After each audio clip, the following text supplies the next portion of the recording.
Thank you for watching and supporting our channel. Don't forget to subscribe.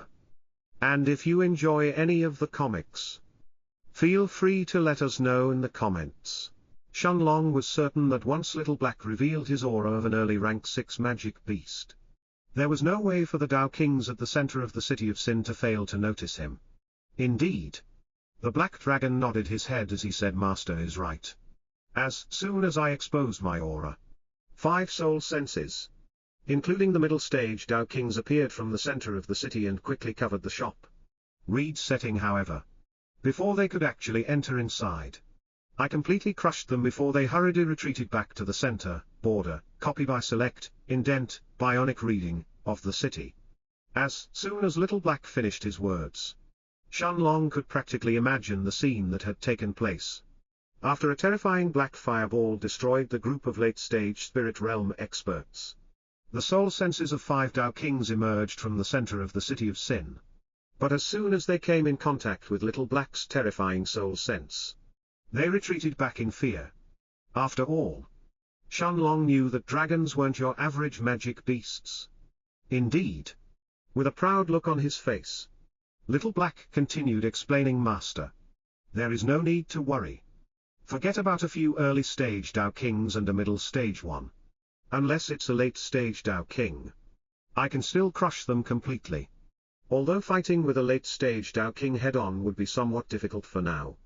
But as soon as I break through to the middle of rank 6, no one will be able to stand in front of Master's way then." Font type default line height. An aura of absolute majesty and pride emerged from Little Black's body, making even the silver-winged Panther King want to bow in front of the Black Dragon. This was the aura of a king of magic beasts who was certain that he would crush everything in his path in the future. Nodding his head, Shenlong patted Little Black's head before he fell silent for a while. 1.2 paragraph height. Although he knew that there was no immediate danger in the City of Sin, he was still unwilling to expose Little Black's and Little Silver's existence unless absolutely necessary. 1M. However, it seemed like there was no other way this time. Max reading width. Even if the Tao Kings at the center of the City of Sin didn't know yet that a Black Dragon was residing inside the shop, they still knew that it had to be at least an extremely powerful early rank 6 magic beast. Otherwise, it wouldn't be able to defeat the soul sense of so many powerful Tao Kings. 100%. Although the early stage Tao Kings will most likely not choose to make a move, since they should know that it's practically impossible to force a rank 6 magic beast to submit by themselves. It's still possible that there will be crazy people like that Hao Ping and that bald Elder Shui from the Mercenaries Association who will try to make a probing attempt. Font size 12, 14, 16, 18, 20. Additionally, the one who is the most dangerous is probably going to be that middle stage Tao King. Although Little Black can certainly crush any middle stage Tao King, revealing his existence isn't an option just yet. Otherwise the troubles that would follow would certainly contain at least peak rank 9 Tao Kings. 22, 24, 26, 28, 30, 32, 34, 36, 38, 40. The chances of that middle stage Tao King attacking the shop are also very low. After all, as long as he understands that there is an early rank 6 magic beast here, he should also assume that there has to be at least a middle stage, if not a late stage Tao King as well. Unless that person is stupid. This should be enough to deter them from making a move right now. Shenlong quickly organized his thoughts, before his lips slowly curved up into a smile. Custom key bindings at the same time. At the center of the City of Sin was a large luxurious mansion that was covered by numerous protective formations that could probably stop even middle stage Tao Kings from forcefully entering inside. Inside a large hall that was even more luxurious than Kui Guoliang's palace in the Vermilion Realm, was a half-naked old man text-to-speech who was sitting on a golden throne. The old man had short white hair and obvious wrinkled around his eyes, but a powerful aura that was filled with killing intent was coming from his body. This aura wasn't something that the old man was intentionally emitting, but instead, it was the killing intent that was, autoplay, auto next. This is a text inside a division. You can test the voice by pressing the test button. Accumulated in his body after having killed countless amounts of people. In front of the old man was a middle-aged woman with short brown hair and blue eyes. She was wearing a red dress that accentuated her figure, while her eyes resembled those of a hungry snake. The woman hadn't restrained her aura, making it obvious that she was one of the powerful Dao Kings in the City of Sin. A peak rank 3 Dao King realm expert. And yet, the woman had a respectful look in her eyes as she looked at the old man in front of her. Before she cupped her hands and bowed as she said, "Senior Huang, I have already looked into what you told me. That place is just a small pill shop. But they have made huge amounts of spirit stones in the past 2 weeks. And yet they haven't offered to pay anything to you as tribute. From my current estimations, they have probably made more than 30 million low-grade spirit stones already. And they will probably make even more by the end of this month." ChatGPT read setting, border, copy by select, indent, bionic reading, font type default line height 1.2. The old man narrowed his eyes as he looked at the middle-aged woman in front of him. He was indeed tempted when he heard that a new shop had already made 30 million low-grade spirit stones while he somehow hadn't heard anything about it. Paragraph height 1M. After all large shops in the City of Sin had to pay tribute to him every month, and this shop seems to be making even more than the top 3 pill shops at the north of the city. Max reading width. However, how could he also not understand that the middle-aged woman in front of him was trying to instigate him into fighting with the owner of that shop? 100% with a sinister look in his eyes. The old man raised his right hand. And endless amount of blood threads appeared from his body, before they formed a huge crimson hand that choked the middle-aged woman's neck. The middle-aged woman had a look of fear in her eyes.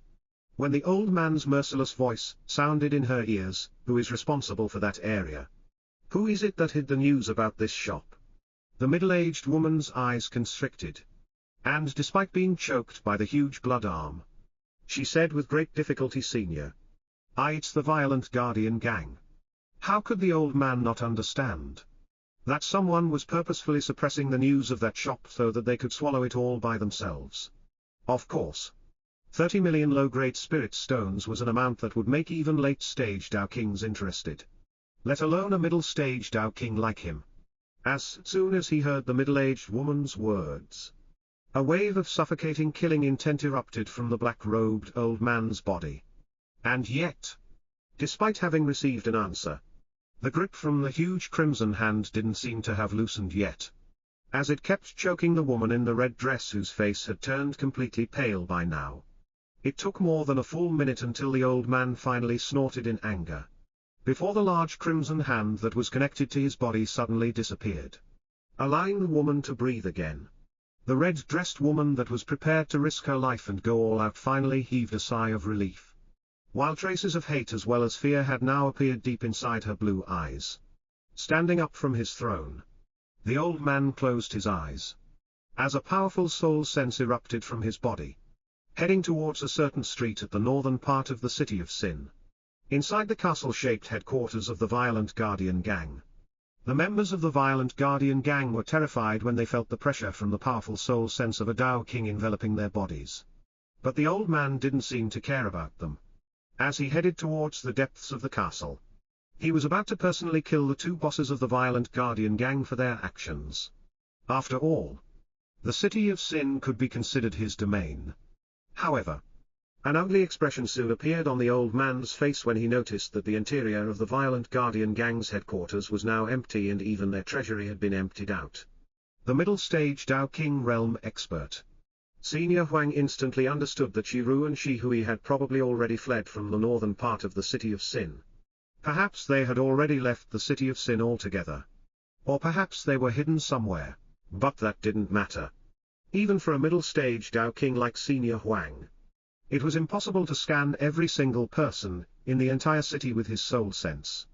With a cold look in his eyes, the short white-haired old man seemed to ponder seriously for a while, before he finally waved his hand and his body turned into countless blood threads that disappeared from the throne room.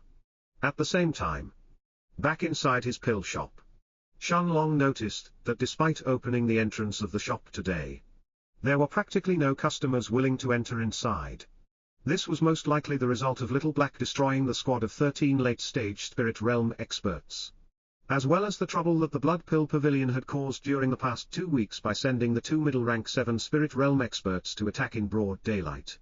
Even in the City of Sin, that was a chaotic place and people were used to murder taking place randomly on the streets. Shenlong's shop was already turning into a den of death. Although not many people would end up dying. All of them seemed to be late-stage spirit realm experts without exception. Additionally, Shenlong's opponent was one of the 3 largest pill shops in the city of Sin. While inside the shop itself, there were rumors that there was some kind of powerful magic beast. If another huge fight really happened, wouldn't the people inside the shop be the ones who were implicated first? Lu Mei looked at Shenlong with her enchanting black eyes. Before she said in a clearly uncertain voice, Long Ji. Perhaps people are afraid and want to wait for things to calm down before they come to the shop again. Nodding his head, Shenlong agreed with Lu Mei. And with a smile on his face he then said seriously, I was planning to wait until the end of the month before taking a small trip to the desolate east, as well as the 10,000 Beasts mountain range. But it seems that going now is also a good time. Lu Mei was stunned. Before a joyous expression appeared on her face. But after a moment of deliberation she then asked, but, Long Ji? What about the Blood Pill Pavilion? Although Lu Mei wanted to visit the desolate east, she didn't seem to be willing to let the Blood Pill Pavilion off the hook after the problems that they had caused. She also hadn't forgotten the assassination attempt from 2 weeks ago, where they had sent an early rank 6 spirit realm cultivator and his team to ruin their shop and take everything. Shaking his head, Shenlong's gaze had turned deep as he said seriously, I don't think that their pavilion master will just stay and wait for us to go and kill him. After Little Black exposed his strength, their pavilion master will definitely choose to lay low for a while. If he doesn't choose to completely abandon the Blood Pill Pavilion. Although he will find it weird when they notice that we are gone. I don't think that he will stay away from the Blood Pill Pavilion for too long. If he takes everything from their treasury and leaves, he knows that it will be akin to shooting himself in the foot. Unless he plans to completely abandon the city of Sin. He doesn't have any other choice than to return back to his pavilion. Lu Mei instantly understood what Shenlong was trying to say. Even if the monk left, the temple would stay. Nodding his head, a cold look flashed through Shenlong's eyes as he said, unless he completely abandons his pavilion, I will personally end his life once we return back. The serious look soon disappeared from Shenlong's face. And waving his hand, he gathered all of the pill bottles in the shop and placed them inside the Stone of Time. Since Little Black had already returned back inside the foggy space in the Stone of Time, Shenlong didn't waste any more time. And wrapping his arm around Lu Mei's slender waist he then sat on the Black Panther's back. Without waiting for Lu Mei to put a veil on her face, the Black Panther shot out from the shop like a bolt of silver lightning. As it flew in the sky above the city of Sin, the rank 6 silver-winged Panther King shot to the sky as it flew above the northern part of the city of Sin, shocking the people around Shenlong's shop.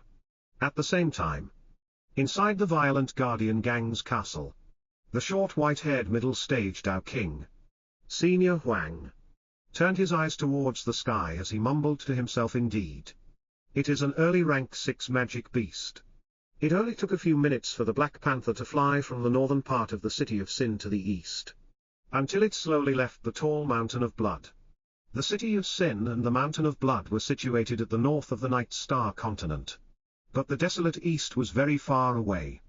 According to the map that he had purchased in the Heaven's Dome city, Shenlong knew that he would have to travel all the way to the east of the continent, and pass from the Silver Sword City before returning back to the desolate east. Looking at the map in his hands, his eyes were focused on a place called Silver Mountain. Lu Mei also saw that place on the map and chuckled lightly. This was the place where the previous guild master of the Pale Moon Guild, the beautiful blonde woman Shay Rong, lived. She had even given Shenlong a small white token with a Shay character on it, and had asked him to visit when he had time. Shenlong, however, wasn't planning on stopping by the Silver Mountain. Although he was somewhat curious to find out whether everything had worked out for Shay Rong after obtaining the Dragon Lord's medallion. This was just a small bout of curiosity. Seeing the Mountain of Blood behind him turn even smaller in his eyes, Shenlong also wasn't afraid of someone taking over his shop while he was away. As his eyes stared in the distance ahead of him, although he and Lu Mei hadn't been in the city of Sin for a long time, he was certain that very few people would dare to occupy his shop after his clash with the Blood Pill Pavilion. As he observed the map in front of him, Shenlong mapped out a route to return to the desolate east. After returning back to the Silver Sword City, he would continue towards the east of the continent, until he arrived at a big country called Snowcloud Country. Snowcloud Country. Shenlong could feel that this name sounded somewhat familiar, but he couldn't remember when he had heard it before. Snowcloud Country. That prince in the Vermilion Realm said that he was from the Snowcloud Country. Lu Mei's voice sounded in Shenlong's ears when she saw the place that Shenlong was pointing at. Although Shenlong didn't care about unimportant places that had nothing to do with him. As the daughter of the Floating Cloud Sect's sect master, Lu Mei had learned to pay attention to the name of the places that she had heard of in the past. Nodding his head, Shenlong seemed to have remembered that sixth prince who had arrived with his attendant in the Vermilion Realm and had arrogantly asked for a spot that he then got from Lu Mei's father, Lu Jian.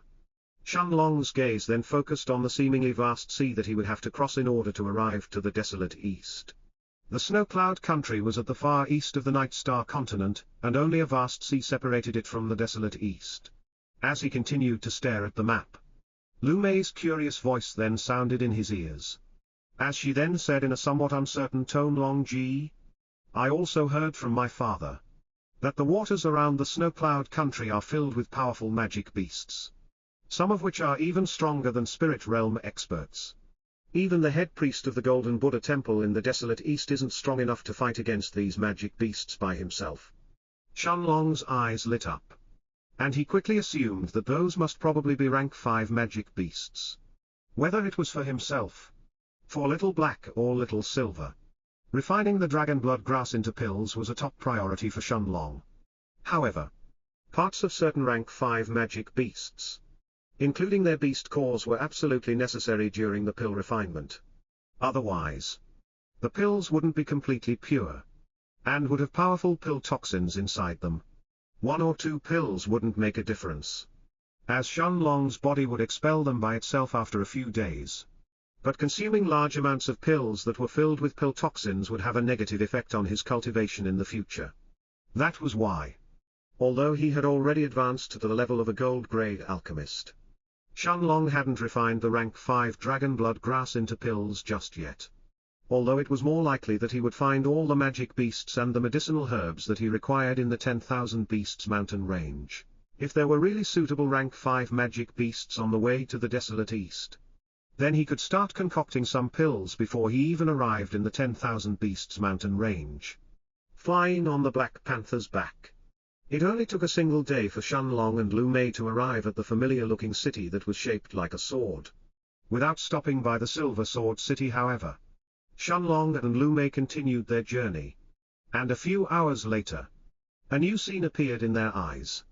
A snowy landscape appeared in the distance and covered everything as far as the eye could see.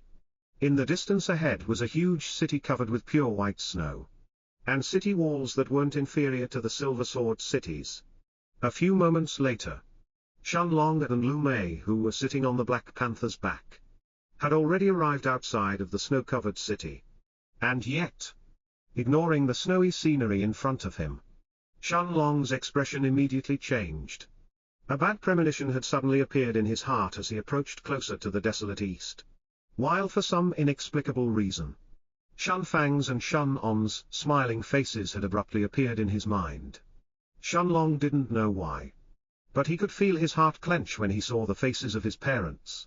While his heartbeat had started to rise, both Little Black and Little Silver, whose souls were connected to Shenlong's, could feel his feelings that had turned into turmoil. While Lu Mei, who had her hands around Shenlong's chest, could also feel his heart that was now beating wildly. Master! What happened?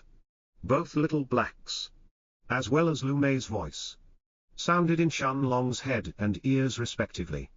As soon as they detected this anomaly, Long Ji, Little Black spread his soul sense, but he didn't detect anything untoward around them, which puzzled the Black Dragon even more. With a serious look on his face, Shenlong then said, "Something has happened to my parents." This wasn't something related to any Tao, but a feeling that stemmed directly from Shenlong's heart. It was said that once a tragedy befell one of your loved ones, you would start feeling restless and be unable to stand still. For cultivators, this feeling was even more intense and clear. Lu Mei didn't question Shenlong's words, and simply nodded her head in response. Little Black nodded his head as well, while a cold look flashed through his eyes. He had already met Shun Fang and Shunnan in the past, and in the Black Dragon's head, he had already accepted them as Shenlong's parents. Although it was only 1/3 of Shenlong's soul that was given birth to and raised by them. For Little Black that was already enough. Without wasting any more time, Shenlong didn't choose to stop at the Snow Cloud country for the night, and instead continued forward. The Black Panther flew like a bolt of silver lightning. As it soared in the sky above the royal city of the Snow Cloud country, the guards at the city walls were stunned for a moment and quickly sounded the alarm, alerting the people in the royal palace in the process. The auras of Spirit Realm and even nascent Soul Stage experts exploded from the depths of the palace, along with a middle-rank 1 Dao King Realm expert, and an early-ranked 2 Dao King.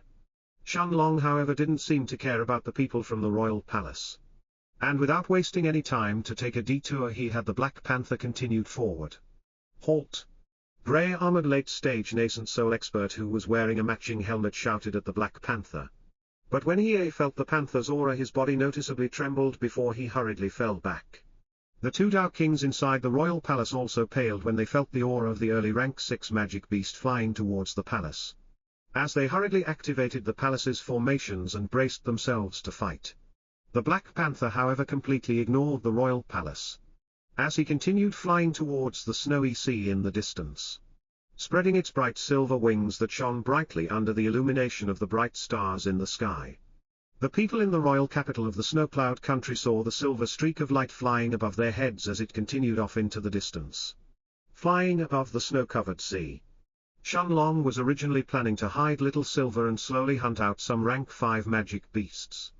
But this time, his attention was fully focused on getting to the desolate east as fast as possible.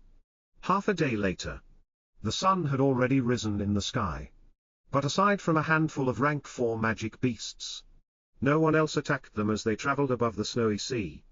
In the distance, Shenlong and Lu Mei could see a large mass of land slowly emerging from the horizon, as the Black Panther quickly approached closer to it. The desolate east. Shenlong had finally returned. Less than a year had passed since Kui Guoliang's test in the Vermilion Realm had ended and he had sent Shenlong and the rest to the Night Star continent. And yet, Shenlong and Lu Mei had been through so many things that it seemed as if it had already been much longer than this. Seeing that there was a medium-sized city in the distance, Shenlong had the Black Panther fly directly towards it, as he intended to purchase a map about the desolate east. After all, the last time, he had been directly teleported from Kui Guoliang's palace all the way to the Night Star continent, and hadn't traveled by himself. Despite the desolate east being much smaller than the Night Star continent, Shenlong knew that without a map, it would be like searching for a needle in the haystacks. The city was controlled by a small sect, whose sect master was only at the middle rank 1 of the Spirit Realm. The moment that he felt Little Silver's and Lu Mei's auras, the sect master along with the elders personally came out and welcomed Shenlong and Lu Mei to the city with excited expressions. Shenlong however was extremely anxious, while the bad premonition in his heart had become even more noticeable as soon as he arrived in the desolate east, and immediately explained to the sect master the reason that he had stopped in their city.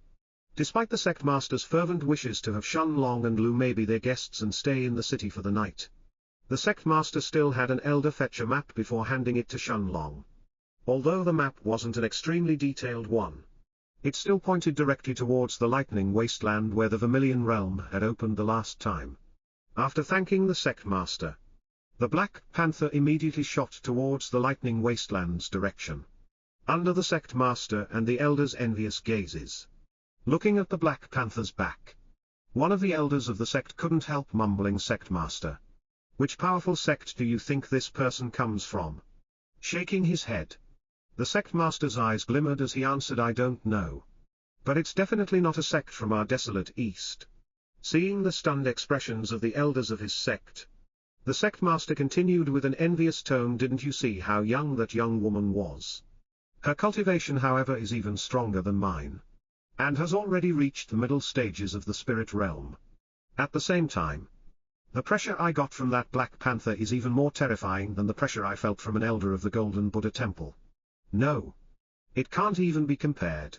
This is certainly a rank 5 magic beast. What? The elders around the sect master were all stunned when they heard his words. After all, even the head priest of the Golden Buddha Temple was rumored to be just an early-stage nascent soul expert. This magic beast was at the same level as him. Nodding his head, the sect master continued with a serious look in his eyes as for that young man. Even I couldn't see through him. The sect elders were all speechless. None of them adding another word in the process. Of course. By the time they had finished their words, the Black Panther had already disappeared from the sky.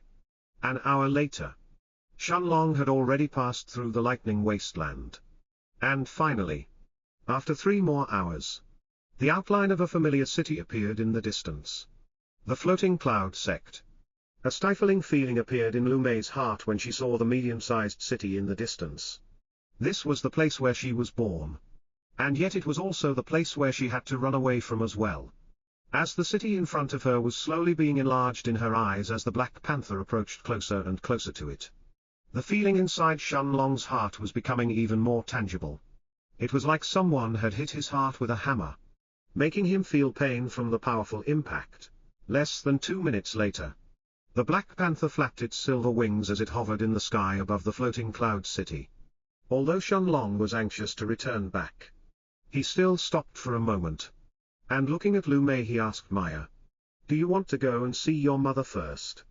Shenlong didn't have a single doubt that with Lu Mei's current cultivation at the middle of rank 4 of the spirit realm, her undead army could completely flatten the whole floating cloud city. No. Even without her undead army, the only one who would be able to fight against her head-on would be the floating cloud sect's sect master, Lu Mei's father, Lu Jian. After thinking seriously for a moment, Lu Mei shook her head in the end. Although seeing her mother as early as possible was important, she knew that the chances of her mother's life being in danger while she was still inside the floating cloud city were practically zero. However, the situation of Shenlong's parents was a completely different story. Nodding his head, a warm feeling filled Shenlong's heart. And without another word, the silver-winged Panther King continued to fly forward. Without waiting for Lu Jian and the other elders of the floating cloud sect to come and welcome them, the barrier that separated the cultivation world from the mortal world soon appeared in Shenlong's eyes. Before the silver-winged Panther King effortlessly slashed it open with its silver wings and passed through it, the thin chi from the mortal world gave Shenlong a nostalgic feeling. That of a person who had returned home after a long time. After lowering his gaze to stare at the sea below him, Shenlong locked his eyes on a certain island. Before he had the Black Panther fly towards it at full speed, the panther descended from the sky like a silver-colored meteor. As it tore through the clouds and appeared on that island in less than a minute, one after another, Shenlong saw the mortal kingdoms around him flash through his eyes, while the feeling of anxiousness in his heart deepened with every passing second. A few moments later, Shenlong had already arrived at the outskirts of the Sky Fortune Kingdom, when a shocking scene appeared in his eyes. In the cities surrounding the imperial city of the Sky Fortune Kingdom, the roads, the houses of people, everything was bathed with blood. Soldiers wearing bronze armor seemed to have taken over the cities around the Sky Fortune Kingdom, pillaging everything in sight. Shenlong could see kids crying, while the headless corpses of men and women were lying on the streets. How could this happen?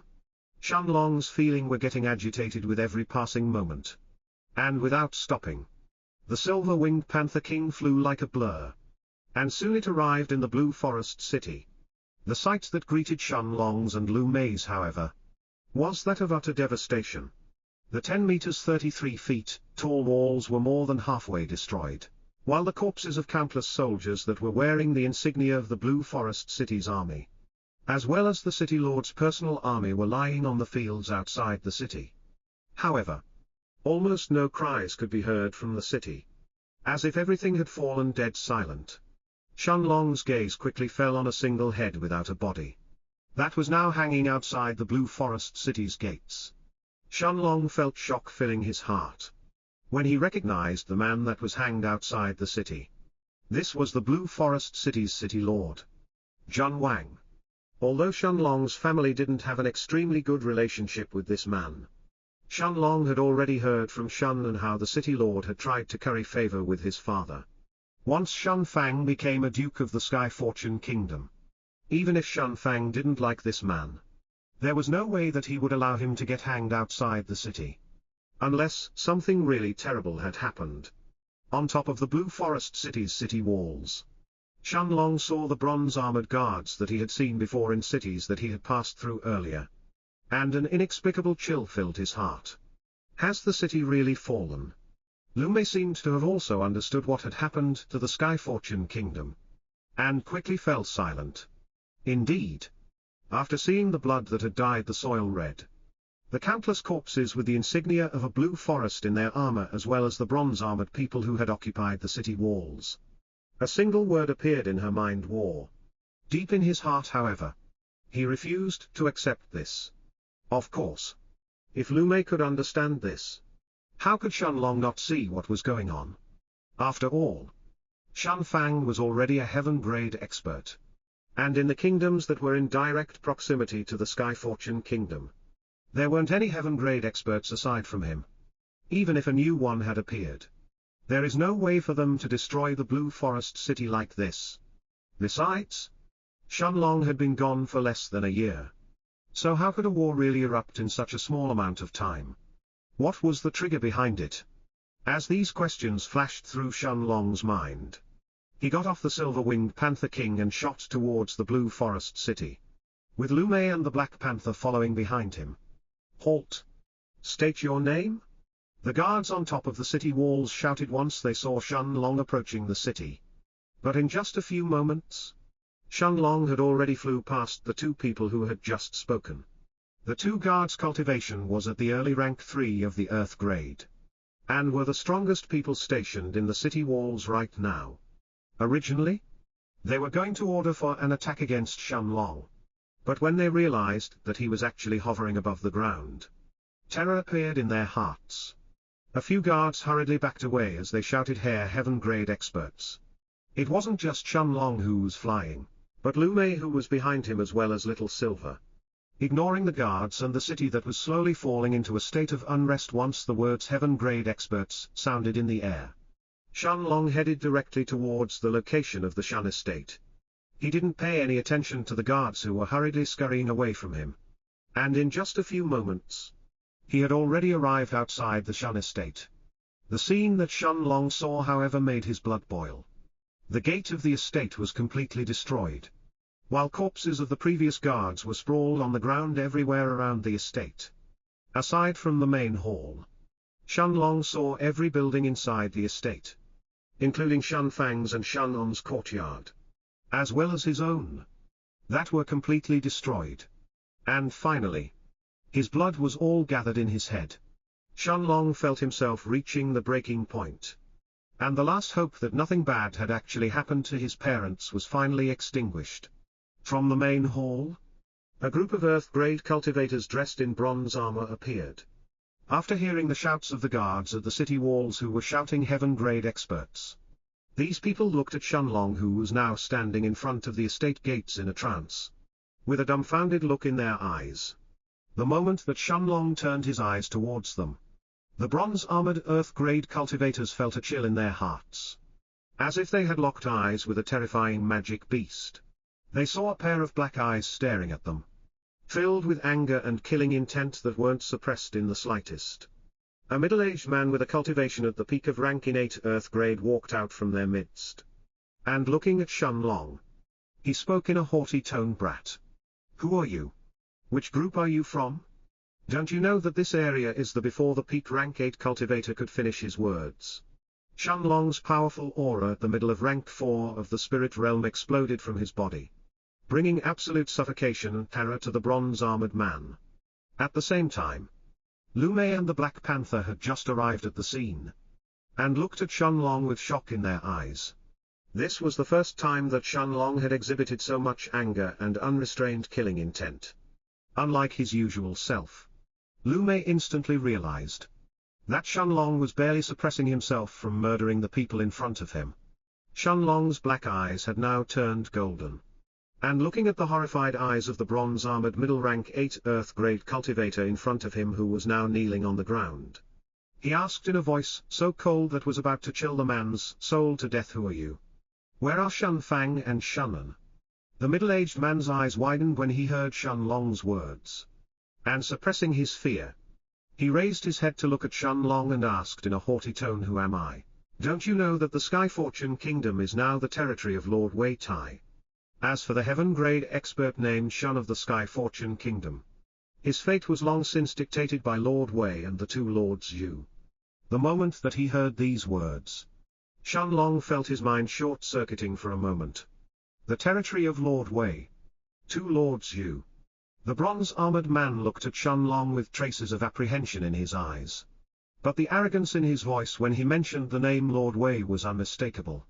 Seeing that Shenlong was speechless, the man was certain that he was afraid after hearing the name of Lord Wei and thought inwardly, he.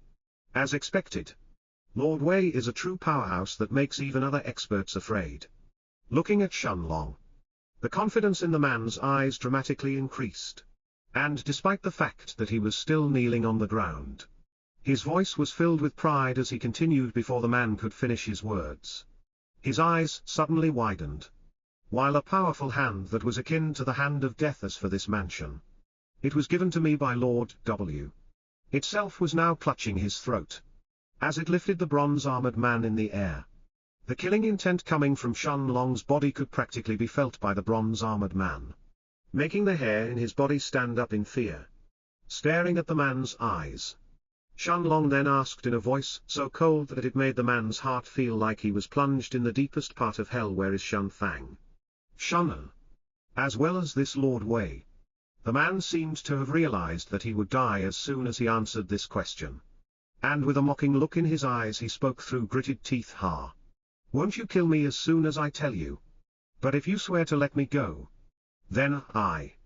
Before the man could finish his words, Shenlong clenched his right hand with all his strength, instantly destroying the man's neck.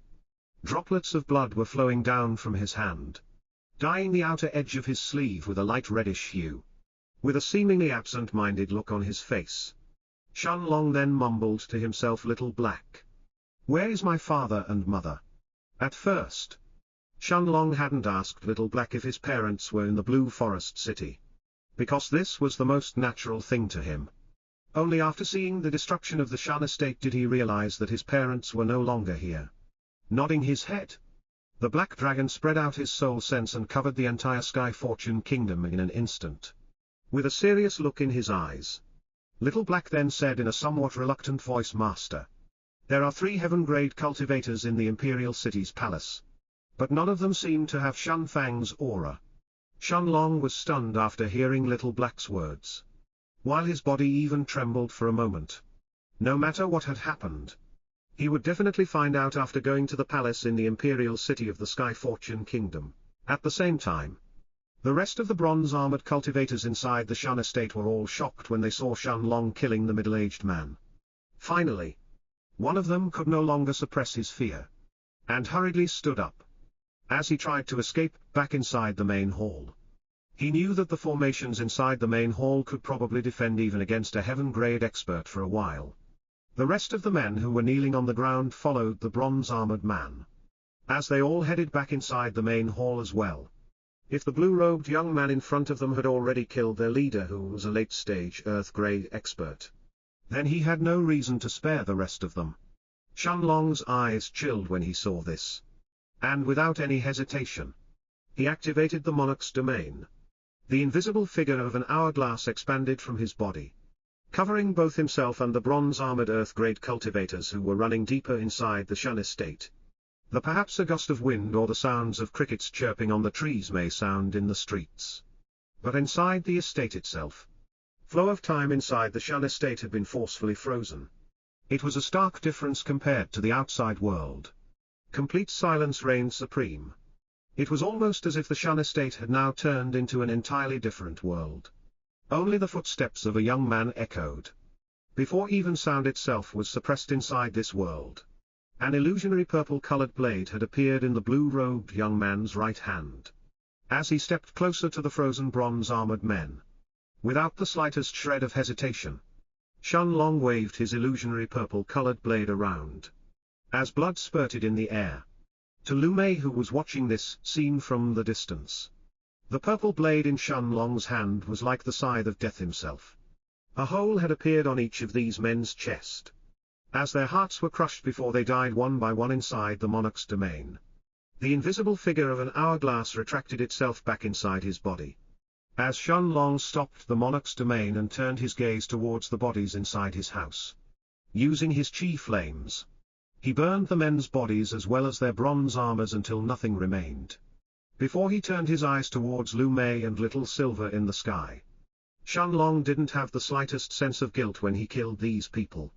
Not only was it normal for cultivators who didn't have grudges to kill each other if there was a reason, but these people had attacked the Blue Forest City, probably killing thousands if not tens of thousands of people in the process, before they occupied the Shen estate. Although Shenlong didn't know if they had anything to do with his father and mother as well, he wasn't planning on letting any one of them live. Black Panther instantly appeared in front of Shenlong. Before Shenlong and Lu Mei both sat on its back, spreading its silver wings. The panther shot towards the imperial city like a bolt of silver-colored lightning that was tearing through the sky. It took less than 20 breaths of time until Shenlong and Lu Mei arrived outside the imperial city of the Sky Fortune Kingdom. Standing the sky for a moment, Shenlong was stunned. The situation outside the city was even worse than he had expected. Just like the Blue Forest City, the corpses of soldiers had littered the imperial city's surroundings. But the situation was even worse than the Blue Forest cities. The corpses in the imperial city seemed to have numbered in the hundreds of thousands. While blood had dyed the previously brown soil into a reddish-brown color, the scent of copper filled the air. While the nauseating smell of some rotting corpses had already attracted animals and magic beasts alike, the citizens inside the imperial city seemed to have been huddled inside their homes, unwilling to come out no matter what they heard. While corpses of the imperial soldiers had also filled the city's streets. It was a bloodbath filled with the fresh blood from the army of the Sky Fortune Kingdom. Shenlong, however, calmly walked towards the imperial palace's direction, despite the corpses around him that had filled the streets. A few moments later, the outline of the imperial palace had already appeared in the distance, until Shenlong finally heard shouts from the palace walls, "Stop! WHO goes there!" Turning his eyes, Shenlong was surprised to see a pair of guards wearing the armor of the Sky Fortune Kingdom. He had already assumed that the imperial palace had already been conquered by the people in the bronze armors. But it seemed that this wasn't the case. Despite being surprised, Shenlong didn't stop to question the guards. He knew that they wouldn't be able to explain anything anyway. And activating the monarch's domain once again, he completely froze time around him as he kept walking towards the palace's entrance. As soon as he arrived in front of the palace gates, however, Shenlong finally stopped walking and raised his head. Right above the palace gates, two naked bodies were hanging, obviously having struggled before they were humiliated. It was the corpse of a middle-aged woman with a good body figure who seemed to have died only recently, as well as a handsome young man with long black hair who had a terrified expression on his face. Although Shenlong had never seen the middle-aged woman before, he had seen the young man once in the past, during the Floating Cloud Sect's test in the Imperial Palace 2 years ago, and immediately recognized him. He was the Crown Prince of the Sky Fortune Kingdom, Dong Longchen. At the same time that Shenlong appeared outside the palace gates with his aura completely retracted. Deep inside the palace, a banquet was taking place in the main hall, in front of a large table that was filled with all kinds of delicacies, including various different types of meat from rank 1 and rank 2 magic beasts, as well as plenty of wine. 7 people were seated and watched the beautiful young girls who were dancing in front of them. Surprisingly, in the seat of honor, the head of the table wasn't the Sky Fortune Kingdom's king, but an old man seemingly around 70 years old, who was dressed in green robes. The old man was 1.7 meters (5.6 feet) tall, with long white hair and a thick beard. His black eyes were filled with unconcealable desire as he looked at the young girls who were dancing in front of him. while his hands were filled with the meat of the rank 2 magic beasts in front of him. On the old man's right were 2 middle-aged men seemingly in their early 50s, who looked very much alike each other. Despite their similar appearances, however, the 2 men had completely different temperaments. One of them seemed interested in the banquet in front of him, and was happily chatting and laughing with the old man next to him, while his eyes looked at the young girls who were dancing in front of him, and his hands were occasionally rubbing their breasts and butts. In sharp contrast, the man next to him seemed completely indifferent to the women around him, and was only interested in the food on his plate. If one paid close attention, however, they would see his gaze stealing glances at the guards inside the hall, like a hungry beast that was staring at its prey and was licking its lips. On the old man's left was a young woman seemingly not a day older than 20 years old. Her appearance could probably be considered plain if it wasn't for her largely disproportional placed eyes. Her bright red dress that was decorated with golden roses was obviously trying to make the young woman the center of attention in the hall. The woman, however, didn't seem to care about the old man who was sitting on her right, and was instead staring gently at the young man who was sitting next to her, while affectionately holding his arm. The young man, who seemed to be around 26 years old, had a bright smile on his face as he looked at the young woman next to him, completely ignoring the enchanting dancers around him. If one observed carefully, they would see that this young man's sharp nose and high cheekbones greatly resembled the Sky Fortune Kingdom's king's, Dong Weifeng's. His bright blonde hair and spirited brown eyes made the young man's identity obvious to anyone who was familiar with the royal family of the Sky Fortune Kingdom. This was the Sky Fortune Kingdom's 3rd prince, as well as Dong Weifeng's 3rd son, Dong Lingyuan. Next to Dong Lingyuan was another woman, who seemed to be in her early 40s. She was wearing a bright yellow dress with the crest of the Sky Fortune Kingdom's royal family on it, and was looking at the red-dressed young woman next to Dong Lingyuan in a fawning manner. As for the middle-aged man next to her, who seemed to have a spirited look in his eyes despite sitting at the very edge of this woman, was the king's, Dong Weifeng's 2nd concubine, as well as Dong Lingyuan's mother. Table. It was Dong Weifeng, the Sky Fortune Kingdom's king. As the 3rd prince, Dong Lingyuan looked at the young woman next to him. He had a bright smile on his face as he asked Xiao Yi, "Are you enjoying this feast? I made sure to personally choose the meat of the best rank 2 magic beasts around the kingdom, including the meat from a rank 2 earth-trampling boar." The young woman, Xiao Yi, nodded her head happily as soon as she heard Dong Lingyuan's words, before she turned her head to the old man next to her, and with a joyous look on her face she said, "Daddy, Big Brother Lingyuan really tried hard for this banquet. Shouldn't you praise him a little as well?" The old man who was sitting in the seat of honor nodded his head, and with a smile on his aged face that made him seem more evil than amiable, he answered, "Indeed, brat. You really tried hard to find good women today. I am satisfied." Dong Lingyuan had a fawning smile, as he nodded his head repeatedly and said, "As long as Senior Wei Tai is satisfied, then that's all that matters to this humble junior." The young woman Xiao Yi pouted as soon as she heard this, and with a look of anger she then interjected, "What Senior Wei? Big Brother Lingyuan? Shouldn't you call Daddy your father-in-law?" The middle-aged man who was sitting next to Wei Tai nodded his head and said laughingly, "Ha ha ha. Right, brat. Now that you are the only one left in this kingdom, are you perhaps trying to go back to your word? Hee. Perhaps you never cared about little Wei Yi to begin with, and you only wanted Wei Tai and us to help you become the king, ha. Ha ha ha." The middle-aged man erupted in laughter, but both Wei Tai's and the young woman's Wei Yi's faces instantly darkened as they looked at him.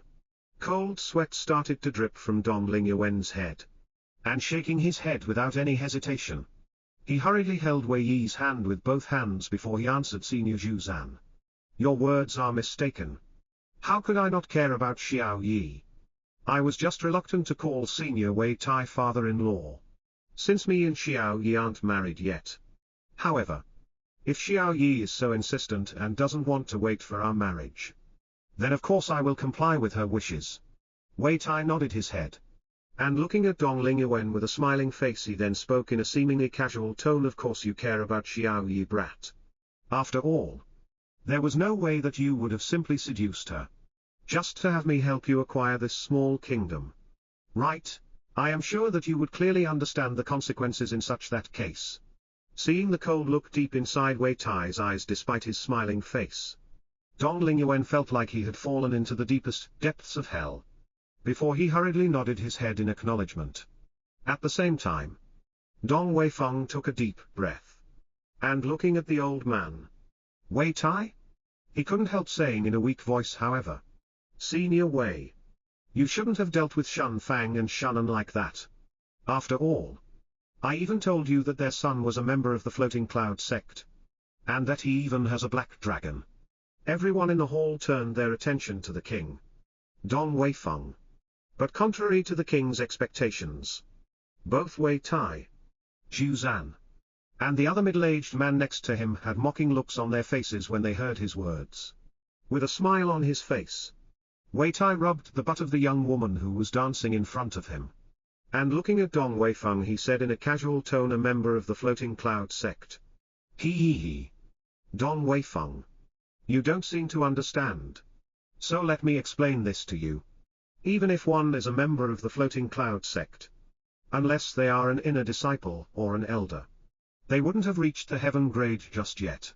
From all the disciples that enter the sect, how many people actually reach the earth grade? Seeing the look in Dong Weifeng's eyes that was still filled with worry, the old man Wei Tai continued additionally. Even if he manages to reach the heaven grade eventually, aren't there 3 heaven grade experts here today? How do you think a 3-against-1 fight with a newly advanced heaven grade cultivator would go in the future? He. Didn't we already handle his father as well? If you are worried about the Floating Cloud sect sending reinforcements, I can assure you that as long as someone chooses to meddle in the matters of the mortal world, they will have no assistance from a huge sect. As for that so-called black dragon, he. Don't make me laugh, boom. The door of the palace's main hall was suddenly sent flying from the outside by a powerful punch, attracting everyone's attention. The music in the hall had suddenly stopped, and the young women stopped dancing, as everyone's eyes were suddenly focused on the hall's entrance. A handsome young man dressed in blue robes slowly walked inside the hall, one step at a time, as his eyes finally fell on the people who were sitting on the table. In his right hand, there was an illusionary purple-colored blade. And despite the fresh blood that had stained his robes, sleeves with a reddish hue, not a single drop of blood seemed to have tainted the purple blade itself. Behind the handsome young man was a peerlessly beautiful young woman, who slowly followed him inside the hall. The cold look on her face didn't diminish her beauty in the slightest, while her bright white robes that were in sharp contrast with her bewitching black eyes only served to accentuate her beauty even further. Her face that seemed to have come out of a picture itself only stared at the people inside the hall for a moment, before it once again focused on the young man in front of her. The coldness in her look finally melted, giving rise to an even more beautiful scene for the people inside the hall, who were all stunned for a moment. The king's, Dong Weifeng's eyes only stared at the gorgeous young woman for a single moment, before his eyes were once again focused on the blue-robed young man. An aura of majesty was coming from the young man's body, like a king who was looking at a group of unimportant commoners, whose life and death had no meaning to him. And yet, at the same time, inside the young man's black eyes was a cold look that could freeze anyone's soul in an instant. Dong Weifeng's mind seemed to have frozen when his eyes landed on the young man's face. His voice, despite being lower than a whisper, resounded in everyone's ears, as he stuttered and spoke fearfully. Shanlong.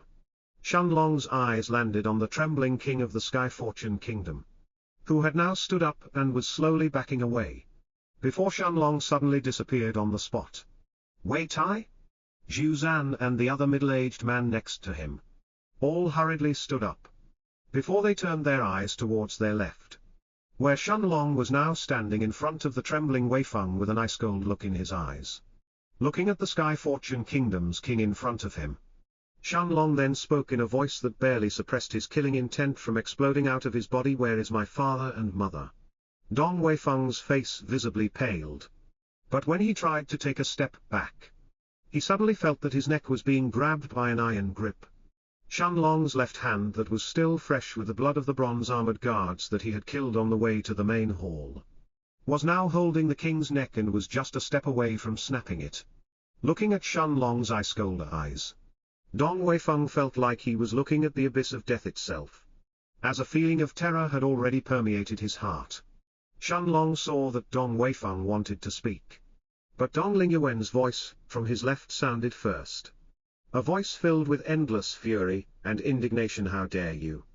Seeing that Shenlong didn't even turn his head to the side to look at him, but was instead still staring at his father with his left hand still on the king's neck. Anger, as well as the feeling of being ignored, made the third prince, Dong Lingyuan, take a step forward. And as he pointed Shenlong at his face, the young man said arrogantly, "Your name is Shenlong, right? Shenfang's previously crippled son. He. I have already heard about you. You think that being a member of the floating cloud sect allows you to treat my father with such disrespect? Who do you think you are?" Shenlong tried to suppress the annoyance he was feeling, and turned his head to the side to look at the young man with blonde hair who had a mocking look in his eyes as he looked at him. Seeing that he had finally attracted Shenlong's attention, Dong Lingyuan turned around to look at the old man behind him, before he said in a proud tone, "This is Senior Wei Tai, a powerful heaven-grade expert.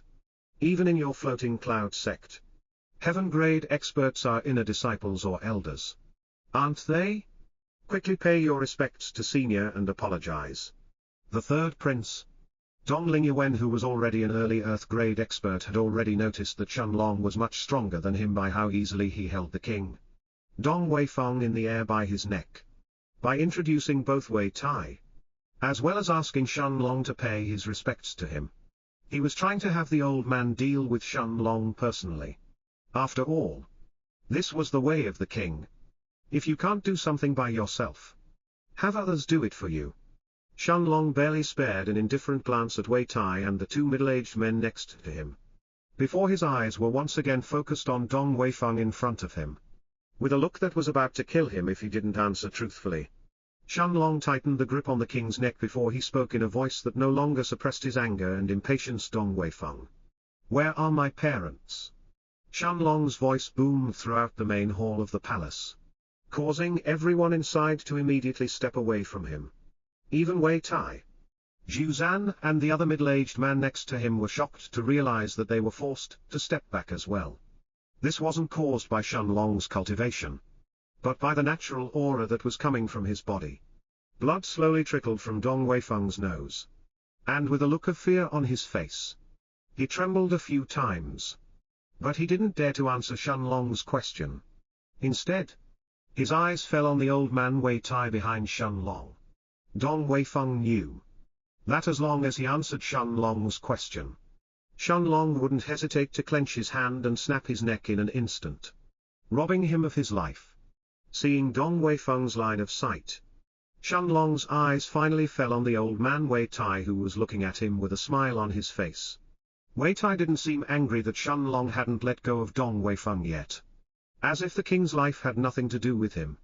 Instead, Wei Tai looked back at the blue-robed young man who seemed to be anxious to know what had happened to his parents.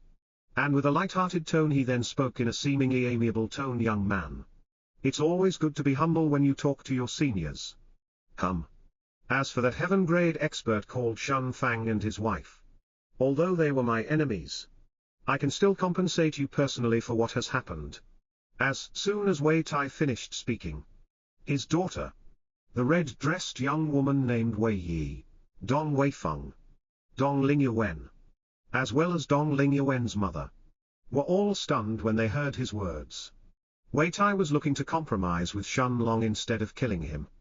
The arrogant tyrant who had over 6 kingdoms under his rule was trying to compromise. However, Zhuzan and the other middle-aged man who were next to Wei Tai both had serious looks on their faces as they stared at Shenlong, although they didn't know how strong the young man in front of them was, since they couldn't feel the slightest bit of aura coming from his body.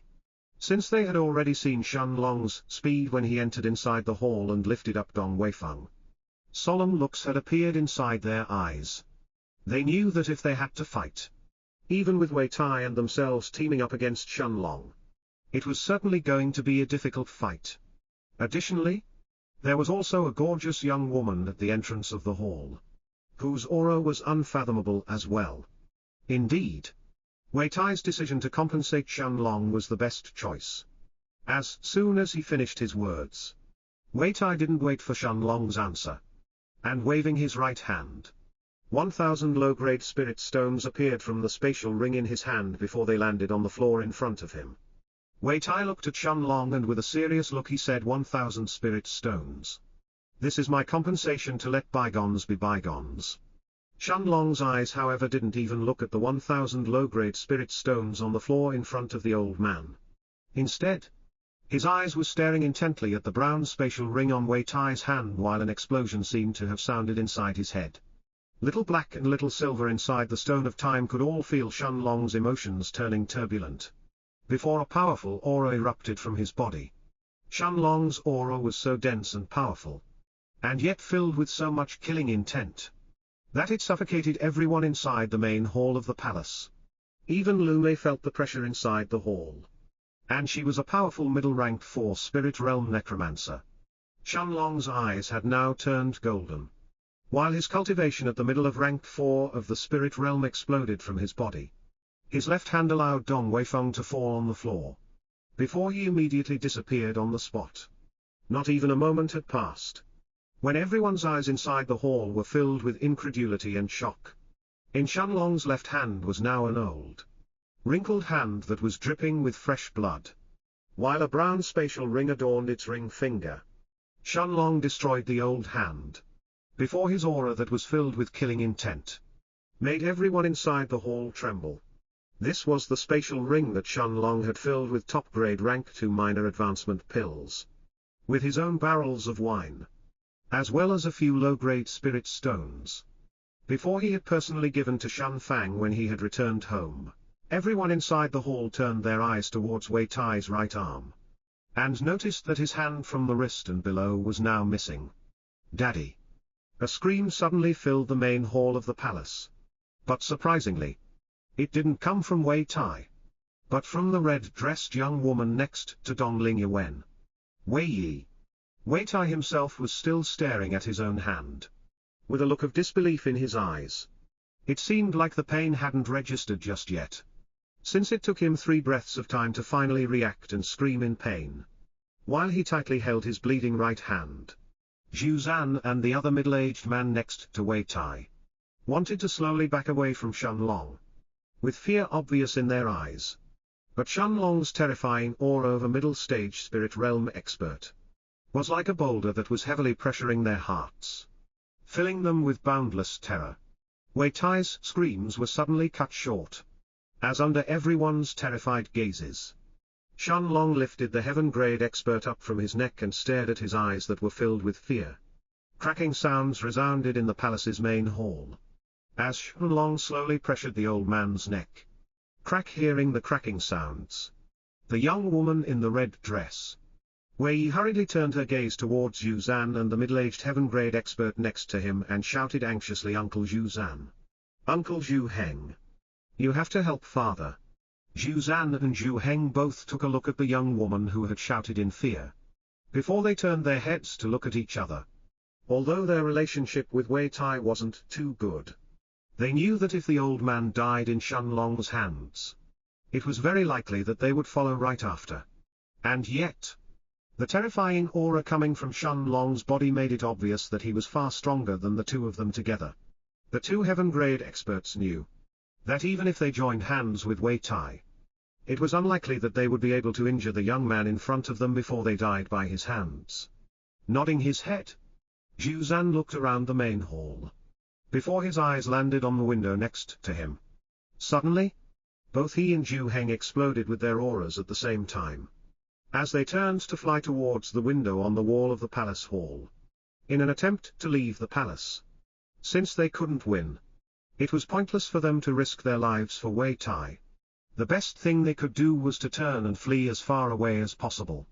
And yet, the moment that they tried to escape, Shenlong merely turned his eyes to glance towards them.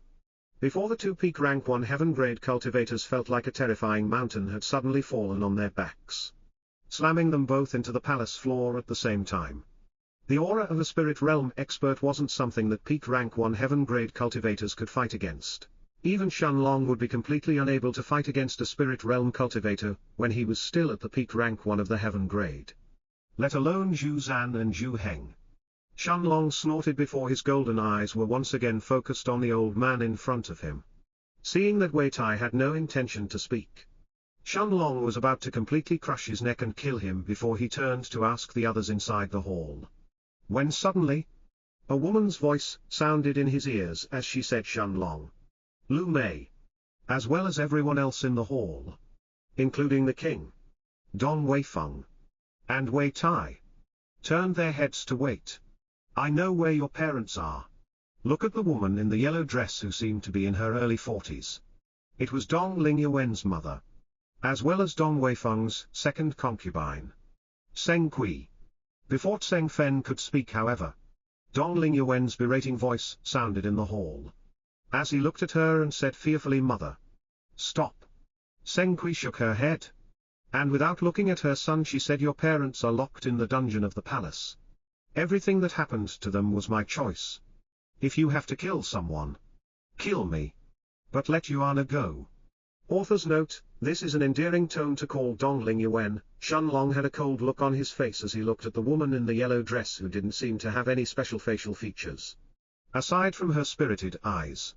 Shaking his head, he then released his grip from Wei Tai and allowed him to slump on the floor gasping for breath violently, before he grabbed Seng Kui's neck. Shenlong wasn't surprised that Seng Kui was the first one to come out and reveal what had happened to his parents. After all, he was certain that either Dong Weifeng or someone else would eventually reveal the truth once their life was threatened. Instead, he was relieved inwardly when he heard that his parents were held in the dungeon. This meant that Shun Fang and Shun An should most likely still be alive. Judging from the solemn expression of everyone inside the palace hall, however, things didn't seem to be that simple. Looking at the woman in front of him, Shenlong shook his head before he spoke in a voice that seemed to have come from the deepest depths of hell. You are not in a position to negotiate with me. Lead the way or die. Seng Kui felt as if she had suddenly led herself into a trap. Originally, she wanted to blackmail Shenlong by revealing his parents' location in exchange for her son's safety. But it was only now that she seemed to have realized that the young man in front of her seemed to be a cold-hearted devil. She clearly felt that if she didn't lead the way, it was very likely that Shenlong would kill her before he forced Dong Lingyuan to personally lead him in the dungeon instead. Once Shenlong saw his parents, then wouldn't her son die? Nodding her head, Seng Kui threw a meaningful glance at Dong Lingyuan, before she looked at Shenlong and said, then let's go to the dungeon together. Unless you want to wait for me to bring your parents here. Hee hee. Seng Kui had already prepared herself to die. But when she saw the cold look in Shenlong's eyes, she felt her soul freezing in fear. Holding the yellow-dressed woman from her neck, Shenlong first looked at Lu Mei and said seriously, Maya, don't let any one of them escape. If anyone tries to leave, kill them without mercy. As soon as she heard Shenlong's words, Lu Mei nodded her head, before a black ball appeared between her hands before it fell on the ground. More than a dozen jade-white skeletons with green flames glowing in their eyes appeared in the palace hall, under Seng Kui's and everyone else's terrified eyes. Skeletons. Moving skeletons. This was the first thought that flashed through everyone's mind, as they stared at the gorgeous young woman in white robes who stood at the entrance of the main hall. Without paying any attention to anyone's reaction, Shenlong looked at Seng Kui before he said in a commanding tone, lead the way. Seng Kui's eyes were filled with fear, but remembering the strength of Wei Tai, Zhu Zan and Zhu Heng, she was confident that they would be able to escape as long as the devil-like young man was drawn away from the palace hall. Without any more hesitation, the woman in the yellow dress led the way, as she and Shenlong headed towards the palace dungeons. At the same time, inside the Stone of Time, Little Black's eyes constricted as he once again spread out his soul sense and covered the entire palace. Before they had arrived at the Imperial City, Little Black had already told Shenlong that there were only 3 heaven-grade cultivators inside the palace, and all 3 of them seemed to have been gathered in the palace hall. The look in Little Black's bright blue eyes turned cold as he stared at the woman in front of Shenlong, who slowly led the way. After walking through a few complicated corridors, Shenlong arrived in front of two guards who were stunned when they saw the king's second concubine being held hostage. Before they could move, Shenlong immobilized them with the monarch's domain, before he finally entered the palace dungeons. Surprisingly, inside the royal dungeons, there were no guards. Instead, it looked more like a big prison that seemed to have no end, expanding infinitely into the darkness. Unlike other prisons, however, this one was without any cells. Instead, there were iron chains on the walls that were restraining the most heinous criminals of the Sky Fortune Kingdom. Although Shenlong wasn't too interested in the criminals of the Sky Fortune Kingdom, he still knew that there were people that wouldn't be executed right away, and would instead be kept as prisoners in the royal dungeons until they died. This was either because some criminals had powerful identities that even the royal family didn't want to clash with directly, or for other private reasons that the king, Dong Weifeng, didn't want exposed. As he and Seng Kui headed deeper inside the dungeon, Shenlong noticed that most chains were only restraining skeletons instead of living humans. Of course, Shenlong also noticed men, women, and even children trapped as he walked deeper inside. All of them seemed malnourished, as if they weren't even being fed once every 3 days.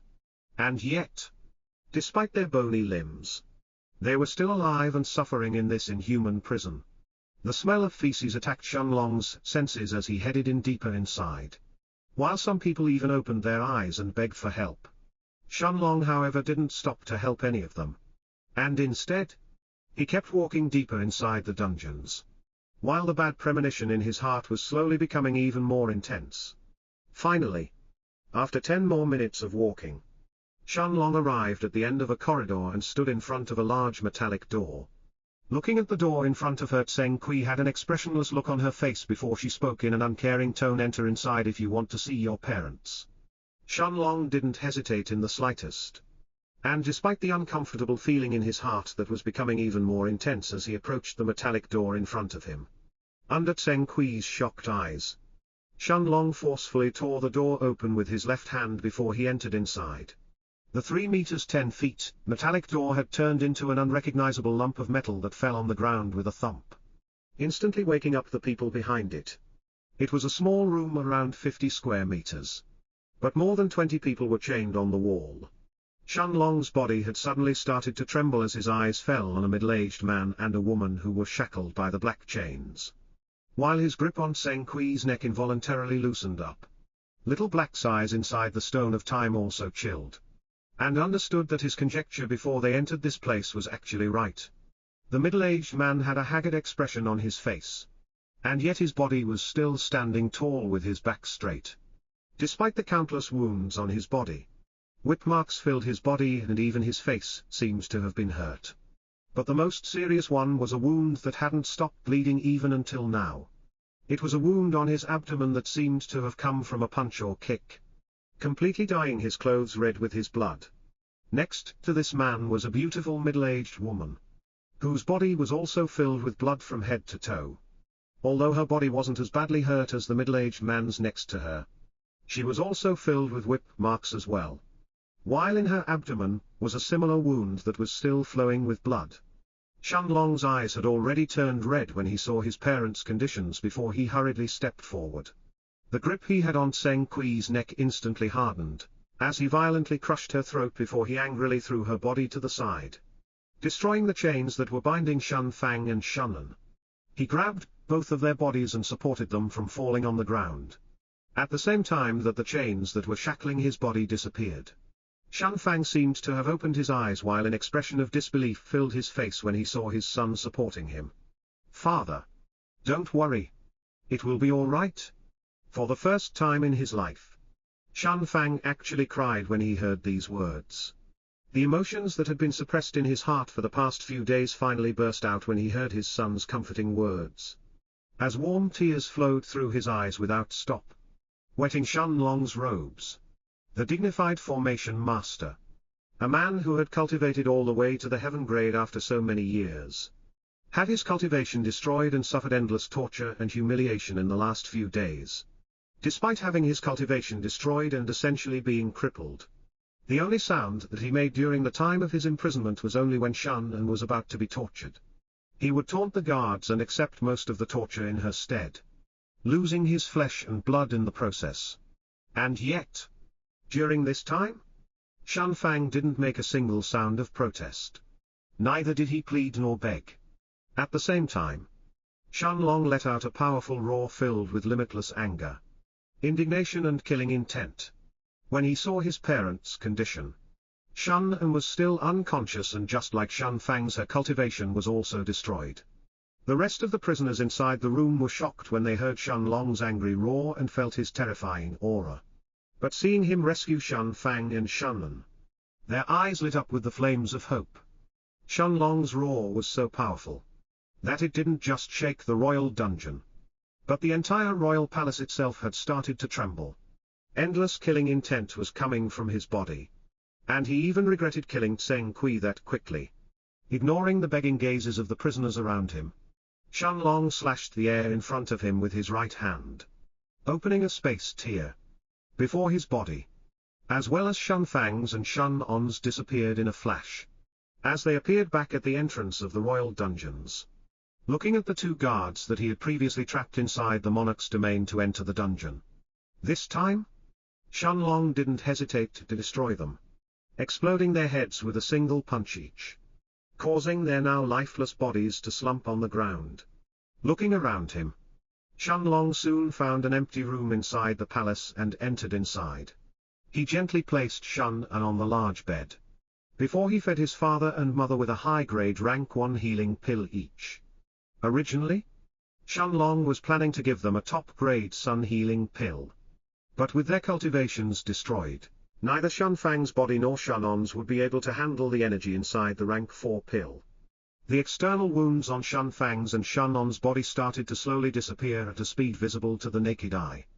Despite his body still being full of injuries, Shun Fang had a gratified smile on his face as he looked at his son in front of him. Looking at the wounds on Shun Fang's body, Shun Long tried to calm himself down, before he said a moment later, "Father, tell me who did this to you." Although Shun Long's voice wasn't loud, it was filled with so much anger and killing intent that Shun Fang didn't doubt that if the people responsible were in front of him right now, they wouldn't even die with their corpses intact. With a serious look in his eyes, Shun Fang nodded his head, and after adjusting his seating posture with some difficulty, he looked at Shun Long's eyes before he said seriously, "It all started a week ago. Dong Weifeng came to our house and explained to me that he was facing a serious problem. His third son, Dong Lingyuan, that disgusting brat, seduced the daughter of a rank 2 heaven-grade expert from one of the nearby kingdoms. Even I don't know how he managed to come in contact with her and how he ended up seducing her. But it was said that that woman fell head over heels for him." Dong Lingyuan explained to her how hard his life was in the Sky Fortune Kingdom, with his elder brother, Dong Longchen, as the crown prince, suppressing him and destroying his life. As soon as that woman heard this, she replied to Dong Lingyuan that she would personally ask her father to come to the Sky Fortune Kingdom and kill his elder brother Dong Longchen, before forcing the king to make Dong Lingyuan the new crown prince. Shun Long's eyes chilled as he seemed to have understood the gist of the matter, while Dong Lingyuan's face soon appeared in his mind. Just because he wanted to become the crown prince, he had somehow caused the whole of Sky Fortune Kingdom to fall into chaos. However, this didn't explain Shun Fang's and Shun On's condition. After all, although Shun Fang was a man who upheld justice, Shun Long knew that he wouldn't choose to fight someone like Wei Tai for no reason, especially since this had nothing to do with him. Looking like he had understood what Shun Long was thinking, Shun Fang had a mocking smile on his face as he continued. Although Dong Weifeng had announced that he would let his children fight for the throne by themselves and allow the most resourceful one to become the next king, in the end, he wasn't willing to see his eldest son fall into despair and die when he got the news of Dong Lingyuan getting a heaven-grade expert as his backer. After all, the backer that Dong Lingyuan had found had also exceeded the sphere of influence and control that Dong Weifeng had. No matter what, It was impossible for him to control a heaven-grade cultivator who had no relations with the Sky Fortune Kingdom. A day after the news spread, both Dong Weifeng and the Crown Prince, Dong Longchen, came to our house and begged me to intervene and fight off Wei Tai. After all, although Wei Tai was an early rank 2 heaven-grade expert, in the past few months, your father had already advanced to the peak of rank 1 in heaven grade. However, I refused without so much as even thinking about it. What did it have to do with our family whether Dong Longchen lives or dies? Or whether Dong Lingyuan becomes the crown prince and the next king? Should I risk my life just because they personally beg me to fight? This isn't giving them face. This would be me becoming Dong Weifeng's personal lapdog every time someone that he couldn't handle appeared. No matter what, I always do what I like. And no one can force me to do what I don't want to. This is how I Shun Fang live my life. As for my relationship with Dong Weifeng, although it couldn't be considered a bad one, it wasn't to the level of me risking my life for him. Shun Long nodded his head, as Shun Fang seemed to have confirmed his guess. Indeed, his father wouldn't risk his own and his mother's lives just to fight for Dong Longchen. However, with a self-deprecating smile on his face, Shun Fang's eyes seemed to have been filled with anger and undisguised mockery as he continued, he. However, who would expect that Dong Weifeng would be such a poisonous snake? He helped his son, Dong Longchen, spread the rumors that I am a powerful formation master who is extremely rich. Of course, the reason that he spread this word was to make Wei Tai take note of this issue and force him to come to the Blue Forest City and fight with me. Who would expect that Wei Tai would cause a whole war instead, just to help Dong Lingyuan? He sent a huge army of soldiers from his own kingdoms to attack and conquer the Sky Fortune Kingdom, while he himself personally came to the Blue Forest City. The entire city turned into a battlefield. And soon, even the city lords, Zheng Wang's army, was destroyed and he himself was killed. As for Wei Tai, ha, that old shit came to our house and ordered me to give up all my wealth if I wanted to live. Of course, despite not wanting to fight him, I would never allow anyone to come to my house and trample over mine and your mother's head. It doesn't matter whether that person is stronger than me or not. This is my own pride as a man and father, as well as a cultivator and a formation master. Besides, our house was filled with more than just a few rank 3 bronze grade formations. So even with my cultivation being a minor realm lower than Wei Tai's, I was confident in fighting him off if we were inside our house. That old bastard indeed attacked us in the end. But not only was he unable to beat me, but he was the one to suffer instead. Your old man was really strong, kid. Shun Long didn't speak and just silently listened to Shun Fang's narration, who seemed to have wanted to say everything without holding back his emotions. They were like a river that was bottled up the past few days. And upon seeing his son, they suddenly exploded like a broken dam. Shun Long felt a stifling feeling in his heart when he saw the tears in his father's eyes. But he still let him finish his explanation despite beating that old bastard. I was unable to kill him or even cause him any serious injuries. I just forced him to retreat. 2 days later, however, that old fart returned and attacked our house again. But this time, he wasn't alone. But he brought with him 2 peak rank 1 heaven grade cultivators as well. After 6 hours, in the end, they managed to break through the formations around the estate, and captured both me and your mother. When he mentioned Shun On's situation, Shun Fang's emotions seemed to have reached their peak of anger and helplessness. With a mocking look in his eyes, he then continued, originally, Wei Tai wanted to kill both me and your mother. But after hearing that our son is a cultivator in the Floating Cloud sect, he chose to cripple our cultivation instead before he ordered Dong Lingyuan to imprison us in the dungeon of the palace. No matter what he said, it was obvious that he was actually afraid of a huge sect. As a cultivator without any backing. As soon as they threw us in the dungeon, they tortured us along with the rest of the prisoners inside. The people you saw imprisoned along with us were all the supporters of the previous crown prince. As for Dong Longchen and his mother, the previous queen, they had a fate even worse than us. When the guards tried to break everyone's spirit in the dungeons, they revealed everything. They were hanged naked in front of the palace gates, for everyone who entered to see. As soon as he finished his words, Shun Fang turned his gaze towards Shunan, whose injuries were slowly healing while she was still unconscious. And yet, an expression of pain appeared on his face when he looked at the wound in her abdomen, as well as his own. Shunlong didn't say a word, but Little Black could clearly feel his anger and thirst for revenge. The usually emotionless Black Dragon was also angry, but he didn't choose to speak either. Under Shun Fang's stunned eyes, Shunlong first placed his hand on Shunon's back, injecting a gentle stream of chi inside her body that helped her wake up, before he raised his right hand in the air and slashed the void in front of him, opening a space tier more than 2 meters (6.6 feet) long. Without another word, Shunlong held both Shun Fang and Shunan as he entered inside, once again appearing in the main hall of the palace. Shunan, who had just woken up and saw Shunlong supporting her and Shun Fang, felt that she was dreaming again. As she lowered her head to look at herself, she noticed that most of the injuries and whip marks seemed to have disappeared from her body. But her clothes were still tattered and the wound on her abdomen still hadn't closed. The pain that she was feeling still hadn't disappeared. But Shun-on's expression instantly turned into one of joy, as she looked at Shunlong and said in a voice filled with joy longer.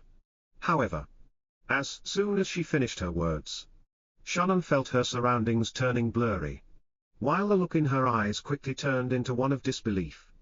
The moment that Shunlong, who was carrying her, and Shun Fang stepped inside the space tier in front of him, Shun Fang and Shunan found themselves in the main hall of the palace, where an even more shocking scene than what they had just experienced appeared in their eyes. 6 people were surrounded by a group of jade white skeletons, while 3 of them were on the ground bleeding and crying out in pain, as the skeletons' bony white swords had pierced their thighs. Both Shun Fang and Shunan didn't know how to react when they saw the moving skeletons that moved like they were actually alive, before their eyes turned to look at the people inside the hall. Seeing the terrified expression on Wei Tai's as well as the 2 middle-aged men's, Zhu Zan's and Zhu Heng's faces, who were all bleeding on the ground while surrounded by the jade white skeletons, Shun Fang could feel his body trembling. It was these 3 people who had crippled his and his wife's cultivation. Unknowingly, Shun Fang's eyes looked past these 3 people, and saw Dong Weifeng, his son, the 3rd prince of the Sky Fortune Kingdom, Dong Lingyuan, as well as a young woman in a red dress who was hugging Dong Lingyuan's left arm, all trembling in fear as they stared at the terrifying white skeletons in front of them. At the same time, Shun Fang and Shunan both also saw a gorgeous young woman with long black hair and white robes, whose face seemed to have come directly out of a portrait, walking towards them. Lu Mei walked next to Shunlong, and without saying a word, she simply stared at Zhu Zan, Zhu Heng and Wei Tai, who were writhing in pain with a cold look in her eyes. As soon as Shunlong and Teng Kui had left the palace hall to go to the dungeons, these 3 had ignored Lu Mei, and did their best to escape from the hall at the same time. After all, they knew that if they waited for Shunlong to return, their chances of leaving alive were practically 0. Seeing the 3 heaven-grade experts who were flying towards her, Lu Mei hadn't even moved, and she simply ordered 3 of her skeletons to capture each of them. Who could expect the skeletons in front of that woman to be so strong that they had effortlessly subdued 3 heaven-grade experts in the blink of an eye? Seeing Shunlong appear inside the hall out of nowhere, with Shun Fang and Shunan by his side, and that terrifying white-robed young woman now standing next to him, Wei Tai's, Zhu Zan's and Zhu Heng's expressions had instantly turned pale. They could feel the terrifying aura coming from Shunlong's body. That was like an angry magic beast that was no longer holding back. Shunlong's cold eyes surveyed everyone inside the hall, before his gaze soon landed on Wei Tai, as he then walked towards him without any hesitation. The early rank 2 heaven-grade expert felt fear gripping his heart, and ignoring the pain from the bony white sword that was stabbed in his thigh, he hurriedly stepped backwards, looking at Shunlong, who was still walking towards him. Wei Tai then shouted in a voice filled with fear, "Wait! Wait! Wait!" looking around the hall for someone to help him. Wei Tai's gaze was quickly focused on the blonde young man behind him while his eyes finally lit up. Looking at Dong Lingyuan, whose expression had instantly turned ashen as soon as he met his eyes. Wei Tai pointed at the blonde-haired man and said everything happened because of him. He is the one who seduced my daughter and told me about your parents' wealth. Even if you want to take revenge. He is the true mastermind. Daddy. The red-dressed young woman next to Dong Lingyuan had a complicated expression on her face. When suddenly, she felt her body losing her balance and flying forward. Almost as if she had been pushed by someone. Turning her head around in disbelief. Wei Yi saw Dong Lingyuan's resolute face. As the third prince of the Sky Fortune Kingdom pointed towards Wei Tai and shouted in an angry voice, "Liar. It's because your daughter seduced me that I was unable to understand what was going on until now. She is a witch. A succubus. You killed my elder brother, and even the queen of our kingdom was humiliated and died by your hands. Shameless old man. You deserve death." Turning his gaze to look at Shenlong, Dong Lingyuan instantly knelt on the floor and spoke with tears in his eyes, "Elder brother Shen. Please punish these people for the harm that they have caused to our kingdom and your family. I must have been blind to not notice this until now." Everyone inside the hall, including Dong Weifeng, Wei Tai, the red-dressed young woman called Wei Yi, the two rank 1 heaven-grade experts, Zhu Zan and Zhu Heng, Shun Fang and Shunan, and even Lu Mei, were all speechless when they heard Dong Lingyuan. How shameless did this person have to be to suddenly try and change sides at this moment? Tears had appeared in Wei Yi's eyes as she shouted, "Big brother Lingyuan." Even Shenlong was stunned for a moment. But his footsteps didn't slow down as he arrived in front of the stunned Wei Tai. Looking at Dong Lingyuan, Wei Tai had the urge to vomit blood from anger. And pointing at him with his finger, the early rank 2 heaven-grade expert shouted angrily, "You liar," before he could properly finish his words. However, Wei Tai's voice was cut short, as he felt his throat being grabbed by an iron-like grip that raised his entire body in the air. Shenlong's eyes didn't hold the slightest bit of mercy inside them as he looked at the old man who had crippled his parents. Without wasting any words, under Wei Tai's terrified eyes, Shenlong clenched his right hand with all of his strength, instantly snapping the early rank 2 heaven-grade expert's neck. Crack! The sounds of bones breaking resounded in the palace hall. And under everyone's terrified eyes, the early rank 2 heaven-grade expert slumped on the ground as he lost his life. "No! The red-dressed woman!" Wei Yi shouted when she saw her father falling on the ground, while her eyes were filled with tears when she realized what had happened. She first turned to look at Dong Lingyuan with a look of hate in her eyes, before she turned her attention to Shenlong. Taking out a small bronze dagger from her waist, she rushed towards him and shouted, "D." Shenlong had a cold look in his eyes as he looked at Wei Yi, who had the aura of an early-stage Earth-grade cultivator and was running towards him. The fact that she was a woman, or that she was in love with Dong Lingyuan and most likely was being used, didn't change the fact that she was also the prime reason that had caused everything in the Sky Fortune Kingdom to be ruined. An entire kingdom was destroyed. Villages and cities were pillaged. And even the Blue Forest City had turned into a city of death, where only Wei Tai's soldiers were present. All because of this woman in front of him. Only the Imperial City still had some survivors hiding inside their houses. But the number of dead people inside the kingdom had already exceeded half the kingdom's original population. Seeing Wei Yi running at Shenlong so angrily, anger had also appeared in Lu Mei's face, while an azure sword had also appeared in her hands. Shenlong, however, simply shook his head in response. This was something that he was going to take care of by himself. This was justice for his parents that only he could personally enact in front of them, to soothe the aggrieved feeling in their hearts. Taking a step forward, Shenlong clenched his right fist tightly, before he sent a full-powered punch towards the incoming Wei Yi. Air crackled and even the space around Shenlong's fist was distorted, as his fist met with Wei Yi's dagger head-on. Under Wei Yi's, Zhu Zan's and Zhu Heng's horrified eyes, the peak rank 3 bronze-grade dagger shattered into pieces after meeting the terrifying punch, before Shenlong's full-powered fist continued to fly towards Wei Yi's head. A shower of blood covered the 4 people who were standing behind Wei Yi. As her head exploded in an instant, dyeing Dongling Yuan's and the rest's robes red. Without the slightest hint of mercy or pity in his eyes, Shenlong had killed Wei Yi. Before he turned his eyes towards Dongling Yuan, the fear in Dongling Yuan's eyes couldn't be concealed when he saw Shenlong walking towards him. And stepping back hurriedly he said in an anxious tone, "Brother Shen, what are you trying to do?" Taking a look around him, Dongling Yuan's eyes soon landed on Zhu Zan and Zhu Heng, who were slowly backing away before he said hurriedly, "Right. Brother Shen? Those people also helped Wei Tai when he crippled your father." Before he could finish his words, Dongling Yuan's eyes nearly bulged out of their sockets while a feeling of despair suddenly overcame him. Shenlong's hand had instantly pierced through his chest, tightly holding Dongling Yuan's beating heart with his right hand. Ignoring the terrified expression that had appeared on the 3rd prince's face, Shenlong clenched his hand tightly, and a loud popping sound resounded throughout the entire palace hall, bringing endless terror to everyone who heard it. Retracting his arm, Shenlong wiped the dripping blood on Dongling Yuan's robes, before he allowed him to fall on the ground. An expression of horror had appeared on the 3rd prince's face, as his body slowly fell backwards. Shenlong was a monster. A heartless monster without any emotions.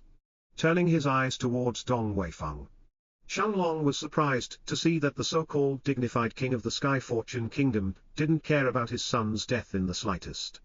Instead, he seemed to be somewhat relieved after seeing Dongling Yuan dying. However, the moment he felt Shenlong's gaze landing on him, fear that his turn was about to come instantly overcame him. And yet, Shenlong seemed to have ignored Dong Weifeng, as he slowly walked towards Zhu Zan and Zhu Heng. Despair filled the 2 heaven-grade experts' hearts when they saw this monster in blue robes walking towards them with a serious expression on his face. It seemed as if the deaths of Wei Yi, Dongling Yuan and Wei Tai hadn't pacified him in the least.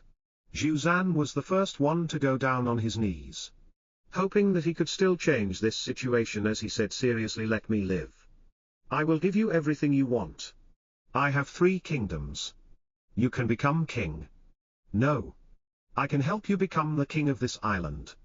Women, gold, fame, power. Everything will be yours."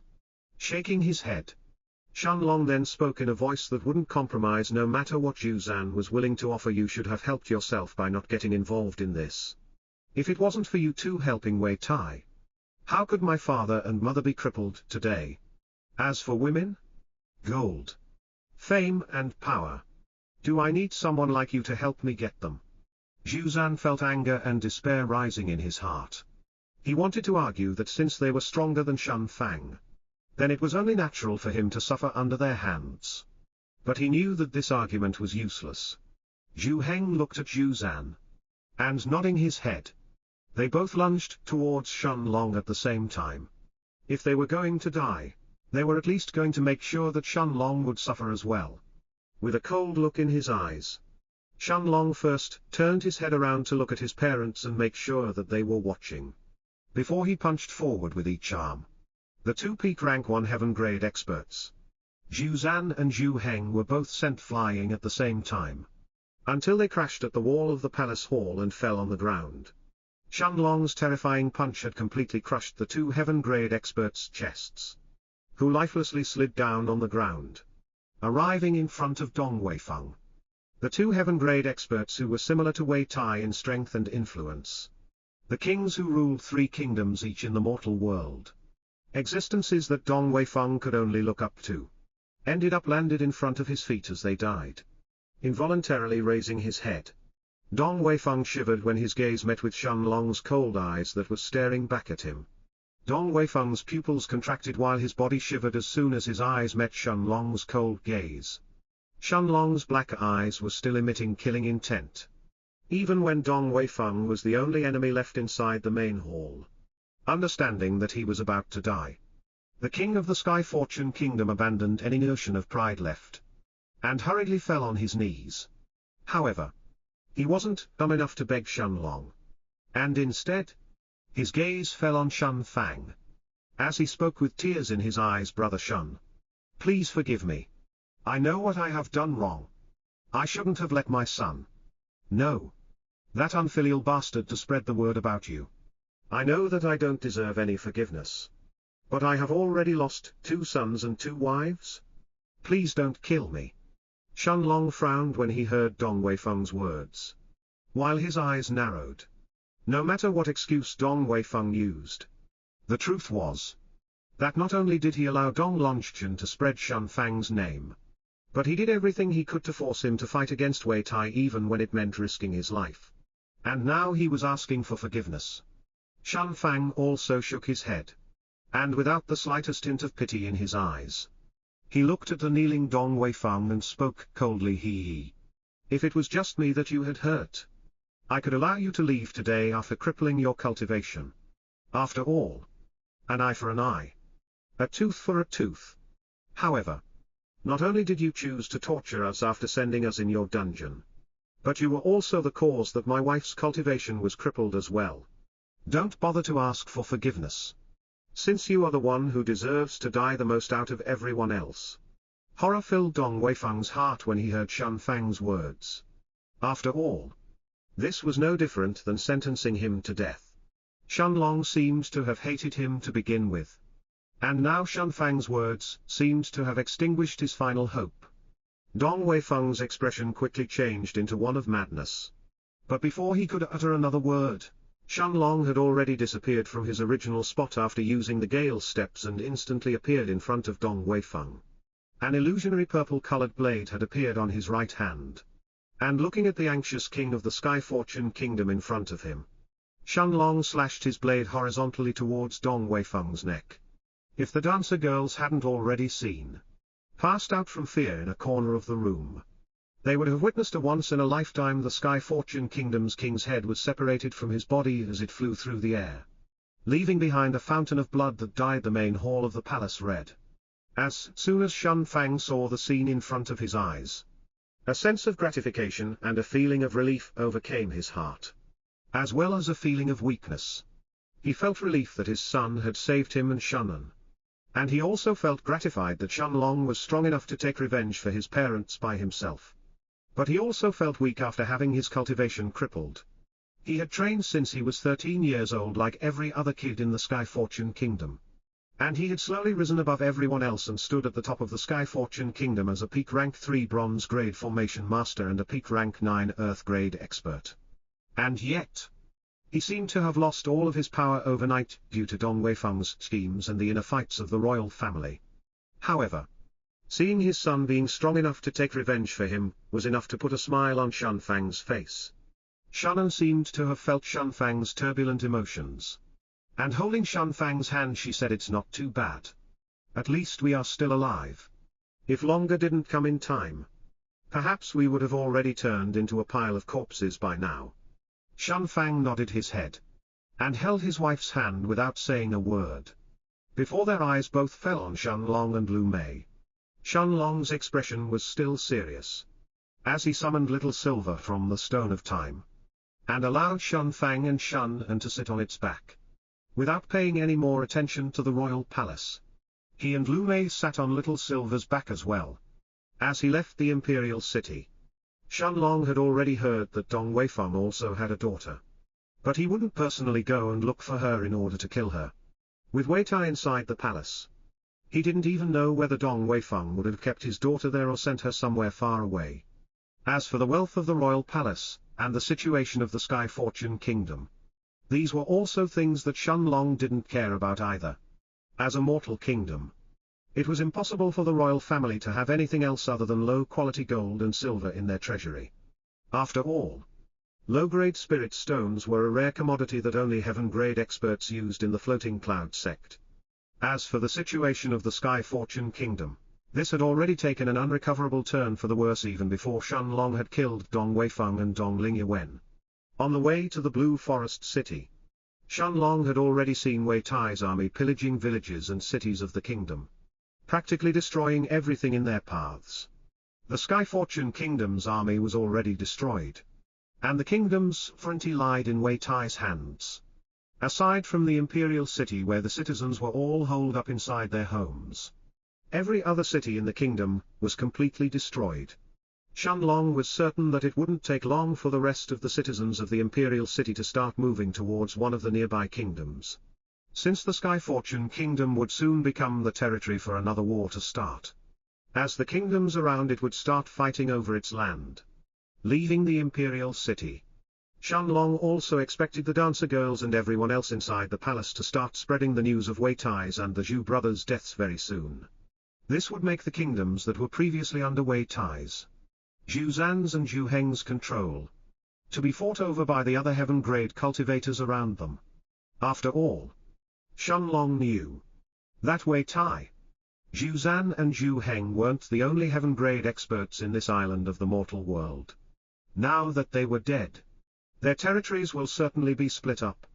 And even their own families and their confidants would have to escape. It only took a few moments for the Black Panther to cross the distance from the imperial capital, and arrive in the sky of the Blue Forest City. In the time that Shenlong took to go to the imperial palace and kill Wei Tai and the rest, Zhu Zan's and Zhu Heng's army had already escaped from the city when the rumors of the heaven-grade expert Shenlong had started to spread. However, almost all of the original inhabitants of the city had already been massacred, making the Blue Forest City a city of death. Arriving in the sky above the already destroyed Shun estate, Shenlong saw the disheartened Shun Fang and Shunan holding his hand, as they looked at the rubble of what was left of their original home. With a serious expression in his eyes, Shenlong looked at his parents, who were still staring at the wreckage below them before he said, "Father, Mother, do you want to come with me and Maya to the cultivation world? Father, Mother, do you want to come with me to the cultivation world? You don't have any more reason to stay here. Our house is destroyed and the Sky Fortune Kingdom itself will be abandoned before another war starts over its territory." Turning his head to look at Lu Mei, Shenlong finally smiled lightly for the first time since he arrived in the Sky Fortune Kingdom. And holding her hand he looked at his parents and said, "This is my wife, Maya. She and I have been together for almost a year. If you come with us, we can travel the world together." There was a gleam in Shenlong's eyes as he looked at Shun Fang and Shunan. Originally, he wouldn't have minded letting his parents live in the mortal world.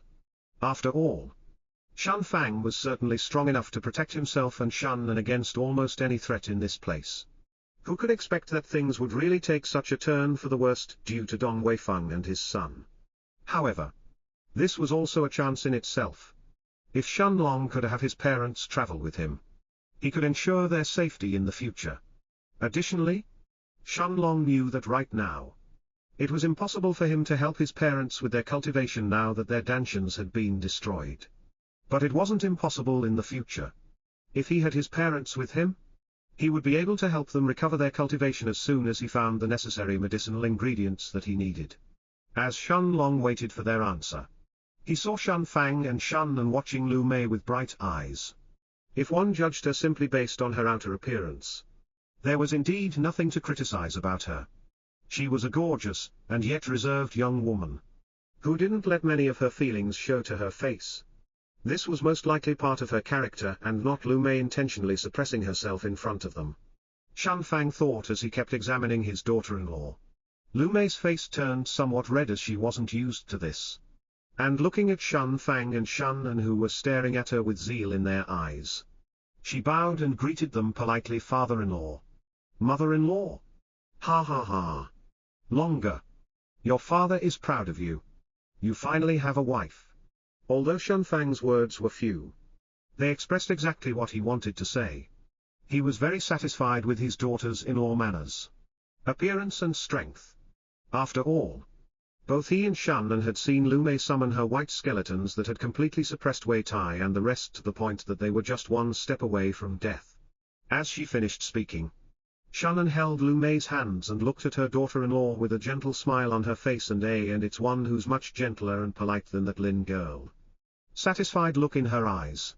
At the same time, Shenlong smiled before his eyes fell on Shun Fang as he waited for his answer. Turning his head to look at his son, Shun Fang however shook his head before he declined Shenlong's prior offer without any hesitation longer. "Your mother and I will both stay in the mortal world." Shun Fang's answer was actually completely different to what Shenlong had expected. since their Shun estate was destroyed and his father's and mother's cultivation was crippled. Wouldn't that mean that they were even weaker than normal people? After all, even most children in the Sky Fortune Kingdom started to train their chi at the age of 13. And Shenlong knew that the other kingdoms weren't any different. Looking like he had guessed Shenlong's thoughts, Shunfang had a bright smile on his face as he patted Shenlong's shoulder and said, "Longer. If I wanted to enter the cultivation world, I would have long since joined the Floating Cloud sect. Even if I didn't become an inner disciple, I would have at least become a normal elder by now. However, entering the cultivation world was neither mine nor your mother's goal. Choosing to live a simple life, without any worries, away from the strifes of cultivators in the Sky Fortune Kingdom, was what we were originally planning. However, even without the Sky Fortune Kingdom, there are other kingdoms where we can go and meet new people. We can also have a fresh start and won't have people to rely on me being a heaven-grade expert to help them. Going with you to the cultivation world, aside from being a burden to our son, what else would we do there?" Seeing that Shenlong wasn't entirely convinced, inside the Stone of Time, Little Black nodded his head, as he said to Shenlong, "Master, Shunfang is right. Although their cultivation was destroyed, they can still live their lives. However, if they followed Master in the cultivation world, they would then feel hopeless and weak. Although Master's parents suffered, they can certainly start a new life, away from the war of the Sky Fortune Kingdom now and travel to a new place." Shenlong shook his head when he heard Little Black's words. How could he have not thought about these things by himself already? However, leaving his parents without any protection was still an unpleasant feeling. For a moment Shenlong even thought of taming a rank 4 magic beast to protect Shunfang and Shunan. But that would still go against Shunfang's wishes of living a simple life. After all, no matter what, a rank 4 magic beast would certainly make every single heaven-grade expert in this mortal island afraid. Even the sect master of the Floating Cloud sect, Lu Jian, wasn't certain if he could fight an early rank 4 magic beast head-on. Without another word, Shunfang walked through the Shun estate and gathered some of his personal belongings in a small chest, along with some gold and silver, before he once again sat on Little Silver's back. Understanding that there was no more reason for them to stay here, Shenlong, Shunfang and Shunan all threw one more look at the destroyed Blue Forest City from the sky, before the Black Panther's body flew forward like a bolt of silver lightning, as it tore through the sky. As Shenlong searched for a new place for his parents to settle down, less than a minute later, the Black Panther had stealthily arrived in the sky above a city located near the vast sea that surrounded this mortal island. It was a large city, more than 3 times bigger than the Sky Fortune Kingdom's imperial capital itself, while its harbor was completely filled with big and small ships that ranged from fishermen ships all the way to big warships. It was the Roaring Waves Kingdom. After landing a few miles away from the capital of the Roaring Waves Kingdom, Shenlong had Little Silver return back inside the foggy space in the Stone of Time, before he and Lu Mei walked along with his parents towards the city gates. After paying a fee of 2 gold coins per person for a total of 8 gold coins, Shenlong and his family walked past through the city gates and entered the city. Although the royal city of the Roaring Waves Kingdom couldn't be compared to the cities of the cultivation world, it was still many times more bustling than the imperial city of the Sky Fortune Kingdom. The smell of fish had already filled the air of the royal capital, as many fishermen displayed their catch for the day, trying to attract the customers around them. Looking at the scene around him, Shunfang had a smile on his face as he said, "Although it's my first time in this city, it is exactly how I thought it would be."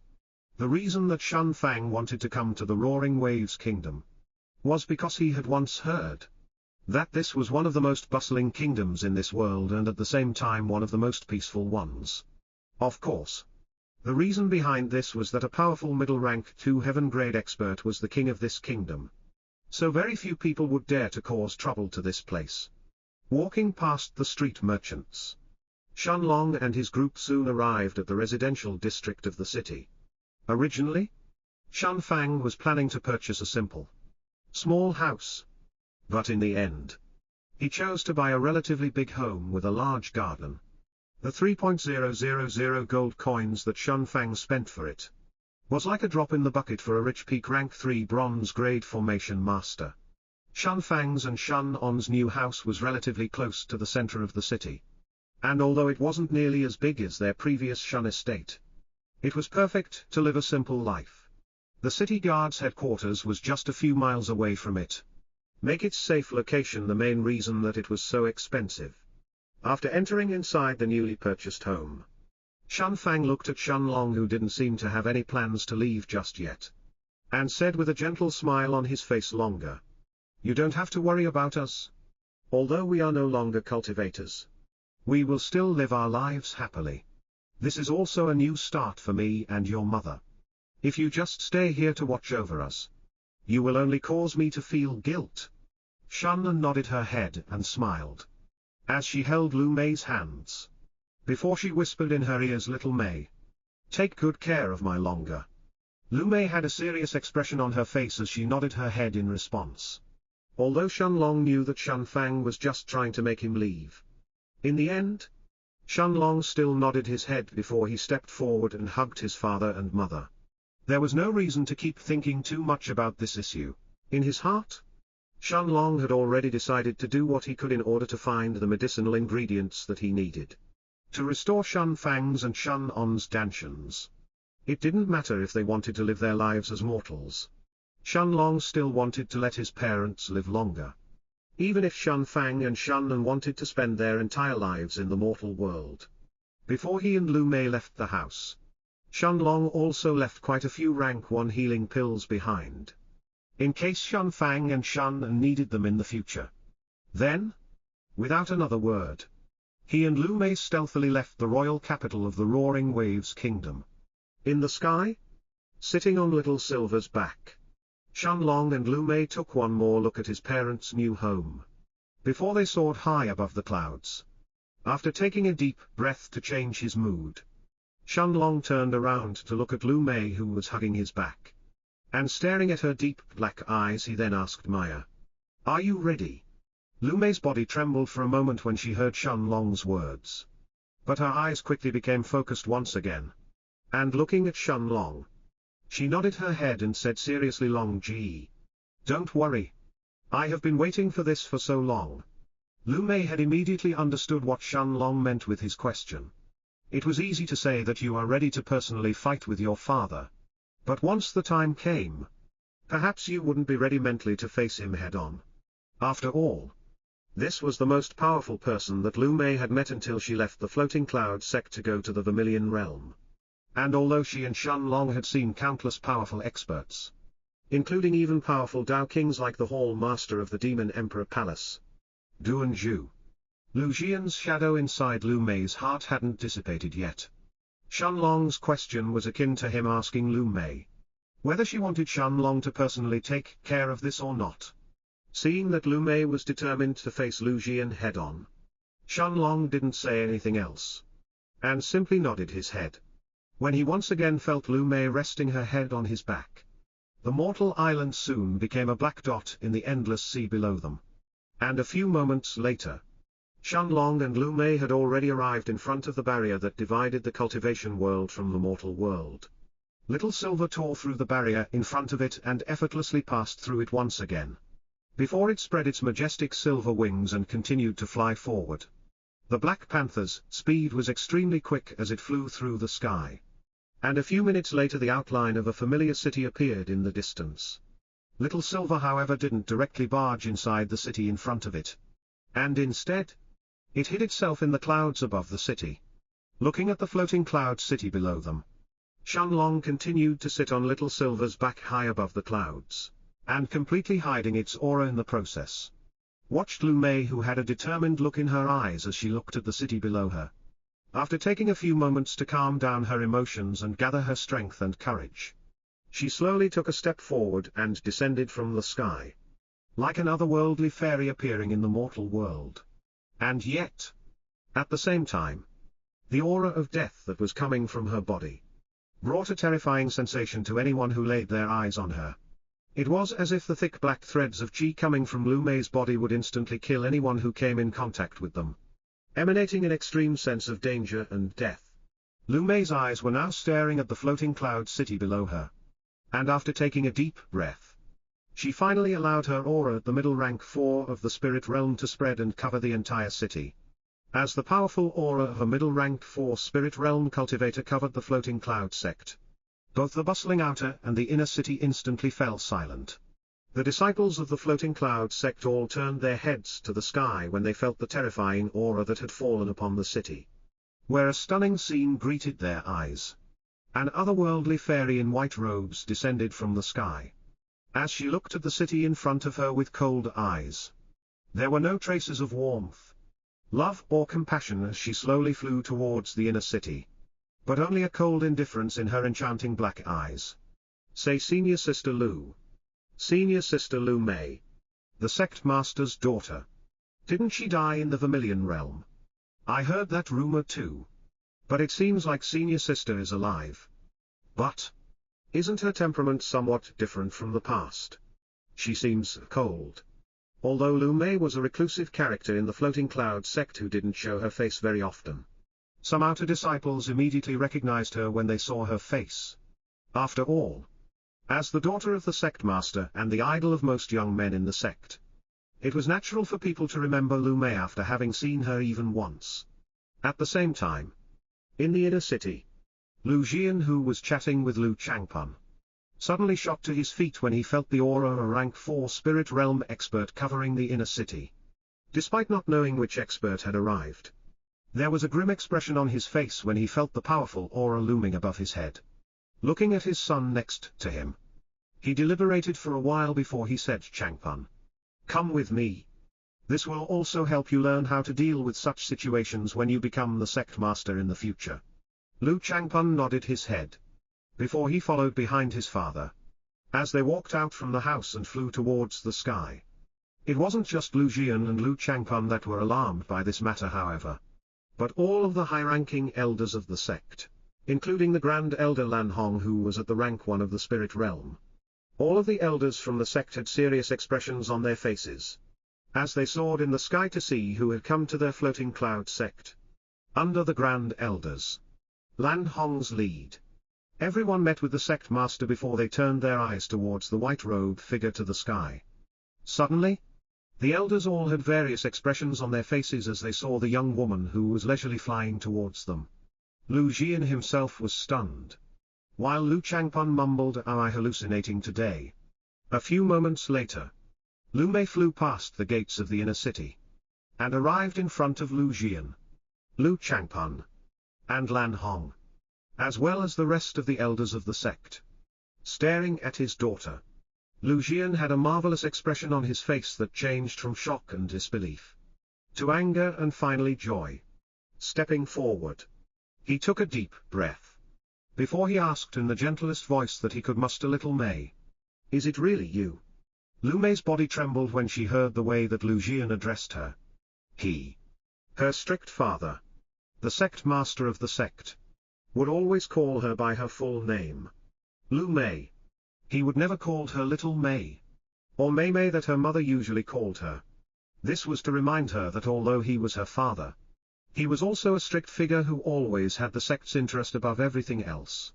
And yet, just now he had used the gentlest voice he could use when he spoke to her. Even Lu Changpun would have been stunned by his father's behavior, if he wasn't already looking at his sister with his mouth hanging open. The aura of a powerful spirit realm expert was coming from her body. Her aura was actually even more powerful than their father's. What did this mean? It meant that Lu Mei wasn't just a spirit realm expert, but she was also a middle stage one at that. How is this possible?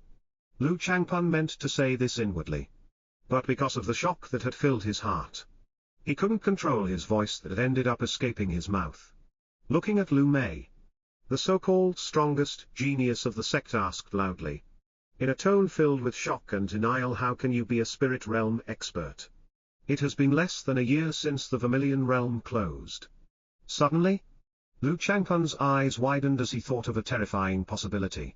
And looking at his sister, He pointed his finger forward before he asked in a shrieking voice, "You don't tell me that you actually got the inheritance of the Vermilion Realm. No. This is impossible." Lu Jian's eyes suddenly lit up as he looked at Lu Mei. And even Lan Hong and the elders around him were looking at the even eye. The greatest genius of the sect didn't manage to get the inheritance, so how could you succeed? Daughter of the sect master with eyes filled with shock. The inheritance of the Vermilion Realm. Right. Only this could explain Lu Mei's rapid advancement. Lu Mei didn't answer Lu Changpun's question. She didn't even bother glancing at her brother. And instead, she looked at Lu Jian, who was staring at her as if he was looking at a rare piece of treasure. Looking at her father's change in behavior. Who hadn't even asked her what had happened to her for the past 1 year. Countless thoughts flashed through Lu Mei's mind: the inheritance of the Vermilion Realm. If it wasn't for Long Ji saving me, I would have already become a corpse under the hands of the disciples of the Poison Hall. The look in Lu Mei's eyes soon turned cold.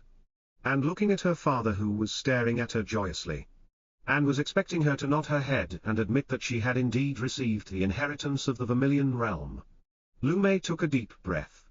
And without responding to Lu Changpun's question, she said in a cold voice, "I am here to take my mother away." It was a simple sentence. And yet it had left Lu Jian staring at Lu Mei in shock. Take her mother away? What mother? My wife. Even Lu Changpun, the Grand Elder Lan Hong and the elders around him, were all staring at Lu Mei, not understanding what she meant. And yet, despite being confused, Lu Jian wasn't angry. Instead, he looked at his daughter with a big smile on his face. And like a father who was trying to coax his angry child, he said, Mei, don't be angry. Daddy will do whatever you want. Come with me and let's go chat inside. Your mother is certainly very worried about you as well. This time, it wasn't just Lu Mei and Lu Changpun, but all of the elders around him as well, who were stunned by his behavior. How was this their dignified sect master? This was more like a patient and doting father speaking to his child. Father, shut up. Quickly lead the way for me and your sister, you unfilial son. Lu Changpun was ready to interrupt Lu Jian and ask him if he had a fever.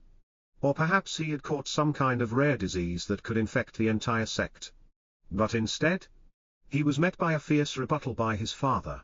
Lu Jian, who had always pampered his son, had now berated him in front of all the elders of the sect. No matter what the reason was, this was certainly going to hurt his prestige in the future, when he succeeded his father for the position of the sect master. And yet, after seeing the angry expression in his father's face, Lu Changpun didn't dare to flare up. And after shooting a look of anger at Lu Mei, he hurriedly went deeper inside the sect, as he led the way for his father and his sister. Before he could go too far, however, Lu Changpun heard Lu Mei's cold voice as she looked at Lu Jian and said coldly, "There is no need. I didn't come here to chat with you like family. I am here to take my mother back and settle everything with you and your son." Hearing Lu Mei's cold voice, Lu Jian's expression slowly turned angry. And looking at his daughter, he finally asked furiously, "Lu Mei, are you sure that you want to talk to me like this? I am already being accommodating with you. But don't forget that you are still my daughter." Ha ha ha ha. Lu Mei's melodious laughter resounded in everyone's ears. But Lu Jian and the rest felt shivers in their bodies when they heard this. To them, it sounded as if Lu Mei's laughter was filled with traces of death. Even some of the inner disciples who had gathered near the entrance of the inner city and had come to spectate what was going on, soon felt themselves gasping for breath, as if death itself had appeared next to them, and was ready to take their lives with his scythe. Looking at the shocked Lu Jian and the horrified Lu Changpun, who took a few steps back to get even further away from her, Lu Mei laughed again, before she continued, "Your daughter. Now you remember that I am your daughter. In all these years, have I not been a prisoner inside the sect? Were you not cruel to me, treating me like an object rather than your own child? Did you not only have eyes for your own son, the one who you were going to make the next sect master? Even when Lu Changpun brought the third son of the Flying Sword sect's sect master, did you not berate me when I refused to marry him myself? Did you not lock me up in the sect for 4 months until my mother begged you with tears in her eyes to let me go?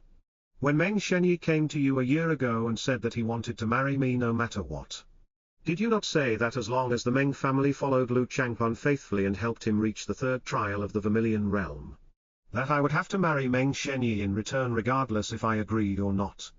And now, you want me to forget everything and act as your obedient daughter? Ha ha ha ha. Isn't it because of the inheritance of the Vermilion Realm? As soon as Lu Mei finished her words, Lu Jian's own words were stuck in his throat. Indeed, he hadn't cared about his daughter in the past. It wasn't that he hated Lu Mei. But in the end, she was simply a tool to help her brother on his way to rise in the world. After all, Lu Jian already had dreams of his son becoming the next sect master, and expanding the floating cloud sect even further. As for Lu Mei, even if her talent was at the same level as her brother's, she was still a woman in the end.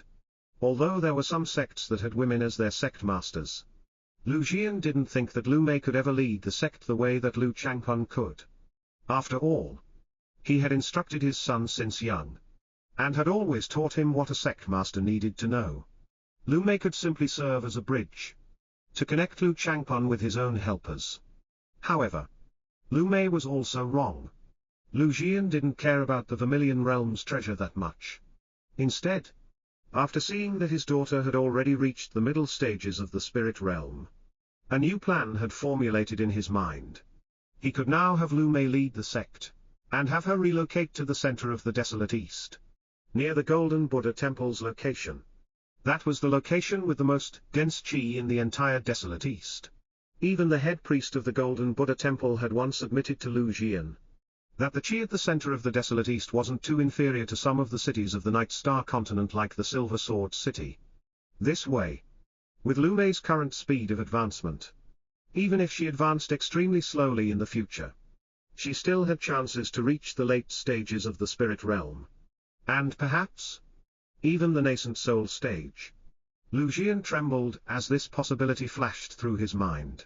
However, Lu Mei's next words completely crushed his illusions. Lu Jian, today I am here to take my mother back and take revenge. After she finished speaking, Lu Mei waved her hand and a bright blue sword appeared in it. It was her 4 seasons azure sword. Lu Jian and the elders of the floating cloud sect around him were all taken aback when they saw this. Was Lu Mei intending to fight Lu Jian head-on? Lu Jian was also stunned when he noticed the quality of the azure sword in Lu Mei's hands. With a glance, he could clearly tell that this azure sword was even better than his own sword. As for Lu Changpan, he didn't seem to have noticed this detail.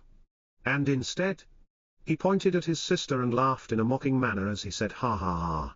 Take revenge. Revenge for what? For being treated unfairly. This is the cultivation world, idiotic woman. Perhaps you were lucky enough to obtain the inheritance of the Vermilion Realm. But if you think that your sudden rise in cultivation will instantly place you at the level of a sect master, you really are dumb. Just based on how quickly you have advanced, your foundation is surely unstable and you may never even reach the late stages of the spirit realm. Lu Jian frowned when he heard his son's words. But he didn't berate him this time. It was obvious that Lu Mei really wanted to fight him, and wouldn't rest until one of them won. Besides, in Lu Jian's heart, Lu Changpan was also right. Despite the fact that Lu Mei's cultivation had somehow surpassed his, and her sword looked to be at least a rank 3 silver grade weapon, Lu Jian didn't think that he would lose when fighting his own daughter. Even in the worst case scenario, they would be evenly matched. After all, Lu Jian's fighting experience was honed through many years of fighting against the best of the best in the desolate east. Although his cultivation was only at the early stages of the spirit realm, he was still a peak rank 3 spirit realm expert who was just a step away from reaching the middle stages. Despite the qualitative difference between the early and the middle stages of the spirit realm, Lu Jian always had the confidence to fight against, and even defeat normal early rank 4 spirit realm cultivators. Let alone Lu Mei, who most likely had her cultivation boosted in an abnormal way. Looking at Lu Mei, Lu Jian shook his head, before he said with a serious look in his eyes, very well. If you win, you can take your mother and do whatever else you want to do. But if you lose, you will have to listen to me from now on. With a gentle smile on his face, Lu Jian took out a long white sword from his spatial ring. And looking at Lu Mei he continued, Mei, don't worry. I will no longer force you to marry someone you don't want to. In fact, as long as you agree, I will make you the sect master today. After all, my blood still flows through your veins. And even if I failed to realize your worth in the past, we can still fix everything. Ha ha ha. At the same time, right above the clouds of the floating cloud city, Shenlong couldn't help laughing when he heard Lu Jian's words. Thankfully, he had already suppressed his voice, so no one had managed to hear him. Seeing Lu Jian's attempt to persuade Lu Mei to return back to the sect was akin to watching a monkey perform. If everything in this world, including years of parental neglection that had practically pushed Lu Mei to the brink of death, forcing her to pass through the second trial of the Vermilion Realm by herself and almost die in the process, all of them simply to escape from the floating cloud sect, could be mended through a bunch of sweet words, then Lu Mei would have really suffered for nothing. Indeed, this was a pragmatic world. And now that Lu Mei's worth had exceeded that of Lu Changpan's in their father's eyes, Lu Jian was willing to do anything to get Lu Mei back to his side. However, although Lan Hong's and the rest of the elders nodded their heads, Lu Changpan's expression had instantly turned ugly when he heard his father's words. He was like a chicken being held from its neck. Make Lu Mei the sect master. Then what about him? However, despite Lu Jian's sweet words, Lu Mei wasn't that naive and sheltered woman any longer.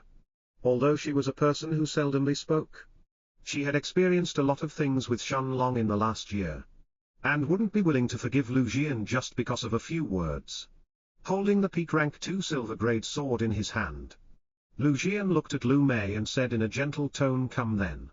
Show me how much you have improved while you were away. With a cold look in her eyes, a layer of frost appeared on Lu Mei's 4 seasons azure sword, before she flew forward towards Lu Jian.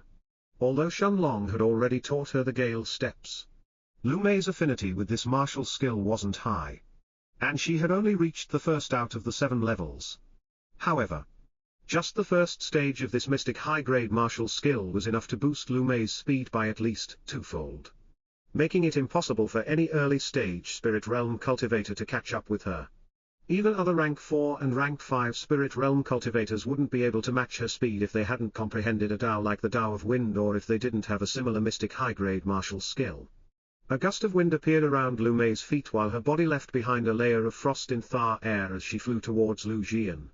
Using both of her hands, Lu Mei gathered her chi into the 4 seasons azure sword, creating a huge ice sword that she slashed down towards Lu Jian. Lu Jian smiled when he saw this while a layer of frost covered his own sword as well, turning into a huge sword that met Lu Mei's slash head-on. The elders of the floating cloud sect, including the Grand Elder Lang Hong, as well as Lu Changpan, all hurriedly flew away, not daring to stay within the radius of Lu Mei's and Lu Jian's fight. As soon as the 4 seasons azure sword met Lu Jian's sword, however, the sound of ice crashing resounded above the floating cloud sect, and Lu Mei's huge ice sword started to crumble. The layer of ice that was covering the 4 seasons azure sword's surface was quickly destroyed, revealing the blue sword's original appearance, while pushing Lu Mei back in the process. At the same time, although the ice on Lu Jian's sword was cracked as well, it wasn't destroyed, and was quickly reformed a few moments later. In the first exchange, Lu Mei was actually at a disadvantage. Ha ha ha ha ha. Lu Changpan started laughing when he saw this scene. And without missing the chance to mock his sister, he said seriously, ha ha ha. Despite your cultivation being higher than father's, it seems that your comprehension of the Tao of Ice isn't even close to his own. It wasn't just Lu Changpan who had noticed this, but Lan Hong as well as the other elders, who looked at the scene in front of them without any shock in their eyes. No matter what, it was impossible for Lu Mei's comprehension of the Tao of Ice to reach the same level as Lu Jian's within a year. Even though her cultivation was higher, in a direct exchange she was put on the back foot. Lu Jian didn't miss this chance, and continued to counterattack, as he relentlessly slashed his white sword at Lu Mei again and again. forcing her to defend and take a passive position. The ice on top of the Four Seasons Azure Sword didn't even have enough time to reform itself, before it was quickly destroyed by Lu Jian's powerful attacks. Indeed, when the difference in cultivation wasn't big, the comprehension of the Tao, the martial skills, as well as the type of the Tao itself, were the things that proved to be critical during a fight. As Lu Jian pushed Lu Mei further and further, he said in a low voice, "This is the result of advancing hastily in your cultivation. No matter what, your comprehension of the Tao must always be at the same level as your cultivation base. Otherwise, even after reaching the middle stages of the spirit realm, you will lose even when you fight against average early-stage spirit realm cultivators." Narrowing her eyes, Lu Mei didn't reply to Lu Jian, and instead, she raised the Four Seasons Azure Sword as she took Lu Jian's hit head-on. Despite being a peak rank 2 silver grade sword fighting against a rank 1 gold grade weapon, Lu Jian's huge ice sword sent Lu Mei flying in the sky, making her hands feel pain in the process after blocking the hit. However, Lu Mei still suppressed the pain she was feeling, and with a cold look in her eyes, she gathered her chi in her right hand, where a black ball of chi slowly took form. Lu Jian suddenly halted his movements, as a terrifying aura started to gather around Lu Mei's body. It was the aura of death. Although Lu Jian hadn't encountered the aura of death a lot of times in the past, except for when he saw the remnant chi that hadn't dispersed on the desiccated corpses of some strong cultivators, he could still identify it at first glance. The moment that his eyes had fallen on the black ball of chi in Lu Mei's hand, Lu Jian had the feeling that if he approached a few steps closer to it, he would put himself at risk of losing his life. This was the feeling that he had as with ample experience, a powerful expert at the peak of rank 3 in the spirit realm. As well as a veteran cultivator, Lu Mei however didn't look at her father, and instead, she turned her eyes on the black ball of chi in her hand, before she allowed it to fall on the ground. The black ball left Lu Mei's body, as it started falling towards the floating cloud city below her. It had only fallen halfway through the air however, before the black ball of chi turned into a black hole that suspended itself in mid-air. Suddenly, under Lu Jian's and the floating cloud sect's elders' stunned gazes, a pair of 3 meters 10 feet tall undead knights covered in black armor appeared from the black hole in rapid succession. Each of the knights was holding a 2 meters 6.6 feet long black greatsword, while wisps of bright red flames were shining in their eye sockets. The most shocking thing however was the undead knight's aura. They were at the middle rank 4 of the spirit realm. It was really a pair of middle-stage spirit realm summoned creatures. Even Lu Jian, who had roamed throughout the entire desolate east and had a lot of experience, was stunned in front of this scene, let alone seeing something like this. He had never even heard of anything like this before. Normally, shamans who could summon powerful creatures could only summon those whose strength was at least a minor realm below them. Lu Jian had seen in the past an expert at the peak of rank 9 of the spirit realm from the Night Star continent who had comprehended the Tao of Earth, and had summoned a golem at the peak of rank 8. Although this golem wasn't unrivaled in their desolate east, but aside from the head priest of the Golden Buddha Temple and its 2 rank 9 spirit realm level monks, as well as the master of the Poison Hall, there was no one else who was able to contend against it. Although the golem was inferior to its master in terms of direct combat prowess, its vitality and its defensive prowess was much stronger than his. It could take hits without feeling any pain, and even if it was destroyed, as long as its master infused enough chi inside it, it would be quickly regenerated. Looking at Lu Mei's undead knights, Lu Jian could tell that they were similar to that terrifying golem. He could feel that the black armor around their chests was so sturdy that it would be almost impossible for him to break it by attacking them head-on. And yet, despite feeling fear, a surge of excitement had also appeared in Lu Jian's heart. Didn't that mean that once Lu Mei reached the rank 9 of the spirit realm, she would practically be invincible in the desolate east if she fought with anyone else aside from the head priest of the Golden Buddha Temple? Even the master of the Poison Hall would probably not be her match in a one-on-one fight. Looking at Lu Mei with gleaming eyes, Lu Jian didn't wait for her to make a move, and instead, his body erupted with his full power as he flew towards her at full speed. He knew that if he waited for the black armored knights to entrap him, he would probably be done for. Lu Jian pointed his white sword towards the undead knights' feet, covering them with a layer of solid white ice before he continued towards Lu Mei.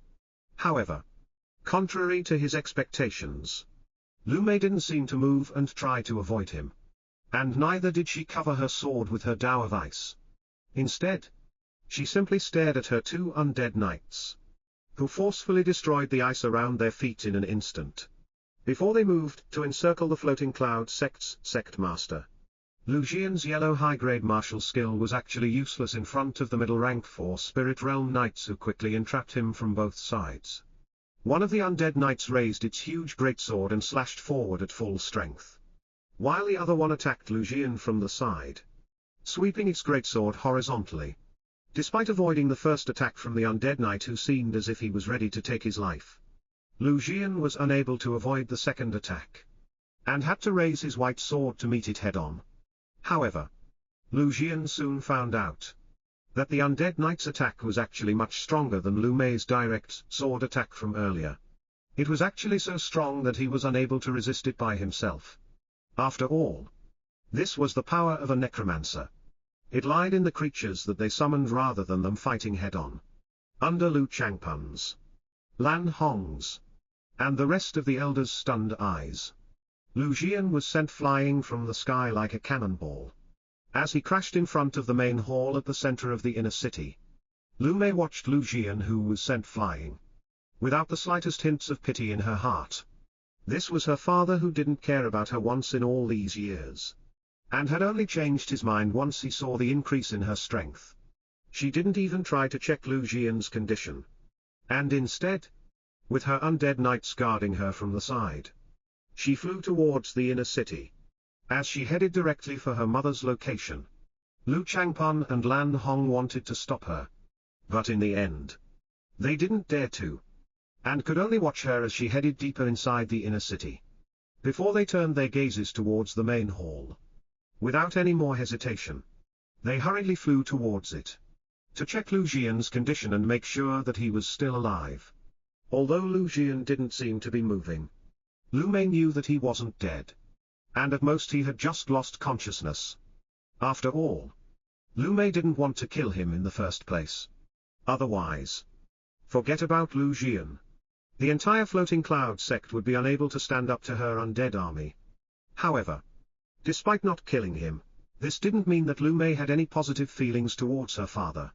Instead, she directly ignored him, as she continued to fly towards the inner city. A few moments barely passed before Lu Mei's eyes were locked on a small house near the main hall where Lu Jian had landed. It was a relatively simple house, but it made Lu Mei suddenly halt in midair, as emotions suddenly overflowed her heart. This was her home for so many years. This was the place where she and her mother lived, as Lu Jian's second wife. Her mother didn't live in Lu Jian's palace at the center of the city, but she had her own house allocated to her. After taking a deep breath, Lu Mei didn't step inside the house but instead, she circled around it and walked straight to its backyard, while leaving the two undead knights to stand guard near the house's entrance, not allowing anyone to come close. A beautiful middle-aged woman dressed in silver-white robes was sitting on a chair, and was petting a huge bird that was lying next to her. It was a huge bird more than 20 meters 66 feet long, with a yellow beak and bright red wings. This was the most common use of transportation used by the high-ranking members of the Floating Cloud sect. The rank 3 red-winged condor. This red-winged condor, however, didn't belong to the sect, but was the personal magic beast of Lu Mei's mother. Almost as if sensing someone coming, the condor raised its head and looked at the entrance of the backyard, where a white-robed young woman was standing quietly. Lu Mei smiled gently once she saw the condor, but tears started to flow from her eyes once she saw the middle-aged woman who was still petting the condor's head. Her facial features were very similar to Lu Mei's, aside from the wrinkles around her eyes, and her black hair that were actually at a shoulder's length. The beautiful middle-aged woman followed the condor's gaze, and was stunned when she saw Lu Mei staring at her. Lu Mei opened her mouth a few times, but only a single word came out, one that was filled with all of her emotions: mother. As this sentence left Lu Mei's mouth, the beautiful middle-aged woman hurriedly stood up from her chair, while her eyes stared at Lu Mei in disbelief. Soon, her expression was replaced with one of joy, as she flew forward and placed her arms around Lu Mei, hugging her tightly as she said Maya. Hearing her mother's voice, the tears from Lu Mei's eyes didn't stop flowing as she stretched her arms to hug her back. Although it had only been a year, Lu Mei knew that her mother must have been worried to death for her. After all, before she had left to enter the Vermilion Realm, Lu Mei hadn't dared to tell her that she would try to pass through the second test by herself in order to enter the Night Star continent. Lu Mei clearly knew that aside from Lu Changpan, who had the entire strength of the entire sect in his palm, any other disciple who wanted to try and pass through the second level would definitely face extreme danger. Her mother had also participated in the Vermilion Realm's opening in the past and knew how dangerous it was. No matter what, to a mother, it was better to do everything she could and even argue with her husband over Lu Mei's marriage, than having her child risk her life. Lu Mei, however, also knew that she wouldn't have been allowed to go, no matter what, if she had revealed her intentions to her mother. So she could only hide this matter in the bottom of her heart. She had already tried everything she could to change Lu Jian's mind, and had even begged him countless times. But in the end, Lu Jian had simply refused. Since Lu Mei's marriage could be helpful to unite the sect, making the Meng family even further connected to their Lu family, Lu Jian wouldn't care about his daughter's feelings. This was the difference in importance between Lu Mei and Lu Changpan. After hugging Lu Mei, a serious expression soon appeared in Lin Hufeng's eyes. As she looked at her and she asked in a worried tone, Maya, where have you been for the past year? Looking at the worried look in her mother's eyes, Lu Mei took a deep breath before she started to explain everything, starting from the moment she had left the floating cloud city to enter the Vermilion Realm. At the same time, Shenlong had a smile on his face as he sat on Little Silver's back in the sky and watched Lu Mei, who was explaining her experiences to her mother, before his eyes were quickly drawn to the main hall. The elders of the sect had all gathered around the unconscious Lu Jian, while many inner disciples were watching from the distance. Those who hadn't seen Lu Jian's fight with the black armored knights had shocked and fearful looks on their faces when they saw the sect master's condition. They had already heard that something had happened, but none of them knew who could possibly send their sect master into such a miserable state. As for the elders of the sect and the few inner disciples who had actually witnessed the scene, none of them dared to talk about it behind Lu Jian's back. It was only after Grand Elder Lan Hong gave him a healing pill that Lu Jian finally opened his eyes. Shenlong, however, didn't seem to care about Lu Mei's father, as his eyes spotted the familiar silhouette of a chubby young man in green robes. After thinking for a while, Shenlong's lips curved up before he left Little Silver's back and disappeared on the spot. Fatty Fu, who had a few other inner disciples of the sect around him, was suddenly stunned when he saw a figure appearing in front of him out of thin air. The other inner disciples hurriedly stepped back as well, almost unable to realize what was going on. Seeing the handsome young man in blue robes who was now standing in front of him, looking slightly different than he did in the past, Fu Li only took a few moments to recognize him, before his eyes widened in disbelief as he blurted out, "Brother Shen." Shenlong smiled at Fu Li, who was still staring at him in shock, before he nodded his head and said smilingly, "Fatty. Long time no see." The shock from Fu Li's face didn't disappear after Shenlong's greeting. Hearing the familiar voice, the young master of the Fu family felt himself getting dizzy. At the same time, the inner disciples around him looked at Shenlong with apprehension in their eyes, appearing in front of them without a warning or any of them realizing until it's too late. His strength must be at least at the late stages of the heaven grade. Isn't that as powerful as the strongest elders of the sect? Despite having heard Fu Li calling the young man in front of him Brother Shen, one of the inner disciples next to Fu Li still took a step forward, and pointing at Shenlong's blue robes, he shouted loudly with an angry expression on his face, in an attempt to attract everyone's attention, "Who are you? Don't you know that this is the inner part of our floating cloud city? No matter what's your connection with the Fu family, you must abide by the sect rules." Since Fu Li's group wasn't far from the main hall, the young man's voice instantly attracted the nearby elders' attention. including the Grand Elders. Looking at the elders around him, the look in Lan Hong's eyes turned serious, as he ordered them to check what was going on. Without any hesitation, a group of 6 elders hurriedly flew towards the scene. It seemed that one bad thing after the other were happening in their sect. First, their young miss had beaten down their sect master. And now an outsider had even infiltrated the sect. Lu Mei's matter could still be ignored since she was the sect master's daughter. And she was also strong enough to the point that every one of the elders were terrified to even speak to her, let alone admonish her. But an outsider entering their inner city was a completely different matter. Of course, no one of the elders even thought to associate Shenlong's entry to the sect with Lu Mei's. After all, Lu Mei was a cold person by nature who didn't speak a lot, let alone have allies who would infiltrate the sect. Besides, with her current strength, she could probably beat every high-ranking elder of the sect just by using her 2 black armored knights. So why would she need any helpers? With this train of thought, the elders quickly flew towards the green-robed young man's location. Fatty Fu instantly snapped out from his daydreaming once he heard these words. And looking at the green-robed young man next to him, his hand flew at a quick speed, heading towards the young man's face. The young man, however, seemed to have been prepared for Fatty Fu's attack, and he quickly stepped to the side, avoiding Fu Li's slap. Of course, Fatty Fu already knew that this inner disciple was part of the Meng family. The Fu and the Meng families had a very bad relationship between themselves, so a friend of Fu Li's was an enemy of the Meng family. Shenlong, however, didn't respond to the green-robed inner disciple of the Meng family as his eyes continued to stare at Fu Li. Seeing that the elders had almost arrived at the scene, Fu Li looked at Shenlong and said seriously, "Brother, run. Come and meet me at the Fu family's mansion later. If you get caught here, you will be in huge trouble." Even though Fu Li was the young master of the Fu family, in reality, even he didn't have the authority to bring an outsider inside the inner city.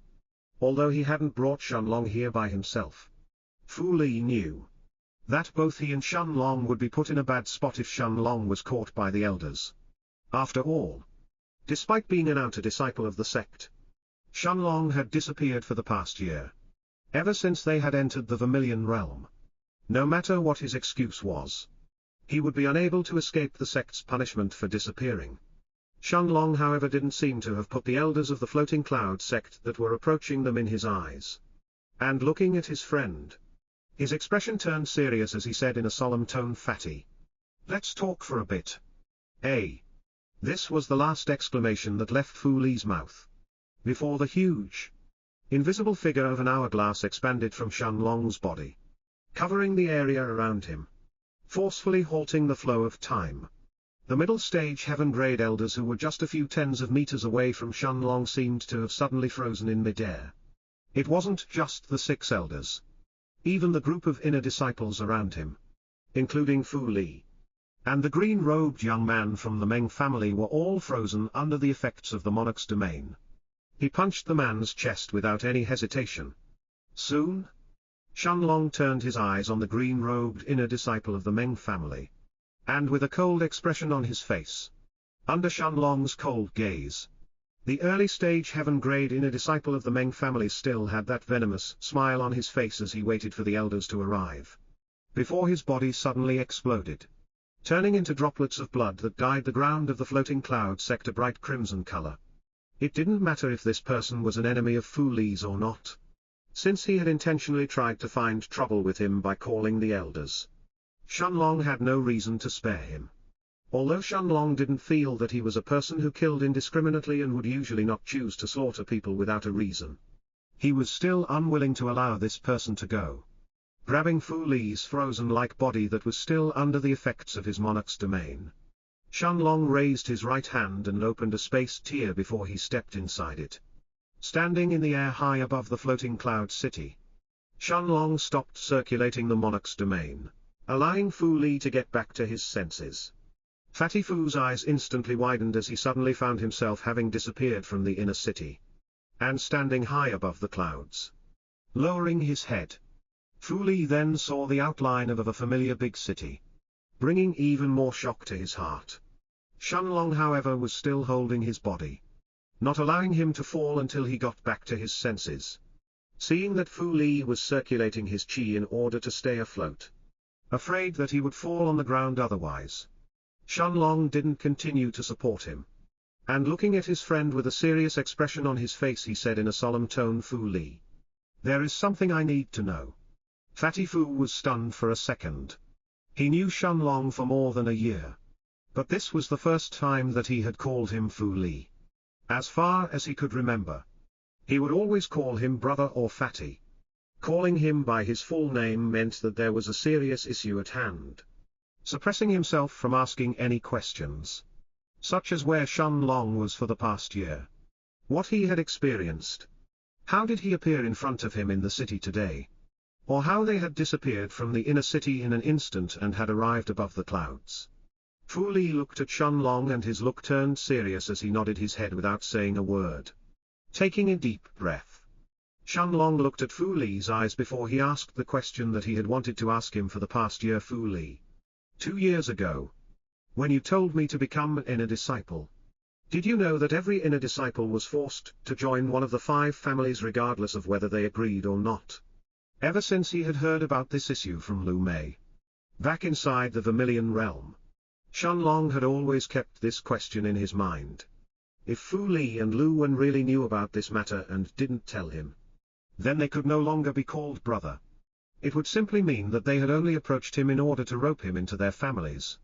As for lying to him, Shenlong was confident that even without Little Black's help of sensing the soul fluctuations of someone, he could determine by himself whether Fatty Fu was saying the truth or not.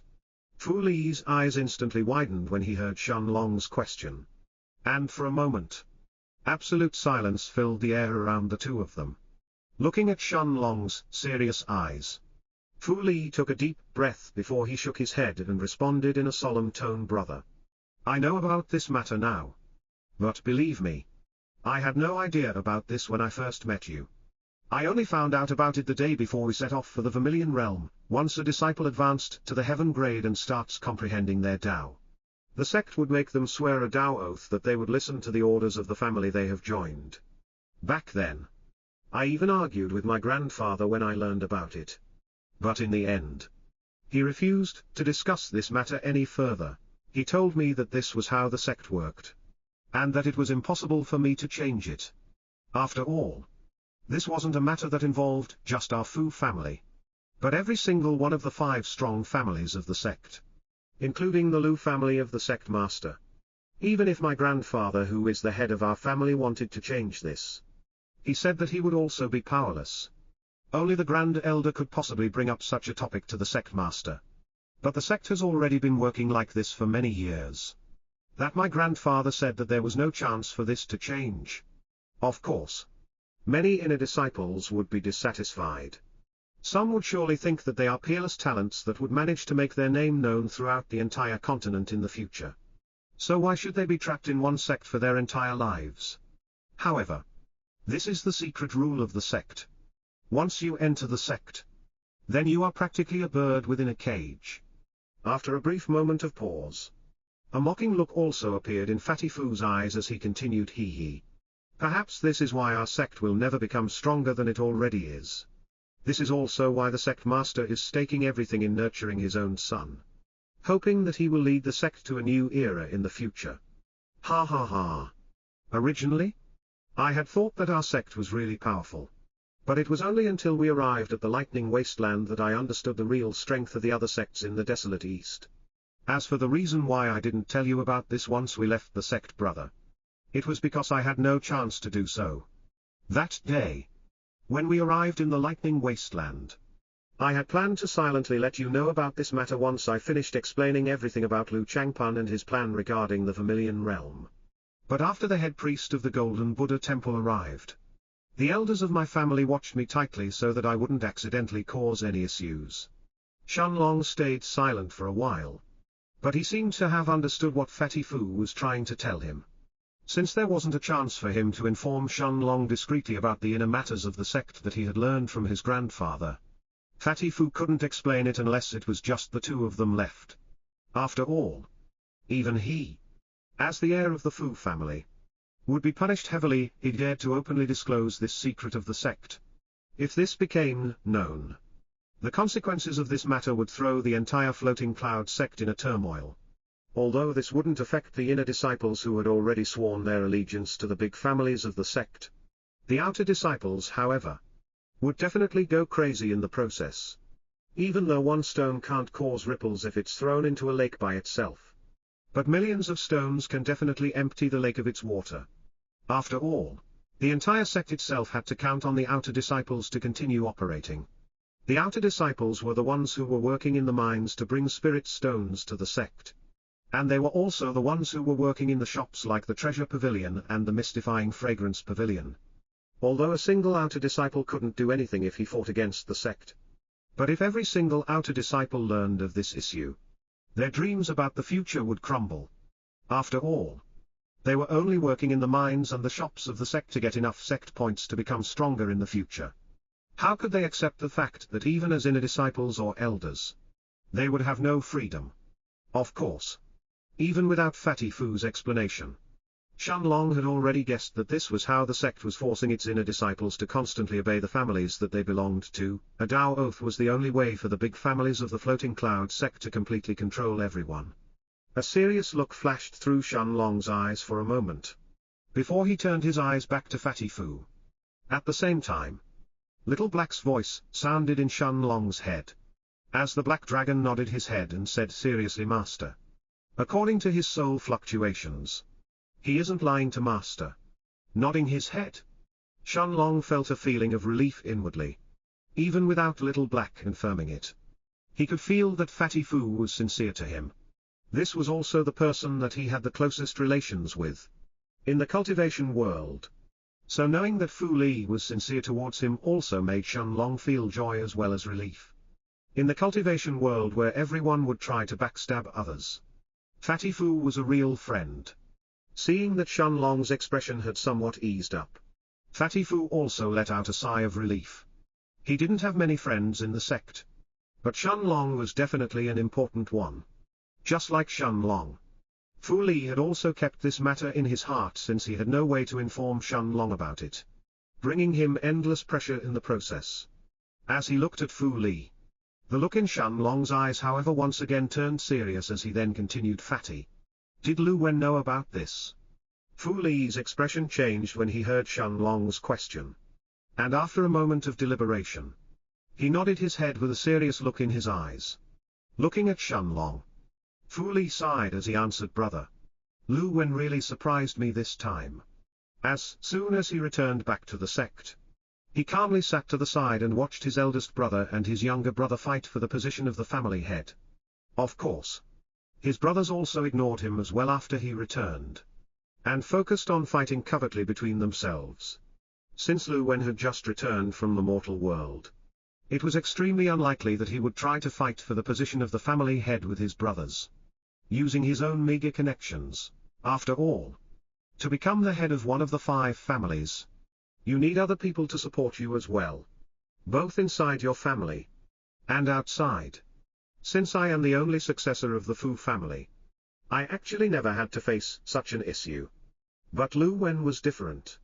The elders of the Lu family had mainly split themselves into 2 battlefronts, one of them supporting Lu Wen's older brother, and the other supporting his younger brother. Only a small amount of the elders of the Lu family were actually willing to support Lu Wen.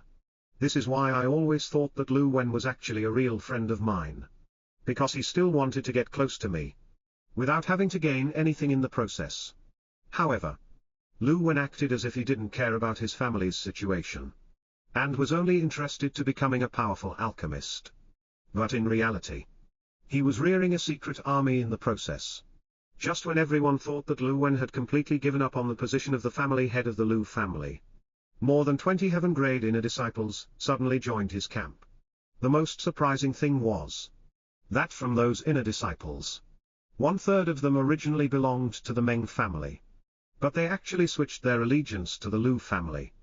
As for the other 2/3, they seemed to have been loyal to Lu Wen even before he left the floating cloud city to go to the mortal world in the past. Shenlong's eyes narrowed when he heard this. He already knew that once someone advanced to the heaven grade and became an inner disciple, they had to swear a Tao oath to follow the orders of the family that they had joined. Even if these members had been originally supported by Lu Wen behind the scenes in the past. After becoming inner disciples and joining the Meng family, they would have been unable to follow anyone's but the Meng family's orders.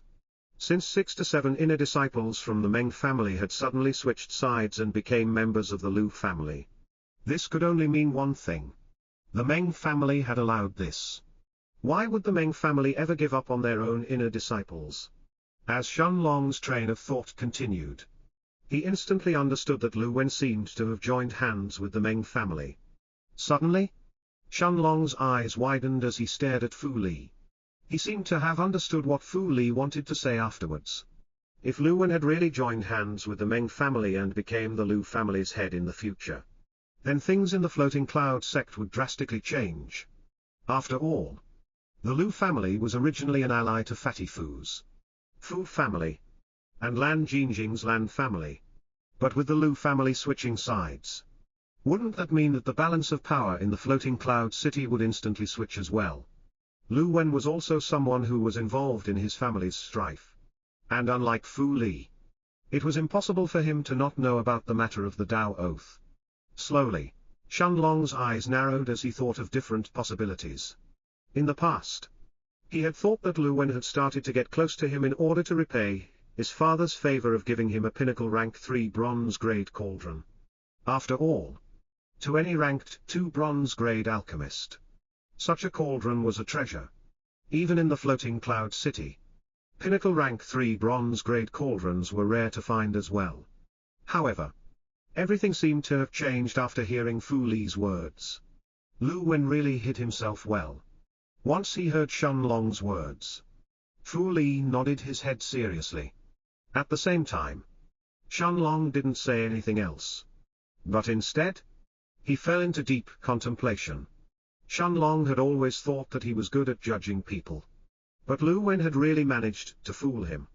Although this scheme was much bigger, and Shenlong didn't seem to be an important part in Lu Wen's plans, he was still used in the end. Raising his head to look at Fu Li, Shenlong suddenly asked curiously what's the current situation of the Lu family. Nodding his head, Fu Li didn't hesitate to reveal the inner situation of the Lu family in the past 2 years that Lu Wen returned to the sect. He consumed countless pills of the Lu family, and is now already an early rank 2 heaven grade expert. The same level as his older brother. As he said the words rank 2 heaven grade expert, the jealousy in the fatty's eyes wasn't hidden in the slightest. After taking a deep breath, Fu Li's voice instantly turned solemn as he continued with his next words with the sudden support of the Meng's family's inner disciples. Many of the elders of the Lu family that were supporting Lu Wen's brothers quickly joined his side instead, making the gap of power between himself and his brothers even larger than before. Now, even the combined forces of Lu Ming and Lu Chen can't even compare to Lu Wen's own. Lu Wen's brothers were about to explode from anger when they saw the elders of their camp quickly abandoning them one after the other. And in the end, they even temporarily stopped fighting with each other. As they both reported Lu Wen's actions to their grandfather, they said that the meddling of the Meng family in their family's internal issues and the succession of the family head would surely cause them some serious problems to them in the future. Of course, if Lu Wen's brothers knew about this, then how could Lu Wen's own grandfather, the previous family head of the Lu family, not notice the intervening of the Meng family? However, the most surprising thing was that Lu Wen's grandfather actually didn't do anything about this. And instead, he even aided Lu Wen's actions behind the scenes. As soon as Fu Li finished speaking, Shenlong immediately understood what was going on. The Meng family has already joined hands with the Lu family to a certain extent. As this thought flashed through Shenlong's mind, his eyes instantly chilled, sending his gaze towards the floating cloud sect that was right below him. Shenlong then mumbled in a cold voice, Lu Wen, since you already tried to fool me, you can't blame me for what's about to happen. Fatty Fu shivered the moment that he heard Shenlong's cold voice. The cold expression, however, quickly disappeared from Shenlong's face. And a few moments later, Fu Li could no longer suppress the curiosity inside him. as he looked at Shenlong and asked, curiously, "Brother, where have you been for the past 1 year? Were you really trapped somewhere inside the Vermilion Realm? The sect waited for a long time after the Vermilion Realm's closing. But you never returned. Actually, it wasn't just you. But quite a lot of people disappeared inside the Vermilion Realm this time. Including Wen Zhihao." When he mentioned Wen Zhihao's disappearance, it was obvious that Fatty Fu was shocked almost as much as with Shenlong's disappearance. After all, Wen Zhihao wasn't just the person ranked first in the arena rankings of the sect, but he was also someone who had a unique physique. The upper echelons of the sect, including the sect master as well as the elders of the big families, had placed quite a lot of importance to him. Shenlong smiled when he heard Fatty Fu mentioning Wen Zhihao. And without hiding anything about this matter, he started to explain how the Tao King of the Vermilion Realm, Kui Guoliang, had sent everyone who had passed through the second test to the Night Star continent. Fu Li's eyes almost popped out of their sockets. And with a fervent expression that was filled with eagerness as well as disbelief, he looked at Shenlong and asked incredulously, "You really went to the Night Star continent?" As the heir of one of the 5 big families, it was only natural for Fu Li to have heard rumors about the closest continent next to their desolate east. With a smile on his face, Shenlong continued narrating to Fu Li what had happened in the past 1 year, only hiding important things like Kui Guoliang being trapped in the Dragon Lord's villa, or secrets about Little Black and the Stone of Time. As the two of them started chatting, Fatty Fu was becoming even more shocked. Not only had Shenlong managed to get together with the goddess of their sect, but he had also traveled with her to various places in the Night Star continent, and even had a powerful magic beast that could fight even nascent soul stage experts. Although Shenlong didn't go into detail about Little Silver's strength, Fu Li immediately understood that with this magic beast as his mount, Shenlong was probably already unrivaled in the desolate east. Suddenly, Fu Li remembered Lu Jian's miserable condition in front of the main hall. And looking at Shenlong, he pointed at him with his finger as he asked incredulously, "Brother, were you the one who attacked the sect master earlier?" In Fu Li's eyes, even Shenlong shouldn't have been at the level of fighting against the sect master Lu Jian yet. He must have probably asked for Little Silver's help in order to take care of the peak rank 3 spirit realm expert so easily. After all, it had been less than a year since the Vermilion Realm's closing. And before they entered, Fu Li clearly remembered that both he and Shenlong hadn't even reached the heaven grade by then. No matter what, Fu Li couldn't accept that Shenlong had already reached a level that could threaten the sect master already. At most, he should have reached the late stages of the heaven grade by now. Fu Li was about to exhale a sigh of relief as he reached this conclusion, when he saw Shenlong shaking his head at him as he answered, "It wasn't me, but Maya. She wanted to fight against her father by herself." The moment that Fu Li heard these words, he could feel his heartbeat that had started to rise. By herself? Senior Sister Lu is at the same level as the sect master. Shenlong nodded his head without explaining anything else. Instead, he extended his right hand and handed a green-colored spatial ring to the incredulous Fu Li. Without waiting for him to accept or decline, Shenlong smiled as he started to explain, "Fatty, aside from 2 million low-grade spirit stones in this spatial ring, there are also some top-grade rank 3 pills called the blood combustion pills. They can allow a heaven-grade cultivator to quickly advance to the following ranks without any issues. As top-grade pills, they will not leave any pill toxins inside your body and you can consume them freely. Of course, the more pills of the same kind that you consume, the lesser the effects of those pills become. But these pills in here should still be enough to help you reach the rank 9 of the heaven grade and still have some left to spare." Suddenly, the spatial ring in Fatty Fu's hand felt as if it was weighting a mountain. 2 million spirit stones. 2 million. Even if the 5 big families of the sect pooled all of their spirit stones together, they wouldn't have 2 million. Fu Li couldn't believe this, and could no longer resist the urge to send his spiritual strength inside the spatial ring and examine the contents. Indeed, mountains after mountains of spirit stones were piled inside, making his eyes lit up in the process.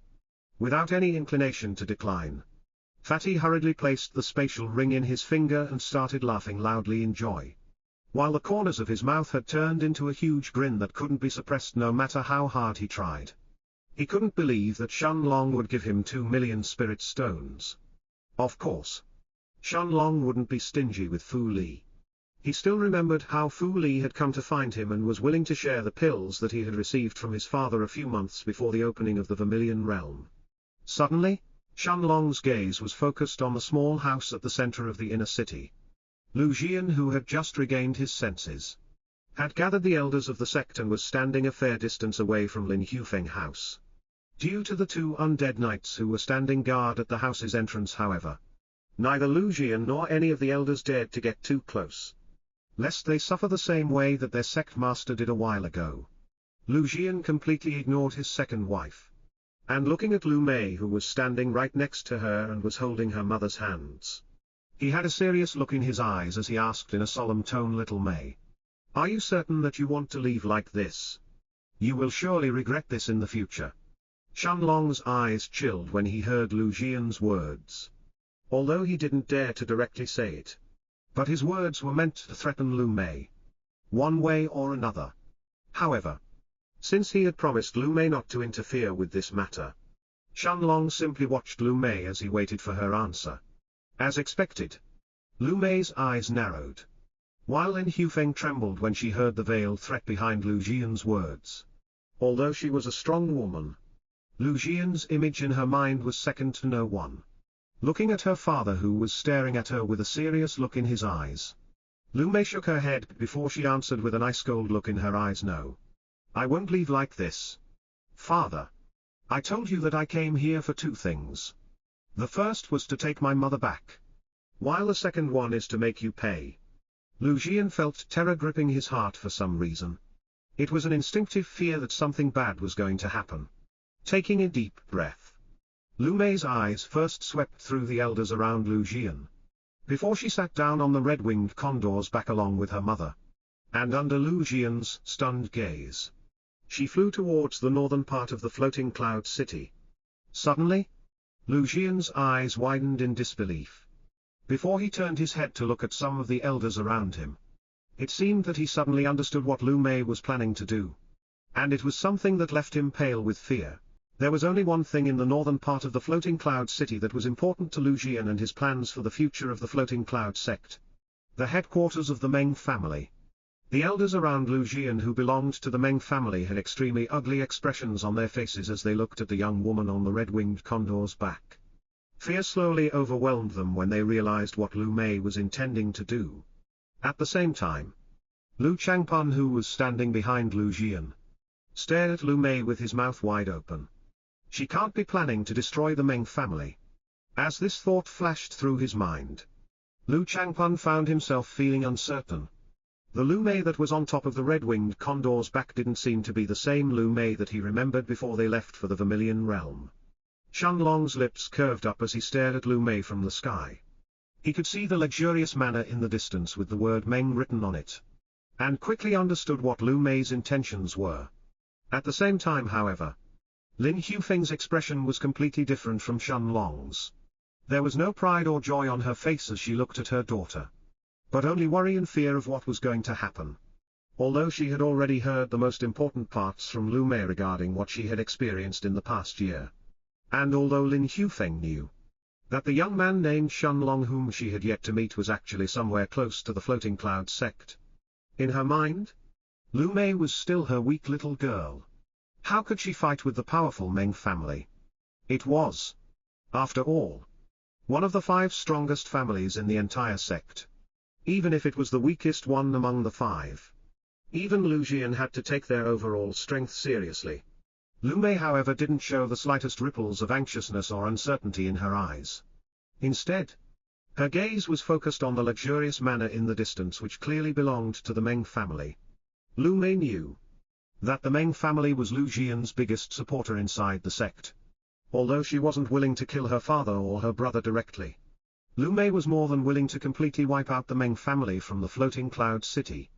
This didn't just stem from the fact that they supported Lu Jian or that the young master of the Meng family Meng Shenyi wanted to marry her despite her refusing time after time. But because the Meng family was also the dirtiest one out of all the families in the Floating Cloud sect. They were the only family who would often not give compensation to the outer disciples who successfully passed their test in the demonic mountain region after joining the sect. And they were also the only family who was willing to secretly enslave mortals from the countless islands in the mortal world and have them work in the spirit stone mines of the sect. Of course, their ideals were closely connected to Lu Jian's own. But as the sect master, Lu Jian couldn't bring up such topics or urge people to blemish their own image by doing that. However, the patriarch of the Meng family didn't seem to have such moral restraints. As long as there were benefits that could be exploited, he didn't mind sacrificing countless mortals or cultivators alike. Although cultivators were often cruel and would kill others without batting an eye, enslaving mortals was a taboo in the cultivation world. Usually, even the most heinous criminals would despise enslaving mortals for their own benefits or enjoyment. Besides, if they were strong enough, they would much rather enslave other cultivators who also had longer lifespans and stronger bodies than mortals as well. Of course, this could also be considered an excuse in itself by Lu Mei. Even if the Meng family wasn't an evil family, Lu Mei would have still chosen to attack them. After all, as the most loyal supporter of Lu Jian, eradicating them was similar to cutting off Lu Jian's left and right arms. The manner of the Meng family quickly appeared in front of Lu Mei and Lin Hufeng, as well as Lu Jian, and the elders of the Floating Cloud sect who were following behind the red-winged condor. Although Lu Jian didn't dare to fight against Lu Mei's undead knights again head-on, he couldn't just stay and watch as Lu Mei attacked the headquarters of the Meng family in the inner city. Some of the elders around Lu Jian had already been sent inside the manor to secretly inform the old patriarch of the Meng family of the incoming danger. After all, the red-winged condor wasn't flying at full speed, and Lu Mei didn't seem to be afraid that the Meng family would suddenly turn to flee. Even if they did, she still believed that she would be able to catch at least the most important of their higher echelons and destroy them by herself. In the main hall of the Meng family's manor, as soon as the old patriarch of the Meng family, Meng Xiao, heard of what was going on, his face instantly turned angry as well as pale from fear. Originally, he had never placed any importance on Lu Jian's daughter. If it wasn't because of his own grandson being so adamant on marrying her, he wouldn't have paid any attention to anything other than her name. However, the moment that he heard that Lu Jian himself was injured by her, things had drastically changed. With a serious look, he calmed down his emotions, and sitting back down on his chair at the head of the large table inside the main room, he looked at the two elders who were still bowing in front of him, before he ordered them to gather everyone in this room. A few minutes later, all of the high-ranking elders of the Meng family had gathered inside the room, including the current patriarch of the Meng family, Meng Yang, as well as his son, Meng Shenyi. As soon as Meng Xiao explained what was going on, everyone turned their gazes towards the green-robed Meng Shenyi, who had a stunned expression on his face. He wanted to speak and curse Lu Mei, but he knew that the current situation was extremely grave, and his Meng family had a high chance of suffering a disaster. Indeed, the old patriarch of the Meng family, Meng Xiao, had a solemn look on his face as he looked at the elders around him, before he said in a serious voice, "Activate the protective formations. No matter what that girl's reason is, we will not allow anyone to come to attack our Meng family. Not even Lu Jian himself. Even if that girl really is stronger than Lu Jian, I don't believe that she can attack us through all the defensive formations carved by a rank 2 silver grade formation master and leave alive. Even Lu Jian himself would die if he attacked our Meng family by himself." The elders all nodded their heads with serious looks in their eyes, before they activated the protective formations around the Meng family's mansion. The moment that Lu Mei arrived outside of the Meng's family's headquarters, both she and her mother, as well as Lu Jian and the elders who were following behind him, saw countless layers of light completely covering the Meng family's mansion. Lu Jian could feel the powerful energy fluctuations coming from these layers of light, and immediately understood that the Meng family had activated all of their protective formations. At the same time, the doors of the Meng family's main entrance opened, and an old man with short white hair dressed in black robes appeared from it. This was the Meng's family's old patriarch as well as their most powerful heaven-grade expert. Walking out from the main doors of the Meng family's mansion, Meng Xiao raised his head to look at the two women who were sitting on the back of the red-winged condor, before his eyes landed on the white-robed Lu Mei. Lu Mei's expression however hadn't changed by a lot after seeing the protective formations sprouting from the Meng family's estate. After all, as the headquarters of one of the 5 big families in the floating cloud city, how could the Meng family not have their own protective formations? It was said that they had once recruited a rank 2 silver-grade formation master whose cultivation was at the peak of rank 3 in the spirit realm, and had him create powerful defensive formations all around the Meng family's headquarters. However, a rank 2 silver-grade formation master wasn't someone whom the Meng family could interact with at will, and they could only ask him to create 5 layers of protective formations in the end. Of course, even though it was just 5 different layers of protective formations, they could even block out someone like Lu Jian without much effort. If the sect master of the floating cloud sect insisted on attacking the Meng family's headquarters by himself despite seeing the layers of protective formations around it, then he would certainly die in the process, unless he actually chose to mobilize the entire strength of his Lu family. It was too bad that the one who was attacking the Meng family today wasn't Lu Jian but Lu Mei. After staring at the gorgeous young woman in white robes with his cold eyes, Meng Xiao soon turned his gaze towards Lu Jian and the elders of the sect who were hovering in the air a few hundred meters away from her. It was obvious that Lu Jian was afraid of the 2 undead knights who were flying next to the red-winged condor and didn't dare to get too close. However, since Lu Mei had decided to attack his family, Meng Xiao wouldn't try to reason with her. Instead, he would try to get Lu Jian to protect his family no matter the cost. Cupping his hands at Lu Jian, Meng Xiao didn't bow, but instead, he simply stared at the sect master of the floating cloud sect with a serious look in his eyes before he asked, "Sect master, may I know why you have sent your daughter to attack my Meng family? Could it be that you are somehow dissatisfied with us?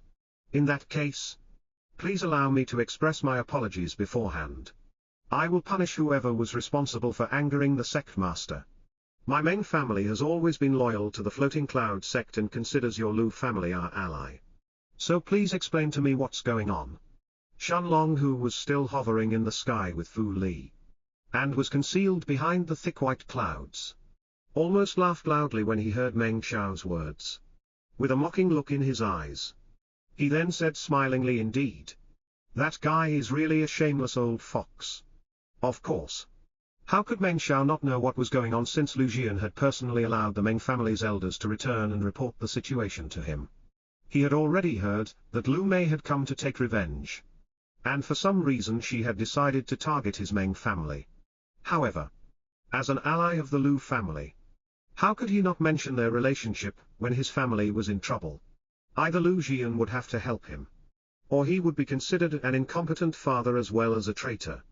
After all, it was his own daughter who was attacking the Meng family today. Fu Li nodded his head absent-mindedly, but he didn't say anything after hearing Shenlong mumbling to himself. His eyes were still staring at the scene that was taking place in the floating cloud sect with a shocked but also fervent look in his eyes. This was one of the 5 big families. Was senior sister Lu really going to eradicate them by herself? As the heir of one of the 5 big families himself, Fu Li clearly knew the power behind each family. Although the Meng family was the weakest one, they were certainly not a pushover.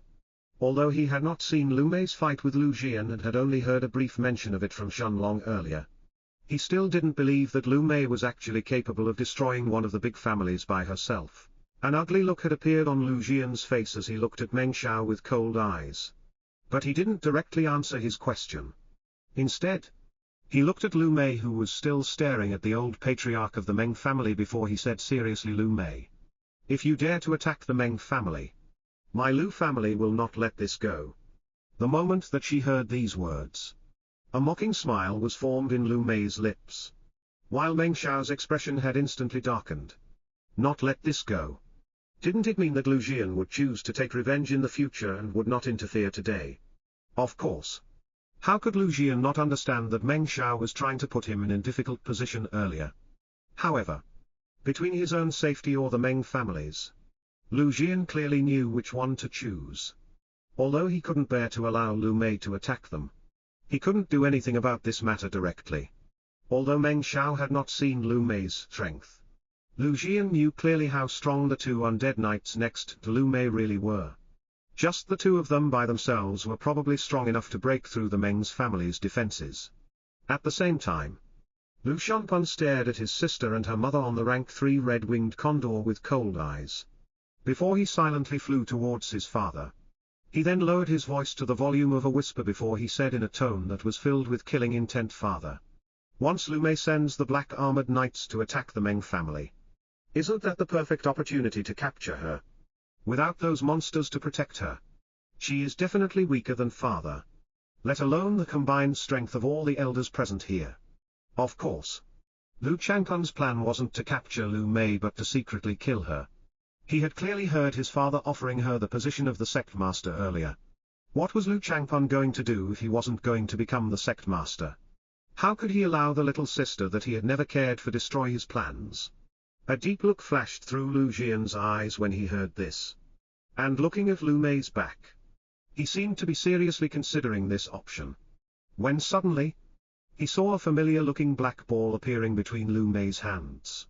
This seemed to be the same black ball that Lu Mei had conjured earlier when she had summoned the two black armored knights. Don't tell me that she can summon another one. As this thought flashed through Lu Jian's mind, the powerful sect master of the floating cloud sect shivered in fear. However, an even more astonishing scene than what he had previously expected clearly happened. The black ball filled with Lu Mei's death chi turned bigger and bigger with every passing second, before Lu Mei finally allowed it to fall on the ground. Just like the last time, however, before the black ball actually touched the ground, it seemed to have turned into a black hole that resembled a portal. The elders of the floating cloud sect behind Lu Jian hurriedly took a few steps backwards in shock when they saw the scene that was unfolding in front of their eyes. One after another, the 3 meters 10 feet tall, horrifying black armored knights who were holding the black greatswords had started to appear from the black hole, until 12 of them had actually arranged themselves in front of Lu Mei in an orderly manner, all of them kneeling in the air on one knee. But this wasn't the end. Following the undead knights were dozens and dozens of the jade-white skeletons who were holding their silvery white bone swords in their hands. Each skeleton was 1.8 meters 5.11 feet tall with green wisps of ember shining in their eye sockets, giving off a terrifying appearance. The most scary thing to Lu Jian, and the elders of the floating cloud sect however, wasn't the outer appearance of the white skeletons, but their terrifying aura that had reached the early rank 4 of the spirit realm. 200 skeletons at the early rank 4 of the spirit realm led by 12 black armored knights who were at the middle of rank 4. Even if the skeletons were much weaker than average early rank 4 spirit realm experts, there were still 200 of them. Just this number was enough to frighten any sect in the desolate east. Aside from the Golden Buddha Temple and the Poison Hall, Lu Jian's face had turned pale. And yet there was still a fire of excitement deep in his eyes, hoping that Lu Mei would change her mind. Lu Xianpun's face however had turned completely pale. He was planning to secretly kill Lu Mei. Forget about the Meng family. If this undead army attacked any family in the floating cloud sect, none of them would be able to resist. Meng Xiao could feel his knees trembling incessantly as he looked at the jade-white skeletons in the air. But when he heard the next words coming from Lu Mei's mouth, he almost passed out in the process. Standing on the red-winged condor's back, Lu Mei looked at the Meng family's mansion that was covered in layers of protective formations, before she turned her gaze towards Meng Xiao and the elders who were standing behind him. As she said in a cold voice, "Kill them." The green flames inside the skeleton's eye sockets flickered when they received Lu Mei's command. But the undead knights were the first ones to respond. Without any hesitation, they flew towards the layers of protective formation that surrounded the Meng family's mansion, like moths that were attracted to flames. And yet, the undead knights were quite different from insects, especially when faced against the formations made by a peak rank 3 spirit realm expert formation master. Under Lin Hufeng's shocked eyes, the black armored knights effortlessly passed through the first of the 5 protective layers, completely shattering it in the process. The bright silver-colored runes inscribed by the formation master that the Meng family had hired had only managed to light up for a single moment, before they instantly turned dim and shattered into countless motes of light that dispersed in the air. Meng Xiao wanted to scream when he saw the formation that he had paid tens of thousands of spirit stones being destroyed just like that. But despite opening his mouth, he was too afraid to make a sound. Instead, he silently retreated back inside the Meng family's manor with a pale look on his face, as his feet continued to tremble. Of course, even when they were augmented by the runes of a rank 2 silver-grade formation master. How could the formations around the Meng's family's mansion stop Lu Mei's undead army? The second layer. The third? The fourth? The fifth? The layers of protective formations were shattered one after the other. And in less than 10 breaths of time, Lu Mei's white skeletons and her black-armored undead knights had completely surrounded the mansion. The 3 meters 10 feet tall undead knights were the first to enter inside the Meng family's headquarters.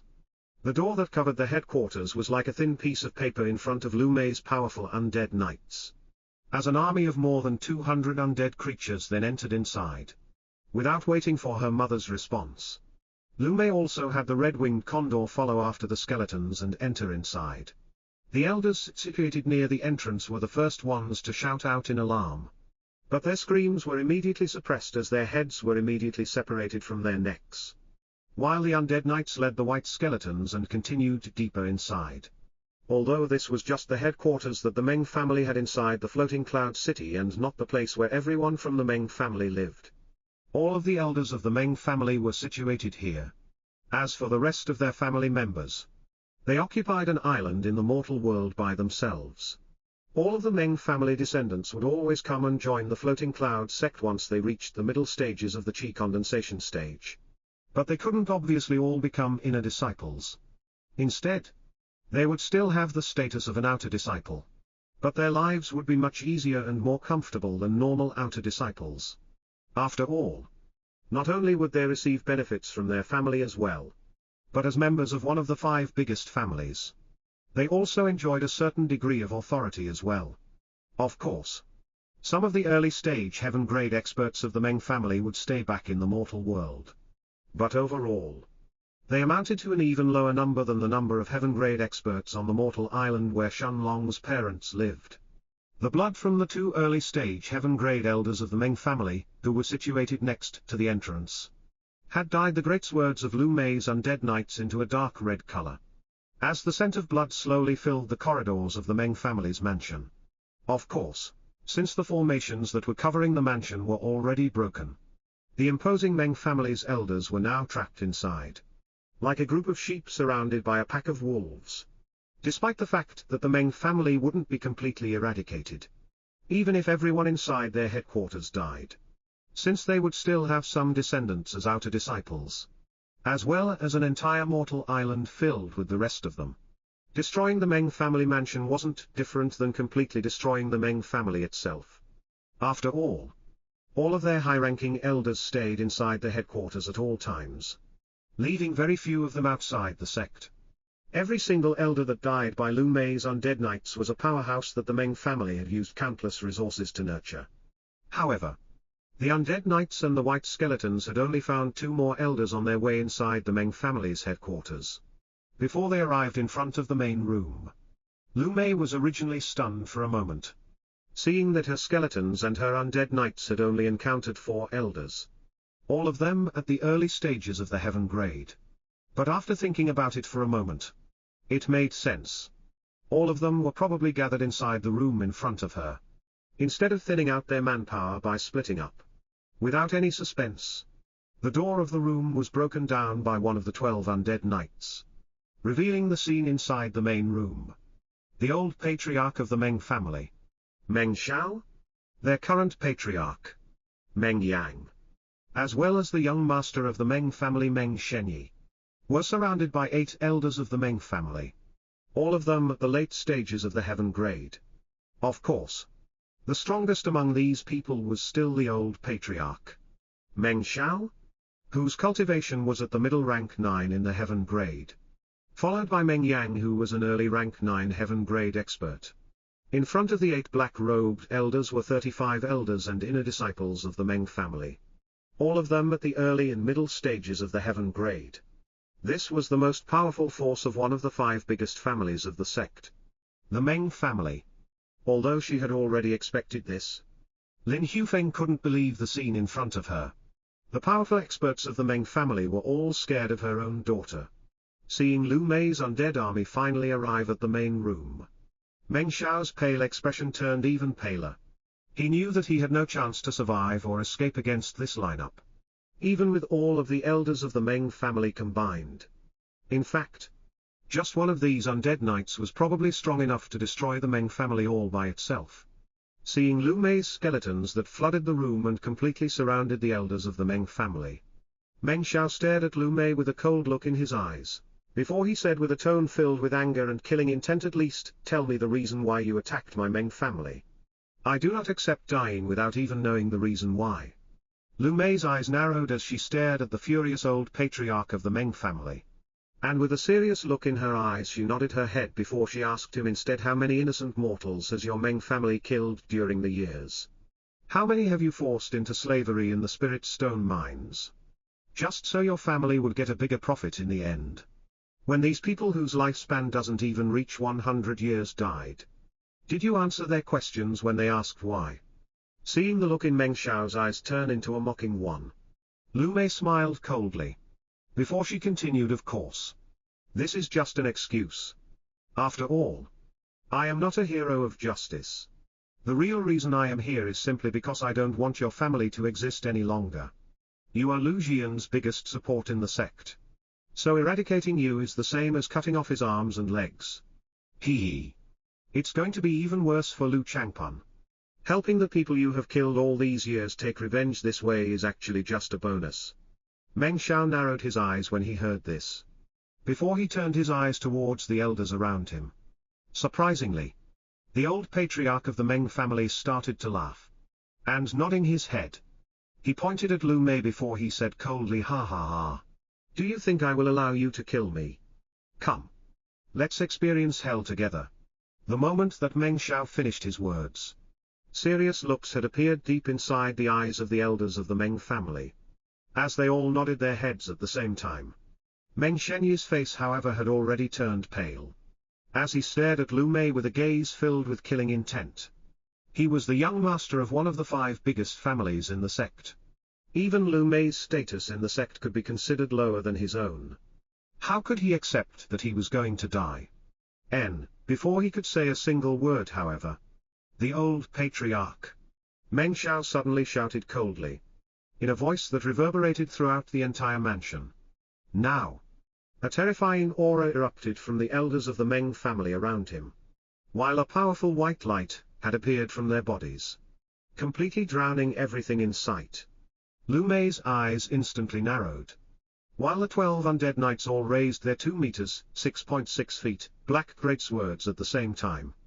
Outside of the Meng family's headquarters, a serious look had appeared in Lu Jian's eyes, before he hurriedly gathered his chi in his hands, creating a large chi shield. The elders around him all did the same, putting their chi inside Lu Jian's chi shield that had completely enveloped their bodies. In the sky above the floating cloud city, Shanlong stared at the scene in the floating cloud city without saying a word. He and Lu Mei had already felt something similar in the past, but in a much larger scale. So Shanlong could instantly understand what the aura coming from the Meng's family's mansion really was. This was the aura of 10 late-stage heaven-grade experts, as well as 35 middle and early-stage ones detonating their cultivation at the same time. Indeed, Meng Xiao would never allow Lu Mei to kill him. He would rather die by himself and take all of her skeletons down with him. Boom! A powerful explosion erupted from the Meng family's mansion, as it spread outwards, towards the rest of the floating cloud city. The entire floating cloud city started to tremble as the powerful explosion coming from the Meng family's mansion started to spread outwards. Lu Mei's skeletons, who were scattered inside the main room and were about to attack the Meng family's elders, were instantly drowned in the white light that continued to expand outwards. Lu Jian had a solemn look on his face when he saw the white light spreading towards him. And without any hesitation, he and the elders around him all braced for impact. Although one or two late-stage heaven-grade cultivators detonating their dantians couldn't threaten Lu Jian, who was a peak rank 3 spirit realm expert. It was different when it involved almost 40 heaven-grade experts doing the same thing simultaneously and at such a small distance. Lu Jian even suspected that Lu Mei's skeletons and perhaps even her undead knights would most likely suffer some serious injuries this time. Boom! Lu Jian's chi barrier started to tremble, while the color from the faces of the elders around him had instantly vanished. The terrifying power coming from the Meng family's headquarters was much more powerful than what any elder from the sect could handle by themselves. If it wasn't for Lu Jian's chi shield, any elder caught inside this white light would most likely die in an instant. Even late-stage heaven-grade elders weren't an exception to this. Everyone else aside from Lu Jian, and the Grand Elder Lan Hong, who was at the peak rank 1 of the spirit realm, could feel their chi being drained extremely rapidly, as they used all of their strength to resist the horrifying power coming from the mansion in front of them. What's going on? Earthquake. How can there be an earthquake? At the outer part of the floating cloud city, the outer disciples could feel the earth beneath their feet that was violently shaking. Before they all turned their gazes towards the inner city at the same time, a white ball of light had started to expand from the northern part of the city, completely submerging everything in its path. Luckily, the white light itself had only managed to cover a few buildings in the outer city before it finally stopped expanding. A few moments later, the white light slowly started to decrease in intensity, almost as if it was dispersing itself in the air around the city. At the headquarters of the Meng family, in front of the place where the main room previously existed, Lu Mei and her mother, Lin Hufeng, who were both covered by Lu Mei's powerful undead knights. As they watched the scene inside the main room of the mansion with different expressions in their eyes, Lu Mei hadn't expected Meng Xiao to be so decisive and detonate himself along with all of his elders of his Meng family. He was really determined to take Lu Mei and her skeletons down with him. Lu Mei's gaze then slowly fell to 3 of her jade white skeletons that were the closest to the explosion just now. Surprisingly, their bones had actually started to crack. But that was all there was to it. Not a single skeleton was destroyed by Meng Xiao's attack. Aside from 3 of them having their bones broken, there wasn't any other form of injury in Lu Mei's undead army. Of course, even if the skeletons were obliterated into a pile of dust, Lu Mei could still summon them again by using her death chi. Healing the broken bones of 3 of her 200 skeletons was barely a drop in the bucket for Lu Mei's chi reserves. As for the undead knights, there wasn't even a single scratch in their armors. It was as if the terrifying explosion that had razed the entire Meng family mansion to the ground couldn't harm the powerful middle rank 4 spirit realm undead knights in the slightest. Lin Hufeng observed the scene in front of her with eyes filled with shock. One of the 5 strongest families of the sect, the Meng family that had a history of almost 1,000 years, was actually destroyed in front of her eyes just like that. Even the bodies of Meng Xiao and Meng Yang, the 2 late-stage heaven-grade experts, were obliterated in the process, along with the rest of the Meng family mansion. The only thing that Lu Mei's mother could barely make out in the ruins in front of her, now that the white light was receding, was a few half-destroyed spatial rings. As soon as the white light disappeared, Lu Jian and the elders around him, who were still standing in the sky, revealed their disheveled appearances after resisting the terrifying explosion that had come from the Meng family mansion. The Meng family mansion had completely disappeared, leaving behind a pile of debris and dust. Lowering their gazes to look down below, both Lu Jian and Lu Changpun, as well as the Grand Elder Lan Hong, felt the blood from their faces being drained. Seeing Lu Mei and Lin Hufeng stand in front of the door where the Meng family's main room previously existed, without so much as a single scratch on their bodies, was shocking. But seeing Lu Mei's skeletons being in practically perfect condition was horrifying. Lu Jian and Lan Hong had expected that Lu Mei's skeletons would have suffered grave injuries if they weren't obliterated to dust. And only the terrifying, huge black armored knights would be able to resist this explosion. After all, even an expert like Lu Jian would have, at the very least, suffered serious injuries if he had to face this explosion by himself. Although Lu Jian knew that he wasn't a match for the powerful undead knights, he had originally estimated that he was much stronger than the jade white skeletons. After all, even though he was still at the peak of rank 3 in the spirit realm, Lu Jian was also confident in defeating an early rank 4 spirit realm expert by fighting head-on. And despite the jade white skeletons being at the early rank 4 of the spirit realm, Lu Jian didn't believe that they were actually strong enough to fight against an early rank 4 spirit realm expert. However, aside from a few broken bones in the skeletons' bodies that were the closest to the explosion, the rest of them had practically suffered no injuries. Lu Jian and Lan Hong both shivered when they noticed this detail. Didn't that mean that Lu Mei by herself had at least 200 skeletons at the same level as Lu Jian, and 12 undead knights who were even stronger than him? As for Lu Changpun, his face had already turned white, while his feet had already started losing their strength. He had originally prayed that both Lu Mei and Lin Hufeng would be buried along with the Meng family. Although the Meng family was important to him, eradicating Lu Mei was even more important in his heart. And yet, the scene in front of him was completely different from what he had expected. Lu Mei was sitting on the red-winged condor's back completely unharmed, as she was surrounded by her army of undead. How could Lu Shonpun accept this? How much stronger had Lu Mei turned compared to him in just a year? Lu Shonpun had knelt and begged the Tao King of the Vermilion Realm to take him on as a disciple.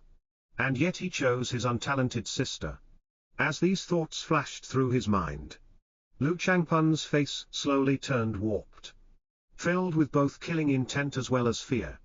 After having her skeletons sweep through everything that valuable that still remained in the Meng family's mansion, including Meng Xiao's and Meng Yang's spatial rings, Lu Mei had the rank 3 condor who was still shaking in fear to slowly soar in the sky, as she headed towards the outer city. At the same time, Lu Jian, who was about to follow Lu Mei, received a report of the damages that the sect had suffered during this time, causing his face to instantly turn pale. Despite the fact that no inner disciples had actually died aside from the members of the Meng family, the entire northern part of the inner city had been completely destroyed. Almost 1/4 of the inner city had actually been razed to the ground, while the damages had also expanded to the outer city as well. At the same time, at the center of the floating cloud city, inside Lu Jian's palace, Lu Changpun's mother had also received the report of what had just taken place minutes ago in the Meng family's manor. After all, this wasn't a matter that could be hidden or suppressed for any reason, as it involved one of the 5 strongest families of the city. A similar report arrived at the mansion of the Lan family in the southern part of the inner city, as well as at Fatty Fu's Fu family, as well as the Lu family.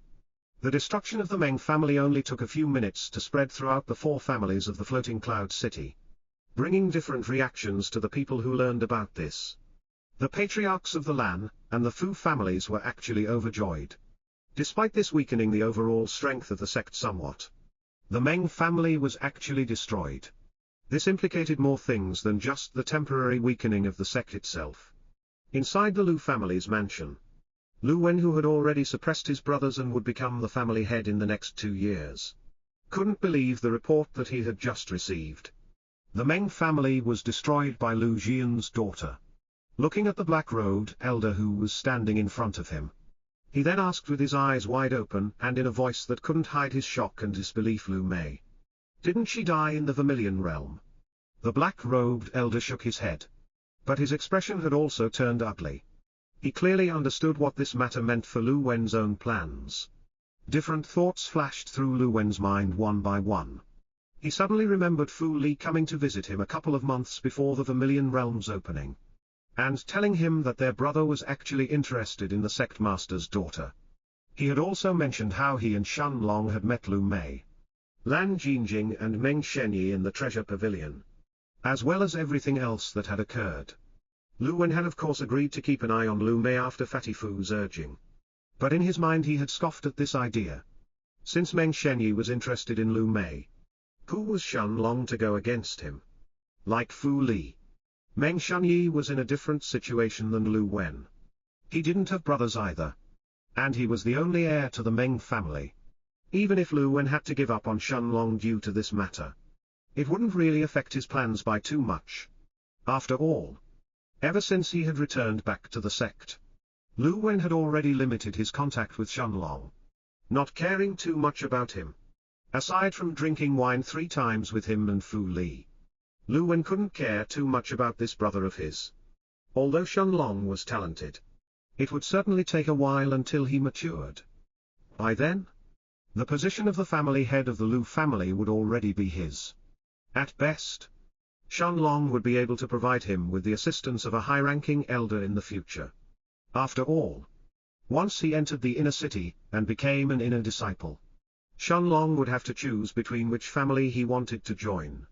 Lu Wen was certain that his only options by then would be either his Lu family or Fatty Fu's Fu family. These thoughts flashed through Lu Wen's mind. He suddenly remembered an important detail. As didn't Shenlong die in the Vermilion Realm along with Lu Mei and the rest? Lu Wen remembered that certain high-profile inner disciples, as well as the person who would soon become an important inner disciple himself, Wen Zhihao, the person ranked first in the arena, had disappeared in the Vermilion Realm this time well. He clearly remembered Fatty Fu's expression when he had mentioned that Shenlong was among these people too. But Lu Wen had been the most shocked by Wen Zhihao's disappearance at that time. That was the person who only had 2 defeats in the outer arena, and would certainly become an outstanding elder of the Floating Cloud sect in the future. He even had a chance of becoming a figure similar to the Grand Elder Lan Hong. Lu Wen wouldn't wait until Wen Zhihao became too strong in order to curry favor with him. Instead, he had planned on investing in him, as soon as they returned from the Vermilion Realm. This was why he was so disappointed once he heard that Wen Zhihao had disappeared this time. Although there was also a small chance that he had passed the second trial as well. To Lu Wen, it didn't make a difference. At the same time, among the people who had disappeared, was also the sectmaster's daughter. Lu Wen suddenly remembered that Fatty Fu had also mentioned back then that Lu Mei might have been interested in Shenlong. At the time, Lu Wen had scoffed at Fu Li inwardly. Lu Wen considered himself more handsome than Shenlong, richer, as well as stronger, even in terms of talent. He didn't think that he was inferior to Shenlong. Despite Shenlong rising in cultivation too fast, Lu Wen didn't believe that he was any slower than him. Additionally, Lu Wen had also been fortifying his cultivation in preparation for his breakthrough to the spirit realm in the future. He already knew from his grandfather how tough the breakthrough to the spirit realm would be. And yet, Lu Wen wasn't daunted in the slightest. After all, despite taking his time fortifying his cultivation in preparation for his breakthrough, in the last 2 years, thanks to all the pills that he had consumed from the Lu family as well as the Meng family, Lu Wen had already become an early rank 2 heaven-grade cultivator, reaching the same level as his older brother. It was impossible for Shenlong to be any faster than him. However, without knowing why, as he thought of Shenlong, an astonishing thought was suddenly formed on Lu Wen's mind without any rhyme or reason. What if Shenlong actually managed to get together with Lu Jian's daughter? Lu Wen didn't know why this thought had suddenly sprouted in his mind and he immediately tried to suppress it. But the more he thought about it, the more this idea had started to take root in his thoughts. After taking a deep breath to calm himself down, his eyes flashed with a bright light as he moved towards the door of his room. Although it didn't make any logical sense, and he had no reason to believe that this was true, Lu Wen intended to personally check whether Shenlong and Lu Mei had really come to the Floating Cloud City together or not. Besides, Lu Mei's destruction of the Meng family had already destroyed his plans. Lu Wen knew that it was only a matter of time before his brothers got wind of this issue as well and came to restrain him. After all, without the Meng family as his ally and support, Lu Wen also knew that his grandfather would no longer support him either. The Lu family's old patriarch only cared for results. Since Lu Wen had managed to fool his brothers for so long in order to take the position of the family head, his grandfather had secretly given his approval and even gave him pills and spirit stones to rear his own army. However, if Lu Wen's plans were foiled, then even if he lost everything to his brothers his grandfather still wouldn't care. After all, the old patriarch of the Lu family had 3 descendants to choose from. Not just Lu Wen? At the same time that Lu Wen was about to leave his room however, he suddenly felt his vision getting blurry while a painful sensation had suddenly appeared at the back of his neck. Lu Wen felt like his body had suddenly been robbed of all its strength. as the second young master of the Lu family collapsed to the floor of his room. He did his utmost not to lose consciousness and slowly turned his head around, only to see that the black-robed elder who had just reported the news of the Meng family to him was the one to send a chop at his neck, aiming to render him unconscious. "Why?" Lu Wen mumbled while he felt his eyelids dropping ever so slowly. Shaking his head, the black-robed elder of the Lu family, Lu Chen, shook his head before he answered, "Young master, I am sorry, but it's already over. The Meng family has already been defeated. You no longer have a chance to become the family head. The next family head will surely be young Master Lu Gong." Before he lost consciousness, these words resounded in Lu Wen's ears over and over, bringing him endless anger and killing intent. So Lu Chen, one of his most trusted elders, was actually planted by his elder brother. Or was it that he chose to betray him after learning of the Meng family's betrayal? Without any more time to contemplate over this issue, Lu Wen could feel his consciousness drifting away, unable to hold on any longer as he finally passed out. At the same time, in the sky above the administration building of the outer city, Lu Mei was sitting on the red-winged condor's back, and stared at her mother next to her before she said in a serious tone, "Mother, this will be the last thing before we leave." Lin Hufeng nodded her head with a solemn look in her eyes as she tightly held her daughter's hands. She knew that what Lu Mei wanted to do now was probably going to change the floating cloud sect forever. Lu Jian and Lu Changpun, as well as the Grand Elder, Lan Hong, had just read the report of the damages that the inner sect had suffered when Lu Jian suddenly realized that Lu Mei was missing. An uncomfortable feeling appeared in his heart as he remembered Lu Mei heading towards the outer city of the floating cloud sect. Without wasting any more time, Lu Jian flew directly towards the outer city by himself. Seeing their sect master suddenly getting flustered for no reason, the elders around him looked at each other confused before they chose to follow behind him. At the same time, on the red-winged condor's back, Lu Mei looked at the crowd of outer disciples who had already gathered curiously in the ground below her, and after taking a deep breath, her eyes shone with a bright light as her voice suddenly resounded throughout the entire floating cloud city as she said seriously, "Outer disciples of the floating cloud sect, quickly gather here. My name is Lu Mei, and I am your sect master's daughter. Today I have something very important to announce to all of you." The moment that he heard these words, Lu Jian increased his speed with an angry look in his eyes. For a moment, he had even forgotten the terror of the black-armored knights. Lu Mei had an announcement to make. There was no way that Lu Jian was going to allow this.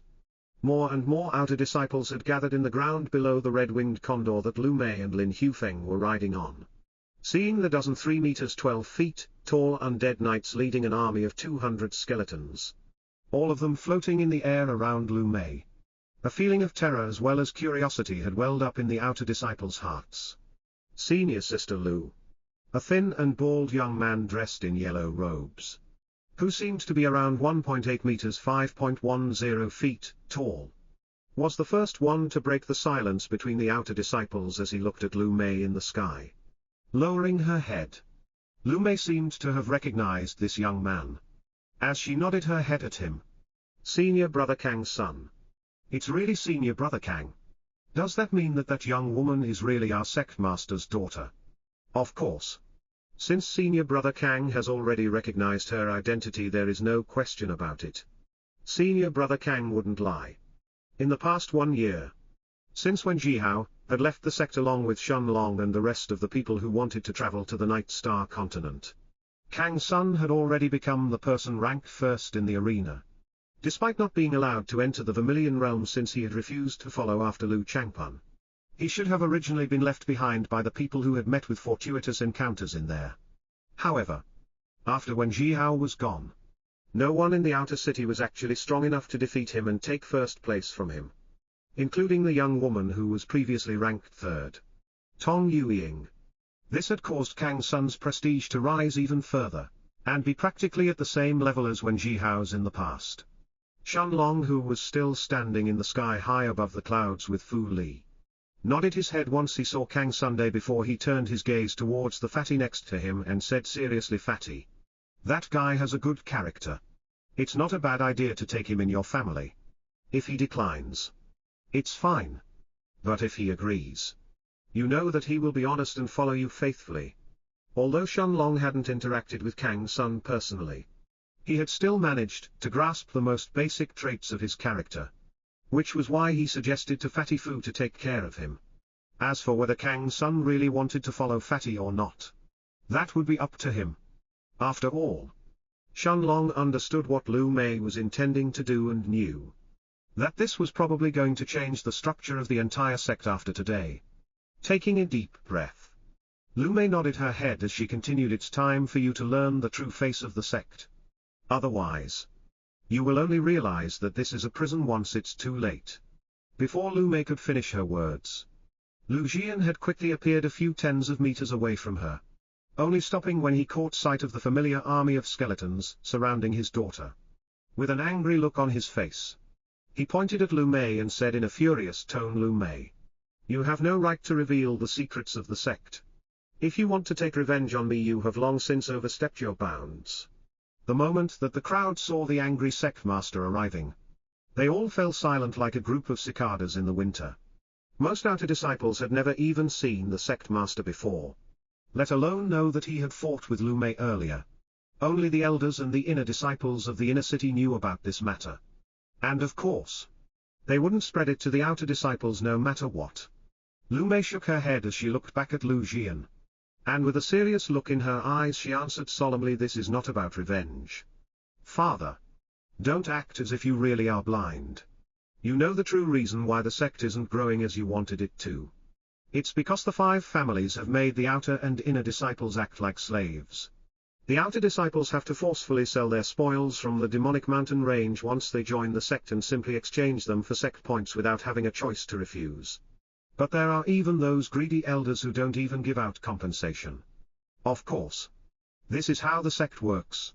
And this is why outer disciples cannot complain, since they had agreed to follow the sect rules no matter what.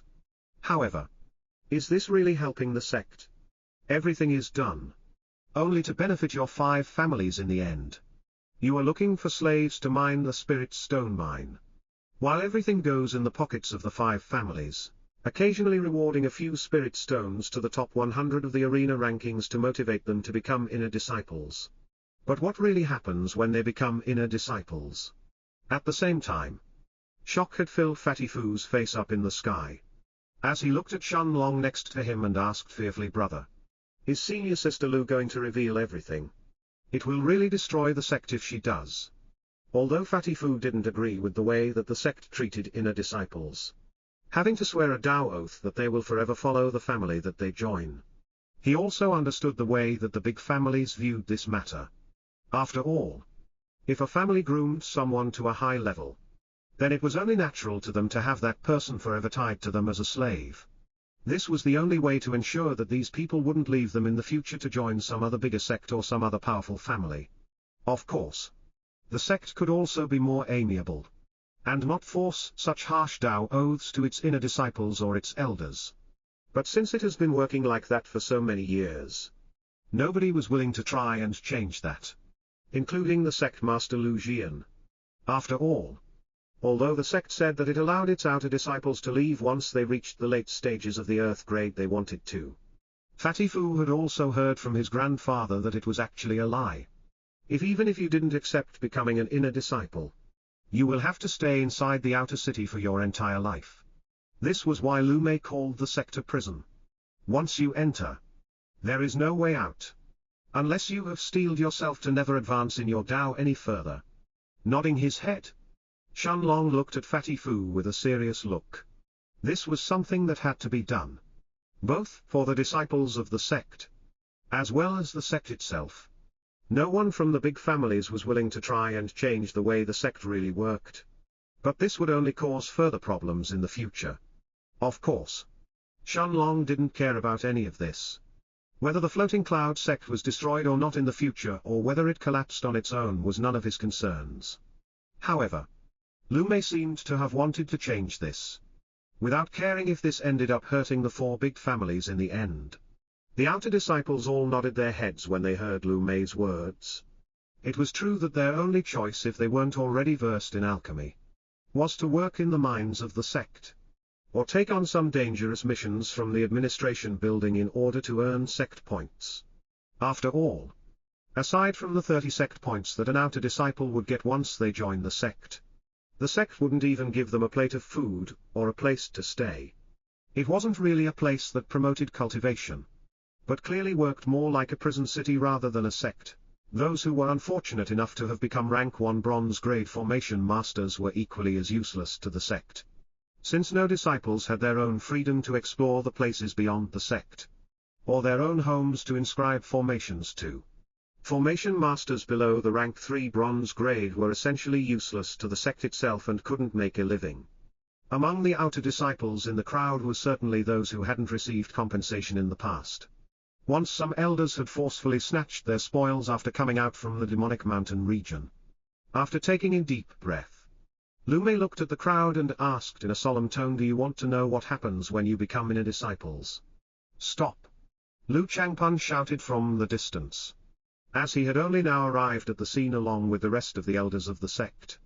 Everyone, including the Grand Elder Lanhong, had serious looks on their faces as they looked at Lu Mei. Lu Mei, however, didn't even turn her head to glance at Lu Changpan. And with a serious look on her face, she continued, "The sect will force you to swear a Dao oath that you will forever become slaves of the family that you choose to join. You are not given another chance aside from this. The powerful and lofty inner disciples that you all admire are in reality slaves tied to the sect without the slightest hint of freedom." The moment that Lu Mei finished her words, the sect descended into silence. The outer disciples stared at the sect master, the Grand Elder and all the elders in the sky with obvious shock in their eyes. Lu Mei's words were like a bolt of thunder resounding in the air, immediately silencing the entire sect.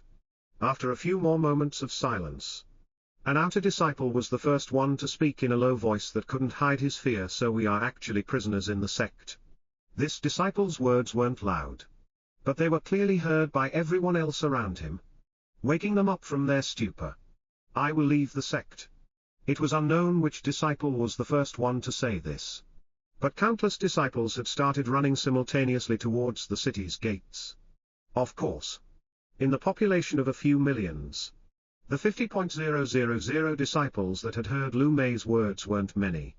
However, once the rest of the outer disciples from the sect noticed nearly 50,000 outer disciples running towards the floating cloud city's gates at the same time, they immediately understood that something was wrong. One of the elders from the Lu family was the first one to return back to his senses, and looking at these outer disciples with eyes filled with anger and killing intent, he shouted loudly in a booming voice, "Stop!" Some disciples immediately stopped running, obviously intimidated by the elders' anger. But more than half of them continued towards the city gates despite their fear. The elder from the Lu family immediately flew towards the city gates, and before the outer disciples could get there, he instantly closed the city gates, preventing anyone from leaving the sect. After shooting an angry look at Lu Mei, he turned his eyes towards the dazed sect master, who didn't seem to have recovered from his shock yet. The most furious out of everyone, however, was Lu Changpan.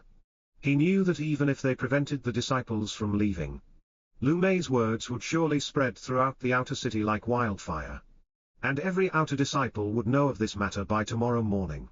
How was he going to become the sect master in the future if the sect was in a chaotic condition? Lu Changpan wanted to curse Lu Mei until he was satisfied. But after seeing the black armored knights and the skeletons who were floating next to her, he quickly gulped down his words. Lu Mei, however, didn't seem to care about Lu Changpan's or anyone else's reaction. After throwing one more look towards Lu Jian, she could finally leave the sect without any more burdens in her heart. As for how Lu Jian chose to resolve this issue, this was something that he had to decide on. After all, Lu Mei knew that the outer disciples would be unable to leave the sect right away, even if they wanted to. In the forest around the sect, there were countless rank 1, rank 2 and even some rank 3 magic beasts lying in wait. Aside from the most powerful disciples at the top 100 of the arena rankings, no one else could safely leave the sect by themselves. As for whether Lu Jian was willing to give fewer benefits to the 4 remaining big families in order to help the outer disciples grow instead, this was up to him to decide. Lin Hufeng sighed as she saw the sect becoming smaller and smaller in her eyes. At the same time that Lu Mei's red-winged condor was soaring in the sky. In the Lu family's mansion. The white-robed Lu Wen was tied up in the family dungeon with his hands and feet both cuffed on the wall behind him. Lu Wen still hadn't regained his consciousness just yet. But the black-robed elder named Lu Chen emptied a few buckets of cold water on his previous young master's head without any hesitation. Feeling the cold water being splashed on his body made Lu Wen clear-minded once again. As he finally regained his consciousness. As he opened his eyes however, Lu Wen found himself chained tightly. While in front of him was his loyal servant Lu Chen standing next to a man who seemed to be in his early 30s. The man's facial features were extremely similar to Lu Wen's. But his hair was a lot longer than his. And his eyes were actually a dark shade of brown. The young man was wearing bright green robes. And was staring at Lu Wen with a smile on his face. Not hiding the air of arrogance and superiority in his eyes in the slightest. Lu Wen's face warped when he saw his older brother standing in front of him while his body was chained on the wall of the dungeon. After taking a deep breath to regain his bearings, Lu Wen looked at his elder brother coldly before he spoke in a commanding tone. Lu Gong. Untie me. How dare you imprison your own brother? It wasn't that Lu Wen and his brothers had a good relationship with each other, which was why Lu Wen demanded to be uncuffed. But imprisoning a direct descendant was actually a grave crime in the Lu family. Surprisingly, Lu Gong started to laugh. And looking at Lu Wen with a mocking look in his eyes. The eldest young master of the Lu family said coldly, little brother. This is the place where you will die. There is no reason to try and scream or shout. No one will hear you. However, if you have any last words or unfulfilled wishes, you can tell your elder brother. Hee. Lu Wen's eyes widened incredulously when he heard Lu Gong's words. He didn't believe that his brother had the guts to kill him. Otherwise he would have done so long ago. And yet, the look, the aura, as well as Lu Gong's body language, made Lu Wen believe that his brother wasn't actually bluffing. Suppressing his fear, Lu Wen looked at his elder brother with a mocking look that didn't hide his amusement. Before he asked with a smile on his face, Lu Gong. You say that you dare to kill me. Why don't you try and see if you will live to see the sun rise tomorrow? Will grandfather or father let you go after you have killed your own brother? Instead of getting angry, Lu Gong smiled. And patting Lu Wen's cheek with his hand he said, you traitorous snake. Do you think that I could have imprisoned you without grandfather and father finding out about this? Seeing Lu Wen's eyes suddenly widen, Lu Gong smiled even wider as he continued, indeed. Little brother. It's just as you have guessed. Father and grandfather must surely know about this. Since you betrayed our family, you have to face punishment. Lu Wen could no longer keep his calm face. And looking at his older brother who had taken out a dagger from his waist and was now holding it in his hand, he asked angrily, Lu Gong. Stop spouting lies. When did I ever betray our family? Shaking his head, Lu Gong looked at his brother while still fiddling with the dagger in his hands and said mockingly, didn't you accept more than 20 early heaven-grade cultivators from the Meng family? Don't tell me that you didn't give them any promises in return. Such as that you will cooperate with them in the future once you became the family head. Looking at his brother with disbelief in his eyes, Lu Wen seemed to have just realized where this matter was heading towards. His grandfather already knew about the issue with the Meng family. And Lu Wen was certain that he had also tacitly agreed to this. What had happened between then and now? Lu Wen immediately got the answer to his question. The destruction of the Meng family. Seeing that his younger brother had immediately understood what he meant without explaining everything, Lu Gong smiled and nodded his head, as he confirmed Lu Wen's thoughts. Indeed, since the Meng family is destroyed, you can no longer become the family head. After all, it is already known throughout the city that you accepted 23 inner disciples from the Meng family. What will happen if the sect master's daughter learns about this issue and comes to destroy our Lu family as well? After all, although our Lu family is certainly stronger than the Meng, we would certainly suffer in her hands because of you. As you understand, younger brother, we can only sacrifice you for the good of the family. Bullshit. Lu Wen couldn't hold himself from flaring up. Looking at his elder brother, he wanted to point at him with his finger. But he realized that he was still cuffed. So he could only shout angrily to vent his furious emotions. Lu Gong. This is obviously just an excuse that you fabricated. You know that there is no way that Lu Mei would attack our family. Unlike the Meng family. We have never meddled with her or her Lu family. At most. She would only give us a few warnings to stay clear from the Lus. With a smile on his face, Lu Gong nodded his head as he agreed with his brother's words. Under Lu Wen's shocked gaze, Lu Gong then smiled before he answered, "You are right, little brother. This is indeed just an excuse. However, it is still the truth that you have failed to become the family head. By betting on the Meng family, you have lost this time. Whether it is I or our little brother who becomes the family head, none of us would leave you alive. After all, you are like a snake who will come to bite us once you are stronger. Since you have lost your chance to become the family head, your own worth to the family and to grandfather's eyes has already plummeted. After all, even princes in the mortal kingdoms kill each other in order to become kings. Let alone us when we fight for the position of the Lu family head." Despair appeared in Lu Wen's eyes. While inwardly he cursed Lu Mei's 9 generations countless times. He knew that what Lu Gong said was true. Even in the mortal kingdoms, princes wouldn't let each other alive.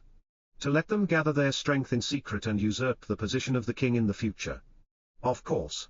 If Lu Wen really hadn't cared for the position of the Lu family head, whichever brother of his eventually obtained that position wouldn't do anything to harm Lu Wen. Without saying another word, Lu Gong had a smile on his face, as he shot forward and plunged the dagger in his hand at Lu Wen's neck. Blood gargled up in Lu Wen's throat while a look of hate had appeared in his eyes as he stared at his elder brother. He opened his mouth with difficulty and tried to speak. But the only sound that came was the blood that was dripping down from his lips. At the same time, Shenlong smiled lightly when he saw Lu Mei flying towards him with her mother sitting next to her. Before he suddenly turned his eyes towards the Lu family's mansion, it was an instinctual feeling that had made Shenlong look towards the Lu family's mansion. Shenlong had already guessed that once the Meng family fell, there was no way that Lu Wen would be allowed to leave the Lu family peacefully. After all, the big families of the sect weren't that much different than the royalty of the mortal world. The only reason that Fatty Fu and the previous young master of the Meng family, Meng Shenyi, didn't have to face such issues was because they were the only heirs of their families, with no one being able to threaten their positions. At the same time, however, even if Lu Mei hadn't chosen to destroy the Meng family herself, Shenlong had decided to do it personally. This was both in order to destroy the Meng family, as well as personally take revenge on Lu Wen. However, since Lu Mei had taken care of it, Shenlong decided not to meddle with the issues of the Floating Cloud sect this time. As for Lu Wen, although Shenlong wanted to personally settle matters with him, he clearly understood that his 2 brothers wouldn't allow him to escape once they got the chance of getting the upper hand and turn the tables on him either. At the same time, Fatty Fu had started to get anxious in his heart when he saw Lu Mei and her army of skeletons approaching towards his direction. Although he knew that Lu Mei was only coming to meet Shenlong, after having witnessed the destruction of the Meng family personally, Fu Li felt some kind of instinctive fear towards the black-armored undead knights and the jade-white skeletons with the bony swords who were flying towards him. Lu Mei was stunned for a moment when she saw Fu Li standing next to Shenlong. But remembering that Shenlong was good friends with Fatty, it wasn't actually shocking. Seeing Lu Mei and her mother approaching them, Fu Li flashed an ingratiating smile towards Lu Mei as he said flatteringly, "Senior Sister Lu, it's good to see you again. You have definitely inherited your beauty from your mother." Shenlong was stunned, as he stared at Fatty Fu with his mouth agape. Fatty was actually a sweet talker. With just one sentence he had praised both Lu Mei and her mother at the same time. Lu Mei smiled lightly at Fatty Fu while Lin Hufeng looked at him with a smile on her face as she asked Fu Li, "Kiddo, what are you doing here?" As Lu Jian's second wife, how could Lu Mei's mother not be familiar with Fu Li and the other heirs of the big families of the sect? However, Lu Mei was the first one to speak, before Fatty Fu could answer, as she moved next to Shenlong and affectionately held his arm. As she replied in a gentle voice, "Mother, this is Long Ji. Lin Hufeng's eyes lit up when she heard Lu Mei's joyous voice when she introduced Shenlong to her. Before she nodded her head in response. Of course. She had already noticed Shenlong, who was standing next to Fu Li earlier. But she still asked in order to allow Lu Mei to introduce Shenlong by herself. Getting off the red-winged condor's back, Lin Hufeng stepped forward. And holding Shenlong's hands, she smiled brightly as she said in a warm voice, Mei Mei has already told me everything about you. Thank you for taking care of my little girl. Lin Hufeng had indeed heard everything about Shenlong from Lu Mei earlier, including the fact that the two of them were already Dao partners. As Lin Hufeng's eyes stared at Shenlong, there was a radiant smile on her face, akin to that of a mother-in-law meeting her son-in-law for the first time. Fatty Fu, however, was stunned when he heard Lu Mei's gentle way of introducing Shenlong. How was this similar to the Death Queen who had just destroyed the Meng family a few minutes ago? This sounded more like a joyous wife introducing her own man to her mother. Shenlong smiled as well when he heard Lin Hufeng's words. Before he nodded his head, and answered seriously, don't worry. Since Maya is my woman, then of course I will take care of her. Seeing Shenlong and her mother getting along made Lu Mei heave out a sigh of relief. Before she turned her eyes to look at Fu Li, there was a bright smile on Lu Mei's face as she looked at the fatty. Before she asked in a curious voice, Fu Li, how are you and Jingjing getting along? Fatty Fu's eyes lit up when he heard the name of his fiancée. And looking at Lu Mei, he patted his chest and puffed it proudly as he said, senior sister, don't worry. Me and Jingjing are doing great. Suddenly, Fatty Fu paused his words, seemingly as if he had remembered something. And after a brief moment of hesitation he stared at Lu Mei before he continued, senior sister Lu. Actually, Jingjing has been missing you ever since you left. After all, you disappeared so suddenly. Nodding her head, Lu Mei turned her eyes towards the Lan family's mansion below her at the floating cloud city with a saddened look in her eyes. Lan Jingjing's face appeared in Lu Mei's mind, and a feeling of sadness overcame her. After all, Lan Jingjing and Lu Mei were childhood best friends. But they were split up so suddenly. Lan Jingjing was also the only one who knew that Lu Mei wasn't planning to return to the floating cloud city after entering the Vermilion realm, which made the young woman of the Lan family even more dejected for missing her friend.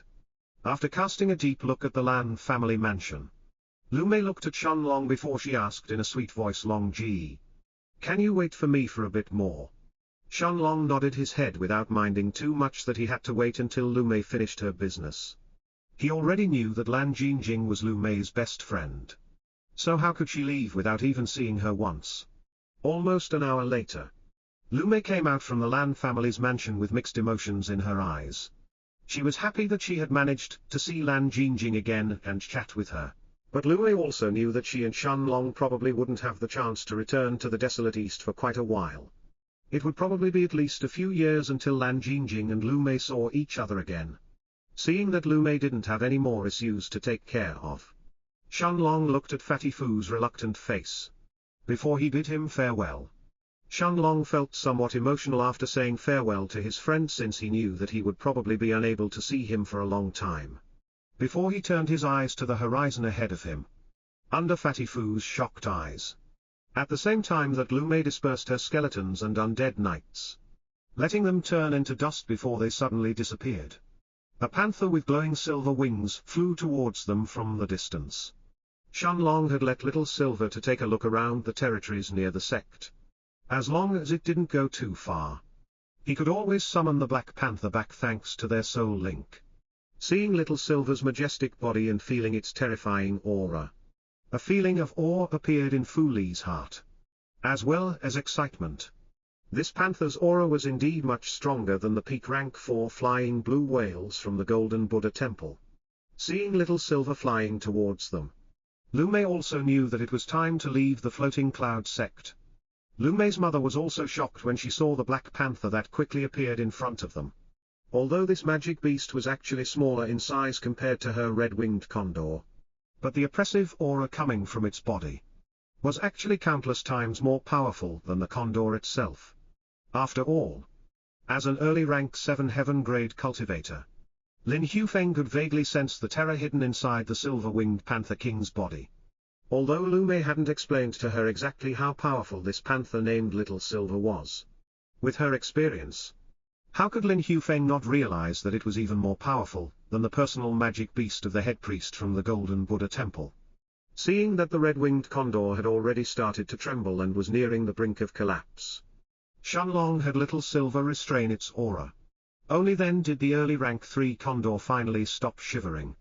But it still kept its distance of a few hundred meters away from the silver-winged Panther King itself. This was the instinctive suppression and reverence caused by coming in contact with a more powerful magic beast. For a moment, Shenlong wondered whether the red-winged condor would lose its senses and collapse on the spot if it met with Little Black instead.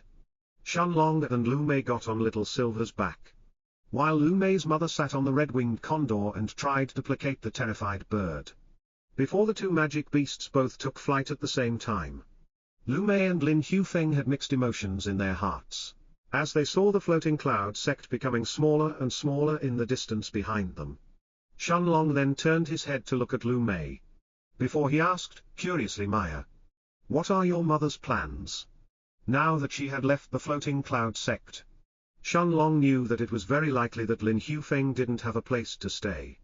Of course, as a late-stage heaven-grade expert, many of the sects around the floating cloud sect, including the Roaring Wind Pavilion or the Flying Sword sect, would be more than willing to accept her in their ranks as an elder. However, that was still a risky move for Lin Hufeng. After all, if Lu Jian happened to get wind of this matter, with Shenlong and Lu Mei having left the desolate east, it was unknown whether he would move to take back his wife or not by force. No matter how willing these sects would be to keep a late-stage heaven-grade elder in their ranks, it was unknown if they would be willing to offend Lu Jian. Shaking her head, Lin Hufeng didn't wait for Lu Mei to answer for her.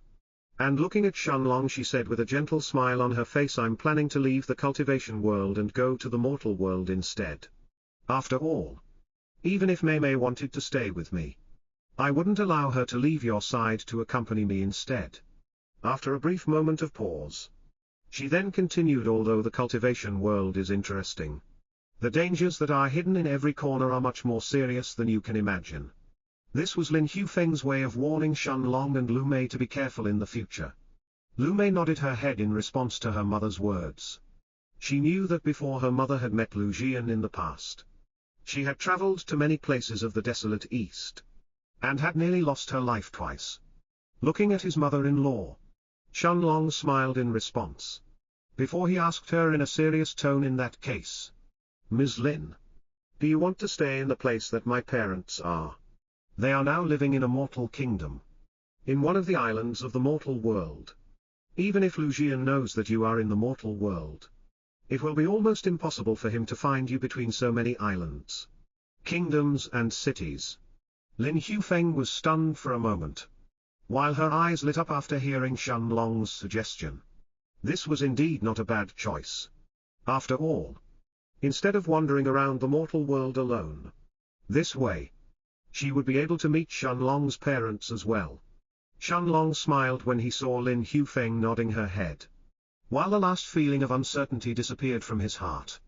Although he knew that his parents would be safe by themselves in the Roaring Waves Kingdom without any issue, having Lin Hufeng along with them reassured him even further. This way, both Shen Fang, Shen An and Lin Hufeng would be able to be in the same place. And in case that something really ended up happening, Lin Hufeng would surely be able to help them. After all, in the mortal island that Shenlong's parents lived, even the strongest experts were at the early stages of the heaven grade. A late-stage heaven grade expert would certainly have no equal. Almost as if she had just remembered Shenlong's words, a look of mock anger appeared in Lin Hufeng's face, as she looked at Shenlong and said in a serious tone, what, Miss Lin? Call me mother-in-law in the future. Shenlong nodded his head in response without saying a word, while at the same time, a sweet feeling had appeared in Lu Mei's heart. Knowing that her mother would also have a place to stay next to Shenlong's parents made her feel at peace. Turning around, Little Silver and the red-winged condor then started to fly towards the mortal world. With the red-winged condor's speed, It took almost 3 hours until it arrived at the Roaring Waves Kingdom. After Shen Long introduced Lin Hufeng to his parents. Both Shen Fang and Shen accepted Lu Mei's mother with great zeal. The two of them looked very happy to have met their daughter-in-law's family. Shen Long and Lu Mei didn't leave the Roaring Waves Kingdom right away. And after Lu Mei helped her mother purchase a mid-sized house right next to Shen Long's parents, Shen Long decided to stay in the mortal world for a few more hours before they left. Deep into the night, sitting on Little Silver's back, Shen Long watched the capital city of the Roaring Waves Kingdom below him with a glint in his eyes. He knew that it would most likely be a very long time until the next time he returned here.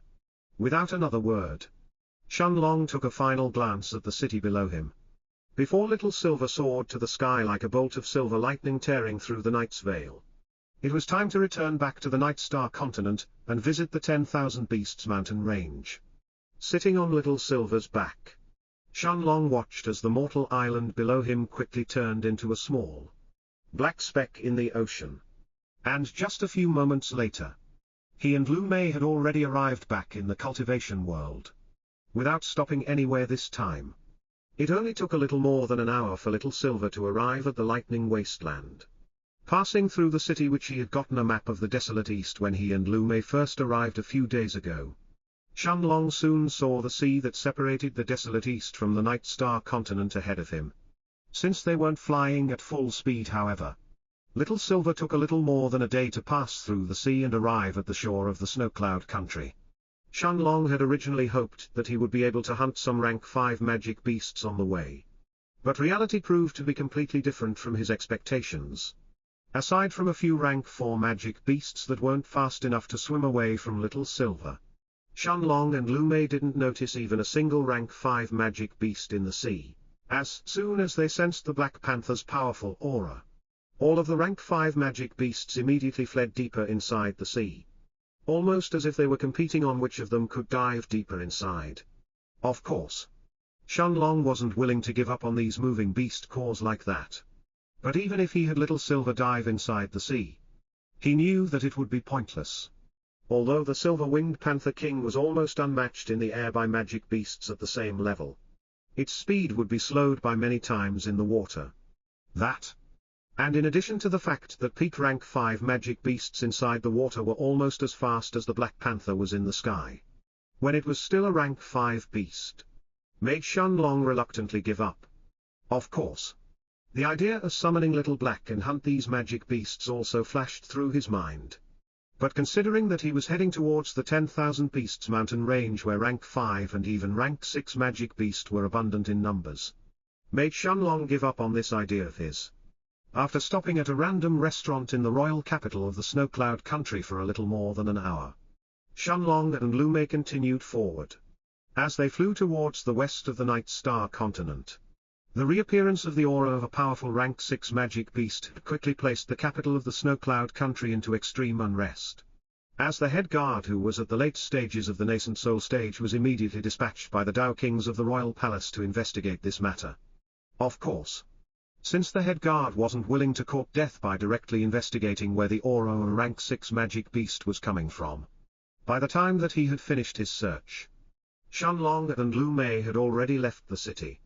A full day later, the Black Panther was hovering in the sky, a few tens of miles away from the Heaven's Dome city. As he opened the map in his hands, Shen Long noticed that they had already covered half the distance. There were no dangerous places to pass through this time, like the Nether Spirit Forest that directly blocked the way from the Heaven's Dome city to the Dragon Lord's villa. And a little more than a day later, Shen Long saw a gigantic mountain range emerging in the distance. The mountain range spanned further than Shen Long's eyes could see, and was filled with enormous trees that were even taller than the ones inside the Vermilion Realm, where the members of the half-fiend race lived. It seems that Kui Guoliang used the trees from this place in order to create his forest of giants in the Vermilion Realm. However, his own rank 3 heavy bark earth trees haven't matured enough, and they can't be compared with the ones in this place. As this thought flashed through Shen Long's mind, he immediately understood that the forest in front of him was filled with a relatively common kind of tree called the rank 3 heavy bark earth tree. which was the same kind that Kui Guoliang's clone had used when he created his Forest of Giants. Although Shenlong knew that this tree couldn't be used in any kind of alchemy or pill concoction, it was one of the most favorite places for rank 4 and rank 5 magic beasts to live in. As the Black Panther approached closer and closer to this place, the roars of magic beasts could be heard even from the huge distance that separated them, bringing Little Silver a sense of excitement, as if it was going to eat its fill this time. At the same time, Shenlong only needed a glance to recognize that this place was the 10,000 Beasts mountain range. Right before the mountain range itself, a small city was actually erected. Although this city was small when compared to big cities like the Heaven's Dome city, it was actually only half the size of the Silver Sword city itself. Shenlong didn't choose to head to the city right away, but instead, he first had Little Silver return back to the Stone of Time. Shenlong wasn't afraid of anyone coveting Little Silver and try to take it as a magic beast. Instead, he was afraid that the aura of a rank 6 magic beast would scare the rank 4 and rank 5 beasts away, leaving no prey to him and Lu Mei. After all, Shenlong had two main reasons for coming to the 10,000 Beasts mountain range.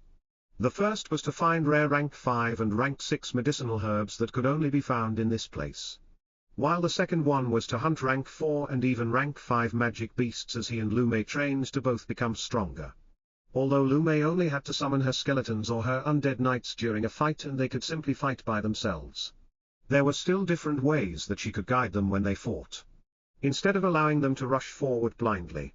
Lu Mei had also noticed this during her fight with Lu Jian, where she had intentionally guided her two undead knights to attack him at the same time, one from the front, and the other one from the side, leaving Lu Jian with no room to dodge. Additionally, it was also rumored that the 10,000 Beasts mountain range even had rank 6 magic beasts deeper inside.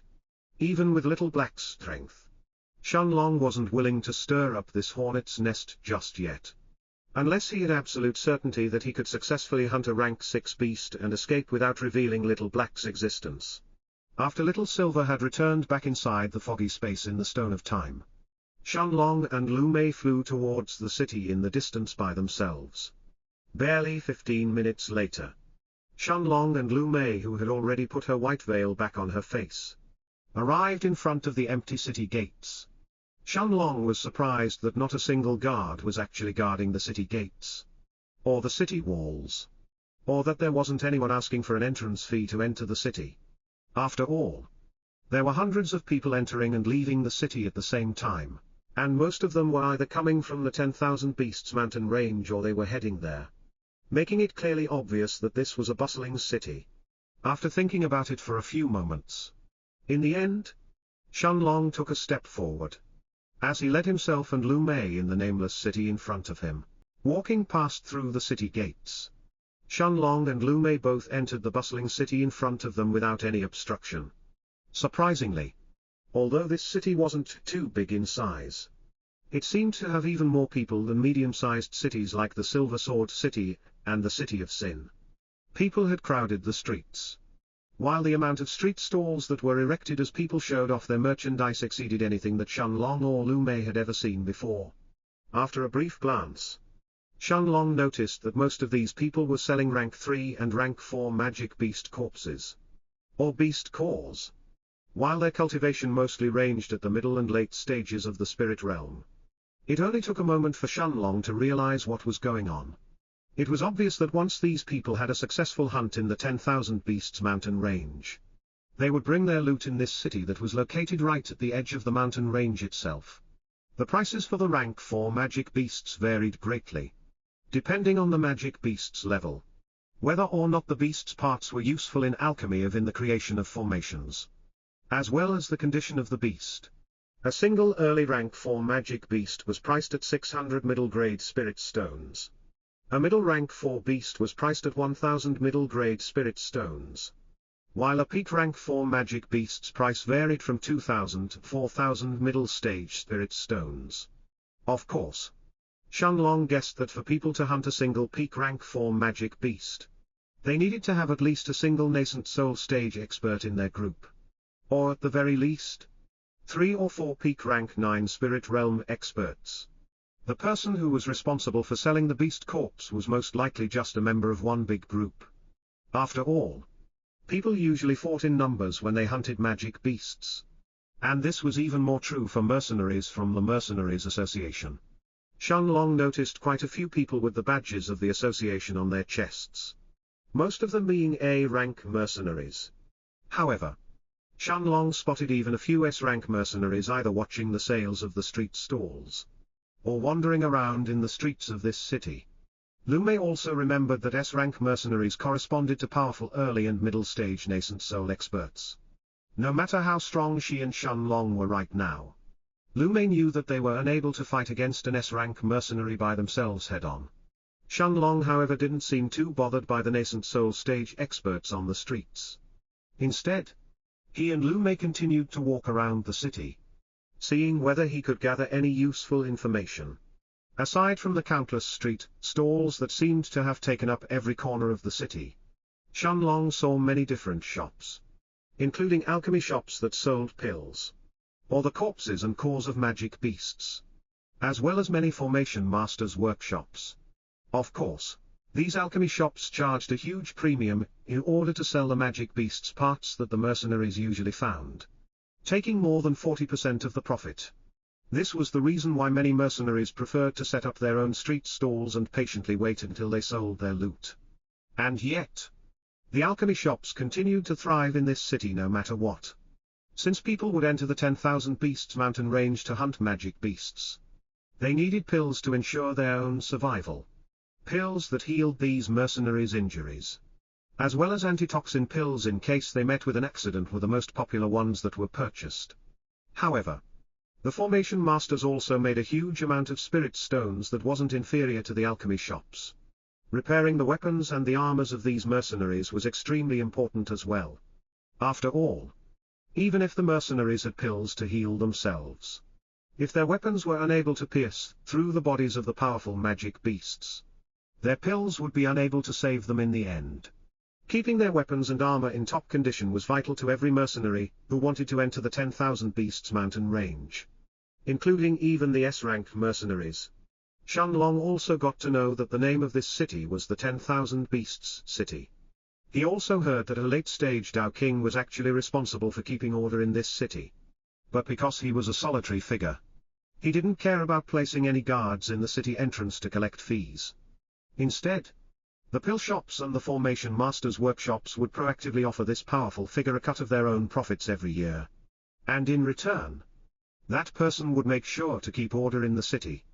Hearing that there was a late-stage Dao King inside the city, Shenlong avoided from having Little Black scan the city with his soul search. Since he wasn't planning on actually staying in the city, there was no reason to try and verify whether there really was a late-stage Dao King in this place. Instead, after understanding the general situation, he and Lu Mei didn't stay in the 10,000 Beasts city any longer, as they headed towards the gigantic mountain range in the distance. This was the most famous mountain range in the entire Night Star continent, as well as one of the most dangerous places as well. Even Dao Kings were said to have lost their lives in this place, which gave the rumor that there were powerful peak rank 6 magic beasts hidden inside. As they neared closer to the 10,000 Beasts mountain range, Shenlong noticed countless groups that had set up camp outside the mountain range's boundaries.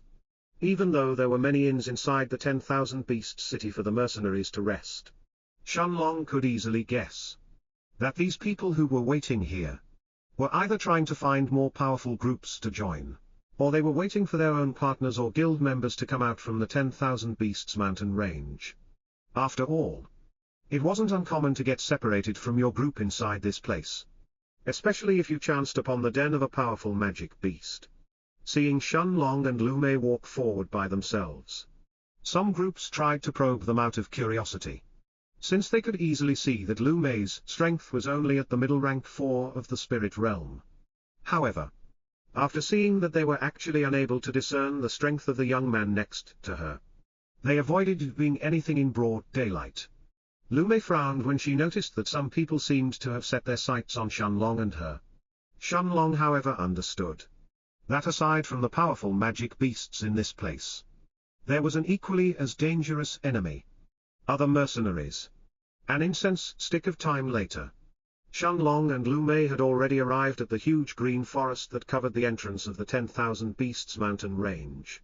The roars of magic beasts resounded in the air, bringing an aura of solemnity, as well as excitement to those who were entering this place for the first time.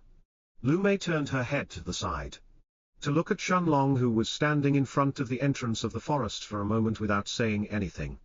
After taking in deep breath, a smile soon appeared on his face. And looking at Lu Mei's bright eyes, Shenlong held her hand before he stepped forward, entering inside the 10,000 Beasts mountain range. As soon as he entered inside the forest, Shenlong could smell the scent of blood assaulting his senses, as well as the thick amounts of pure qi that had filled the air around him. Without being hasty, Shenlong first examined his surroundings before he chose which way he and Lu Mei were going to head towards. Although the 10,000 Beasts mountain range was said to be heaven for the lucky adventurers of the Night Star continent, since they could both hunt magic beasts or chance upon rare medicinal herbs that would grow in this environment, it was actually the same for the powerful magic beasts inside. More often than not, these mercenaries that came to this place either to hunt magic beasts or find rare medicinal herbs, would end up in the belly of one of the magic beasts living here. Although magic beasts would grow when they consumed the flesh of other magic beasts, the flesh of powerful cultivators was still a good supplement for them, even if it couldn't be compared to that of other magic beasts. It was also the instinctual feeling of these beasts to hunt humans who invaded their territories. Knowing that Shenlong intended to train himself this time, Little Black didn't spread his soul sense too far to sense the magic beasts around him. Instead, the black dragon kept eating the stalks of dragonblood grass as he happily observed his master from the Stone of Time. Although Little Silver had now become more accustomed to Little Black, the Black Panther still felt an instinctive fear towards the huge black dragon.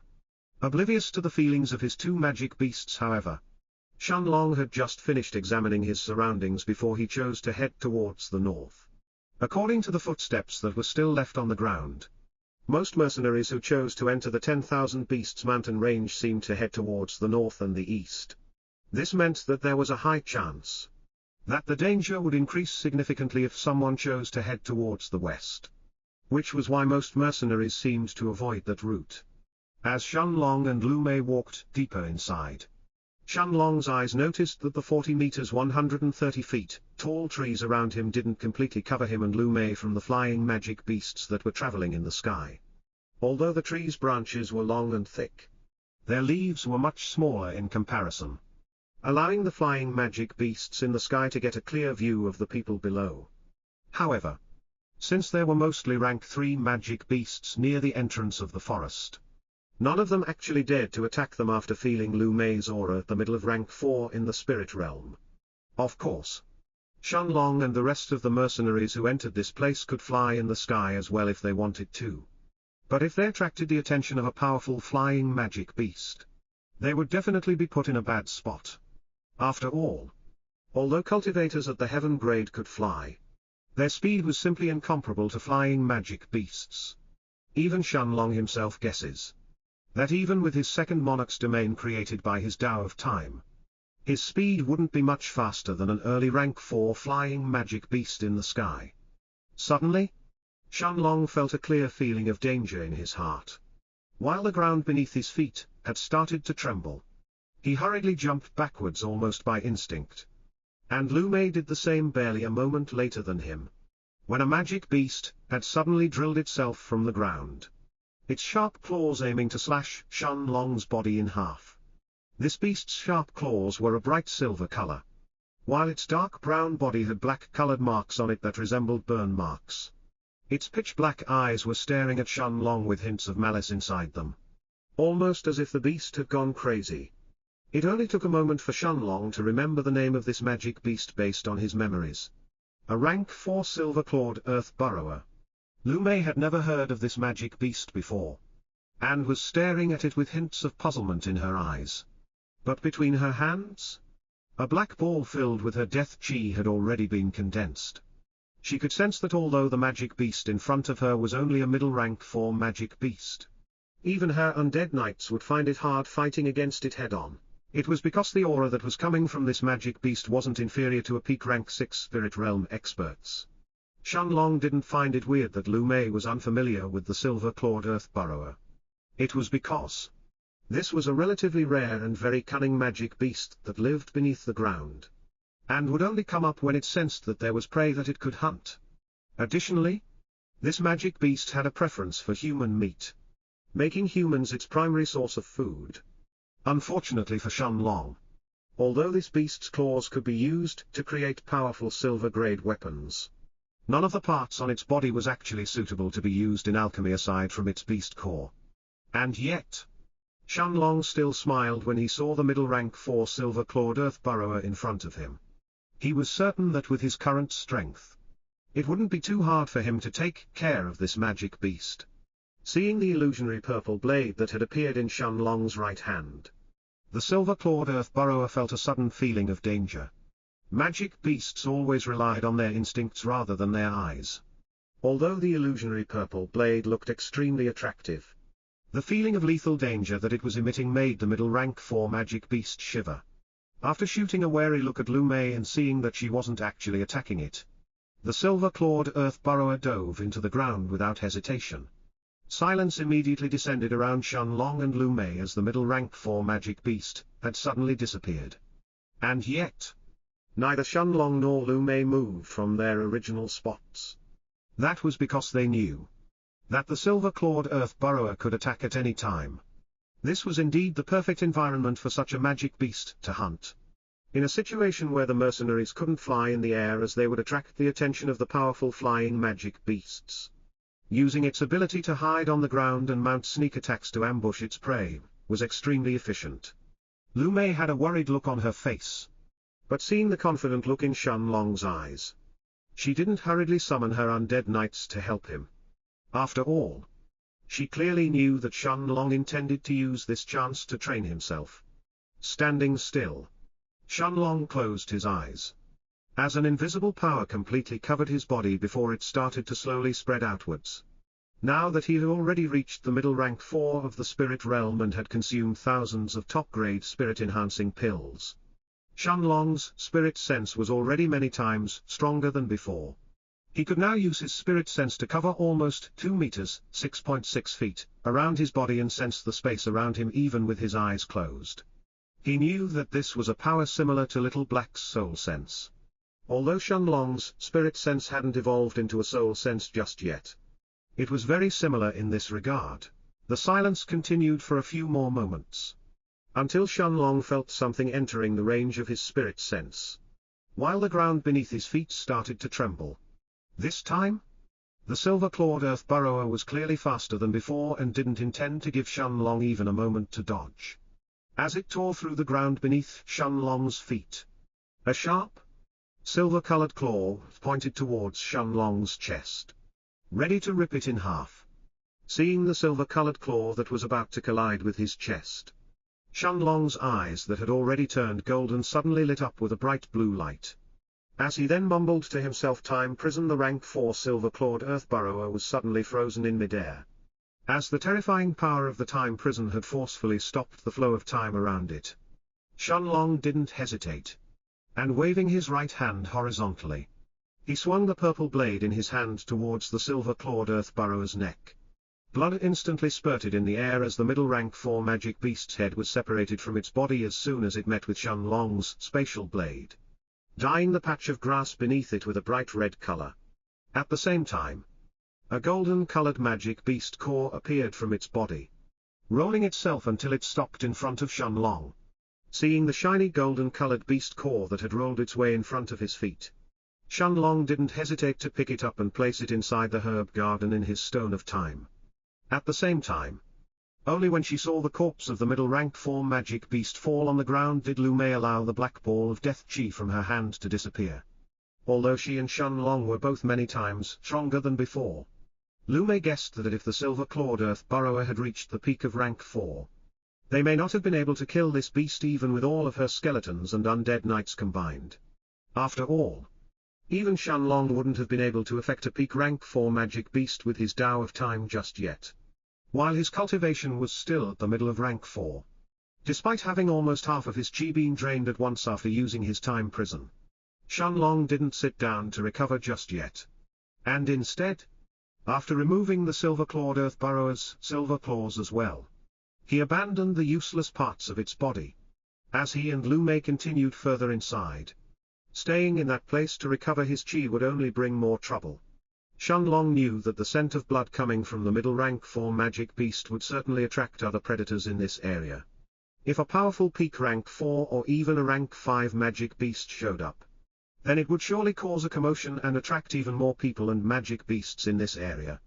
Additionally, although Shenlong had a certain degree of certainty in dealing with an early or even a middle stage rank 5 magic beast using the soul-poisoning hell grass poison, he also knew that some magic beasts were naturally immune to poisons as well. He wouldn't bet things on luck to see if the magic beasts that were attracted here were actually affected by the soul-poisoning hell grass poison or not. As he and Lu Mei continued walking deeper inside, time continued to pass. But Shenlong was disappointed that even after 4 hours of walking, they didn't seem to find any other rank 4 magic beast. Even early rank 4 magic beasts seemed to have been scarce in this area, which was completely different from the rumors about this place. Shenlong suddenly understood that the 10,000 Beasts mountain range seemed to have certain layers that it was comprised of, which also indicated the different territories of the magic beasts here. The first layer that he was at now seemed to still be the very outskirts. The magic beasts in this place seemed to be at the early rank 3 to the peak of rank 3. Of course, among the rank 3 magic beasts, there probably existed some powerful rank 4 magic beasts that were usually hidden as well, like the silver-clawed earth burrower. But these beasts were extremely rare and wouldn't easily show themselves. If it wasn't because the silver-clawed earth burrower had sensed that Lu Mei's aura was at the middle of rank 4 of the spirit realm, this beast would have certainly avoided attacking them. As he and Lu Mei continued to walk deeper inside the 10,000 Beasts mountain range, night soon fell. Before the sounds of fighting as well as miserable cries of men and women sounded from the distance, Lu Mei turned her head to look at Shenlong, who was staring in the distance ahead, before she asked, curiously, Long Ji, should we? After thinking about it for a moment, Shenlong nodded his head at Lu Mei. Before the two of them both climbed on top of a tree and started moving forward, under the cover of the tree branches ahead of them. Usually, flying or even hovering above the ground was avoided in this place, since it would easily attract the attention of the magic beasts hidden in the surroundings as they sensed the chi fluctuations coming from Shenlong's and Lu Mei's bodies. But since there was a huge fight going on in the distance, Shenlong knew that he and Lu Mei wouldn't be spotted, as everyone's attention would be placed in the fight ahead of them.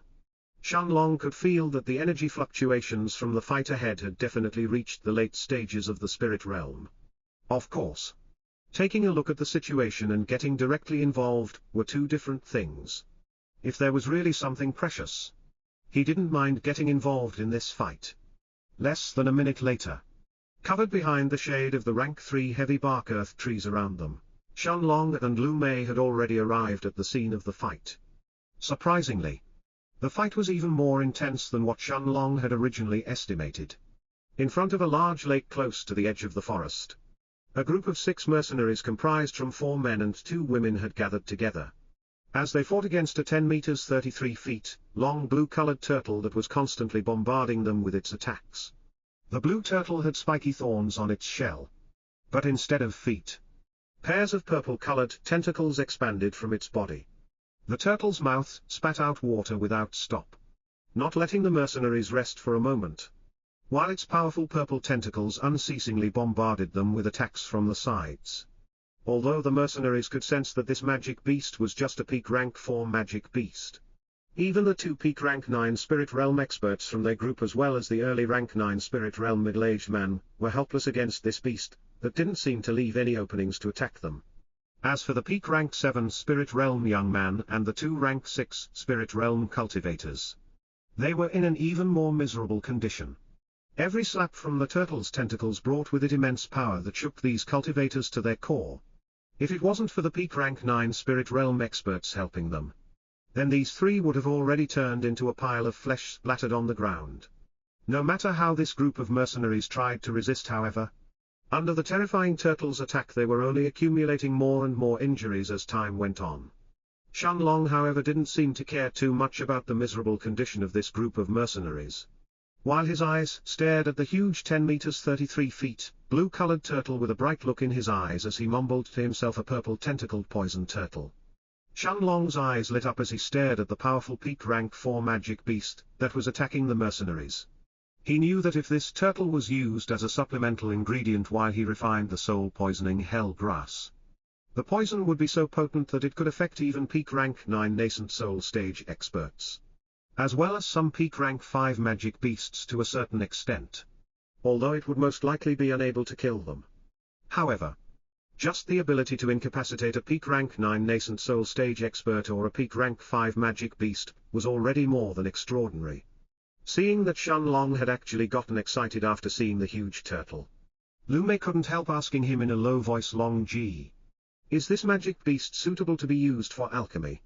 Nodding his head, Shenlong stared at the rank 4 purple tentacled poison turtle that was still bombarding the group of 6 mercenaries with its attacks, as it was slowly breaking through their defenses. Before he seriously explained, not only is its beast core extremely useful to alchemists, but every single part of its body can be considered valuable, although neither its beast core nor its tentacles can be used as the main materials to refine poison or antitoxin pills. If they are used as supplementary materials, they can amplify the might of a poison by several-fold. Shenlong didn't need to explain anything else, as Lu Mei instantly understood why he was so interested in this matter. Lu Mei clearly remembered the poison that Shenlong had concocted when he dealt with the 2 middle rank 7 spirit realm cultivators of the Blood Pill Pavilion back in the City of Sin, and understood why Shenlong was so interested in this magic beast. Although alchemists may not be too interested in creating normal antitoxin pills, something that could enhance the potency of a poison would be valuable to both alchemists as well as poison masters alike. Inwardly, Shenlong lamented how unfortunate it was that the purple tentacled poison turtle hadn't reached the early rank 5 just yet.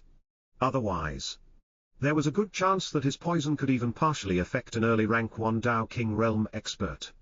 Of course, if other poison masters knew about his thoughts, they would probably spit on his face in anger and exasperation. A middle rank 4 spirit realm expert creating a poison that could affect a rank 1 nascent soul stage expert was already unbelievable. But affecting a rank 9 nascent soul stage expert and even a rank 1 Dao King, this was purely boasting. Of course, the reason behind this was the extreme potency of the rank 5 soul poisoning hell grass, as well as the premise that Shenlong could enhance the potency of the poison even further. Otherwise, the soul poisoning hell grass would at most be able to kill middle stage nascent soul stage experts or late stage ones who didn't have high grade or top grade antitoxin pills to avoid the poison's effects. However, there were still other issues behind the fact that a poison master could use poison. Although the usage of poison was often frowned upon in the cultivation world, Shenlong wasn't worried about that. However, not letting people know that he was a poison expert and exposing his secrets was another matter altogether. A few more minutes later, the group of 6 mercenaries had already reached a desperate situation. Knowing that it was only a matter of time before they all died, one of the 2 peak of rank 9 spirit realm experts turned his head around and shot a meaningful look at the peak rank 6 spirit realm cultivator behind him. Before he continued the fight, the young man who was at the peak of rank 6 of the spirit realm nodded his head indiscernibly. And a few moments later, a bright gleam flashed through his eyes as he stared at a purple-colored tentacle that was coming his way. Just as the poison turtle's tentacle was about to hit him, the young man suddenly ducked and completely avoided its attack, allowing it to hit the middle-aged woman who was about to help him withstand the turtle's attack. Under everyone's shocked eyes, miserable cries left the peak rank 7 spirit realm middle-aged woman's mouth as soon as the purple-colored tentacle hit her, while her body had also started to turn purple. At the same time, the middle-aged man at the early rank 9 of the spirit realm hurriedly turned his head around with a shocked expression on his face as soon as he heard the woman's scream, when he abruptly felt himself losing his balance as a powerful force violently pushed him from behind, sending him flying towards the tentacle in front of him. Without a chance to dodge, the middle-aged man's body collided with the purple tentacle, as miserable shrieks of pain and fear left his mouth. This sudden turn of events had caught the remaining young man who was at the peak rank 9 of the spirit realm and was still parrying off the turtle's attacks. As well as the young woman at the peak of rank 6 of the spirit realm, both off guard. Even Shenlong and Lu Mei were stunned for a moment after seeing this traitorous move. These two men had cooperated to send the middle-aged man who was at the early rank 9 of the spirit realm, as well as the middle-aged woman at the peak of rank 7. Both towards the turtle's tentacles at the same time. Seeing that two of the turtle's tentacles were now occupied, both the middle-aged man who was at the peak of rank 9, as well as the young man at the peak of rank 6 took this chance to escape from the turtle's range of attacks. A furious roar filled with anger and disbelief erupted from the young man who was left fighting off the purple tentacled poison turtle. As he turned his head to look at the peak rank 9 spirit realm middle-aged man and asked in a disbelieving tone, "How Chin, have you gone crazy? Weren't you the one who wanted to explore this lake? How dare you betray old Han?" Shenlong and Lu Mei could both hear the anger hidden inside the young man's disbelieving tone as he furiously roared at the middle-aged man who was named Hao Chin. Hao Chin, however, shook his head. And without any hints of anger or regret on his face, he looked at the angry young man who was still fighting off the two tentacles of the purple tentacled poison turtle before he said in a relieved tone, "Chen Yen, you can't blame me. We have been fighting this beast for more than 1 hour and it still had the upper hand. Instead of waiting for it to kill us off one by one, why shouldn't we just push you forward so we can escape?" Chen Yan's face seemed to have turned red from anger. But no matter how much he wanted to, he could no longer divert his attention to speak to Hao Chin, as he had to place his entire focus on fighting off the peak rank 4 purple tentacled poison turtle in front of him, whose attacks had started to become even more ferocious. Now that the turtle only had 2 opponents, the pressure on the young man named Chen Yen had more than doubled. Without another word, Hao Chin and the young man behind him both shook their heads, before they instantly turned to fly away with relieved expressions on their faces. Although flying in the 10,000 Beasts mountain region was dangerous, there was nothing more dangerous to Hao Chin and the young man behind him than the gigantic blue-colored turtle in this place. Shenlong and Lu Mei both understood that the two men were trying to escape before the purple tentacled poison turtle finished off the young man named Chen Yen and the young woman behind him, and turned its attention back to them. As for Hao Chin, the only thing that he felt regretful for was that he wouldn't obtain Chen Yan's and the rest's spatial rings, and instead they would end up in the turtle's belly. However, as long as he could escape from the purple tentacled poison turtle, then it didn't matter too much. Neither Chen Yen nor the young woman behind him seemed to have been willing to accept this outcome. But their condition was only turning worse with every passing moment. Finally, a few moments later, the young woman could no longer withstand the tentacle's attacks, as she was sent flying towards a tree in the distance. The moment that her body hit the gigantic heavy bark earth tree, the young woman vomited blood without stop, before she ended up losing consciousness. Seeing the desperate expression on the young man's face, as he turned his head around to look at the young woman who had collapsed on the ground, Shenlong shook his head before he mumbled to himself, "I really shouldn't meddle with other people's business." At the same time that he finished his words, a pill bottle had appeared in Shenlong's right hand, filled with a dark, purple-colored liquid. Lu Mei was stunned for a moment, but a smile soon appeared on her face when she saw Shenlong's actions. She knew that Shenlong wasn't a person who would usually meddle in other people's business, unless there was a reason. Of course, Lu Mei didn't dislike this trait of his. She had already learned that in the cultivation world, even if you lend a hand to help others, your hand may end up being bitten in the end.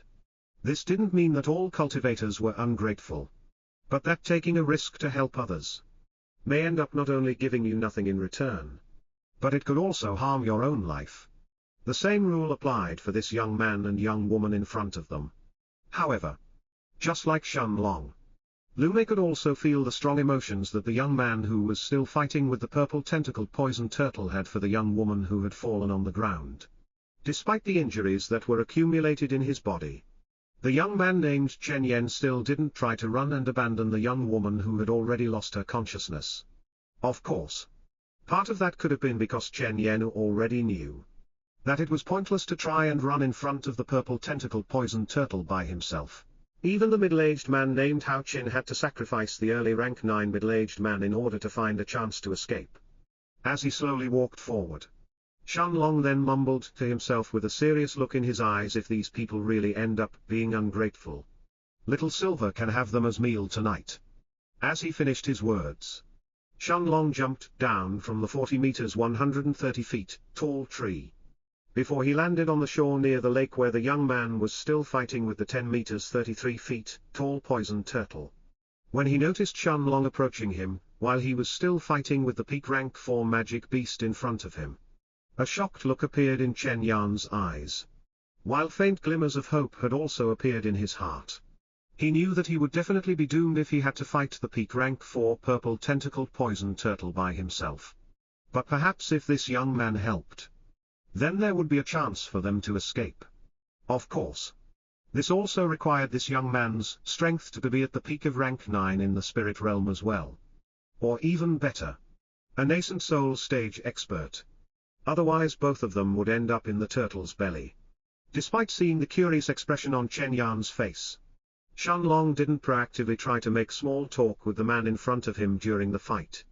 Instead, his right hand threw the alchemy bottle filled with the dark purple-colored poison towards the purple tentacled poison turtle without any hesitation. The turtle instantly turned its eyes towards Shenlong. And despite the fact that the poison was actually encased inside the pill bottle, and didn't give off any aura, the peak rank 4 magic beast could still sense a feeling of danger coming from it. However, Shenlong's actions had already caught the powerful peak rank 4 magic beast completely unprepared. Without any time to dodge, before the pill bottle filled with the purple liquid could approach its giant head, the poison turtle used its own tentacles to slap the pill bottle away from its body. However, a scene that completely shocked the young man named Chen Yan suddenly unfolded in front of his eyes. Shenlong's pill bottle immediately exploded into fragmented pieces as soon as it came in contact with the 3 meters 10 feet long tentacle, spraying the liquid inside it all over the tentacle's surface. Miserable screams escaped the poison turtle's mouth, while its tentacles started slamming the ground around it with even more intensity than before. The pain coming from the soul-poisoning hell grass poison which directly attacked the soul was extremely painful to the peak rank 4 magic beast. Its cries reverberated throughout the forest, making the magic beasts that were hidden in their nests feel its limitless anger, desolation and pain. And yet, in the end, these cries only lasted for less than 30 breaths of time, before the turtle's gigantic body lifelessly collapsed on the ground. Chen Yan was speechless as he stared at the unmoving huge body of the poison turtle, before he slowly backed away from it. Shenlong didn't seem to mind Chen Yan's reaction, and instead, he walked forward. Although the purple tentacle poison turtle was a powerful rank 4 magic beast, Shenlong was certain that it was completely dead by now. The fact that it had actually lasted for almost 30 breaths of time under the soul-poisoning hell grass poison had already exceeded his expectations. However, once he remembered that this was a magic beast whose tentacles were filled with powerful poison, that could even affect an early rank 5 magic beast, it made sense. Placing his hand on top of the turtle's head, the 10 meters, 33 feet, long body of the peak rank 4 magic beast suddenly disappeared from the shore of the lake, as it appeared inside the space of the Stone of Time, right next to the herb garden. Chen Yan looked at Shenlong and the empty patch of grass where the turtle's huge body had collapsed just a moment ago with shocked eyes that were filled with disbelief. He couldn't believe that the powerful peak rank 4 magic beast had just collapsed from a single bottle that was most likely filled with poison. Instantly, wariness filled the young man's eyes. How powerful did the poison inside that pill bottle have to be in order to kill a peak rank 4 magic beast in 30 breaths of time? It had to be created from at least a rank 5 medicinal herb, right? As he slowly stepped backwards, Chen Yan's attention was suddenly focused on the young woman behind him, who had just lost consciousness after being hit by the purple tentacled poison turtle. Seeing that the woman's breathing had suddenly started to get weaker, anxiousness welled up in the young man's heart. And suppressing his fear of the unknown blue-robed young man in front of him, who was most likely a poison master, Chen Yan cupped his fists at Shenlong before he hurriedly ran towards the injured young woman. The moment that he saw her condition, however, The peak rank 9 spirit realm cultivator felt as if the blood had suddenly been drained from his face.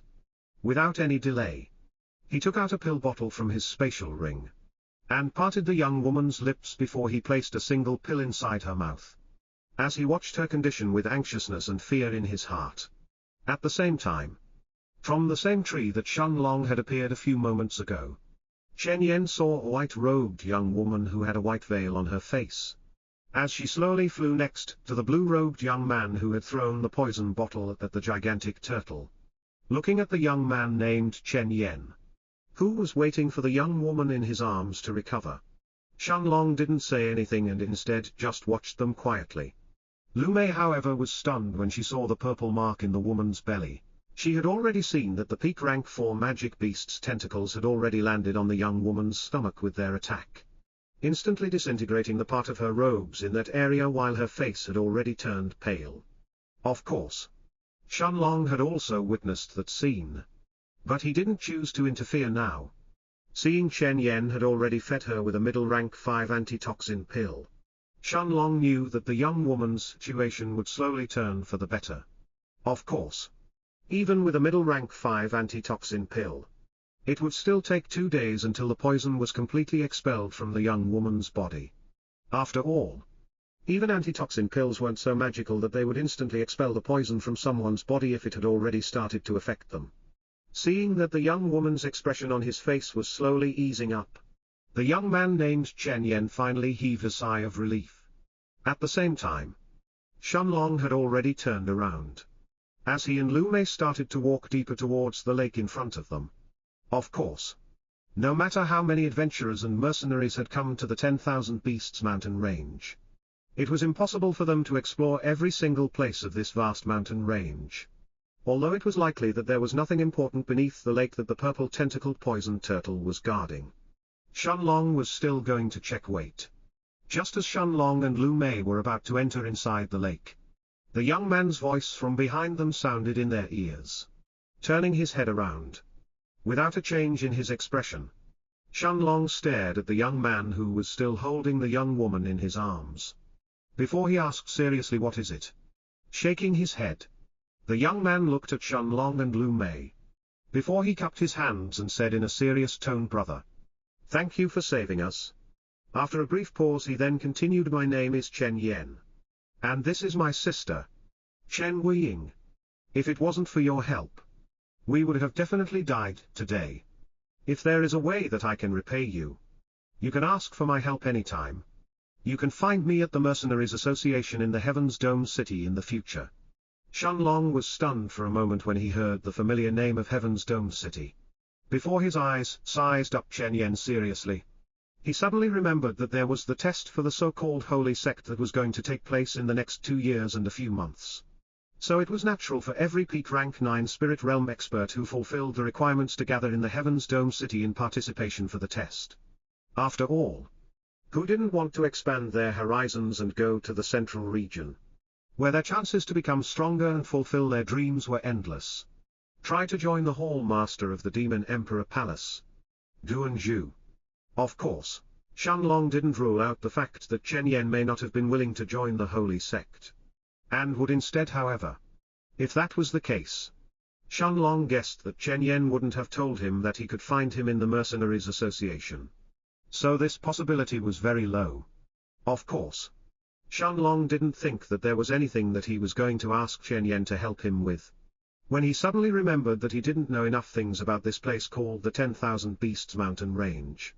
Remembering that Chen Yen was in a group with 4 other mercenaries, it was very likely that they have been in this place for quite a while, even if they were still close to the outskirts. With these thoughts in mind, Shenlong nodded his head, and holding Lu Mei's hand he walked towards Chen Yen, who was still holding his sister in his arms, with a serious look in his eyes. Shenlong didn't intend to hide that this was his and Lu Mei's first time coming into the 10,000 Beasts mountain range. As he said in a calm tone, "My name is Shenlong. And this is my wife, Lu Mei. This is the first time that we come to this place, and we don't know much about the magic beasts or the regions here." Chen Yan's eyes instantly lit up when he heard Shenlong's words, as it wasn't hard to read between the lines of his sentence. Since Chen Yen wasn't new to this place, he would probably know which places are too dangerous and which aren't. With a smile on his face, the young man named Chen Yen nodded his head before he answered seriously, so it's Brother Shun and Sister Lu. Since it's your first time coming to the 10,000 Beasts mountain range, let me explain the most important points. As you very likely may know, the 10,000 Beasts mountain range is split into three main different regions. Namely the northern region, the eastern region, and the western region. As for the south, that is mainly the outskirts, as well as the entrance of the mountain range itself. I have no idea how many miles the mountain range covers, since it is said that no one has fully explored it just yet. But it is definitely one of the vastest and most dangerous places in our entire Night Star continent. However, Brother Shun, you are lucky that you didn't choose to head towards the west and instead chose to come towards the north. Although we can still be considered to be mostly in the outskirts now and haven't really entered the northern region. Both the north and the east are the only areas that should be explored. If you had chosen to go towards the west, then as soon as you left the outskirts, it is very likely that you would be attacked by a powerful rank 5 magic beast or even a rank 6 one. Seeing the expression of fear in Chen Yan's face, Shun Long verified that his previous guess was correct. Indeed, the western region of the 10,000 Beasts mountain range is definitely more dangerous than the northern or the eastern regions. Without interrupting the young man in front of him, Shun Long continued to hear what Chen Yen knew about this place. With a mocking look on his face, Chen Yen looked at the lake ahead as he said with a rueful smile, of course.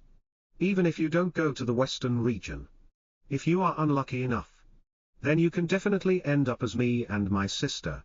There are many hidden powerful magic beasts even in the outskirts of the northern region. And this lake proved to be one of them. However, it's also true that the deeper you go into the eastern, the northern, or the western region, the more likely it is to face powerful magic beasts. After all, the more powerful some magic beasts are, the bigger their territory would be. Shun Long nodded his head, as he already knew about this even without Chen Yen mentioning it. This wasn't something specific to the 10,000 Beasts mountain range, but a characteristic of powerful magic beasts as a whole.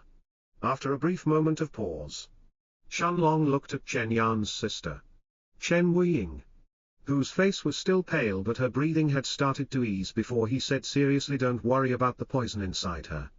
Although the purple tentacled poison turtle's tentacles are poisonous, as long as you consume a high-grade rank 4 antitoxin pill within half an hour, there is no danger of dying. As long as you protect your sister for the next 2 days, her condition should be back to normal. Chen Yan's eyes lit up, before he cupped his fists once again as thanks. He didn't even know the name of the magic beast that had attacked their group, let alone the effects of its poison. The only thing that he could do after seeing his sister's condition was feed her with a middle-grade rank 5 antitoxin pill and hope that it would be enough to resolve the issue. At the same time, his eyes fell on the 2 corpses of the middle-aged man and the woman who had already died to the poisoned turtle earlier, and a heavy feeling had appeared in his heart. Although his sister was able to parry the turtle's attacks to a certain extent, Chen Yen knew that the old man that he had called Old Han earlier, as well as that middle-aged woman, had both fallen headfirst into the turtle's tentacles, dying almost instantly from the impact of its attacks rather than the poison seeping inside their bodies.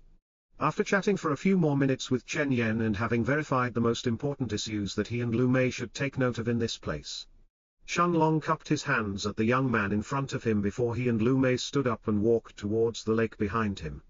Shun Long knew that it was very likely for some treasures to exist in the bottom of the lake itself. Shun Long looked at the clear and cold waters in front of his feet, and after deliberating for a moment, he and Lu Mei both consumed a top-grade rank 4 antitoxin pill each, before Shun Long held her hand as he dove inside the lake. After all, as the den of a powerful peak rank 4 magic beast like the purple tentacled poison turtle, Shun Long knew that despite the waters of the lake appearing crystal clear, there was a very high chance that they had been actually filled with the turtle's poison after such a long time. As he felt the clear waters around him, Shun Long entered deeper inside the lake with Lu Mei following right next to him. Of course, Since this was still the outskirts of the 10,000 Beasts mountain region, no other magic beast would be allowed to survive in the same lake as the purple tentacled poison turtle, as it would have already turned into food for the giant turtle. Barely 10 breaths of time had passed, until Shenlong and Lu Mei quickly reached the bottom of the small lake. A cave more than 20 meters 66 feet, in height and almost 10 meters, 33 feet, in width could be seen at the depths of the lake, without any light coming from it. Standing in front of the cave's entrance, Shenlong thought seriously for a moment, before he used his spirit sense to cover his body. Although he had guessed that there shouldn't be any dangers inside the cave, he still prepared himself. Before he and Lu Mei slowly entered inside, Shenlong couldn't use his spirit sense to cover the area around his body for a long time since it was extremely taxing to his spiritual strength. But luckily, the cave itself wasn't deep. Shenlong and Lu Mei didn't encounter any dangers. And half a minute later, they had already arrived at the end of the cave itself. Surprisingly, the cave wasn't empty, as more than 30 human skeletons were piled inside on top of each other. The moonlight coming from the sky could barely illuminate the cave itself, but it was bright enough for Shenlong to realize that most of these skeletons had most likely been buried in this place for a long time. Although there was nothing else inside the cave, more than 30 spatial rings found their way into Shenlong's hands.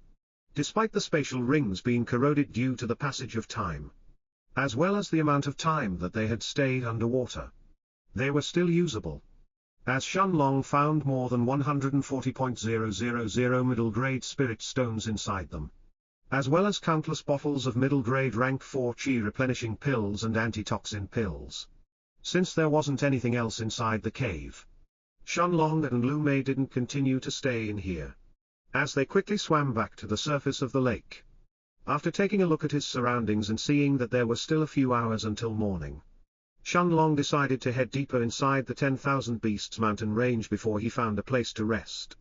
Although this lake seemed to be relatively peaceful right now, however, once the magic beasts in the surrounding region realized that the peak rank 4 purple tentacled poison turtle was already dead, they wouldn't hesitate to invade this area.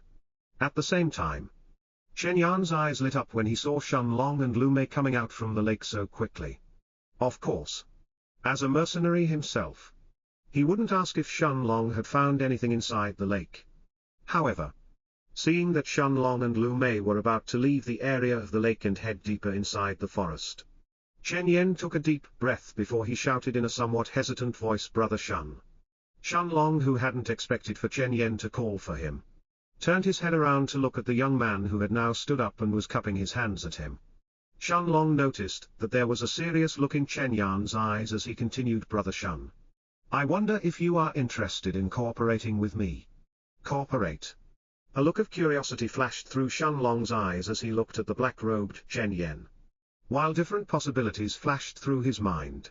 He wants to cooperate? Is it because he saw the effectiveness of the soul-poisoning hell grass poison and wants to deal with a powerful magic beast? Or is this actually a trap, and he intends to rob me and Maya instead? As these thoughts flashed through Shenlong's mind, he didn't choose to ask what Chen Yan needed help with.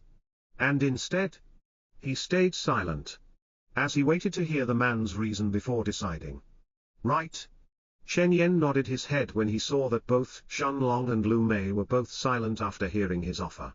Before he continued, the truth is, a month ago, our group discovered 2 stalks of a rank 5 icicle soul grass as we adventured in a mountain. Without waiting for Shenlong to respond, Chen Yan then continued, "Of course. As Brother Shen can guess, our group was extremely happy when we found the grass. After all, a single stalk of icicle soul grass is extremely valuable to any peak rank 9 spirit realm cultivator, let alone 2 of them." Shenlong was extremely shocked inwardly when he heard that there were 2 stalks of rank 5 icicle soul grass, and he almost failed to keep his expression in check. After all, the value of the icicle soul grass even exceeded that of the soul-poisoning hell grass itself. Shenlong also knew that Chen Yan was saying the truth when he said that this grass is extremely valuable to any peak rank 9 spirit realm cultivator. It was because, in order for a cultivator to break through to the nascent soul stage, They need to condense their soul in their spiritual space. And the icicle soul grass could actually help a peak rank 9 spirit realm cultivator during that process. However, at the same time, Shenlong considered the fact whether Chen Yen was actually lying. If they had really found 2 stalks of icicle soul grass, then it was extremely unlikely for Chen Yen to share this information with Shenlong. After all, a single stalk of icicle soul grass could be sold for more than 650,000 low-grade spirit stones, or 6,500 middle-grade ones.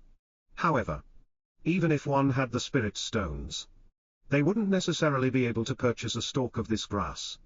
Shenlong was also aware that even the Alchemists Guild of the Heaven's Dome City would at most have a single stalk of icicle soul grass as well. Chen Yen had a wary smile on his face as he looked at Shenlong and Lu Mei. Before he continued his explanation, however, as Brother Shen can guess, we were actually unable to obtain the stalks of icicle soul grass. It was because, at the peak of that mountain, there were a pair of gigantic snow apes who lived there. Shenlong was stunned when he heard Chen Yan's last sentence, as he seemed to have understood why their group had failed. A pair of snow apes. Shenlong knew that the snow apes were at least rank 5 magic beasts in their adulthood.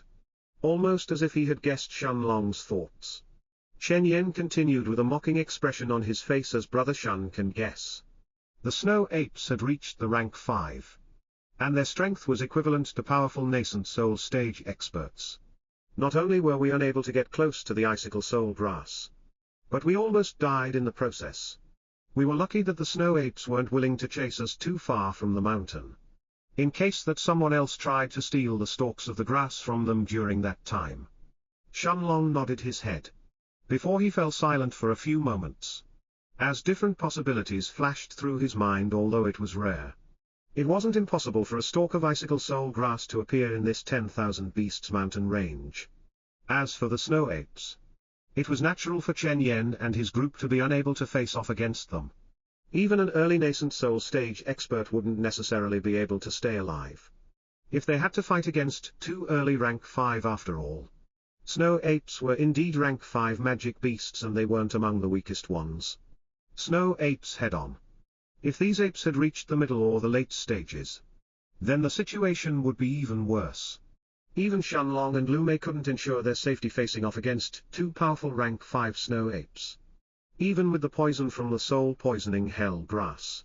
However, even with these thoughts in mind, there could only be one reason why Chen Yen was willing to share this information with Shenlong and Lu Mei, instead of keeping it to himself and searching for another group to explore that area in the future.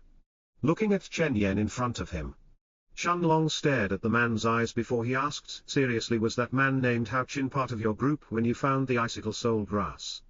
A wary smile once again appeared in Chen Yan's face, and nodding his head he said with a pained look on his face, Brother Shen is right. Shenlong nodded his head without saying anything else in response, as he thought seriously for a few moments. Indeed, if Hao Qin and that peak rank 6 spirit realm cultivator who was along with him also knew about this matter, then it makes sense for Chen Yen to share this information with me and Maya instead of trying to keep it to himself. After all, for 2 stalks of icicle soul grass, it's very likely that Hao Qin will also try to recruit a stronger group and try to steal them, before Chen Yen even has a chance to do so. Of course, I can't rule out the fact that this may actually be a trap, but in the end, there is no reason to refuse. As these thoughts flashed through Shenlong's mind, he finally turned his eyes to look at the anxious Chen Yen who was waiting for his answer, as well as Lu Mei who knew that Shenlong was analyzing the situation and had stayed silent, staring at the man in front of him. Shenlong eventually nodded his head before he said seriously, we can split the stalks of icicle soul grass evenly. However, I need both of the beast cores of the snow apes. Of course, if there is any part of their body that you need, then you can take it as well. Chen Yen stared at Shenlong with a dumbfounded expression on his face. 2 breaths of time later, he hurriedly shook his head, before he waved his hands and said in a tone that didn't conceal his fear in the slightest, no. Brother Shen? A stalk of icicle soul grass is actually more than enough. Chen Yen couldn't believe how crazy Shen Long actually was, and stared at him and the young woman next to him with hints of fear in his eyes. He was planning to hunt the rank 5 snow apes. Chen Yan's own plan had been to attract the snow apes' attention before Shen Long or himself moved to steal the stalks of icicle soul grass under their noses. As for the matter of hunting the snow apes, this possibility didn't even flash through the black-robed man's mind.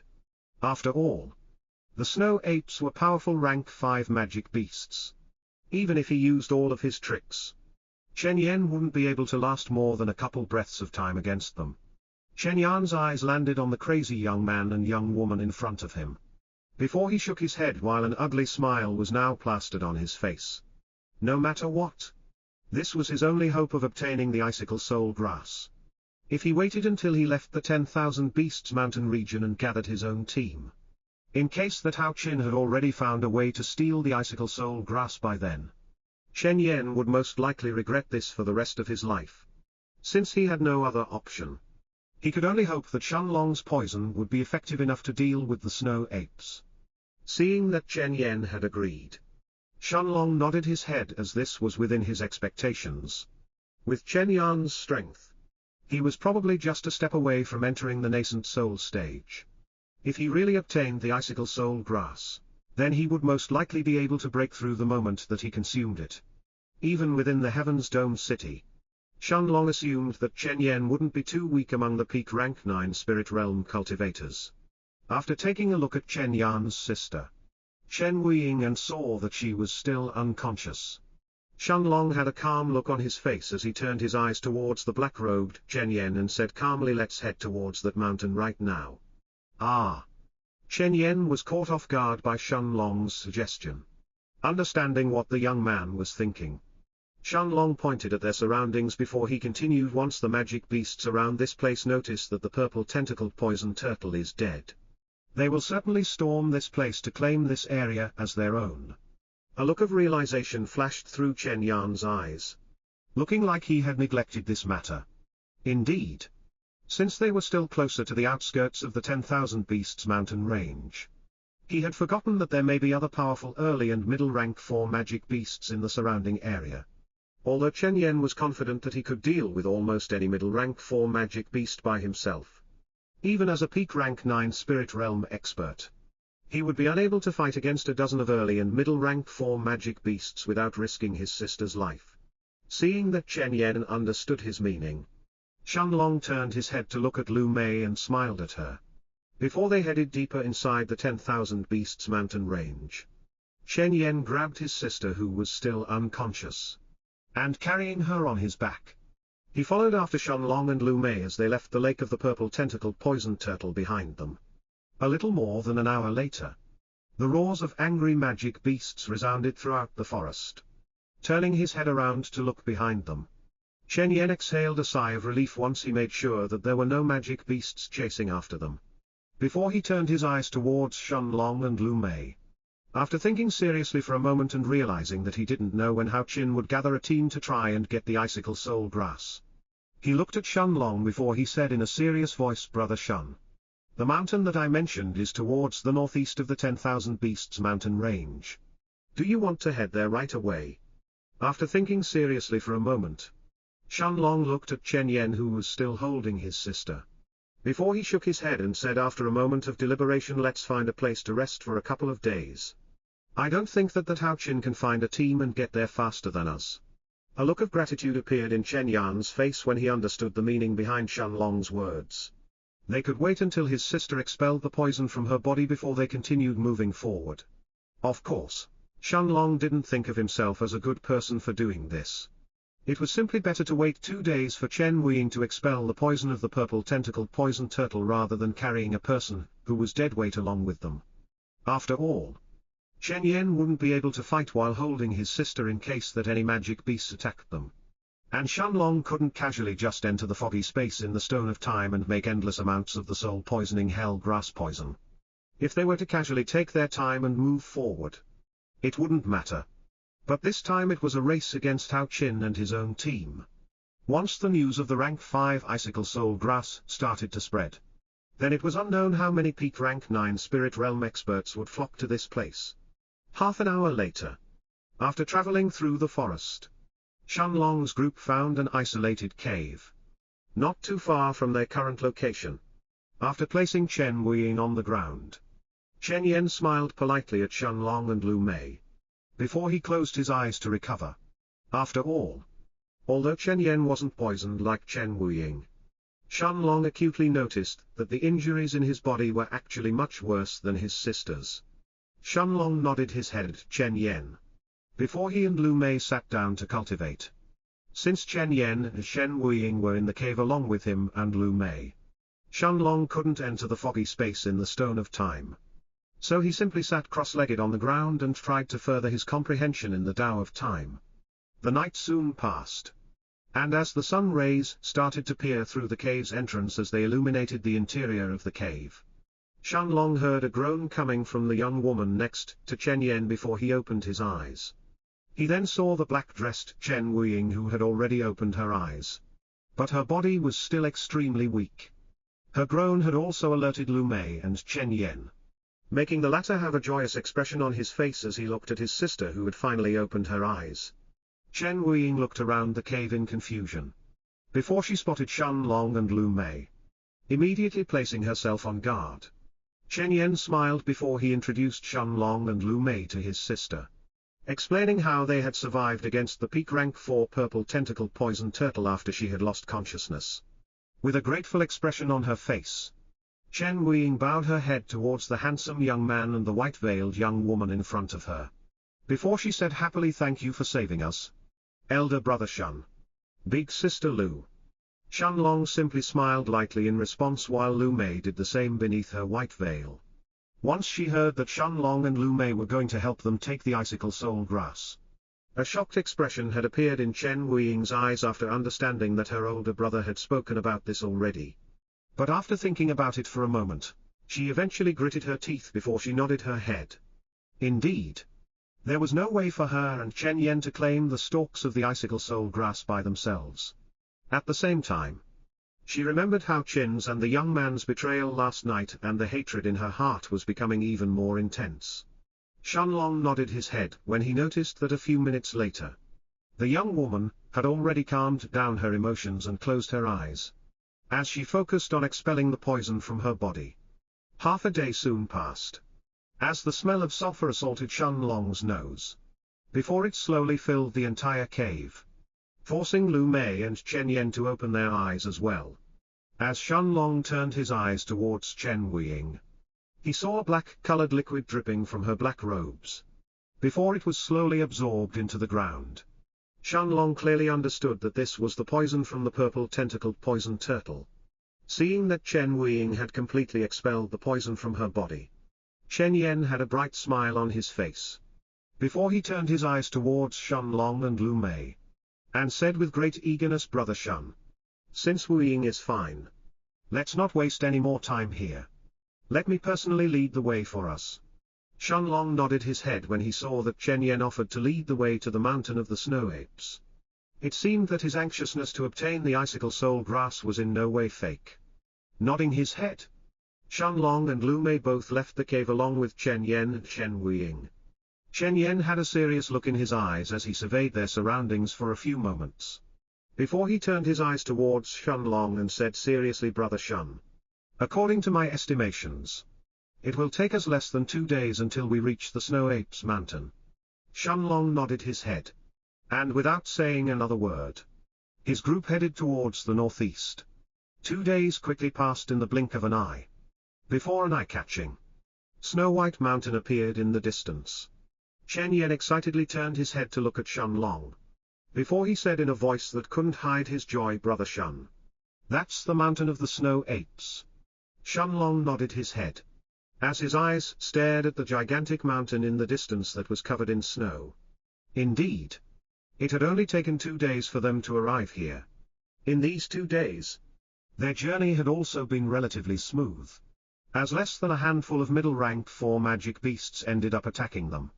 Of course, with Chen Yen as the scout leading the way, None of these magic beasts could last for more than 10 hits against the peak rank 9 Spirit Realm Cultivator.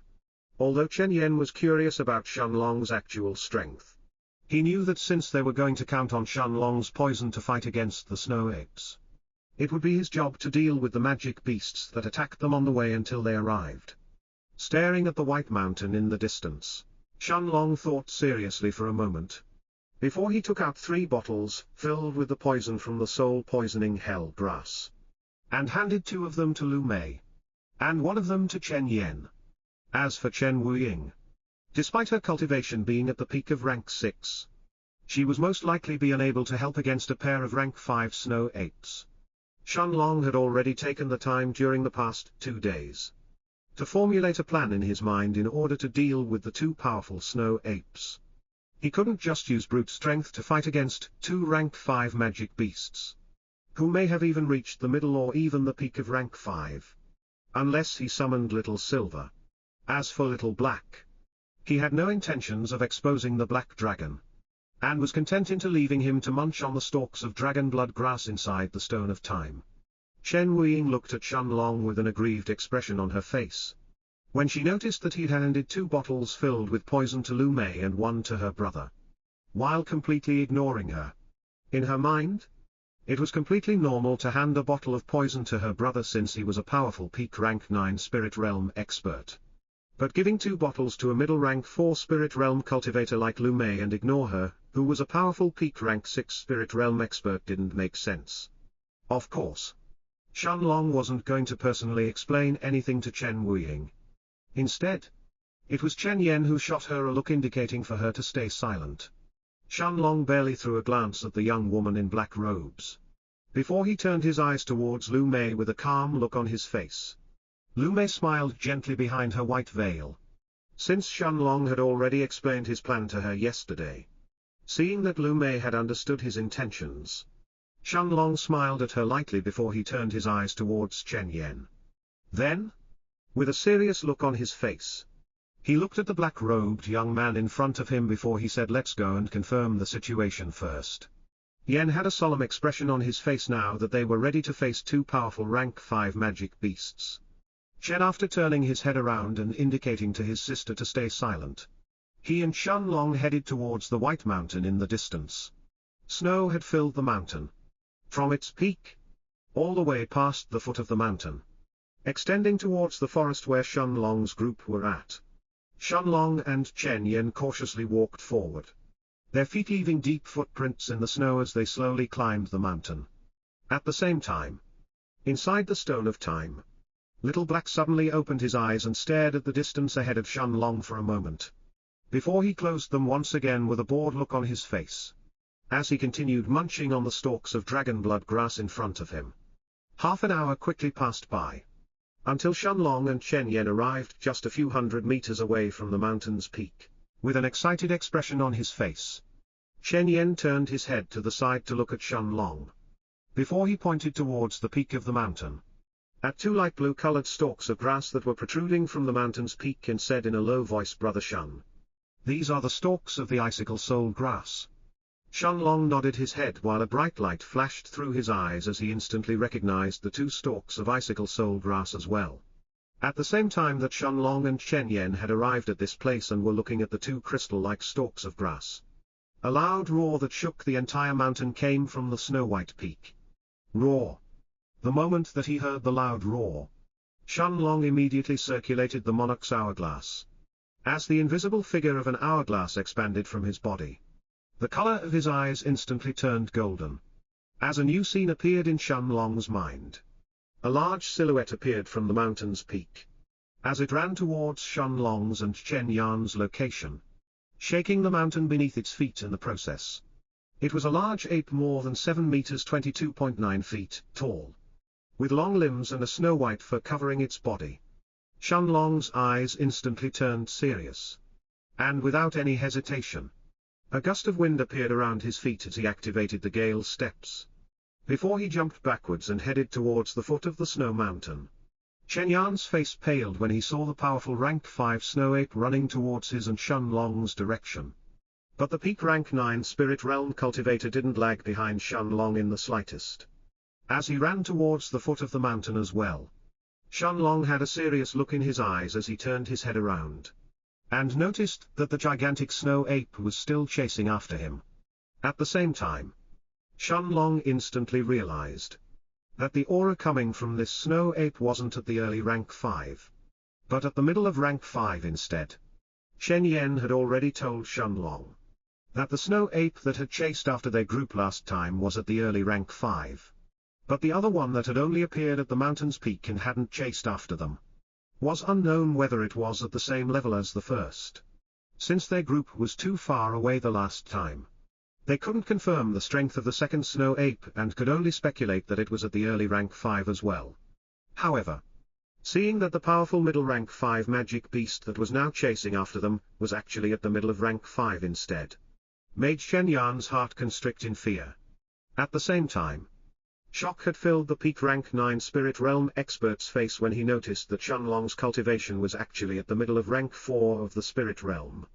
The person whom he had guessed that he was most likely a gold-grade poison master was actually just a middle-stage spirit realm cultivator. And yet, once he remembered the poison that Shenlong was carrying with him, Chen Yen didn't dare to belittle Shenlong in his heart. At the same time that these thoughts flashed through the peak rank 9 spirit realm expert's mind, another rank 5 snow ape had appeared at the top of the mountain, watching Shenlong and Chen Yen with a cold look in its eyes. This snow ape seemed hesitant to give chase, and in the end, it decided to just keep watch from the mountain peak instead. Shenlong, who turned his head around to check the situation, had already expected this outcome. After all, he already knew that the snow apes were magic beasts whose intelligence wasn't low. Since the snow apes knew that humans would most likely come here to take the icicle soul grass, there was no way that they would leave the 2 stalks of grass unattended. As Shenlong and Chen Yen were descending from the mountain, Chen Yen looked at Shenlong and was about to speak, when a shocking scene suddenly appeared in his eyes. An army of jade-white skeletons holding crystal-like bone swords were led by 12 huge knights dressed in black armor. As they all ascended the mountain like an unstoppable army, as they headed towards their direction, fear appeared in Chen Yan's heart when he saw the shocking scene in front of him. Although the aura of the skeletons and the black-armored knights was extremely weak in front of him, if he really wasted time fighting these creatures, Chen Yen was certain that the middle rank 5 snow ape would definitely catch up to him. After all, the powerful middle rank 5 magic beast had already been closing the gap between them extremely quickly during this time. As for Shenlong, although Chen Yen knew that his poison was indeed terrifying, even if it could affect the ghastly creatures in front of them, in the end he probably only had just a few more bottles left. Seeing the despair that had appeared in Chen Yan's eyes, Shenlong turned his eyes to look at him before he said in a calm voice, "Don't fight against them." Confusion filled the peak rank 9 spirit realm expert's eyes. But seeing the calm look that the blue-robed young man next to him had, he gritted his teeth before he nodded his head in response. As Shenlong and Chen Yen dove head-on in the midst of the undead army, Lu Mei's undead knights and skeletons looked like they couldn't even see the 2 young men around them. As they continued forward towards the gigantic snow ape, Roar the snow ape roared angrily as it jumped forward, landing in the middle of Lu Mei's undead army. Without any suspense, the powerful middle rank 5 magic beast tore through the army that blocked its way without any obstruction, like a giant that was swinging its arms, crushing tens of enemies with every swing.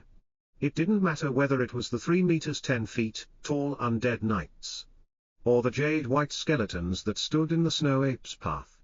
They were all crushed under the terrifying magic beast's arms and feet one after another. The 7 meters 22.9 feet tall ape swung its long limbs and destroyed everything that dared to stand in front of it. As it continued to chase after Shenlong and Chen Yen, it was clear that the snow ape had already recognized Chen Yen, and wouldn't let him leave a second time. However, just as the snow-furred ape swung its left arm and destroyed a black-armored undead knight, the knight who was actually holding a bottle filled with a dark purple threw it towards the ape's chest. Before his body was destroyed by the ape's attack, the snow ape felt a sudden sense of danger when it saw the dark purple liquid flying towards it. as its instincts of a middle rank 5 magic beast screamed at it to avoid the pill bottle.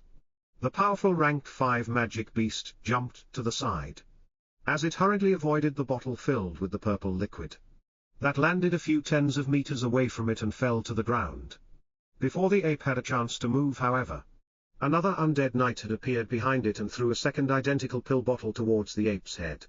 The snow ape had no room to dodge this time, as it had just landed on its feet when it saw the second pill bottle flying towards it. And using its long right arm, it slapped the pill bottle back towards the black armored knight.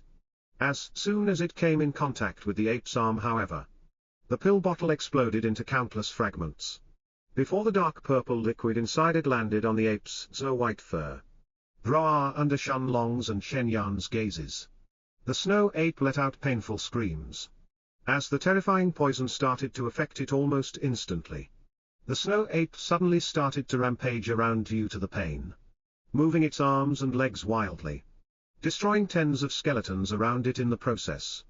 Shen Yan, who was standing a few meters next to Shun Long, unconsciously opened the distance between them, as he stared at the powerful middle rank 5 snow ape that was writhing in pain with disbelief in his eyes. At the same time, the snow ape on top of the mountain's peak heard its companions' roars, and after hesitating for a moment, it headed towards the foot of the mountain as well. Barely 2 minutes, however, had passed, when the powerful middle rank 5 snow ape's cries slowly came to a halt, before its gigantic body collapsed on the ground. A shocked expression appeared on Chen Yan's face when he saw the middle rank 5 magic beast that had suddenly stopped breathing.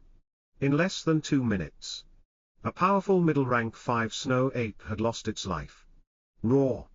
A powerful roar filled with anger and fury reverberated throughout the forest, shaking the entire snow-white mountain in front of Shun Long, as the second snow ape's aura was now filled with killing intent and was about to go berserk.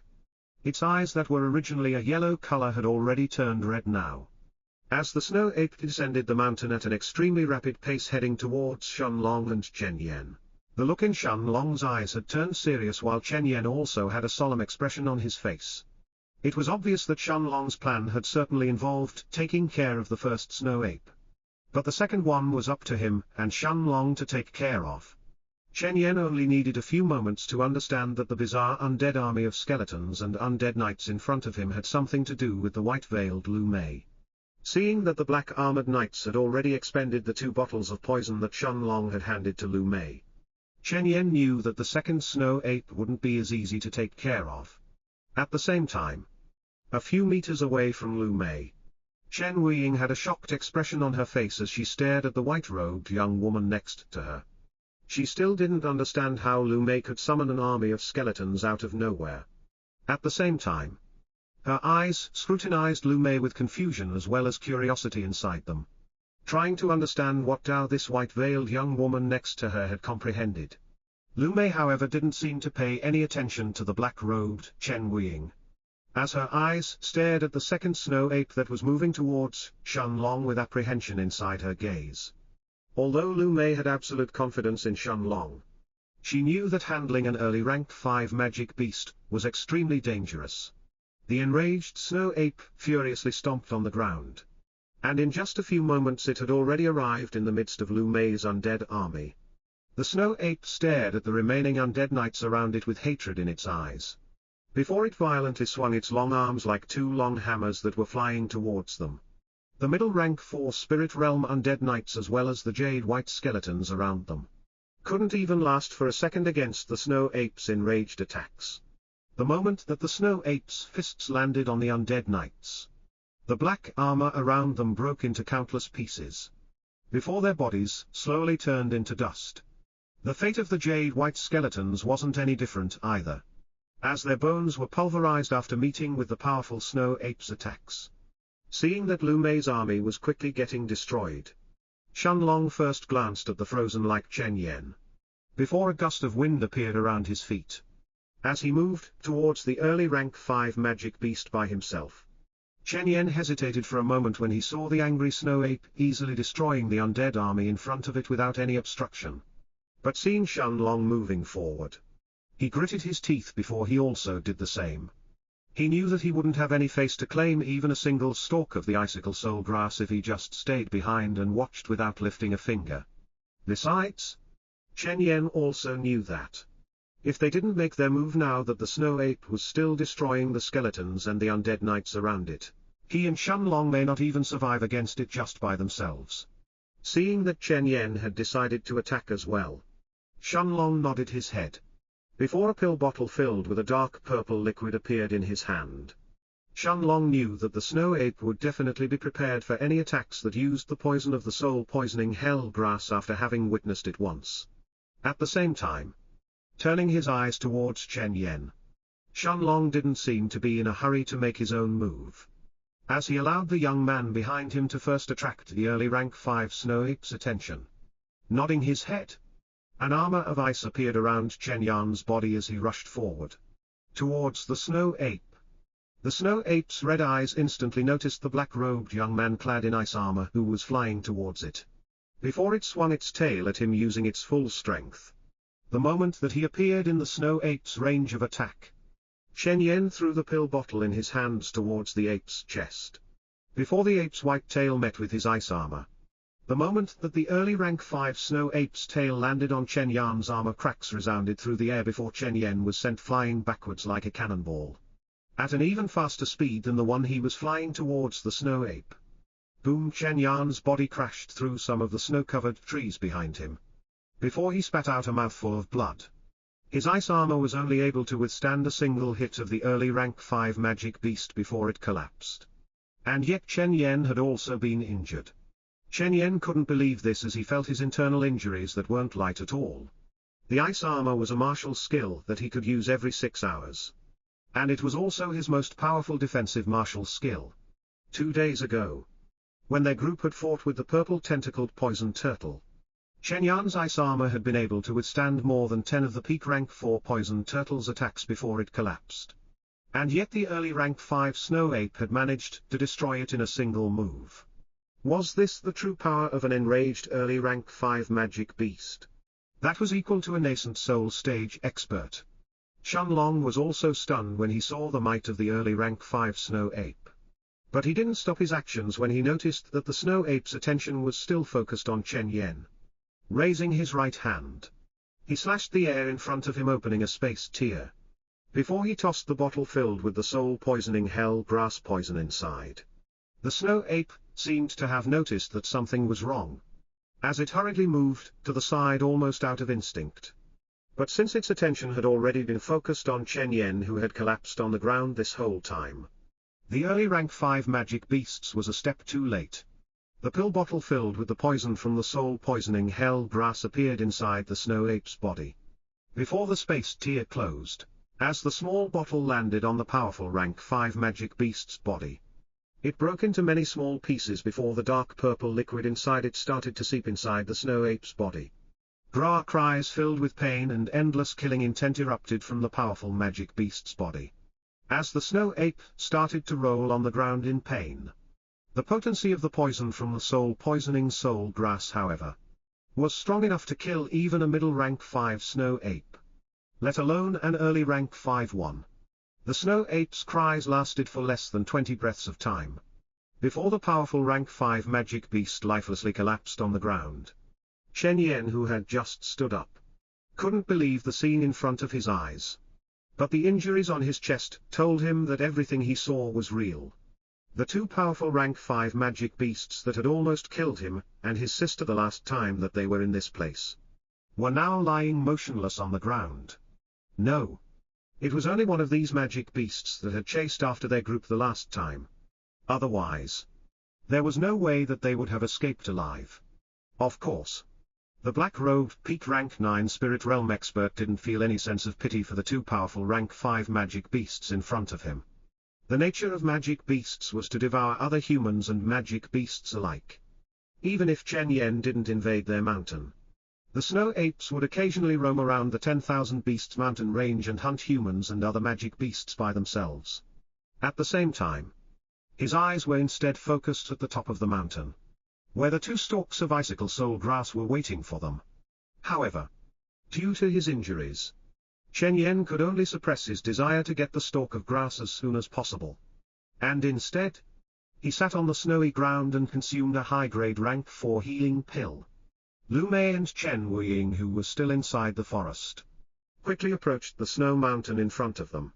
As they both went close to Shenlong and Chen Yen accordingly, Shenlong smiled at Lu Mei, who had executed the plan in the best way possible. He clearly knew that Lu Mei had personally controlled the 2 undead knights that had thrown the 2 bottles of the soul-poisoning hell grass poison to the first snow ape using her own spiritual strength. From the start, Shenlong's plan had been to have Lu Mei send her undead army up to follow after them. A few minutes after he and Chen Yen had started to climb the mountain and intercept the snow ape that would soon chase them, Lu Mei took this chance to imbue her spiritual strength in 2 of her undead knights and personally control them during the fight. Which was why she could hit the gigantic 7 meters, 22.9 feet, tall snow ape with the second bottle that was filled with the poison of the soul-poisoning hell grass. Of course, if the middle rank 5 snow ape hadn't placed its attention on Shenlong and Chen Yen, who had acted as bait during that time, it wouldn't have been caught off guard by the 2 weak undead knights that were hiding the poison inside their armor, no matter whether it was a sneak attack or not. This was the main reason why Shenlong had placed his attention on him and Chen Yen heading up the mountain first. Even then, Shenlong wasn't completely certain that the snow ape would have been caught off guard and get hit by the poison, but that there was simply a high chance of it happening. At the same time, Lu Mei also realized the importance of swordsmanship when she was controlling the bodies of the undead knights. After all, each of her black-armored knights was wielding a 2 meters 6.6 feet long black greatsword. Although her combat strength would definitely rise when she used her own spiritual strength and chi to control her undead knights, she also needed to be proficient in the weapons that they used to control them better. Although she didn't directly fight by having her undead knights control their swords this time, this didn't lower the importance of this matter. With a light smile on his face, Shenlong first placed the bodies of the early rank 5 and the middle rank 5 snow apes inside the Stone of Time, before he climbed the snow mountain heading towards its peak. Neither Chen Yen nor Chen Wuying objected when they saw Shenlong taking the bodies of the 2 powerful rank 5 magic beasts.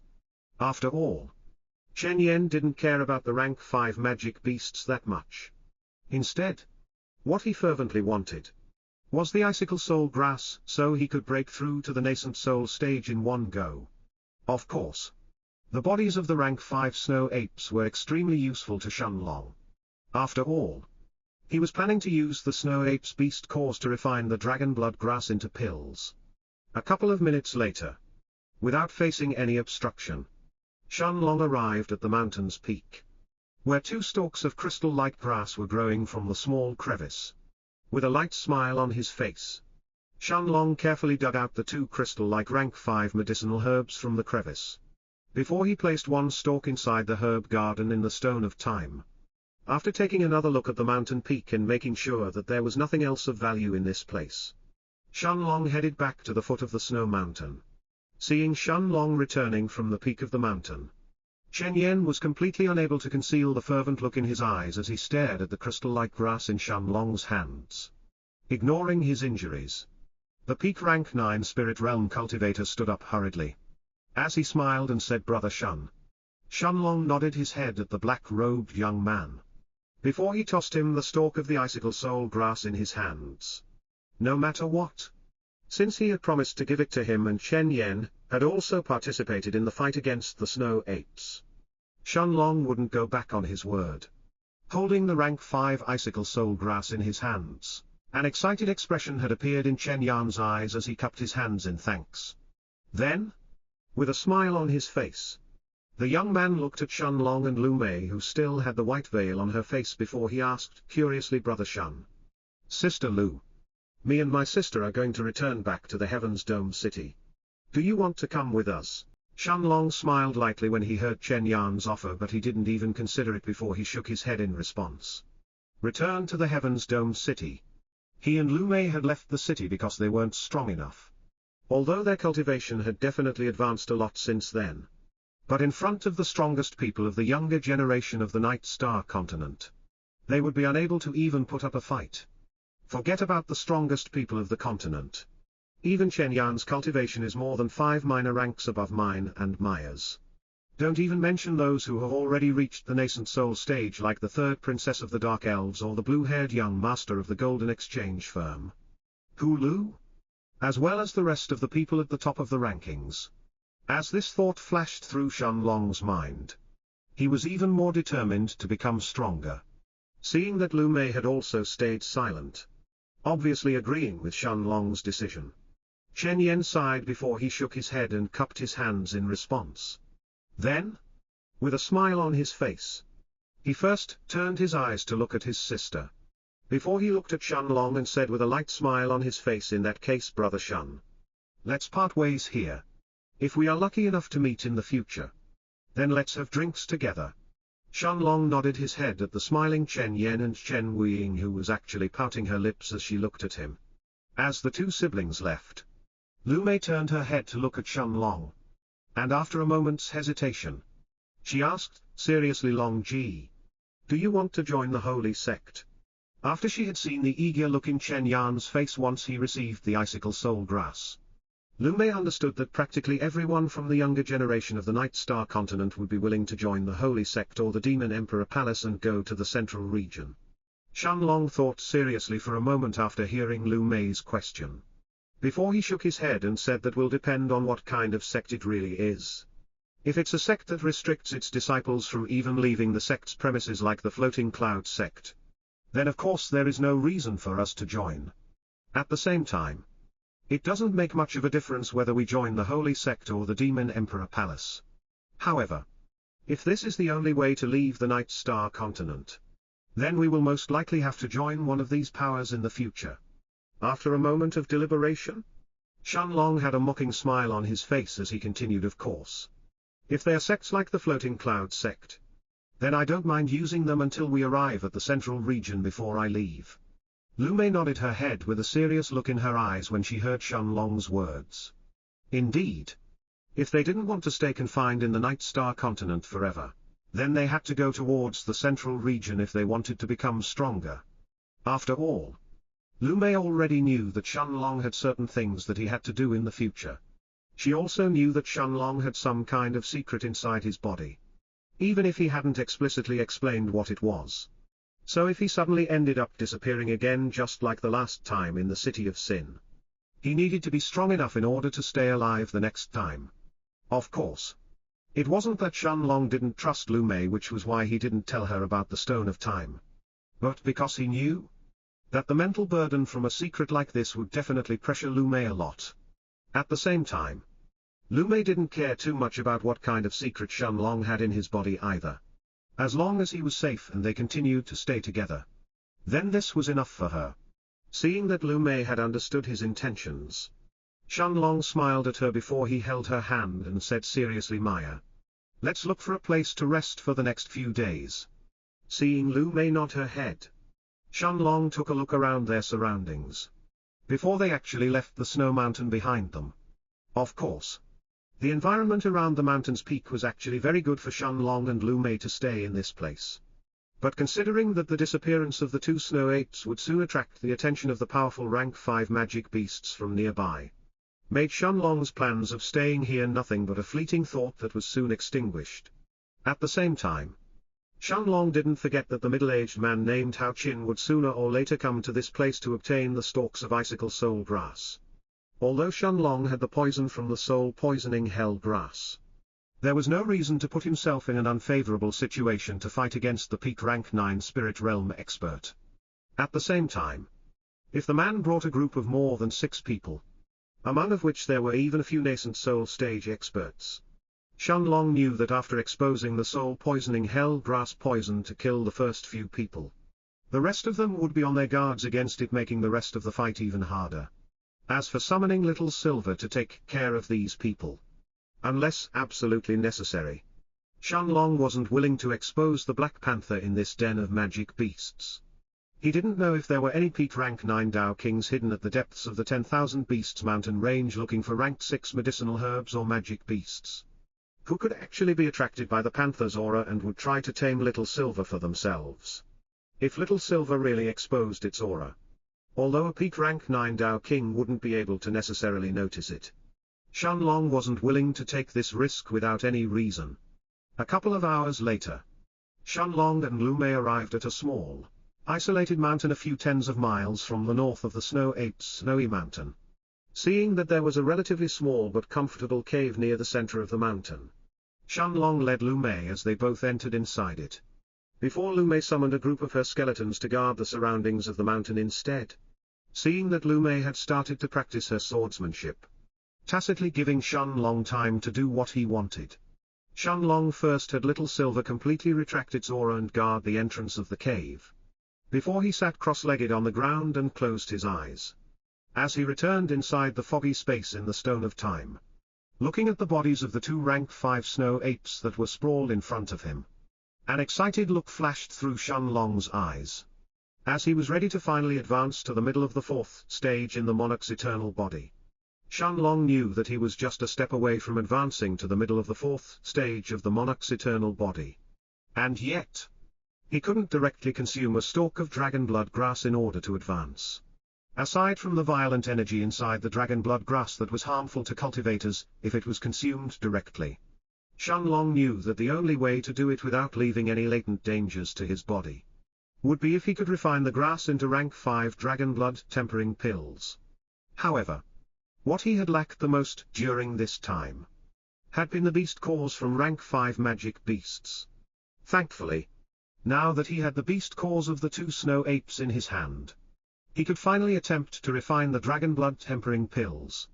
Seeing that Little Black was actually asleep, Shenlong guessed that the black dragon must have been digesting the stalks of dragon blood grass that he had consumed during this time. Of course, due to their soul connection, Shenlong could also feel that Little Black's strength had been rising during this time as well. Standing up, he first removed the beast cores from the two snow apes' bodies, before he sat back on his usual seat and took out his alchemy cauldron. Closing his eyes, Shenlong then took out a dozen of rank 4 supplementary medicinal herbs, as well as a stalk of rank 5 dragon blood grass from his herb garden, before he started to warm up his alchemy cauldron. Thanks to Little Black and Little Silver eating huge amounts of dragon blood grass, Shenlong had already created a large stockpile of this medicinal herb. So he didn't need to specifically hasten the growth of the medicinal herbs in his herb garden just for this grass. After throwing the rank 4 medicinal herbs inside the alchemy cauldron, 15 minutes later, Shenlong finally placed the crimson stalk of dragon blood grass inside, as well as the beast core of the early rank 5 snow ape, before he closed the lid of the cauldron. Due to the quality of the alchemy cauldron itself being just a rank 2 silver grade 1, it was extremely difficult for it to contain the energy of the rank 5 medicinal herb inside it, as well as the beast core of the powerful rank 5 snow ape. Refining a rank 5 pill under these circumstances was extremely taxing to Shenlong's spirit sense. That continued to purify the medicinal essence of the medicinal herbs inside the cauldron, while he tried to melt the beast core into essence at the same time. Beads of sweat had appeared on Shenlong's forehead as minutes continued to pass. But he knew that he couldn't stop the pill refinement. Otherwise everything he had done so far would be wasted. Although losing a stalk of dragon blood grass or the dozen of rank 4 supplementary herbs wasn't too much of an issue, losing the beast core of the snow ape would be a huge problem. After all, during this time, the number of beast cores that Shenlong had found which could be used in order to refine a dragon blood tempering pill could be counted in one hand. Aside from the two rank 5 snow apes, the only other suitable magic beast core that Shenlong had found in the past was the beast core from Kui Guoliang's precious 9-eyed giant worm. Of course, since Little Black had absorbed that beast core already in order to advance his strength, Shenlong could only use the beast cores from the two rank 5 snow apes that he had left. Time continued to pass. And soon, 3 hours had already gone by, as the fragrant scent of the medicinal herbs slowly escaped the cauldron, as they started to fill the foggy space inside the Stone of Time. At the same time, Little Black opened his blue eyes, as he tried to look for the source of the scent that had assaulted his nose, before his eyes landed on Shenlong, who was still sitting cross-legged on the ground. Shenlong patted Little Black's head as the black dragon had already placed it next to the cauldron. Before he opened the cauldron's lid, an even more intense smell assaulted Shenlong's senses the moment that he lifted the lid of the cauldron. Before his gaze fell on the scene inside it, 6 bright red-colored pills that were covered with a pale green glow were lying inside the cauldron, giving Shenlong a sense of hunger as he stared at them. Although Shenlong guessed that it was possible to refine 8 pills instead of 6, he also knew that this was impossible for him to do so with a rank 2 silver-grade cauldron. The conditions had to be perfect in order to refine 8 pills, which meant that Shenlong needed to have at least a rank 1 gold-grade cauldron as well as a strong enough spirit sense. Of course, Shenlong knew that even if he had the money, it was most likely impossible to find a gold-grade cauldron for sale. Even in the Heaven's Dome City, gold-grade formation masters would definitely be snatched up by a powerful power like the Alchemists Guild or the Golden Exchange Firm, and wouldn't randomly auction their own works. This way, the Alchemists Guild could also lure promising alchemists to join their ranks, while the formation masters could ensure the most benefits for themselves. Staring at the 6 dragonblood tempering pills inside the cauldron, Shenlong felt a wave of exhaustion overcoming him, as he had suddenly expended more than half of his spirit sense during the pill refinement. Of course, aside from one of the dragonblood tempering pills being at the high grade, the other 5 pills were all top-grade rank 5 pills. Since he couldn't consume the high-grade pill without being able to avoid dealing with the pill toxins inside it later on, Shenlong gave it to Little Black before his eyes stared at the 5 top-grade pills in front of him. As for Little Black himself, the dragon's body wouldn't get affected by any kind of pill toxins. This was the difference between the bodies of cultivators and magic beasts. Even Shenlong, who was cultivating in the Monarch's eternal body, couldn't completely avoid the effects of the pill toxins, although he could most likely deal with them later on and completely expel them from his body. It was still a troublesome process. Even Shenlong's powerful body couldn't be compared to the body of a king of magic beasts like Little Black's in this regard. Seeing Little Black excitedly eat the high-grade dragonblood tempering pill as if it was some kind of delicacy, Shenlong smiled before he took a deep breath, and placed a top-grade dragonblood tempering pill in his mouth. The energy inside the top-grade rank 5 pill immediately exploded as soon as the pill entered inside Shenlong's mouth, as the condensed medicinal essence inside it poured down Shenlong's throat before it slowly seeped inside his body. The burning sensation filled Shenlong with pain, almost as if his body was about to explode from the excess energy, making him want to shout to relieve himself from the pain. And yet, he knew that he could only grit his teeth and continue to endure this. After all, this was the only way for his monarch's eternal body to advance. Just when Shenlong felt that he had reached his limit and his body was about to explode, the monarch's eternal body circulated by itself, as it started to hungrily absorb the energy from the dragonblood tempering pill inside Shenlong's body. The barrier that was holding him at the early 4th stage of the monarch's eternal body instantly broke, as Shenlong felt his strength rising at an extremely rapid rate. He could feel endless amounts of energy filling his body. And barely a few minutes later, he had already entered the middle of the 4th stage of the monarch's eternal body. A few more moments passed before Shenlong felt the remnant energy of the dragonblood tempering pill inside his body disappear, although he was still sitting cross-legged. But Shenlong could feel that his body was now many times stronger than before, if he had trouble fighting with a rank 6 spirit realm expert in the past. Shenlong could feel that he could most likely defeat one in less than 3 punches. Little Black stared at Shenlong with excitement in his bright blue eyes, before he said in an excited voice, "Master, congratulations for your breakthrough." Shenlong could feel Little Black's joy for his breakthrough, before he smiled and petted the black dragon's head. Since their feelings were connected, even without Little Black saying anything, Shenlong could still feel his emotions. After taking a deep breath, Shenlong turned his eyes towards the remaining 4 pills inside his alchemy cauldron. He didn't choose to consume the remaining dragonblood tempering pills right away, and instead, he first placed them inside a pill bottle, before he closed his eyes and imagined himself leaving the foggy space in the Stone of Time. Although a little more than 3 hours had passed inside the Stone of Time, less than 30 minutes had gone by for Lu Mei, who was still training with her 4 seasons azure sword. Seeing Shenlong appearing back in the cave so quickly, a shocked expression had appeared on Lu Mei's face, before a blooming smile soon replaced it. Shenlong smiled gently as he caressed Lu Mei's face, feeling much more confident now that he had advanced to the middle of the 4th stage in the monarch's eternal body. Even if he had to fight with a peak rank 4 magic beast, even if he couldn't defeat it, he was still confident in fighting it on even grounds. Feeling the aura coming from Shenlong's body that was at least at the same level as that of a peak rank 6 spirit realm experts, Lu Mei's smile bloomed like a lotus. Lu Mei already knew that Shenlong was cultivating in both qi and body refinement. Without any hesitation, Shenlong first had little silver return inside the Stone of Time, before he held Lu Mei's hand and left the small mountain that they were staying in, ready to hunt some peak rank 4 magic beasts. Time continued to fly inside the 10,000 Beasts mountain region. And in the blink of an eye, 2 years had soon passed. 2 years had gone by in the blink of an eye. In a mountain deep inside the northeast of the 10,000 Beasts mountain range, an early rank 5 magic beast that resembled an earth bear with iron armor around its head and chest, was lying motionless in front of a blue-robed man's feet. An army of skeletons and undead knights had completely surrounded the young man, but they seemed to have turned their swords towards the iron bear that had collapsed on the ground instead.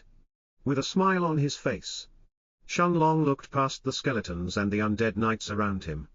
As his gaze landed at the forest behind him, Lu Mei, who was standing on the branch of a huge tree, wasn't wearing her white veil on her face as she flashed a dazzling smile at Shenlong before she floated towards him. Shenlong looked at Lu Mei, who soon landed in front of him, before he said with a smile on his face, "Maya, your control over the undead knights during a fight has improved a lot in the last few days." Lu Mei smiled even brighter after hearing Shenlong's praise, before she nodded her head without saying anything. But a sweet feeling had appeared in her heart. In the last few years, the thing that she had practiced the most was her sword skills as well as her control of her skeletal warriors and her undead knights during a fight. Originally, due to her weak spirit sense, Lu Mei couldn't handle controlling more than 2 undead knights at the same time. But now, she could easily control 10 of them, as well as a certain number of her skeletons at the same time. During the past 2 years, Lu Mei had also consumed tens of thousands of top-grade spirit-enhancing pills, and had killed hundreds of criminals in the city of Sin as well as absorbed their qi, bringing both her cultivation as well as her spirit sense at the peak of rank 9 of the spirit realm.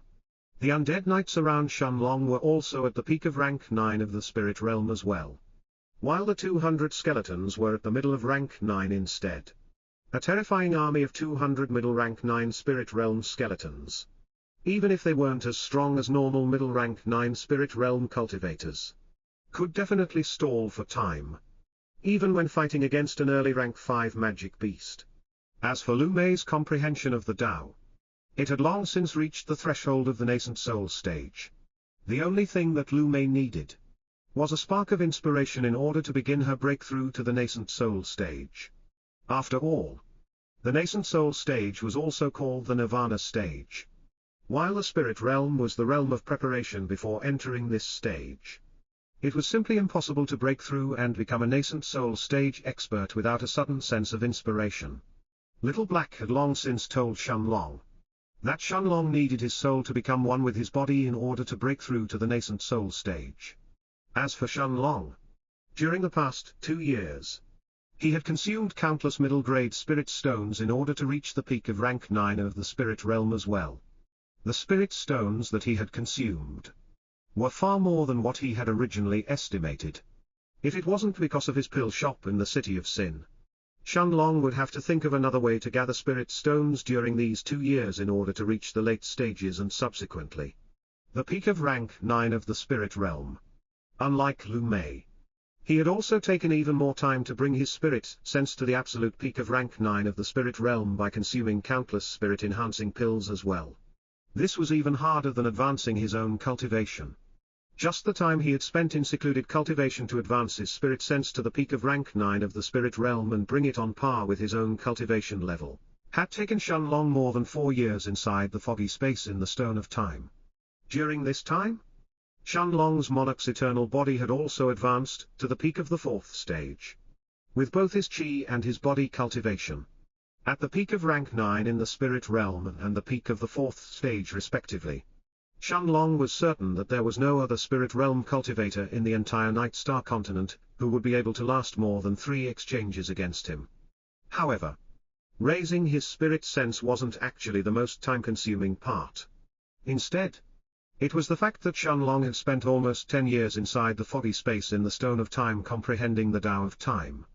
It was only a day ago that he had managed to finish his comprehension of the Tao and came out from the Stone of Time to test his strength. More than 2 years had passed as Shenlong and Lu Mei were hunting magic beasts in the 10,000 Beast Mountain range or traveled back to the city of Sin to operate the pill shop. According to Shenlong's estimations, the test for the holy sect only had 2 or 3 months until it actually started. As Shenlong placed the corpse of the early rank 5 magic beast inside the Stone of Time, a sudden rumbling could be heard from the distance. As Shenlong and Lu Mei both felt the ground beneath their feet that had started to shake. Shenlong's and Lu Mei's expressions instantly changed as this obviously wasn't a normal earthquake. The terrifying rumbling did not only shake the entire 10,000 Beasts mountain range, but instead, it actually affected the entire Night Star continent.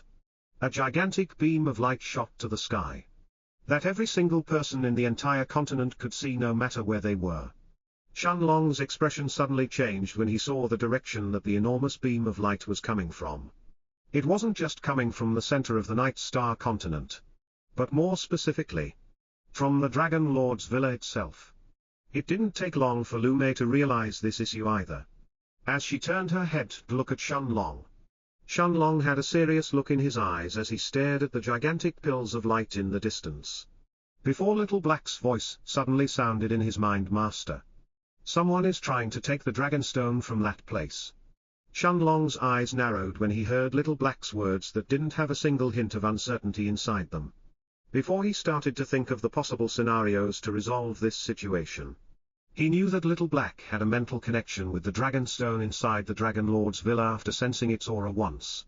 So there was no way that he would be mistaken about this.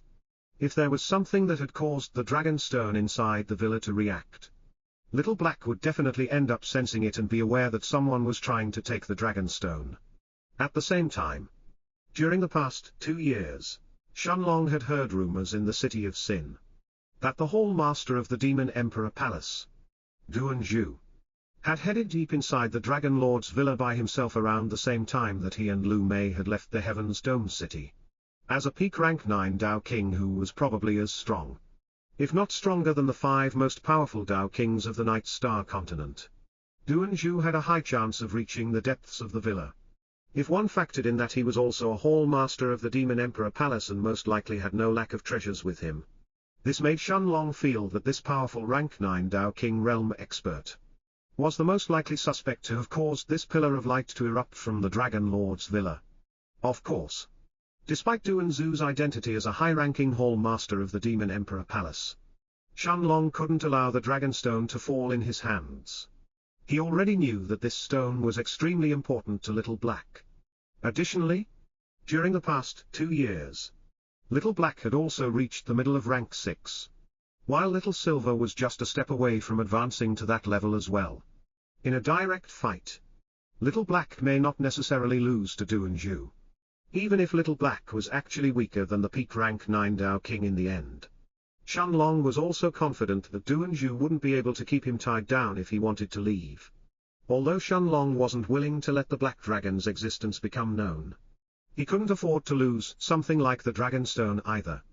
After a serious moment of deliberation, he turned his head to look at Lu Mei, and after taking a deep breath he then said in a serious tone, "Maya, let's go to the Dragon Lord's villa." Shenlong didn't ask Lu Mei whether she wanted to go with him or not.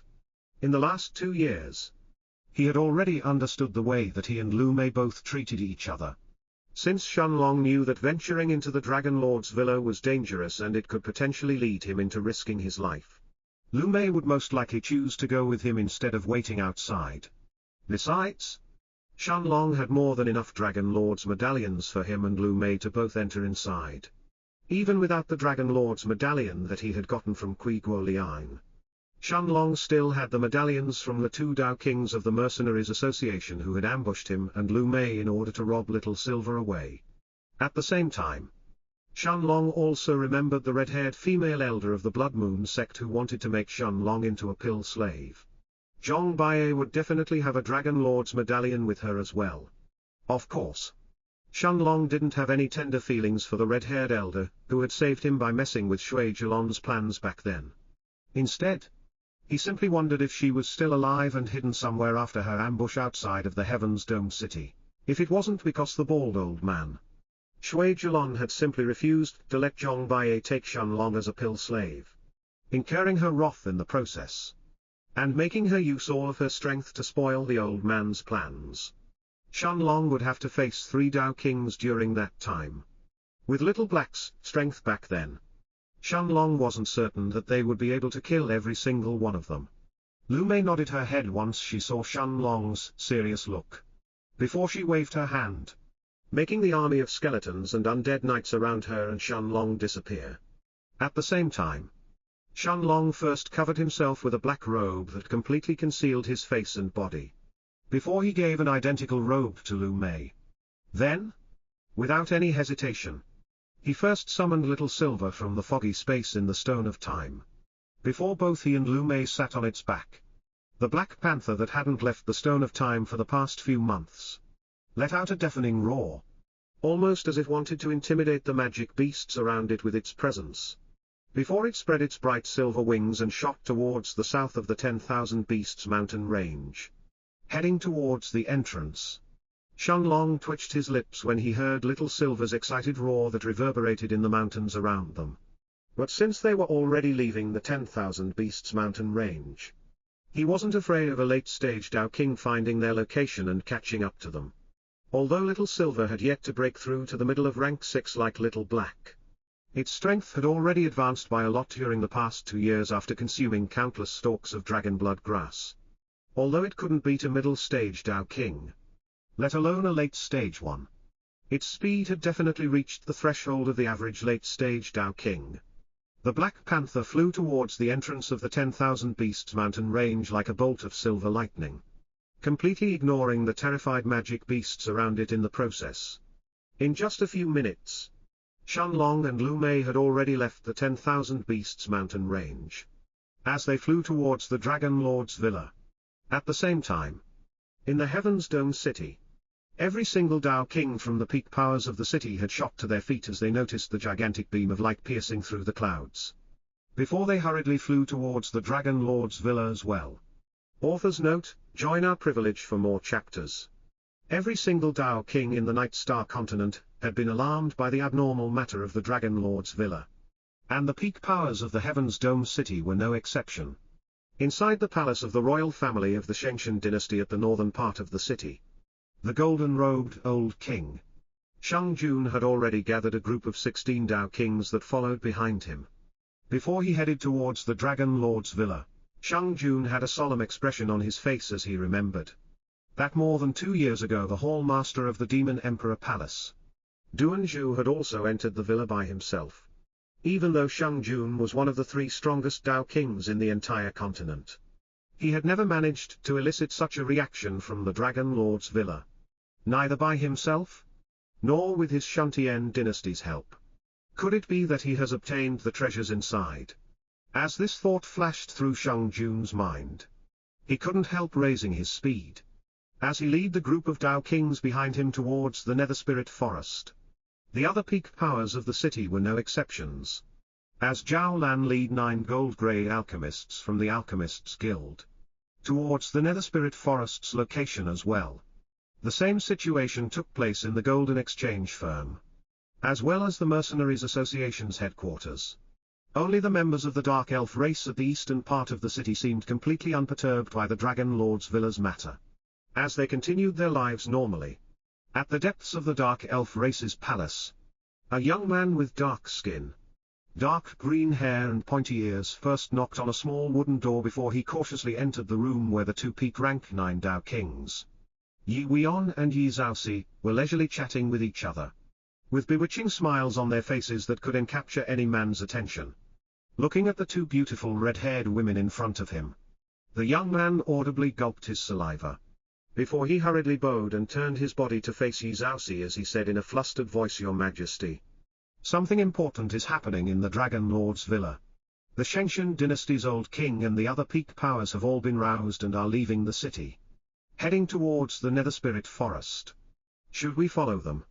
Although the young man looked to be barely above 20 years old, he was actually an early-stage Dao King of the Dark Elves, and was the one responsible to inform Yi Zhaoxi over the important matters that happened in the city. Yi Zhaoxi turned her head towards the flustered young man, before an alluring smile had formed itself on her lips, as she shook her head and said calmly, "No need." The young man was shocked by this simple response, and after staying still for a moment to ruminate over Yi Zhaoxi's words, his eyes suddenly lit up before he asked in a voice full of fear and excitement, "Your Majesty, does that mean that Lord Duan has already obtained the treasures inside the villa?" Based on what this man knew, only if Duan Zhu had already obtained the treasures inside the Dragon Lord's villa would Yi Zhaoxi and Yi Weon dare to be so relaxed without worrying about Duan Zhu needing any help from them. Nodding her head, Yi Zhaoxi looked at the young man before she said in a calm tone that was filled with absolute confidence, "Even if he hasn't obtained everything yet, Lord Duan should be very close in getting the rest of the treasures inside that place. Even if Shang Jun and the rest go in now, I doubt that they will be able to find even scraps left behind by Lord Duan."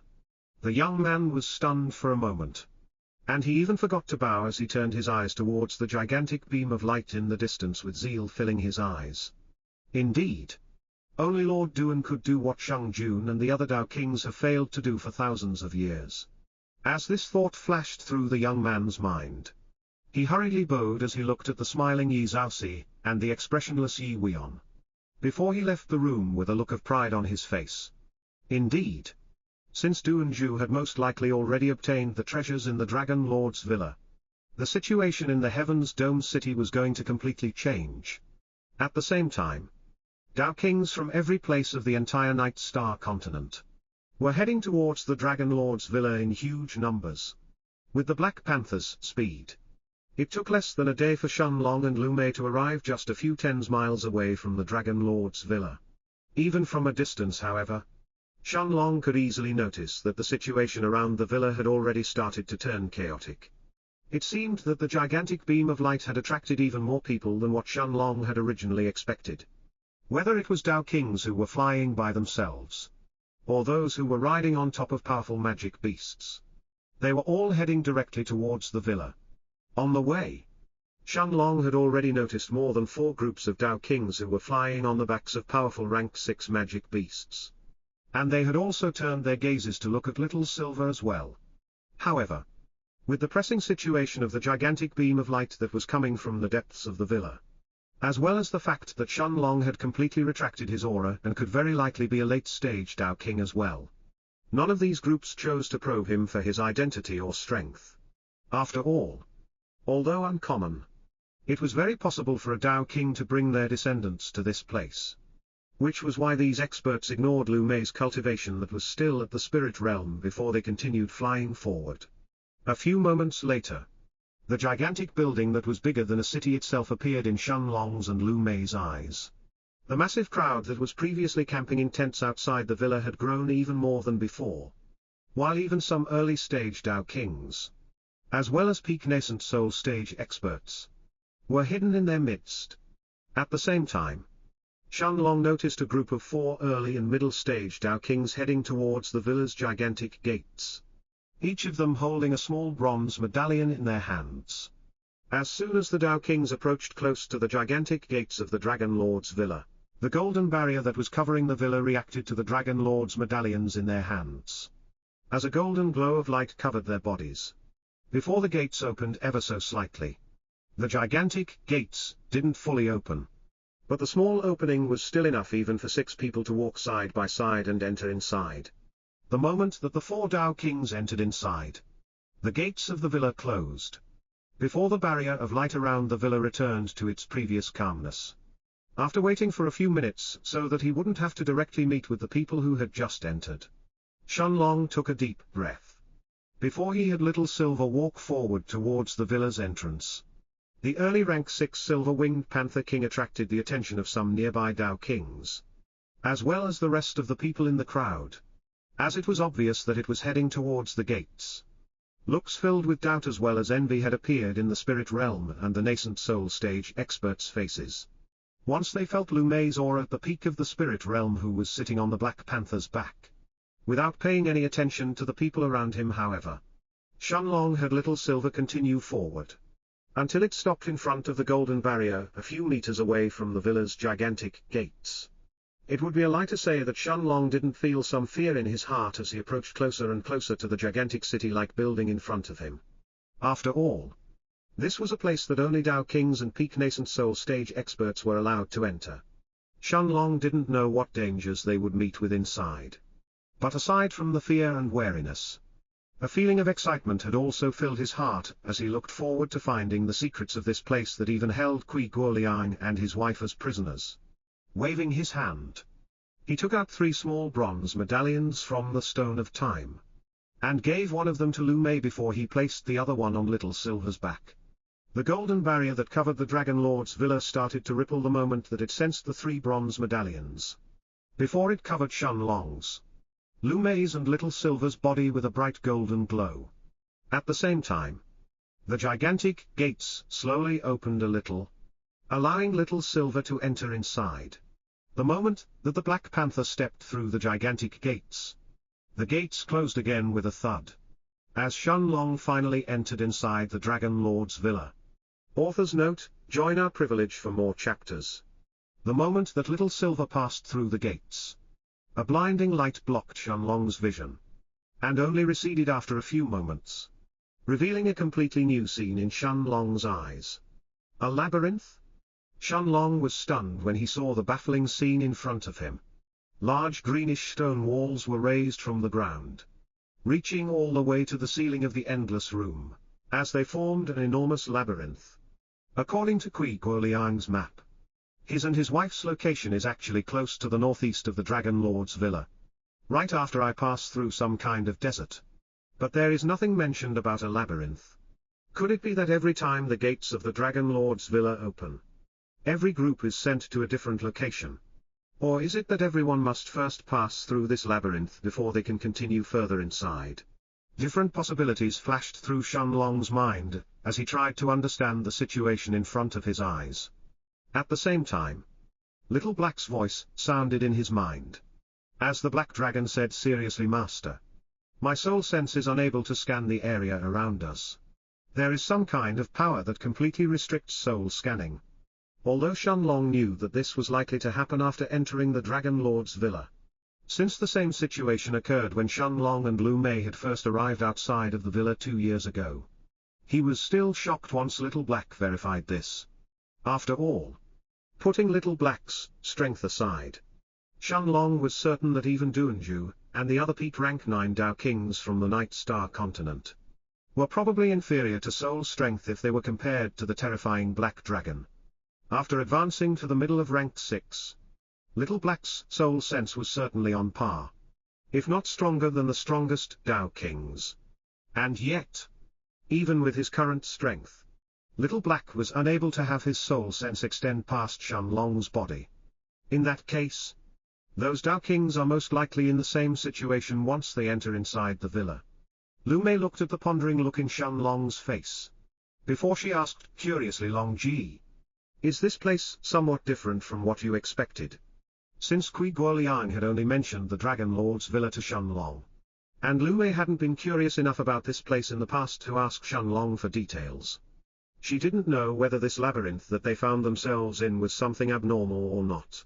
Based on Shenlong's reaction, however, it was obvious that it was out of the ordinary.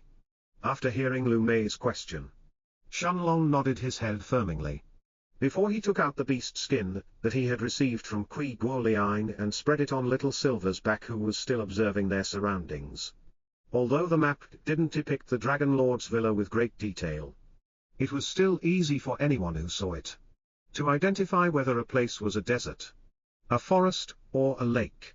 Seeing that there were no labyrinths or anything similar to it on the map, Shenlong thought seriously for a few moments, before he said in a low voice, "No matter what, We still need to get out of this place first. Besides, there are many places on the map that are completely blank. So it's possible that Kui Guoliang created this map, based on his own experiences. Lu Mei nodded her head in confirmation. She already knew that the map in Shenlong's hands was the map that he had obtained from the Tao King who had created the Vermilion Realm. And she also knew that that man was trapped somewhere inside the Dragon Lord's villa along with his wife. If it was a map that he had personally created, then of course Kui Guoliang wouldn't have traveled through the entire villa by himself. After all, from the outside, the villa seemed to be at least as big as the Heaven's Dome city itself. But based on the map in Shenlong's hands, it could very likely be even bigger.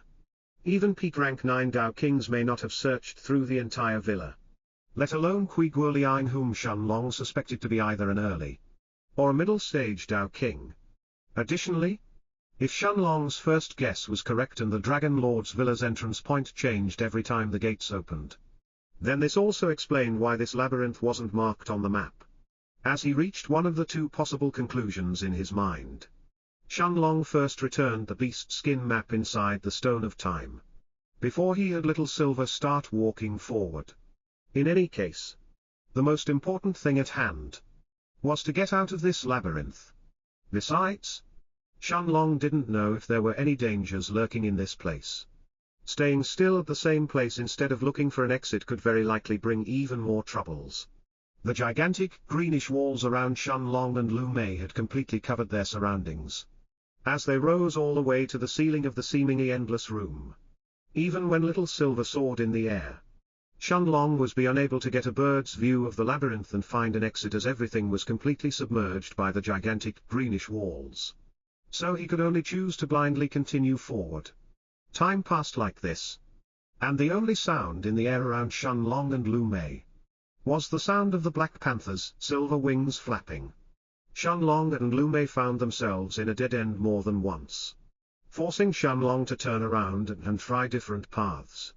6 hours later, after many wrong attempts that lead into dead ends, Shenlong and Lu Mei finally saw a light in the distance ahead of them, while the labyrinth's path started to head upwards at the same time. Before Little Silver could reach the source of the light, however, the entire labyrinth started to shake. Before Shenlong saw two stone golems more than 5 meters 16.4 feet tall, each rising from the ground as they blocked Little Silver's path. Each of the golems' auras was at the peak of the nascent soul stage, while in their hands they held a sword and a shield formed from stone. Shenlong, however, didn't seem to be willing to slow down after feeling the golem's auras, and instead, he simply patted Little Silver's back with a smile on his face, urging it to go forward. Little Silver let out a powerful roar the moment that it saw the two golems blocking its path. Before its silver-colored wings lit up with a bright silver light, the golem on the left raised its sword and slashed forward, while the golem on the right raised the shield in its left hand, in an attempt to block the panther's charge. The moment that Little Silver's wings met with the two stone golems' attacks, the two weapons surprisingly split in half. Before Little Silver's bright silver wings landed on the two golems' bodies, the Black Panther's wings were like sharp swords that pierced through the golems' stone bodies, disintegrating them in an instant. Under Shenlong's and Lu Mei's eyes, the 5 meters 16.4 feet tall golems crumbled into countless pieces that fell on the ground, before Little Silver flew forward like a streak of silver lightning. As it reached the source of the light, warm sun rays passed through a 3 meters 10 feet tall entrance. As they illuminated the stone labyrinth, Shenlong instantly understood that this was the exit of the labyrinth. Having destroyed the two stone golems that stood guard in front of the entrance, Little Silver passed through the stone entrance without any obstructions, before a new scene appeared in Shenlong's eyes. It was a vast plain field that spanned for hundreds of miles, while large and small mountains alike filled its surroundings. The moment that Shenlong's eyes landed on the mountains around him, a look of disbelief flashed through his eyes. Before he took out the map that he had received from Kui Guoliang once again, his eyes instantly landed on a spot of the map that was filled with greenery, while various mountains had surrounded it from every angle. Beyond those mountains was a seemingly vast desert, and right after the desert ended was the place where Kui Guoliang and his wife were trapped at. According to the map, Qui Guoliang's location was actually not too far from the periphery of the core region of the villa. This made Shenlong have some doubts on whether Qui Guoliang was really just an early or a middle-stage Dao King. According to the scarce information that he had managed to gather during the past 2 years regarding the Dragon Lord's villa, Shenlong was actually certain about one thing. It was the fact that the danger inside the villa grew exponentially the closer someone approached to its core region. It was said that even late-stage Dao Kings may encounter trouble in the outskirts of the core region, while only rank 9 Dao Kings were allowed to enter inside the villa's depths. Thus, early and middle-stage Dao Kings wouldn't get too close to the core region of the villa, and will look for treasures near its outskirts. This was what made Shenlong feel doubt regarding Qui Guoliang's actual strength. Of course, he could also not disregard the fact that Qui Guoliang and his wife had some other reason for heading to the core region. Right? This is also in line with the fact that Qui Guoliang created the Vermilion Realm and prepared everything beforehand, in order to find someone who could help him in the future. He seemed to have already known how dangerous it was to approach close to the core region for 2 early or middle-stage Dao Kings like himself and his wife. Which is why he chose to leave a way out for himself by creating the Vermilion Realm, and find for someone to save him. The more that Shenlong thought about this matter, the more things seemed to have fallen into place as he understood Qui Guoliang's decision. At the same time, as he observed his surroundings, Shenlong also realized one other thing. His previous conjecture was actually correct. Once someone entered the Dragon Lord's villa, they were sent to a different location every time that the villa's gates opened. Shenlong could verify this from the fact that there were no other people in his surroundings, as well as the fact that the stone golems at the labyrinth's exit were in perfect condition. After taking a look around him, he pondered seriously for a moment. But in the end, he didn't choose to summon Little Black from the Stone of Time, unless the dangers in this place reached a level that Little Silver was unable to handle. Shenlong wasn't willing to have Little Black come out just yet. After all, if he and Lu Mei really ended up meeting with a group of Dao Kings that had a peak rank 9 Dao King in their midst, then once these people saw the Black Dragon there was no way that they would simply ignore it. Without any more hesitation, Shenlong urged Little Silver to soar in the sky and fly towards the mountains in the distance. As for the underground cave behind them that concealed the stone labyrinth inside it, neither Shenlong nor Lu Mei had any interest in it. As Little Silver approached the mountains in the distance, however, tens of middle and peak rank 5 magic beasts appeared from the mountain's depths. As they all flew towards the Black Panther in an attempt to swarm it, Shenlong immediately recognized the countless magic beasts that were flying towards the Black Panther. As he muttered under his breath, peak rank 5 silver-beaked eagles, peak rank 5 violet-winged poison bats, followed by tens of middle rank 5 thunderstorm killer bees, all flew towards the Black Panther in an attempt to drown it in numbers. Lu Mei's expression changed into one of worry as she saw this scene. No matter what, if 100 peak rank 5 magic beasts ended up attacking an early rank 6 beast like Little Silver, then the Black Panther would definitely suffer some serious injuries, even if it killed every single one of the beasts around it. Roar! The Black Panther roared loudly, but the magic beasts around it didn't seem to have any fear of death as they charged towards it with red eyes. Tens of them swarmed Little Silver, in an attempt to either bite its silver wings, its neck, or attack Shenlong and Lu Mei who was sitting on its back. Shenlong narrowed his eyes when he saw this scene, and just as he was about to summon Little Black to take care of this situation, the Black Panther's wings lit up with a blinding silver light. Before it shot forward without any fear, its silver wings ripped the magic beasts around Shenlong and Lu Mei into countless pieces, as blood dyed the sky before Little Silver escaped the encirclement. Although the magic beasts around Little Silver had left more than just a few wounds on its body, it was impossible for a rank 6 magic beast to be afraid of a bunch of rank 5 ones. In just this one attack, almost 30 middle and peak rank 5 magic beasts had been killed in an instant. Although more and more magic beasts seemed to appear from the mountains around them, even the strongest of them was still at the peak of rank 5, and were completely unable to catch up to Little Silver's speed. In the blink of an eye, the Black Panther had already left the area of the surrounding mountains. as a scorching hot desert appeared in the distance ahead. At the same time, at the depths of the core region of the Dragon Lord's villa, the Hallmaster of the Demon Emperor Palace had a serious expression on his face, as he stared at the scene in front of him. At the depths of the villa, Duanzhu was standing right outside of the gigantic pillar of light, and he was staring at the scene in front of him with a fervent and greedy expression on his face. He knew that what was lying inside this pillar of light was most likely the final treasures of the Dragon Lord's villa. Originally, Duanzhu hadn't expected to find too many things that would catch his interest, and neither did he expect for the Dragon Lord's villa to be dangerous to him. After all, as a Hallmaster of the Demon Emperor Palace, what kind of dangerous situation had he not been in already? Additionally, the treasures that could catch his eyes were really important. However, contrary to his thoughts, not only was the journey to reach this place extremely dangerous, but the treasures that he had found during the past 2 years were much more than what he originally owned himself. Seeing that he was just a step away from obtaining the treasures hidden at the core of the villa, even the prestigious Hallmaster of the Demon Emperor Palace couldn't contain himself. Taking out a 1.7 meters blood-colored saber from his spatial ring, Duanzhu first injected his chi inside it, before he started raining out powerful attacks on the pillar of light in front of him. As for the saber in his hands, this was a weapon that Duanzhu had found a couple of days ago, just as he arrived at the depths of the villa. The moment that the Peak Dao King saw this weapon, his body had started to tremble from excitement. This was a weapon that would be coveted even by Dao Emperors. After all, this saber had already surpassed the gold grade and had reached an entirely new level. Just this blood saber by itself was already worth more than the entire fortune that Duanzhu had inside his spatial ring.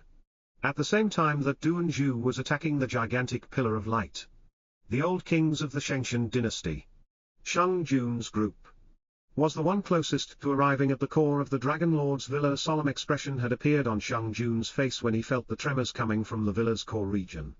But the old king only increased his speed in response, as he led the Dao kings of the Shengshan dynasty even further inside. At the same time, Shenlong, who was still sitting with Lu Mei on Little Silver's back, had just left the mountains that were filled with magic beasts further behind them. As they entered the region of the scorching hot desert up ahead, it was unknown what the reason behind this was, but the heat in this desert could actually affect even body cultivators. Shenlong could feel the discomfort caused by the heat. That resulted in a painful headache. Lu Mei, however, found it even harder to withstand the heat, as the unbearable temperature had quickly brought her to the brink of collapse. Only Little Silver seemed completely unaffected by the change in the temperature on its surroundings, as it continued to fly forward completely unperturbed. Shenlong immediately understood the reason why only peak nascent soul stage experts and Dao kings would dare to venture inside the Dragon Lord's villa. After all, he and Lu Mei had been inside this place for less than a day, and yet the dangers they had already faced had completely exceeded what even most nascent soul stage experts could handle. Even a late-stage nascent soul expert would have most likely been unable to escape from the swarm of magic beasts that had surrounded Little Silver earlier. Seeing that she could no longer withstand the heat from the desert and would most likely end up collapsing soon, Lu Mei circulated her chi, as a thin layer of ice completely covered herself and Shenlong like a thin membrane.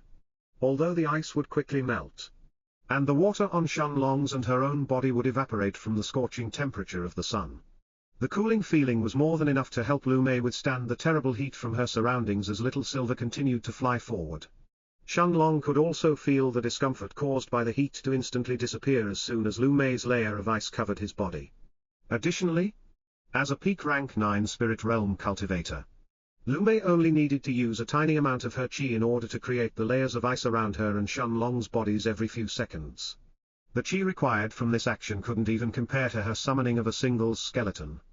As Little Silver continued to fly through the desert, half a day soon passed like this. During this time, Shenlong was extremely surprised by how smooth his journey with Lu Mei actually was. In the past 12 hours, they hadn't met with a single magic beast. Forget about peak rank 5 or even early rank 6 beasts that Shenlong had expected to encounter. Even rank 3 magic beasts were nowhere to be found, based on the previous 2 experiences from earlier. Since the desert was closer to the core region of the villa than the mountains that were filled with the rank 5 magic beasts, Shenlong was certain that it was highly unlikely that the only problem that he and Lu Mei would face would be the uncomfortable heat from the desert. Lu Mei also found this matter suspicious. And looking at Shenlong, she thought seriously for a moment before she said in a curious tone, Long Ji, perhaps not every place in this villa will hide powerful magic beasts. Shenlong nodded his head in response as he agreed with Lu Mei's words. He had also thought about this matter. And this was the conclusion he had just reached as well. Indeed, it was impossible for every single mountain, forest and desert to have hundreds of peak rank 5 magic beasts. Just as Shenlong thought that their journey would actually continue like this, powerful sandstorms suddenly appeared in the distance ahead. The sandstorms had enveloped the desert as far as the eye could see, and left no room to fly through. If someone insisted on passing through the desert, they would definitely have to get past the sandstorms to continue. And yet, the giant sandstorms didn't seem to be that easy to pass through. Shenlong first had Little Silver stop flying before it reached the area of the sandstorms, as he then fell into deep thought. Long Ji, what should we do? There doesn't seem to be any other path to continue forward. Hearing Lu Mei's question jolt him awake, Shenlong finally nodded his head with a serious look in his eyes.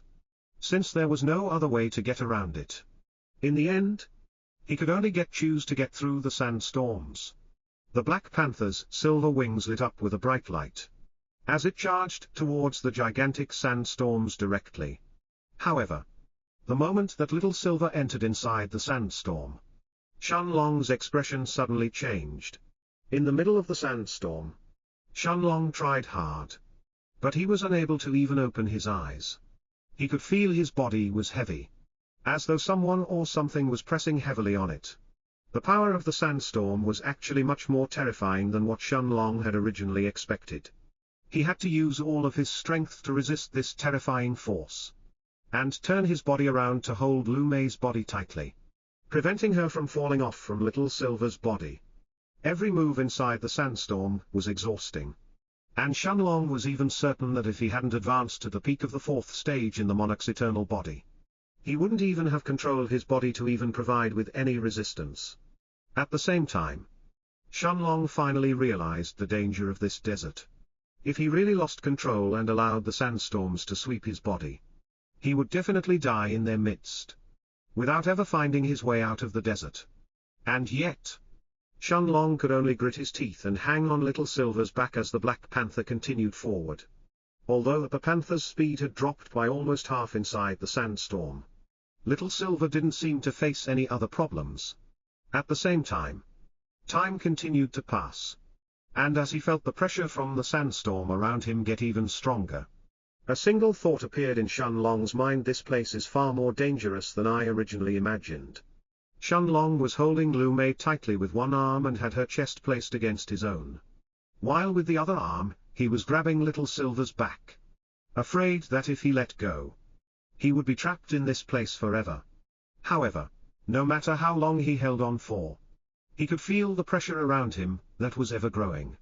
This feeling was similar to diving inside a lake, trying to reach the lake's bottom, but the pressure around your body would only grow, while the lake's depths were actually nowhere in sight. Time continued to pass, and 1 hour later, Shenlong felt himself being completely suffocated under the sandstorm's pressure. No matter how hard he tried to hold on, he could feel his grip loosening from Little Silver's back, almost as if he was unable to hang on any longer. Seeing that he had no other choice left, he was about to summon Little Black and have the Black Dragon cover him with his gigantic black wings, when the pressure around him suddenly disappeared. Shenlong could feel that he was able to open his eyes again, while at the same time, he could feel a light breeze brushing past his face, almost as if he had entered an entirely different world. When he opened his eyes, Shenlong's gaze didn't fall on his surroundings, but on Lu Mei, who seemed to have already lost consciousness. Of course, if it wasn't because he was cultivating in the Monarch's eternal body and had already reached the peak of the 4th stage, Shenlong didn't think that he would have managed to stay conscious either. Taking out a pill bottle from the Stone of Time, He gently parted Lu Mei's lips open, before he placed a sun-healing pill in her mouth. Only after verifying that the pill had dissolved into essence and was slowly being absorbed inside Lu Mei's body did he finally heave out in relief before he raised his head to look at his surroundings. An endless blue sea appeared in Shenlong's eyes, extending far past the horizon, while behind him was the scorching hot desert. The sharp contrast where the sandstorms suddenly ended and the sea began to appear was an extremely peculiar, as well as beautiful sight. Is this some kind of formation? This was the only logical conclusion that Shenlong could come to. That could explain how the terrifying sandstorms suddenly ended, while the calm sea appeared at the same time. Although Little Black also heard Shenlong's question, it seemed that he wasn't aware of the answer either. A few minutes later, Lu Mei finally opened her eyes, while her body still hadn't gotten rid of the pain that the sandstorm had caused to her, causing her to still be in pain. As she regained her consciousness, the sea that extended for thousands of miles instantly appeared in her gaze, before she turned her enchanting eyes that were barely covered by her black robes to look at Shenlong, and asked in a shocked voice, "Long Ji, where are we?" Pointing at the ever-raging sandstorms behind him, Shenlong smiled lightly, and as he continued to hold Lu Mei in his arms he then said, "We just passed the desert." After taking a moment to realize what was going on, Lu Mei nodded her head, before she turned her eyes to observe her surroundings with curiosity in her eyes. At the same time, Shenlong took out Kui Guoliang's map from the Stone of Time and spread it in front of him. He knew that this Tao King and his wife were both trapped somewhere inside this sea. Although Shenlong had promised Kui Guoliang that he would come and save him only after he became a Tao King, it was very likely that he and Lu Mei would already be in the central region by then. And returning back to the Night Star continent may not be that easy. Additionally, since matters had changed with Du and Zhu stirring up the entire Night Star continent by entering the depths of the Dragon Lord's villa, Shenlong decided to take this chance and check Kui Guoliang's condition. Of course, as long as I don't have to put myself, Maya, or Little Silver at danger, and things are really the way that Kui Guoliang described them to be, then I don't mind saving him in passing. After making up his mind, Shenlong turned his eyes towards the beast skin map in his hands, before he focused on the large X mark that wasn't too far from where the desert ended. According to Kui Guoliang's directions, the place where he is trapped in is near an isolated island that is covered by snow, not too far away from this area. After taking a few moments to verify his approximate location, Shenlong first took a look at the calm sea waves around him, before he had Little Silver fly towards his southeast. Of course, there was no way that Shenlong or Lu Mei would believe that this sea was really as calm as it seemed to be on the surface. If Kui Guoliang and his wife were really trapped somewhere inside this place, then this is more than enough to prove that even Tao Kings will face danger here.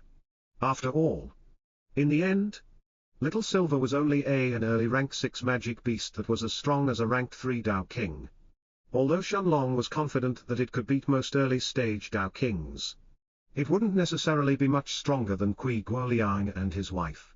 Half an hour soon passed as Little Silver continued to fly forward, when a number of islands appeared in the distance ahead. As the Black Panther approached closer, Shenlong could finally see clearly the appearance of these islands. There were 5 islands that looked like they had been intentionally placed next to each other, the biggest of which was almost as big as the Silver Sword City itself, while the smallest one was actually even smaller than a single city in the mortal world. However, each island was completely different from the others. The first island was actually filled with thunderclouds gathering in the sky above it, while the second island right next to it was like a paradise. The only thing that these islands had in common was that there were absolutely no traces of humans or magic beasts living on them. As he stared at the islands in front of him, Shenlong's gaze was suddenly focused on the 4th island. Unlike the other islands around it, it was the only island that was actually covered in snow. Lu Mei's gaze followed Shenlong's, as her eyes soon fell on the island that was covered with snow as well. She clearly remembered that according to the map that Shenlong had, Kui Guoliang was trapped somewhere near this place. And yet, Shenlong only stared at the island for a few moments, before his eyes turned to look at the sea below it. This was the place where Kui Guoliang was trapped inside. Shenlong thought seriously for a few moments. And in the end, he didn't have Little Silver dive inside the sea right away. But instead, he turned his head to look at Lu Mei. Before he said with a light smile on his face, "Maya, give me your robes." Ah! A confused look appeared on Lu Mei's face when she heard Shenlong's words. Realizing the ambiguous meaning behind his words, Shenlong shook his head with a wary smile on his face, before he took off his black robes and placed them inside the spatial ring in his hand. Before Shenlong could explain what he meant, Lu Mei's face had turned red from embarrassment. Before she took off her black robes and handed them to Shenlong. For a moment, she had misunderstood Shenlong's actual intentions, making her face turn redder than a tomato. Of course, Shenlong couldn't put the blame on Lu Mei. Instead, he knew that it was his poor choice of words that caused this misunderstanding. Pointed at the sea below them before he said into a hug. He first looking at Lu Mei with a smile on his face. Shenlong placed his arms around her waist, and pulling her if Kui Guoliang and his wife are really trapped inside the sea. Then having the black robes on will do more harm than good. Lu Mei's eyes suddenly widened, completely forgetting the embarrassing moment from a moment ago, and looking like she had just realized what Shenlong meant to say. She looked at him with shock in her eyes before she asked for confirmation. "Long Ji, is it because people will recognize us in the future?" Nodding his head, Shenlong turned his eyes towards the depths of the Dragon Lord's villa, at the gigantic pillar of light that was visible even from his current location, and said with a serious look in his eyes, "There is no way that we can continue going forward using just Little Silver's strength. In the end, if we are going to go to the depths of the villa, Little Black will have to show himself. Although it's unlikely that Kui Guoliang would be able to make the connection in the future between the two people who are sitting on the silver-winged Panther King's back, and those two who will be sitting on the Black Dragon's back, it's not entirely impossible for it to happen. Of course, the only thing that these two groups will have in common will be the similar cultivation at the peak of rank 9 of the Spirit Realm. Additionally, although Kui Guoliang knows our identities, he doesn't know that we were wearing black robes before we entered the Dragon Lord's villa. Even the people outside the villa only saw two people riding on the Black Panther's back. Although it's possible that they will be able to make the connection between the two people who are riding on the Black Panther now, and the people who will be riding on Little Black, that will only be nothing more than an assumption in the end. As long as Kui Guoliang doesn't see us covering ourselves, it's practically impossible for him to make the connection." As Shenlong finished his words, he then added inwardly, "And even if he does make the connection, when he realizes the consequences of offending the person behind Little Black, it's unlikely that either Kui Guoliang or his wife will come out to say anything." Lu Mei was stunned, as she stared at Shenlong with a gaping mouth. At the same time, a feeling of admiration and pride had sprouted in her heart, as she looked at Shenlong, who confidently explained this thought process. Indeed, it's important to pay attention even to the smallest details. As for the reason why Shenlong didn't choose to ride on Little Black's back before entering the Dragon Lord's villa and then switch to Little Silver, Lu Mei didn't need him to explain this, as she could already understand the reason by herself. Since Shenlong wasn't aware whether he and Lu Mei would be teleported to a random place inside the villa after passing through the villa's entrance, or whether they would arrive at the same place as every other Dao King who had entered before them. In case it was actually the latter and there were some peak rank 9 Dao Kings who spotted the Black Dragon, the trouble that this matter would have caused would probably be at the same level as the treasures at the core of the Dragon Lord's villa itself. It was very likely that even Shang Jun's group would be searching for the two black-robed people who were riding on the Black Dragon if that was the case, leaving no room for Shenlong and Lu Mei to move freely. Without any more delay, under Shenlong's directions, Little Silver directly dove inside the sea right in front of the snowy island. The crystal-clear waters of the sea turned turbulent, as big waves rose the moment that the panther's body entered inside. Although Little Silver's speed was many times slower inside the water than it was in the air, it was still as fast as an early rank 5 magic beast inside the sea. Although the water was cold and it gave off a chilly feeling once it touched a person's body, this wasn't a problem for either Shenlong or Lu Mei. as Little Silver continued diving deeper inside. 2 minutes later, Little Silver arrived at the depths of the sea, where a shocking scene appeared in Shenlong's and Lu Mei's eyes. At the bottom of the sea, tens of gigantic whirlpools seemed to have formed a maze. Trapping inside them a handsome, golden-robed middle-aged man along with a beautiful middle-aged woman. Shenlong instantly recognized the middle-aged man as Kui Guoliang, although his avatar inside the palace of the Vermilion Realm was that of a young man's, and his golden hair back then were much more lustrous. Shenlong only needed a glance to recognize the man inside the maze. As for the middle-aged woman next to him, she was obviously the same voluptuous young woman, whose statue was erected right outside the king's palace in the Vermilion Realm. At the same time, almost as if he had felt Shenlong's gaze on him, Kui Guoliang raised his head to look at the handsome young man in blue robes, and the white-veiled young woman who was sitting on top of the silver-winged Panther King. And a look of disbelief appeared on his face, completely unable to believe the scene in front of him. Seeing the sudden change in expression in Kui Guoliang's face, the woman next to him followed his line of sight, before her body started to tremble. An expression of despair appeared in her eyes as she looked at the two people who were sitting on top of a magic beast, and were heading in her direction. Wan Zedong could easily guess that once someone saw two Tao Kings trapped in between the whirlpools, only one thought would come to their mind: push them to death and take everything they have on their bodies. After all, both Wan Zedong and Kui Guoliang had to expend all the qi that they absorbed from their surroundings to resist the terrifying whirlpools from crushing their bodies. Even if a late-stage nascent soul expert ended up attacking them while she and Kui Guoliang were in this situation, Wan Zedong knew that that person would only need a few moments until he killed the two Tao Kings in front of him. At the same time, turbulent waves had been raised in Kui Guoliang's heart, and for a moment, the powerful Tao King thought that he was hallucinating. Isn't this the same brat that came to my secret realm 3 years ago? How can he be at the peak of the spirit realm? No. This is impossible. It has only been 3 years since I sent him to the Silver Sword City. But isn't that my silver-winged Panther King?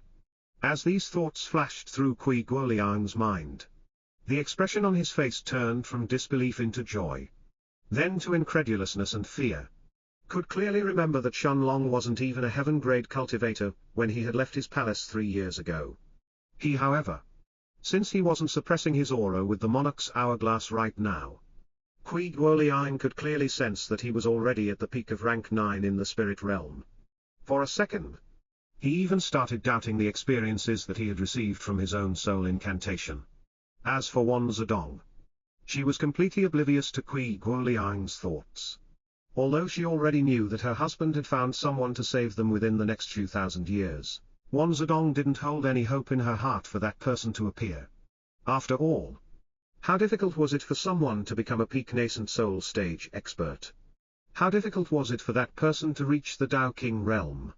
And even if they managed to reach the Tao King realm, who could assure her that that person would then enter the villa to fulfill their oath to Kui Guoliang?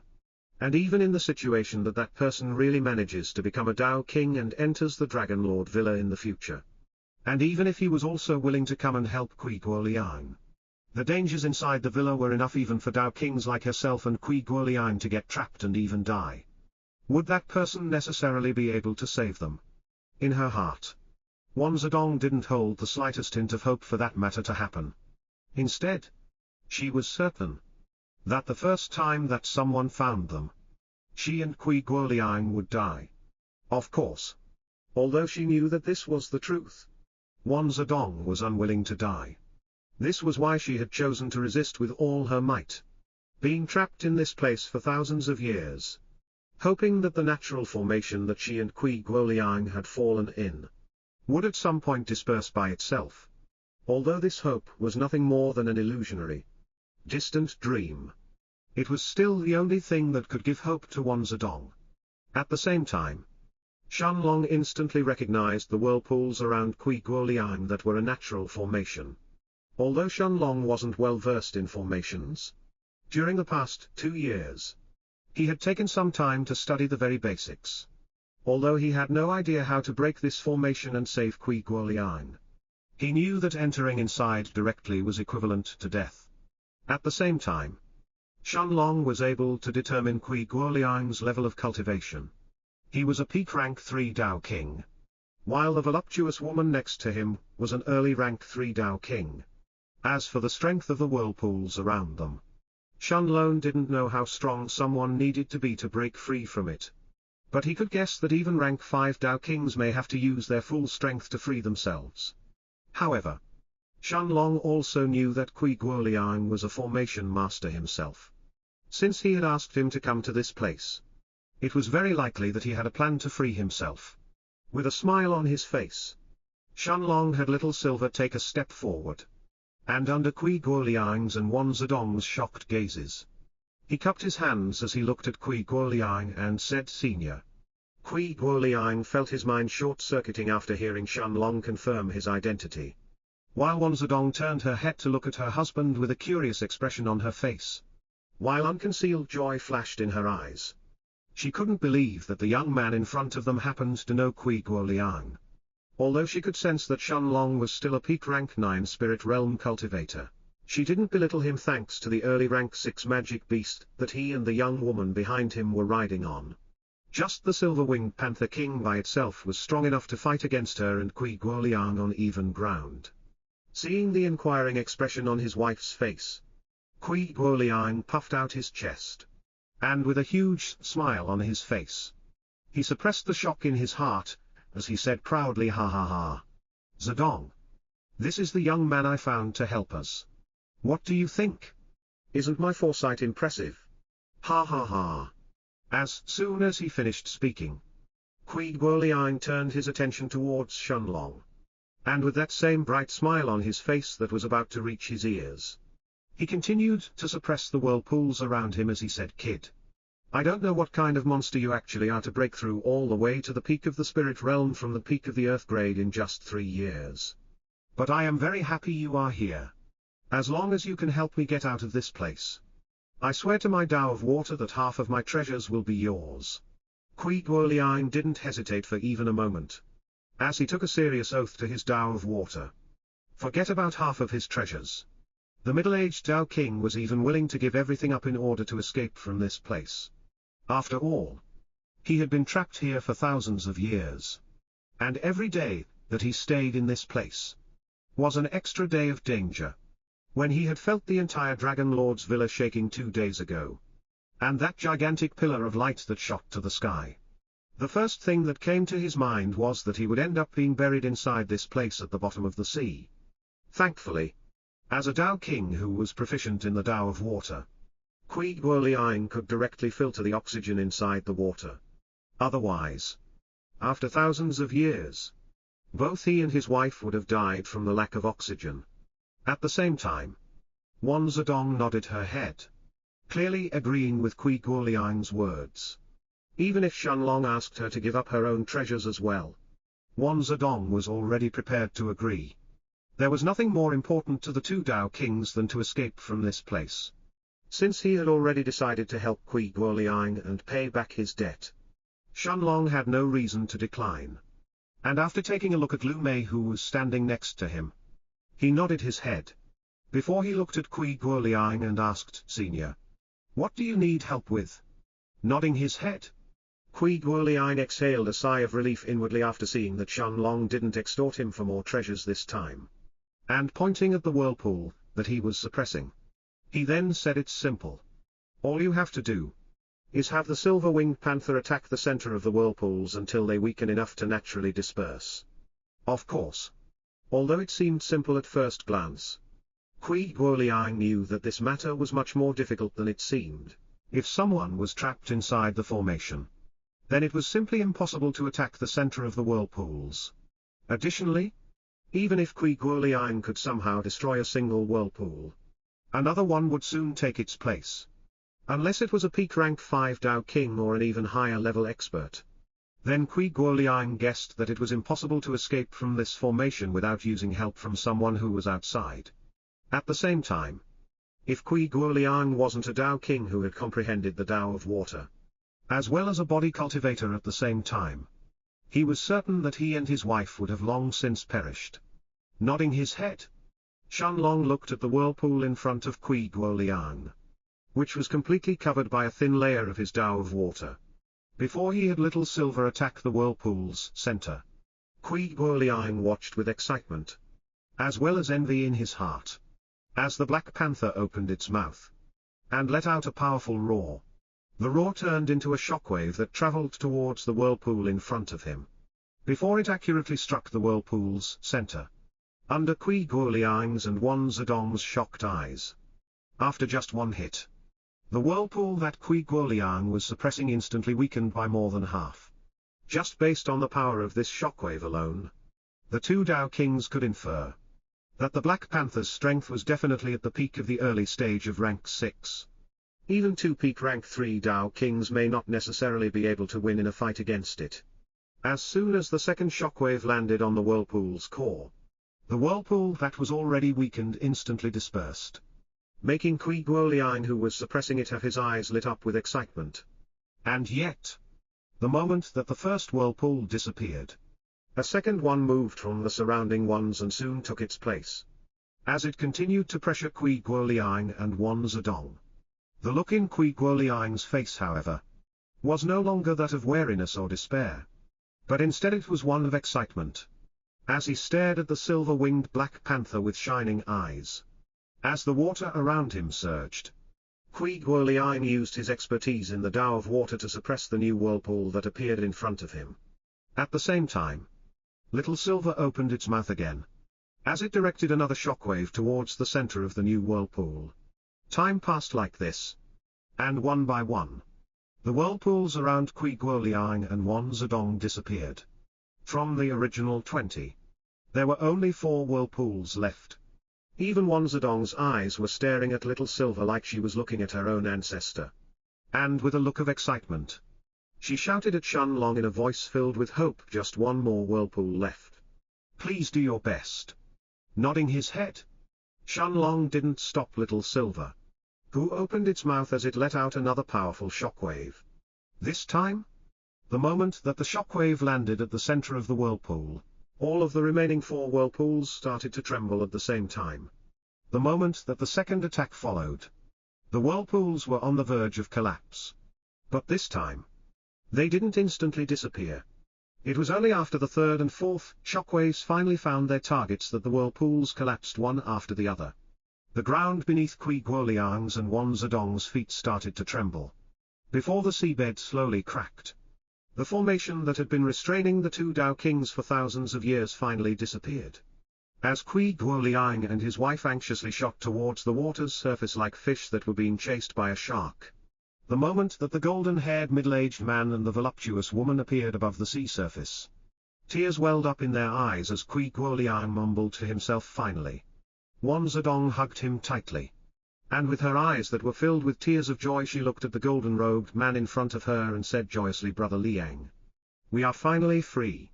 I thought that we were going to die in this place, and get buried at the depths of the sea, without seeing the sun ever again."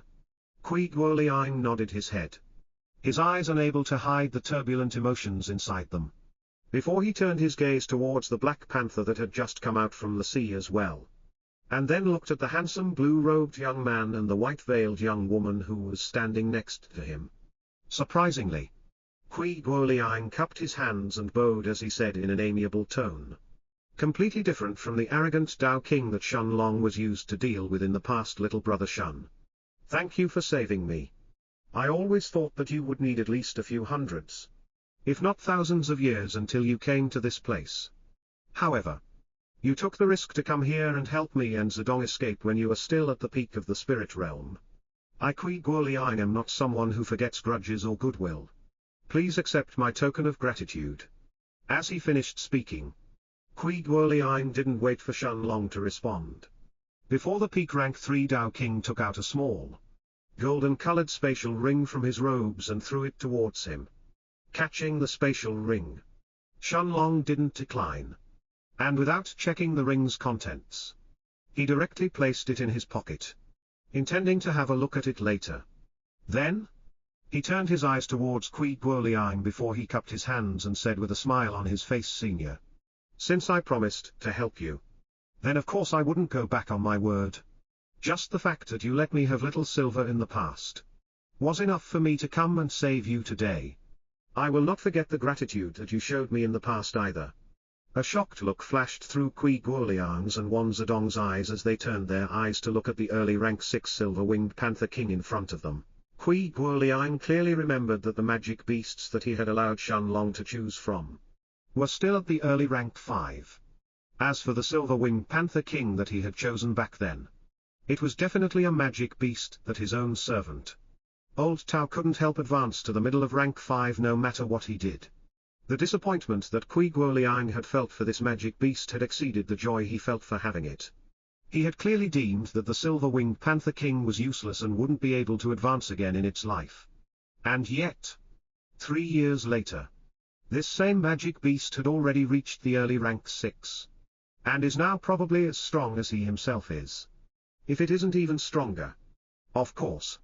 Kui Guoliang could also read in between the lines of Shenlong's words, causing him to chuckle awkwardly.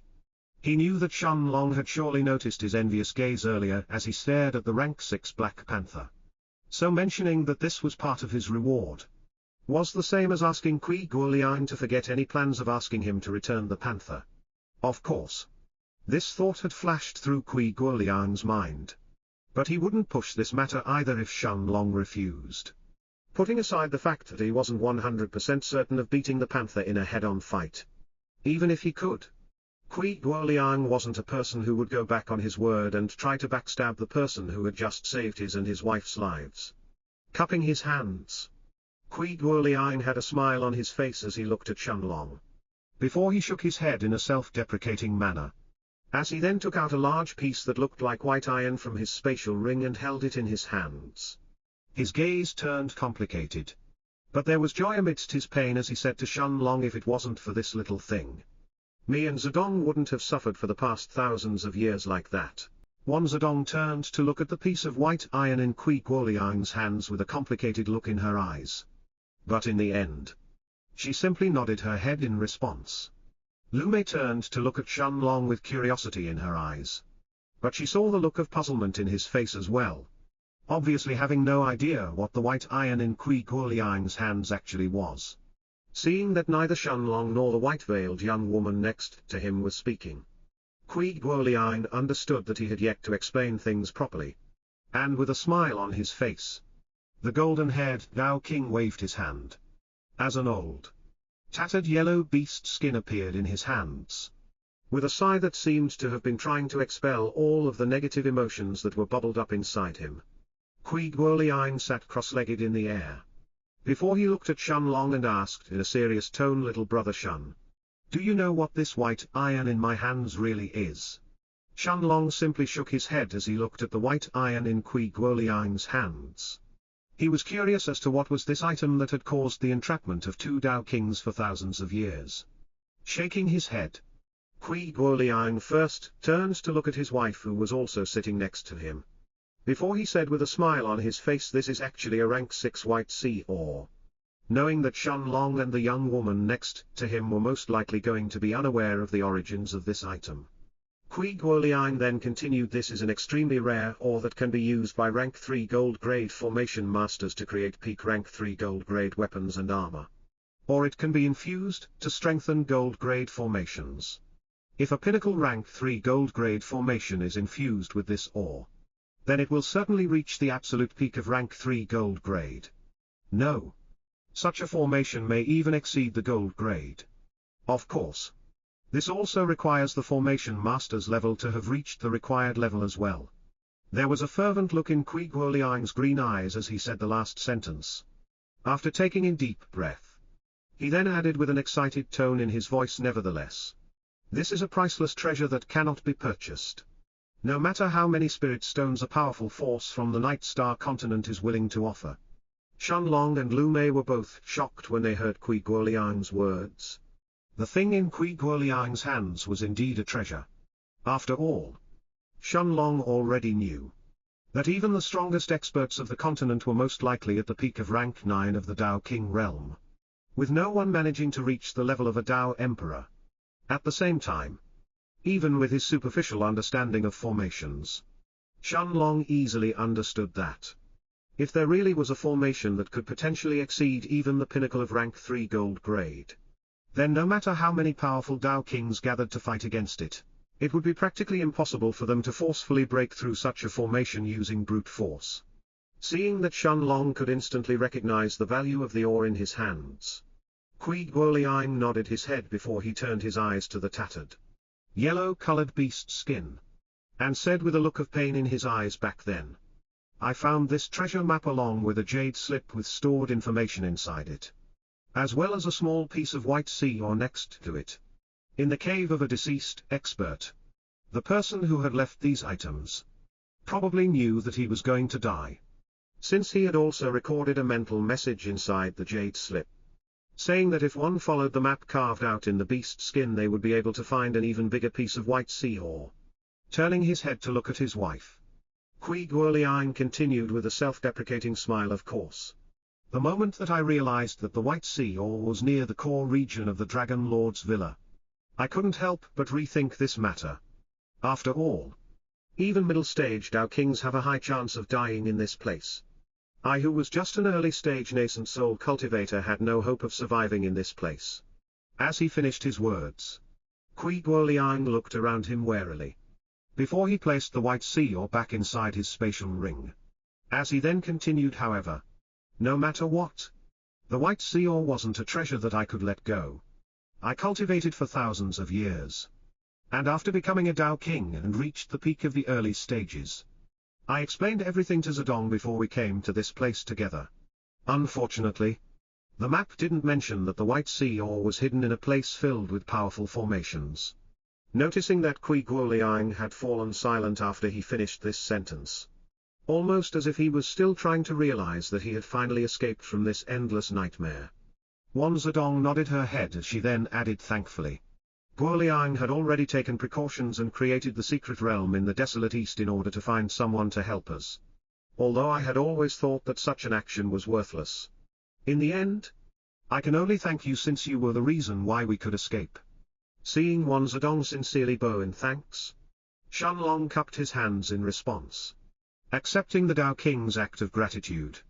Straightening her black robes that were embroidered with silver patterns, Wan Zedong then took out a Dragon Lord's medallion from her spatial ring, and with a smile on her face, she looked at Shenlong and the white-veiled, silent Lu Mei who was standing next to him, before she said, unfortunately, being trapped in that formation meant that we were unable to activate our Dragon Lord's medallions and get teleported directly at the villa's entrance as well.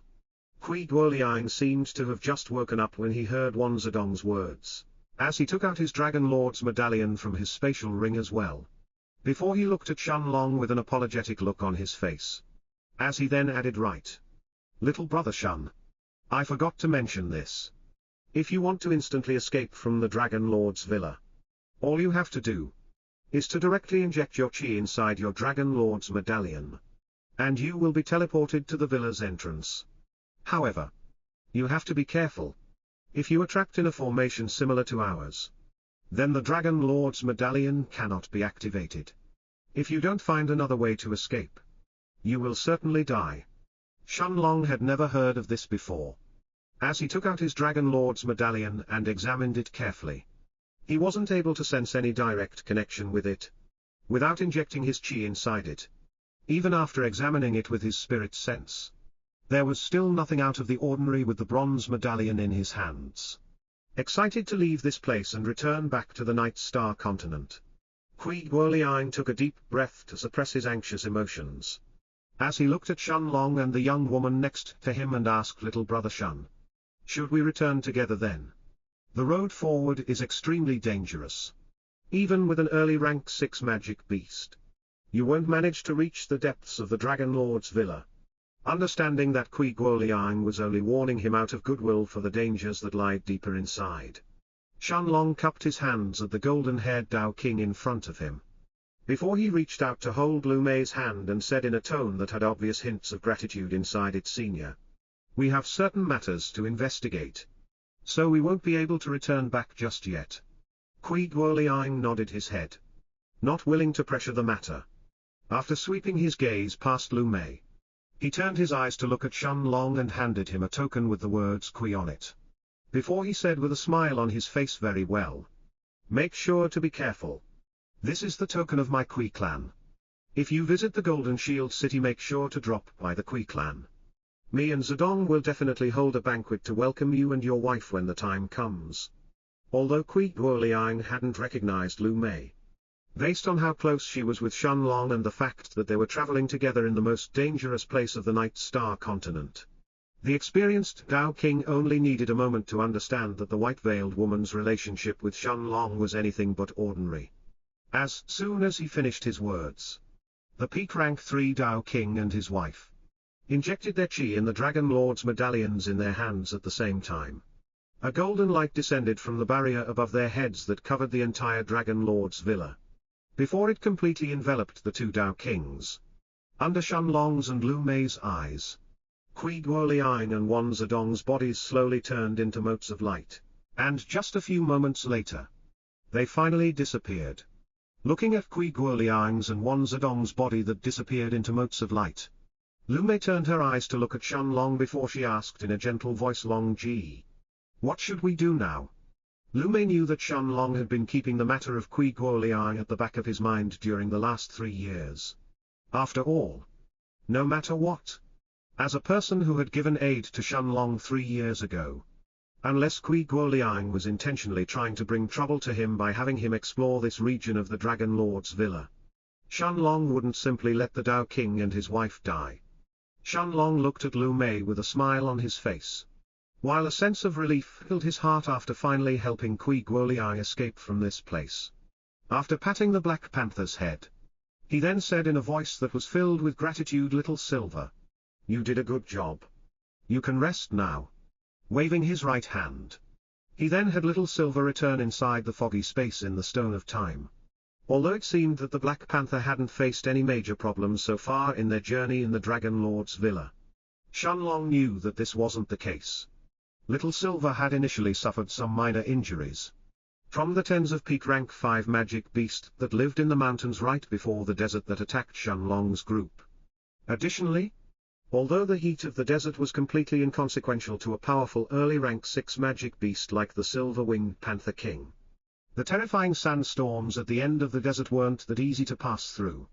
Although Little Silver didn't suffer any injuries from them, it wasn't an easy journey either. Even Dao Kings would face a certain degree of trouble and would have to expend plenty of their chi to successfully pass through the desert. In the end, after passing through the sandstorms, the Black Panther still hadn't gotten any time to rest. After all, it still had to destroy the whirlpools that entrapped Kui Guoliang and his wife, while each whirlpool needed at least 2 or 3 full-powered shockwaves in order to completely disperse. Although Little Silver didn't whimper to complain that it had been tired and had expended too much of its strength, Shen Long could feel that after the last day's journey, it really needed the rest. The moment that Little Silver's body disappeared from Shen Long's eyes, the body of a 10 meters 33 feet tall dragon, with blue eyes and a pair of majestic black wings appeared in front of him and Lu Mei. Feeling Little Black's excited emotions after leaving the Stone of Time for a while, Shen Long patted the black dragon's head, before he covered himself with the black robes that he wore earlier, and looking at Lu Mei with a smile on his face, he said, Maya, let's go to the core region of the villa. Since Kui Guoliang's matter had already been dealt with, Shen Long wasn't willing to waste any more time. He also didn't know if Duanju would manage to obtain the Dragonstone in the meanwhile, which made him even more urgent to explore the depths of the villa itself. Looking at Shen Long, Lu Mei nodded her head, as she simply replied After covering herself completely with the black robes, she felt Shen Long's arm wrapping itself around her waist, before she quickly appeared on the black dragon's back. Although Lu Mei had seen Little Black appear in front of her for more than once, she was still filled with shock every time that her eyes landed on the majestic black dragon. With Lu Mei sitting behind him, Shen Long turned his eyes to look at Little Black and said with a smile, Little Black, let's go. I am also curious to find out what really lies inside the depths of this villa. As soon as he heard Shen Long's words, The black dragon flapped his wings as he flew right above the sea and headed towards the core region of the Dragon Lord's villa. Although Little Black wasn't flying at full speed, his speed was many times faster than Little Silver's. In just a few hours, Shenlong could already see the gigantic pillar of light in the distance ahead, slowly becoming bigger and bigger in his eyes. At the same time, the sea that was supposed to be lethal for early and middle stage Dao Kings didn't seem to pose the slightest danger to Shenlong and Lu Mei. Little Black's aura had completely terrified every early and middle rank 6 magic beast that lied at the depths of the sea as they saw the black dragon that flew above their heads. As for any peak rank 6 magic beasts, Shenlong was unaware if there were any of them hidden inside the sea and lying in wait. Almost as if sensing Shenlong's emotions, Little Black's voice suddenly sounded in his head as Little Black said confidently, "Master, there is nothing to worry about. Even if we meet with peak rank 6 magic beasts, I can still rip them to pieces. Unless we meet with any abnormal magic beasts that have extremely powerful defensive or offensive abilities, or those with rare bloodlines, no other beast should be able to pose any danger to us." Shenlong knew that what Little Black had said was the truth, as he took a deep breath and said with a serious look in his eyes, "In any case, it's not like we can ignore the Dragonstone and let it be taken by someone else." Little Black nodded his head with a serious look in his eyes. Indeed, even if he had to fight against the Hall Master of the Demon Emperor Palace, he still couldn't allow the Dragonstone to be taken away. Half a day later, the endless sea seemed to have finally come to an end. And right in front of Shenlong's and Lu Mei's eyes, an enormous, luxurious building appeared at the seashore, right where the endless sea ended.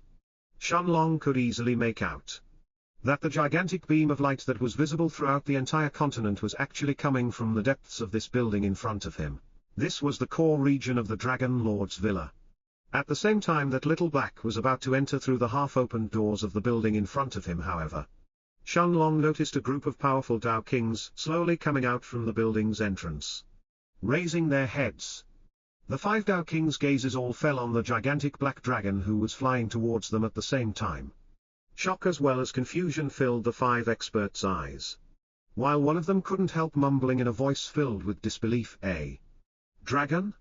Little Black had also noticed the 5 late-stage Dao Kings at the entrance of the core region of the Dragon Lord's villa, but he didn't seem to care too much about them, as he continued flying forward towards the building's entrance. Seeing that the 2 black-robed people who were sitting on top of the dragon's back didn't seem to have any intention to stop, the strongest out of the 5 Dao Kings, who was at the middle of rank 8 in the Dao King realm, took a step forward before he shouted in a loud voice, "Stop right there. We are elders of the Shengshan dynasty. If you want to enter inside the villa, you need to identify yourselves first." Although the 5 Dao Kings could clearly sense the terrifying aura coming from the black dragon, and at the same time, they had more than just a little apprehension towards the black-robed Shenlong, whose aura they were completely unable to sense, they still had to verify his and Lu Mei's identities before they allowed them to step inside the villa. Although the Dragon Lord's villa didn't belong to the Shengshan dynasty, since their old king had ordered them to stand guard here and prevent any members of the Dark Elf race from entering inside, the 5 Dao Kings wouldn't let Shenlong and Lu Mei enter before they verified where the 2 of them actually came from. Of course, the 5 Dao Kings were clearly aware that Shenlong and Lu Mei weren't from the Dark Elf race, but this was the first time that they were seeing a living dragon, and that dragon was only at the middle of rank 6. This wasn't a chance that they could simply ignore. Turning his head to look at the people around him, the old man who was at the middle of rank 8 in the Dao King realm said in a suppressed voice, "Unless the power behind them is a behemoth that is even stronger than our Shengshan dynasty, you know what to do."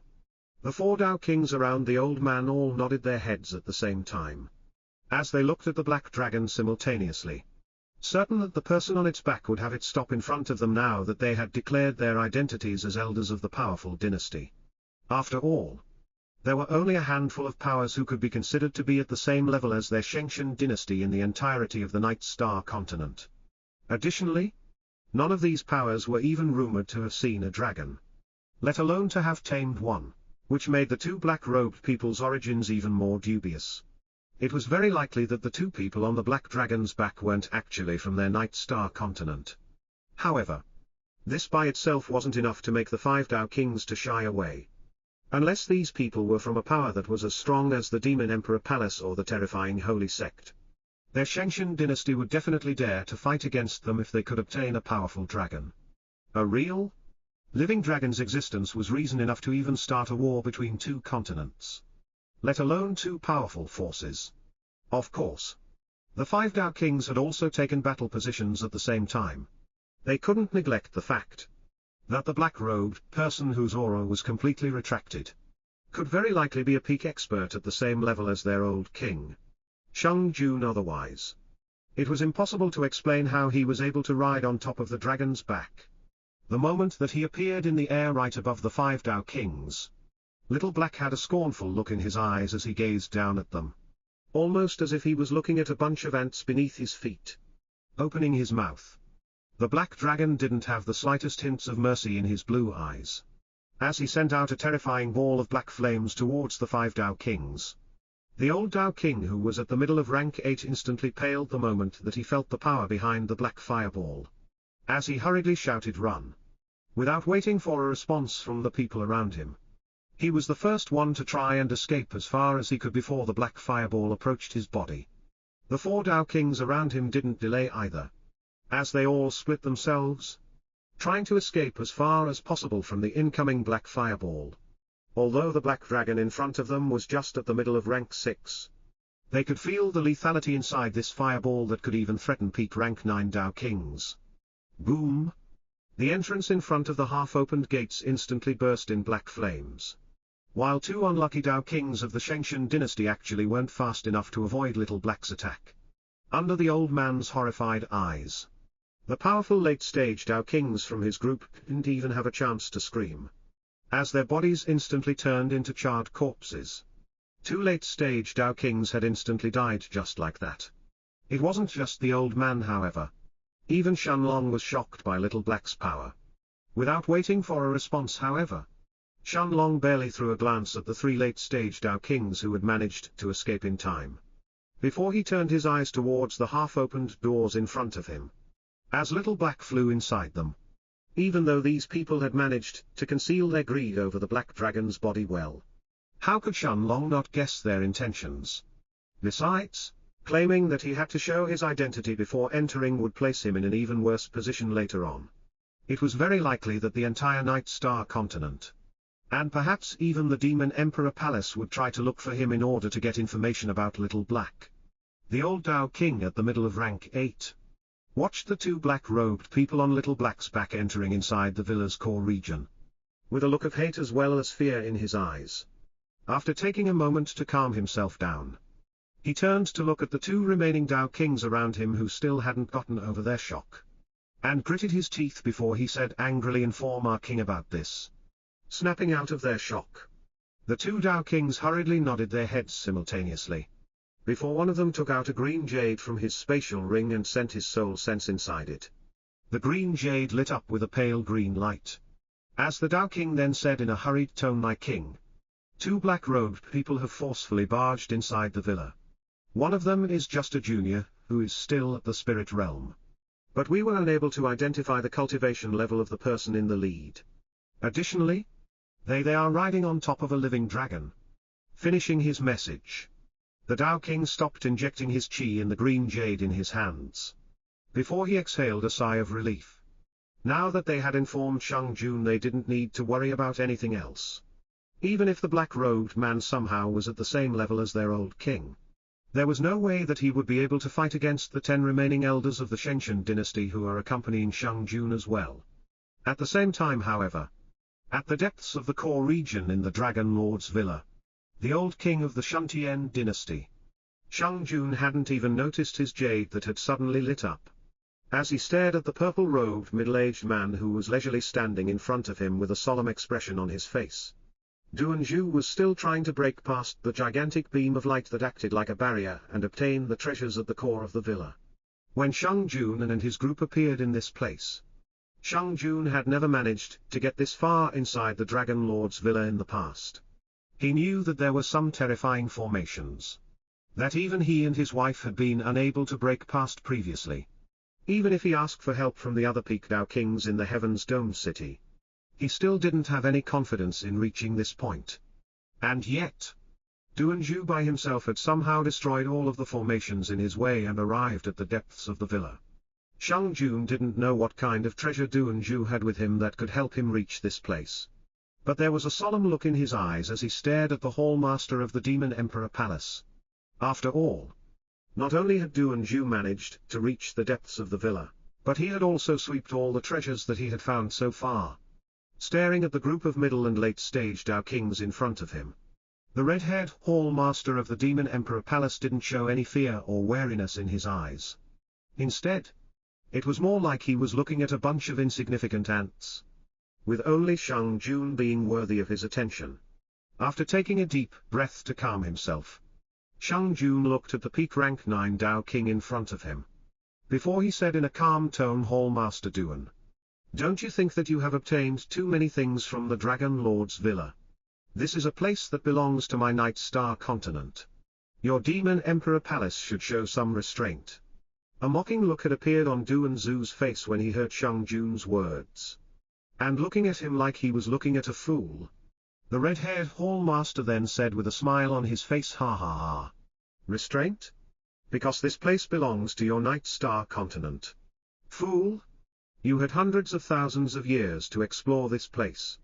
And yet the people of your Night Star continent didn't even manage to get so much as halfway through the core region of this villa. If it wasn't for me destroying the previous formations, you wouldn't even have the chance to enter here today. As for this place belonging to your Night Star continent, don't tell me that you want me to cough up the treasures that I have obtained as compensation. Ha ha ha ha. Shang Jun's eyes twitched when he heard Duanzhu's mocking laughter. But he didn't respond right away. Instead, he took a deep breath before he plastered a fake smile on his face and said, Hall Master Duan is right. It will indeed be better if you voluntarily give up some of your treasures. However, I won't ask for too much either. Just the saber in your hands will do. As for the rest, I won't even ask what Hall Master Duan has gathered previously. After all, you did indeed clear the way here, so you can consider it compensation for your troubles. Duanzhu couldn't believe what he was hearing, and was about to laugh and mock Shang Jun even further, when the expression on his face suddenly changed. His eyes narrowed as he stared at a golden-colored talisman that had appeared in Shang Jun's hands, while his aura of a peak rank 9 Dao King exploded at the same time. The saber in his hands lit up with countless patterns, as Duanzhu took a defensive stance and shouted at Shang Jun in a solemn tone, like he was looking at a madman. Shang Jun, have you gone mad, you old fool? Are you certain that you dare to do this? I swear that my Demon Emperor Palace will raise your Shengshan dynasty from this world. How could Duanzhu not understand that the talisman in Shang Jun's hands was an extraordinary treasure? Duanzhu was already a peak rank 9 Dao King, and with the crimson saber that he had found in this place, his might was certainly enough to certainly trample Shang Jun if they fought against each other. He wasn't even afraid of the group of Dao Kings that Shang Jun had brought with him, although he would most likely suffer some injuries if they fought. Duanzhu was still confident that he could exterminate every single one of them with the help of his saber. In his heart, Duanzhu believed that he could fight evenly even against a Dao Emperor who had newly advanced, if that person didn't have a weapon at the same level as his saber. And yet, he couldn't help feeling fear when he felt the might inside the talisman that Shang Jun held. This was definitely a talisman created by a Dao Emperor, and it was someone who had stayed in that realm for a long time. Duanzhu was certain that if Shang Jun activated it, there was a high chance that he would be left incapacitated, even if he managed to stay alive in the end. At the same time, Shenlong, who was still on Little Black's back, saw hundreds of Dao Kings as they flew deeper inside the core region of the villa, all of whom turned to stare at the Black Dragon with different emotions in their eyes. Confusion, fear, reverence, greed, as well as many other emotions appeared in the Dao King's eyes, as they saw the Black Dragon flying above their heads and heading towards the depths of the villa. And yet, despite their greed, none of these Dao Kings dared to step in Little Black's path, although they could sense that the Black Dragon in front of them was just a middle rank 6 magic beast. These people knew that there were Dao kings of the Shengshan dynasty at the entrance of the villa. If they allowed the black dragon to enter inside the villa instead of trying to capture it for themselves, then the black-robed person on top of the black dragon's back, whose aura was completely retracted, must either have an extremely powerful background, or his strength was certainly at least at the of rank 9 in the Dao King realm. Of course, none of these people would think that Little Black's strength was enough to threaten late-stage Dao Kings by himself. Even if he could, who in their right mind would dare to fight against the experts of the Shengshan dynasty in the Night Star continent? Only those monsters from the Demon Emperor Palace, or those who come from similar powers, would have such guts. And even they would have to think twice before doing so. As they flew deeper inside the villa, Shenlong saw Little Black passing through a group of golden-robed experts, who all turned their eyes towards the black dragon at the same time. Confusion, shock, as well as greed, flashed through Zhao Lan's eyes, who was leading the group of Dao Kings from the Alchemist's Guild. Once he saw the dragon flying above his head, his eyes narrowed, while at the same time he raised his hand to unleash an attack. But after thinking for a while, he gritted his teeth and allowed Little Black to fly above him. Shenlong threw a glance at the peak rank 9 Dao King from the Alchemist's Guild before Little Black soon left that group far behind them. As he continued deeper inside towards the depths of the villa, Zhao Lan was stunned when he saw the black dragon's speed. Even if he flew at full speed himself, he would be unable to catch up to Little Black. Half an hour later, after seeing many destroyed formations that were engraved at the walls of the villa, Little Black passed through a pair of gigantic golden gates. As he arrived inside an enormous hall, shock appeared in Shenlong's eyes when he noticed the tense situation of the hall. While at the same time, Duanzhu, Shang Jun and the experts of the Shengshan dynasty all turned to look at the black dragon with shock in their eyes. Absolute silence permeated the gigantic hall the moment that the peak Dao Kings saw the black dragon, as well as the two people who were riding on his back. Looking at the tense situation in front of him, waves of shock appeared in Shenlong's heart, while Little Black's voice sounded in his head at the same time. Master, the old man in golden robes and the middle-aged man with red hair are both peak rank 9 Dao Kings. Although they aren't among the absolute strongest Dao Kings, they aren't weak either. Especially the red-haired man. His aura is even slightly stronger than the golden-robed old man's, while his saber has already exceeded the gold grade. However, the golden-robed old man isn't less dangerous than him either. He can actually pose lethal danger to myself and Master. The golden talisman in his hands most likely contains the full-powered blow of a Dao Emperor. The moment that he heard Little Black's assessment of the two Dao Kings, Shenlong could feel cold sweat rolling from his back. Both groups that were standing in front of him were actually strong enough to threaten his and Lu Mei's, as well as Little Black's lives. And yet, Little Black seemed to have only thrown a glance at the two powerful groups in front of him, before he turned his attention towards the gigantic beam of light next to Duanzhu and Shang Jun with shining eyes. Seeing the black dragon's fervent gaze, Duanzhu turned his eyes to look at the black-robed Shenlong before he asked in a probing manner, "Who are you?" Duanzhu had been shocked when he realized that he couldn't feel any aura coming from Shenlong's body, instinctively making him apprehensive. Although Duanzhu knew that there were certain techniques that could completely conceal a person's cultivation level, this was the first time that he was unable to feel even the slightest hint of aura coming from a person. His Demon Emperor Palace's Saint-grade demon blood refinement art could usually detect a person's aura regardless of how much they tried to cover it with their own cultivation technique. There have never been a precedent where Duanzhu couldn't sense anything at all. This can only mean two things. Either that person's cultivation is already above the Dao King realm, or his cultivation technique is actually a Saint high-grade cultivation technique as well, and one that is especially suited to concealing their own aura. In both cases, the power behind these two people is most likely at the same level as my Demon Emperor Palace. Even if they are weaker, they can't be too far off. After all, I have never before heard of a power taming a living dragon. Even in our central region, only the absolutely strongest powers can maybe have a chance to see a living dragon. As these thoughts flashed through Duanzhu's mind, the peak rank 9 Dao King took an even more defensive posture. Although the power behind Shenlong could very likely be at the same level, or even stronger than his Demon Emperor Palace, this didn't mean that Duanju would back away. Unless Shenlong was actually a Dao Emperor, he could forget about getting the treasures from the Dragon Lord's villa.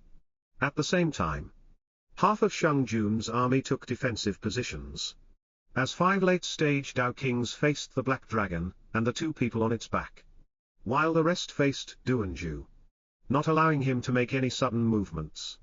Although Shang Jun didn't speak, it was obvious that he was also waiting for Shenlong's answer. At the same time, after hearing Little Black's voice in his mind once again, Shenlong tried to calm himself down, before he turned his attention to the 2 Peak Dao Kings who were waiting for his answer. Shenlong looked completely unfazed by the situation in front of him, and staring at the old king of the Shengshan dynasty, as well as the Hall Master of the Demon Emperor Palace. He didn't speak, but instead, he simply pointed forward. Under Duanju's and Shang Jun's astounded eyes, Little Black flew towards the gigantic beam of light like a streak of black lightning tearing through the midday sky.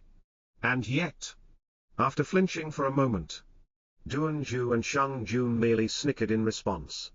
If it was that easy to break the gigantic beam of light, Duanju would have done so long ago, and wouldn't have waited for Shang Jun to come and ruin his plans. Sweat had appeared on Shenlong's forehead that was covered by his black robes, but he could only grit his teeth and hope that this plan would work. Duanju and Shang Jun stared at the Black Dragon with mocking looks in their eyes, as they waited for Little Black to crash on the pillar of light and get injured before making their move. However, contrary to their expectations, the moment that Little Black appeared in front of the gigantic light pillar, the entire Dragon Lord's villa started to tremble. Shock appeared in Duanju's, Shang Jun's and the other Dao King's eyes. But before they could realize what had happened, a large hole was suddenly opened in the barrier in front of Little Black.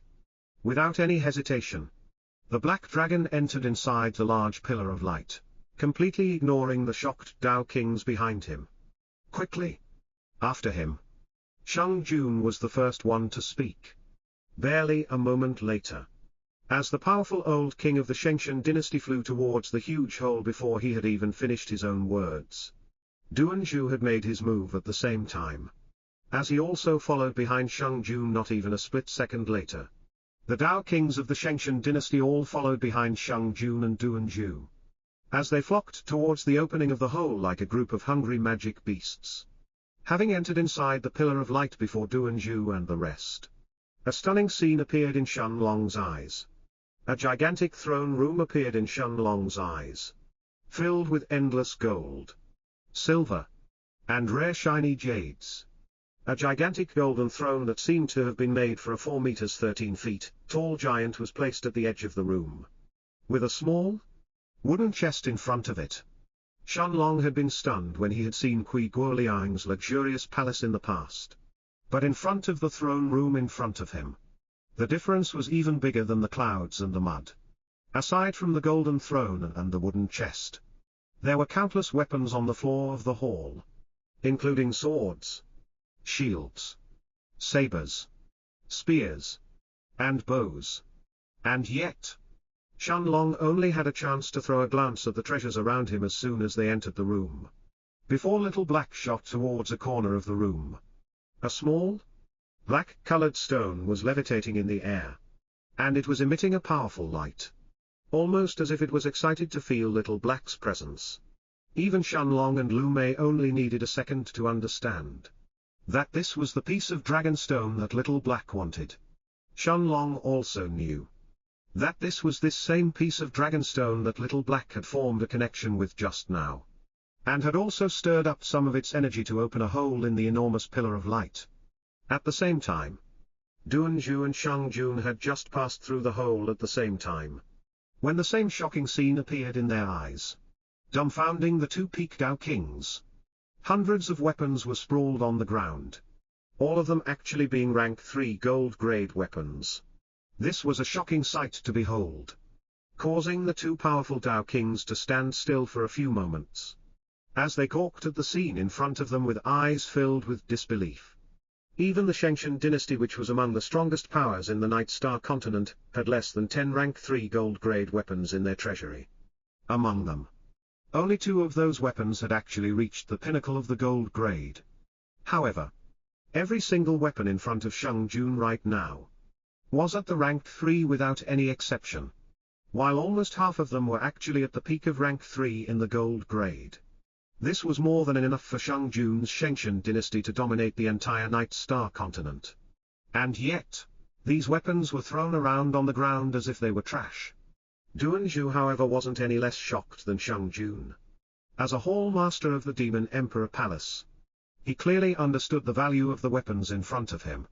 Although his Demon Emperor Palace had their own peak rank 3 gold grade formation masters who could create similar weapons, this wasn't just a matter of the weapons themselves. After all, the materials used to create all of the weapons in here were definitely more than what the Demon Emperor Palace could afford to spend. At the same time that the 2 Peak Dao Kings were staring at the treasures around them, they suddenly noticed Little Black arriving in front of a levitating black stone. Shang Jun's and Duanzhu's eyes, however, weren't focused on the levitating stone, but on a translucent armor as well as a black sword with strange patterns on it that were also hovering in the air next to the black stone. Sensing the powerful auras coming from the armor and the black sword, the 2 Peak Dao Kings only needed a moment to understand that these weapons had already exceeded the gold grade. They were definitely at the same level as Duanzhu's blood saber.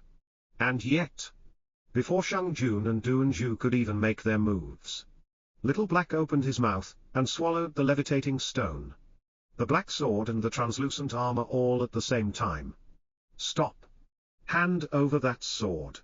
Shang Jun and Duanzhu both shouted at the same time, as Duanzhu brandished his blood saber, while Shang Jun took out a pair of gloves from his spatial ring and put them on his hands.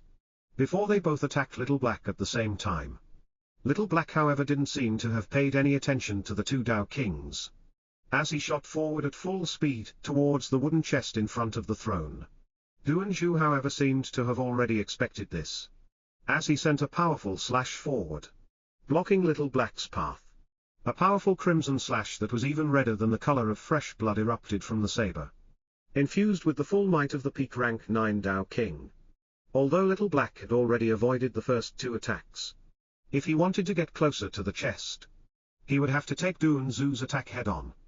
However, equipped with the blood saber in his hands, there was no need to even consider whether Duanzhu's slash was strong enough to hurt him.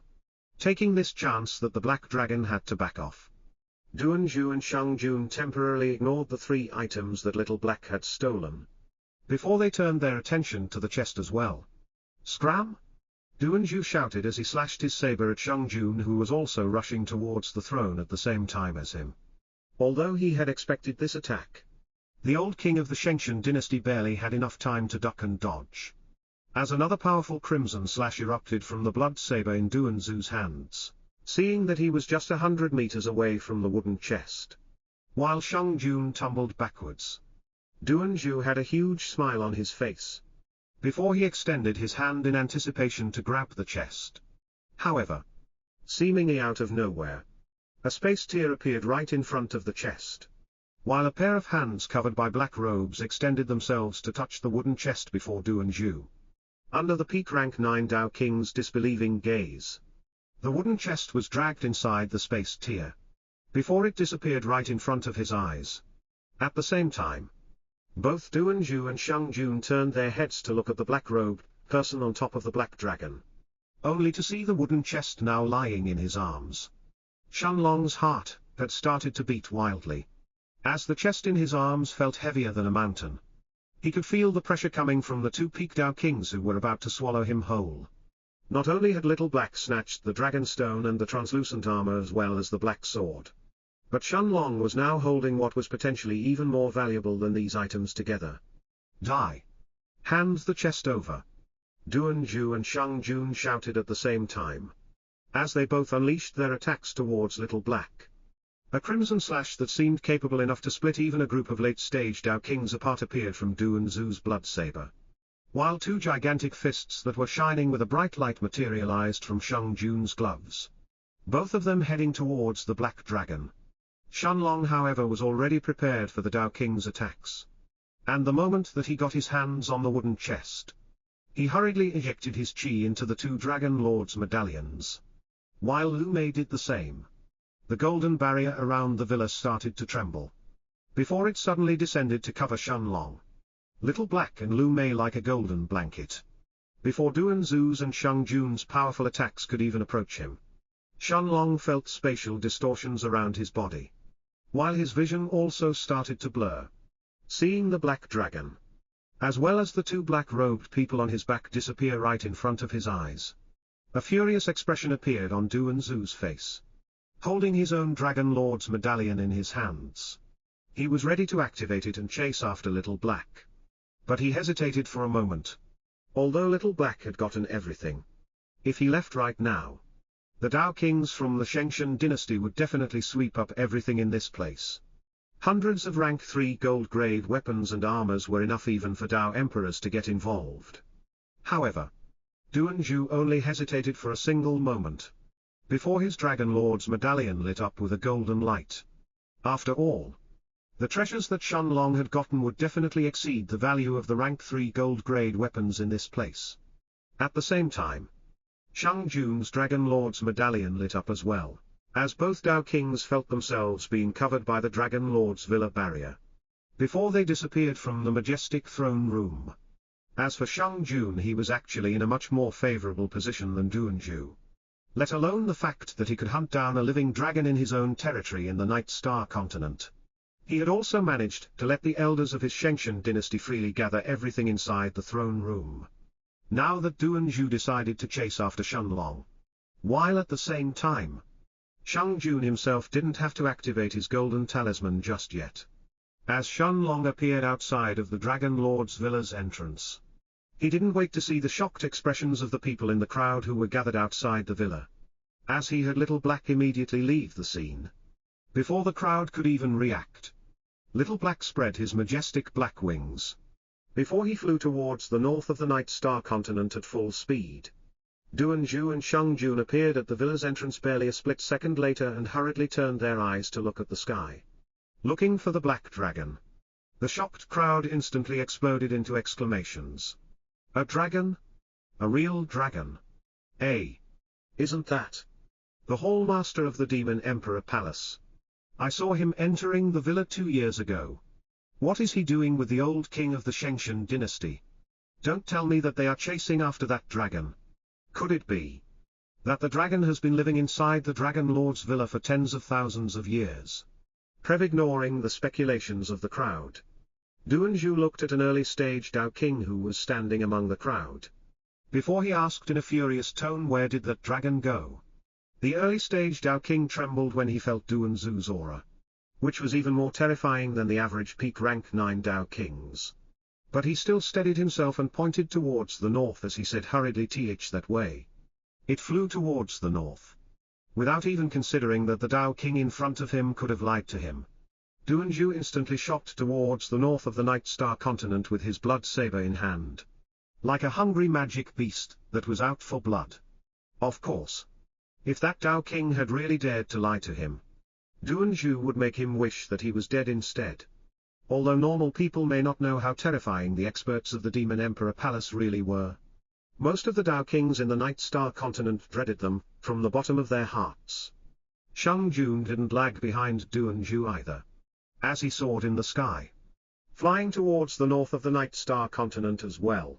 At the same time, he took out his green jade from his spatial ring, and completely ignoring the report that he had missed from earlier, he injected his chi inside the jade, making it light up with a pale green light, as he then said in a commanding voice, "This is a command to every nascent soul stage cultivator of my Shengshan dynasty.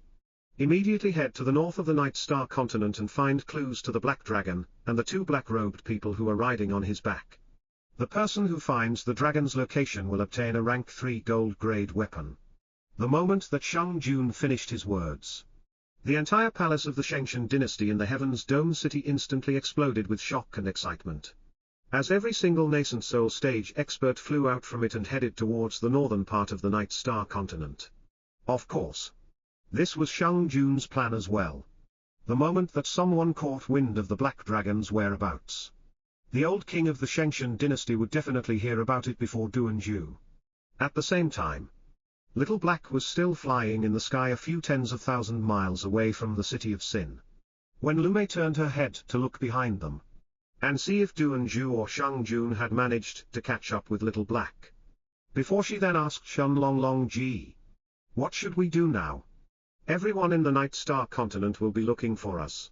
Shenlong turned his head to look behind him and make sure that Duanju and Shangjun hadn't caught up with Little Black. Before he turned his eyes to look at Lu Mei and answered with a light smile on his face, "Let's go and take a look at the city of Sin." Lu Mei felt confused in her heart when she heard Shenlong's answer. And after taking a deep breath, she then asked Longji, "Won't the people from the Shengshan dynasty find us instantly then? Isn't it better for us to hide and wait somewhere else?" Of course, Lu Mei had already understood from Shenlong's tone that he wasn't planning on hiding Little Black before they went to the city of Sin. Instead, it seemed like he wanted to attract even more attention. Nodding his head, Shenlong's eyes suddenly turned deep as he looked in the distance ahead, at the blood-red mountain that had slowly appeared on the horizon. Before he said with a serious tone, "Maya, you are right. The best course of action is to hide and wait or leave the Night Star continent. However, that Hall Master of the Demon Emperor Palace, as well as that old man who is most likely the king of the Shengshan dynasty, won't let things go no matter what. Even if they can't find us in the northern part of the city, I have no doubt that they will end up sweeping through the entire continent if they have to. After all, let alone this wooden chest, or that black sword and the translucent armor that Little Black snatched away earlier. Even the rest of the weapons that were randomly sprawled around on the ground were enough to make those Dao Kings excited." Lu Mei seemed to have just realized what Shenlong wanted to do, as she then asked in a shocked voice, "Longji is planning to lure them into thinking that we are hiding near the city of Sin then?" Shenlong nodded his head with that smile on his face, before he placed the wooden chest in his hands inside the Stone of Time. Although he was curious about the chest's contents, he wouldn't try to open it while Duanju and Shangjun were still chasing after him. At the same time, Shenlong didn't think that the two Peak Dao Kings would have been able to find Little Black once he entered inside the Stone of Time. However, it would have been much harder for him and Lu Mei to hide if they didn't direct the Shengshan dynasty's attention to the north of the Night Star continent. A few moments later, while the entire Heaven's Dome city was riled up by the experts of the Shengshan dynasty who were all heading towards the north of the continent, the familiar-looking Mountain of Blood, where the city of Sin was located, appeared in Shenlong's eyes. As Little Black appeared above the lawless city, he let out a terrifying roar that shook the entire Crimson Mountain. Roar? Every single person in the city of Sin turned their eyes to look at the sky, as they stared at the Black Dragon who was flying above their heads. Even the middle stage Dao King, Senior Huang, flew out from his palace at the center of the city of Sin, as he stared at the Black Dragon in the sky with shock in his eyes. And yet, Little Black only flew above the city for a single moment, before he disappeared in the distance. Even if Senior Huang wanted to give chase, he would be completely incapable of catching up to the Black Dragon.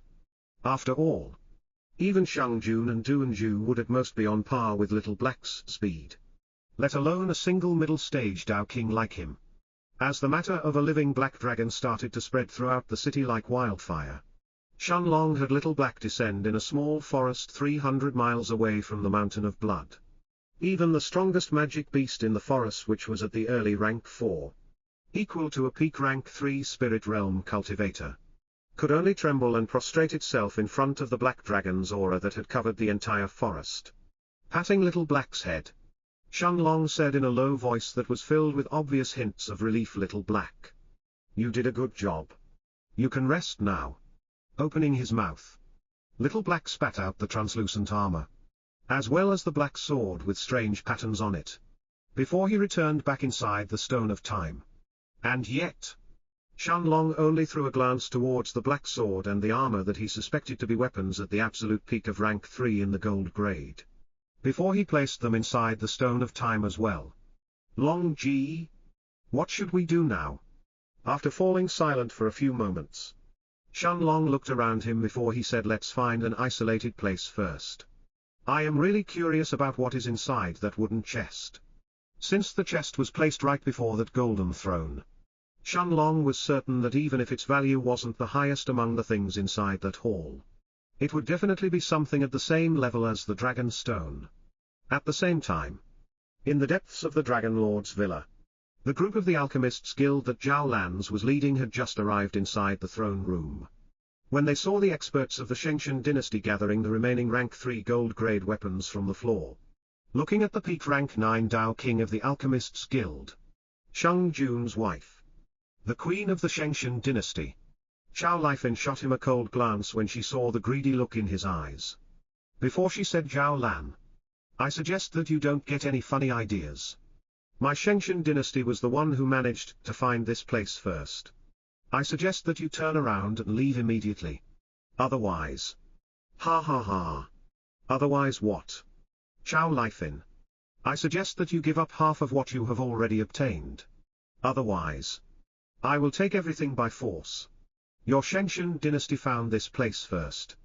Why don't you say that you also found the Dragon Lord's villa first? Do you think that I would believe you? How could you even enter this place without Duan Zu's help? This is me giving you some face. Give up half of what you have already obtained. Otherwise I will take everything myself.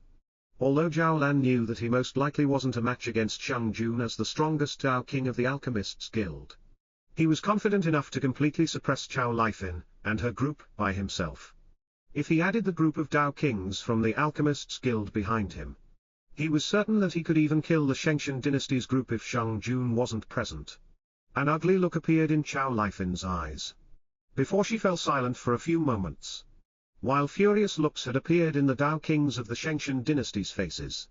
Gritting her teeth, Zhao Lifan drew her sword before she shouted angrily, Zhao Lan, I will make you regret this. Without waiting for Zhao Lan to respond, Zhao Lifan flew towards him, aiming to surprise attack the peak rank 9 Dao King. Zhao Lan however seemed to have already expected this, as a huge fight instantly erupted between the two peak powers of the Heaven's Domed City. Shang Jun's expression instantly darkened the moment that he received a report from one of the Dao Kings inside the throne room, that a fight had erupted between their Shengshan dynasty and the Alchemists Guild. The peak rank 9 Dao King stood rooted on the spot, torn whether he should return back to the Dragon Lord's villa and destroy Zhao Lan's group, or whether he should continue chasing after Shenlong. In the end, Shang Jun simply stared at the Dragon Lord's villa's direction as he mumbled to himself, Zhao Lan, I will make you regret this. Without wasting any more time, the old king of the Shengshan dynasty continued flying towards the north of the Night Star continent. After all, in Shang Jun's mind, just that black sword or that translucent armor were worth far more than all the rank 3 gold-grade weapons in the Dragon Lord's villa together. While Shang Jun kept flying towards the northern part of the Night Star continent with an ugly expression on his face, Shenlong and Lu Mei had left the small forest that was a few hundred miles away from the city of Sin. As they flew towards the east of the Night Star continent, although Shenlong knew that it would take a longer amount of time if he and Lu Mei flew towards the eastern part of the continent by themselves instead of riding on Little Silver's back, this time he had to be extremely cautious. After all, the crowd at the entrance of the Dragon Lord's villa had already seen 2 black-robed people enter the villa's gates on the silver-winged Panther King's back, while 2 other people similarly dressed in black left the villa just a day later, riding on a black dragon. Shenlong wouldn't underestimate the intelligence of every single person in the crowd, and think that they would be unable to put 2 and 2 together to figure out that the Black Panther had something to do with the people on the Black Dragon's back. This was also the reason why he didn't dare to summon Little Silver, and instead, he continued to fly with Lu Mei by themselves. A week soon passed, and yet, Shenlong and Lu Mei had only crossed 2/3 of the distance required to reach the eastern part of the continent. During this time, Shenlong and Lu Mei had spotted more than just one group of golden-robed cultivators patrolling the northern part of the continent. From the robes that these people were wearing, Shenlong could instantly guess that they were members of the Shengshan dynasty. However, since Shenlong and Lu Mei were wearing their normal clothes instead of the black robes, The groups of nascent soul experts from the Shengshan dynasty ignored everyone who wasn't related to the Black Dragon. At the same time, and especially now that there were just 2 more months left before the test of the Holy Sect started, it was completely normal for peak rank 9 spirit realm cultivators to travel through the continent in search of fortuitous encounters. Just like the young man that Shenlong had met in the 10,000 Beasts mountain range. Chen Yen. After all, in the Holy Sect's test, peak rank 9 spirit realm cultivators would be at the bottom of the barrel. While even nascent soul stage experts may not necessarily pass it successfully. 3 more days soon passed. And Shenlong and Lu Mei finally arrived outside a middle-sized city in the eastern part of the Night Star continent. Although this city was smaller than the Silver Sword City, there were hundreds of cultivators entering and leaving through the gates at all times. The moment that Shenlong's eyes fell upon the city, an invisible wave of energy appeared from his body, covering the city completely. Before Little Black's voice sounded in his headmaster. This city only has a dozen nascent soul stage cultivators. And even the strongest of them is only at the peak of rank 3. Nodding his head, Shenlong exhaled a sigh of relief. Before he held Lu Mei's hand and queued up at the entrance of the city. After paying 100 low-grade spirit stones, Shenlong and Lu Mei were allowed to enter the city. Before Shenlong looked around for an inn to spend the night. As for the early-stage nascent soul cultivators inside the city, although Shenlong believed that he wouldn't come into conflict with them since he was planning to just stay inside the inn in the first place, he wasn't afraid of them either. Now that he had already advanced to the peak of rank 9 in the spirit realm as well as the peak of the 4th stage in his monarch's eternal body, Shenlong believed that he could fight against most normal early-stage nascent soul experts without any problems. As for nascent soul stage cultivators who were newly advanced, he was certain that he could destroy them with a single move. After spending 600 low-grade spirit stones to rent a large courtyard for 1 month, Shenlong and Lu Mei entered inside the room and closed the door, before they sat cross-legged on the meditative cushions on the floor.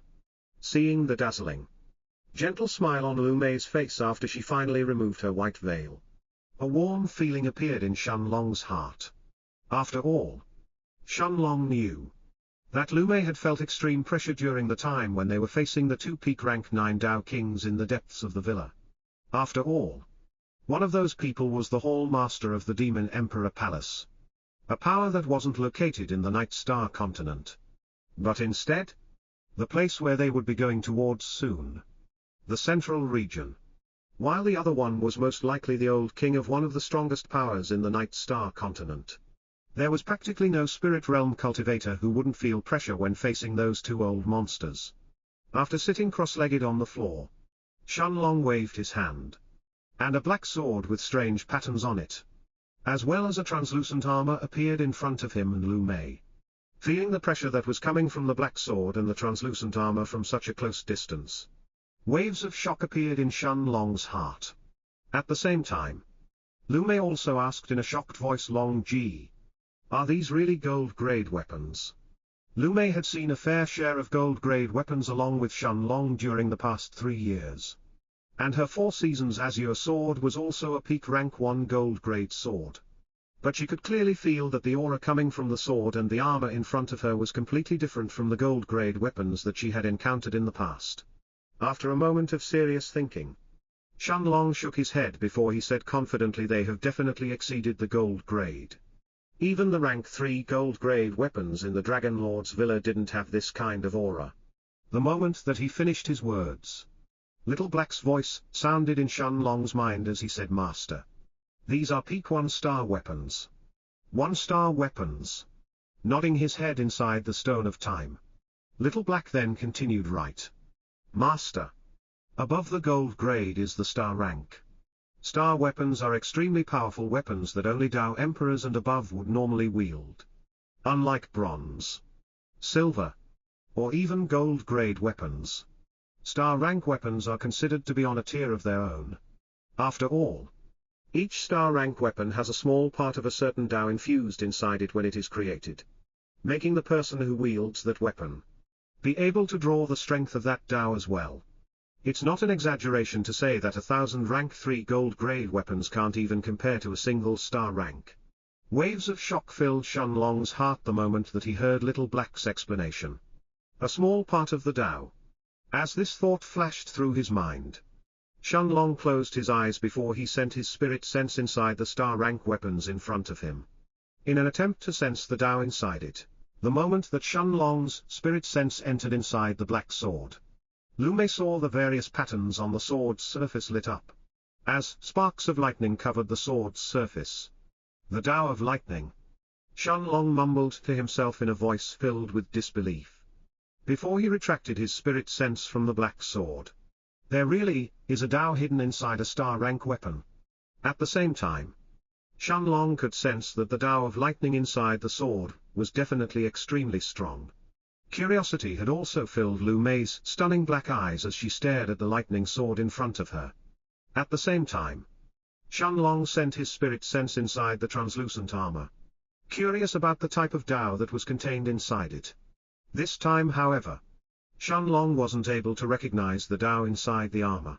Although he could feel that it was some kind of abnormal energy, he was unable to identify what it was.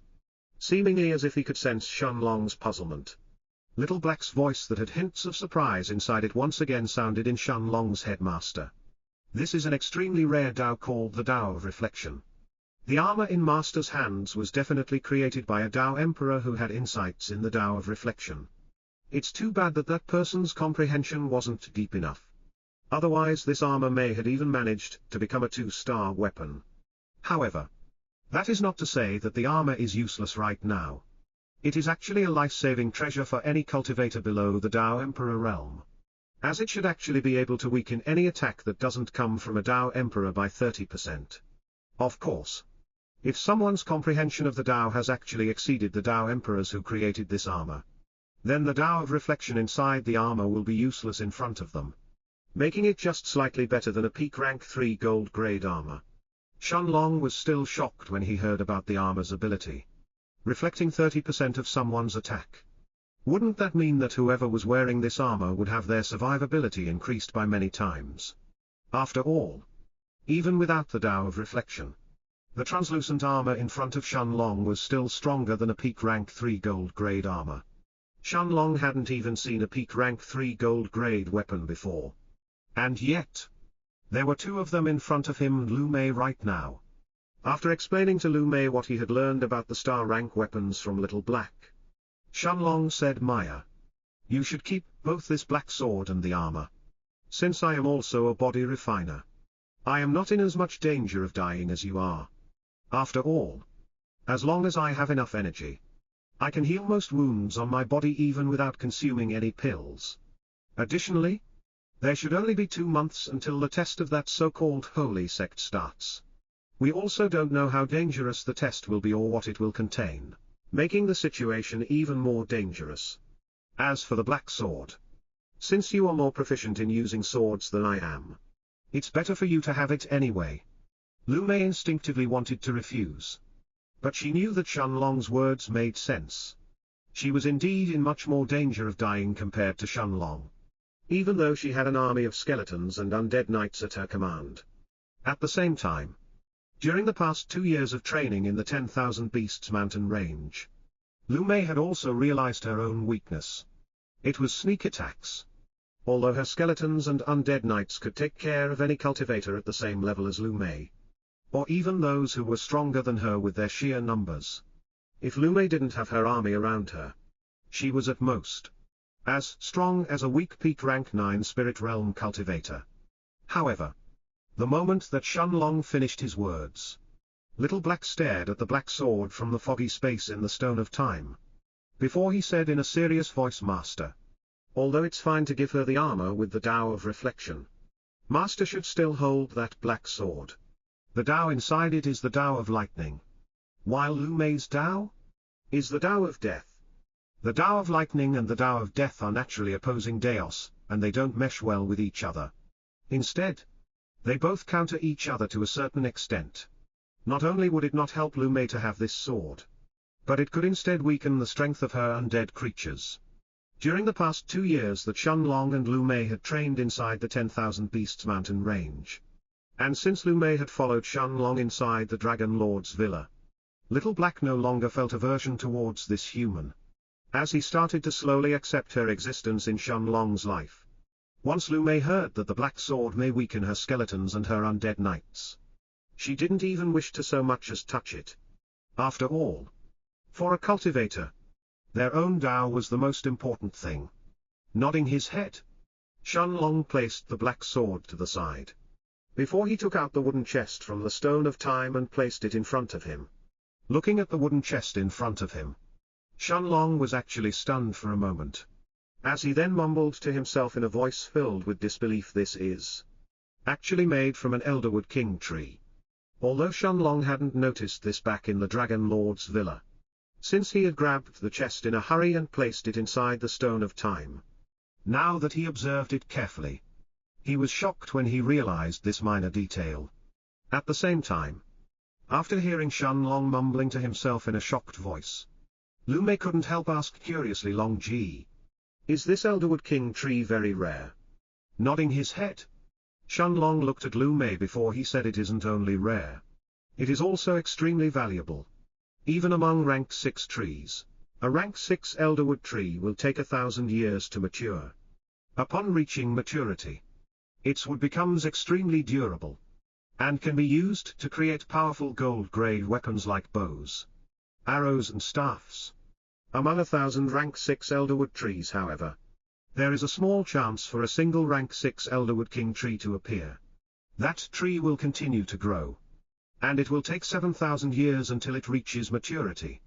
Not only is the wood of the Elderwood King tree even sturdier than the normal Elderwood trees by many times, but it can also be used as a supplementary ingredient to create high-grade and even top-grade rank 6 pills."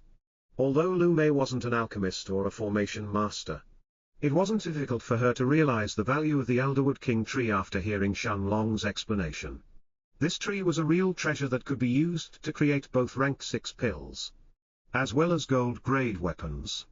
And yet, such a tree had simply been used to create a simple-looking chest. As he continued to stare at it, Shenlong also noticed various runes that were carved on the chest's surface. Although Shenlong wasn't too knowledgeable regarding formations, he could vaguely make out that the formations on the chest weren't dangerous, but instead, they were used to protect it from any attacks. Ignoring the formations on the chest's surface, Shenlong took a deep breath before he pushed the chest open. Shenlong and Lu Mei, as well as Little Black, and even Little Silver inside the Stone of Time, all watched with rapt attention as the chest slowly opened. However, contrary to what Shenlong had originally expected, there was nothing else inside the chest aside from a single white jade. Shenlong was stunned for a moment, and he didn't even try to pick up the white jade. He had originally expected that there would either be a spatial ring filled with treasures, or a star-rank weapon similar to the black sword and the translucent armor. After all, since this chest was placed directly in front of the golden throne, and since the chest itself was made from a rank 6 Elderwood King tree, the chest's contents were certainly valuable. However, after hesitating for a moment, Shenlong still placed his hand inside the chest and picked up the white jade. The jade was actually cold to the touch while its edges seemed to have been carved meticulously. But there didn't seem to be anything too special about it. Before Shenlong could even ask Little Black if he knew what this jade was, Little Black exclaimed in a somewhat surprised voice, "Master, this is a memory jade. This jade is usually used when a cultivator at the Tao Emperor realm or above wants to record a message and pass it down to their descendants." Although Shenlong had never heard of the term memory jade before, since this jade was actually stored inside the wooden chest, its contents were definitely nothing simple. At the same time that Little Black finished his words, a powerful soul sense erupted from Shenlong's body, submerging the entire room under its terrifying pressure. Little Black stared intently at the memory jade in Shenlong's hands, before he shook his head a few moments later, and said in a relieved voice as he retracted his soul sense thankfully, "There is no soul inside that jade trying to take over Master's body. It is actually not uncommon for cultivators to hide part of their souls inside a memory jade. And once a lucky cultivator finds the jade and activates it, they will also find the soul hidden inside it invading their body. If that person is lucky and the soul hiding inside the jade is weak, there will usually be no problem to expel it before it can wrest control of their body. However, in the case that the soul is too powerful, it isn't impossible for that person to die, and the soul inside the jade to take control of that body.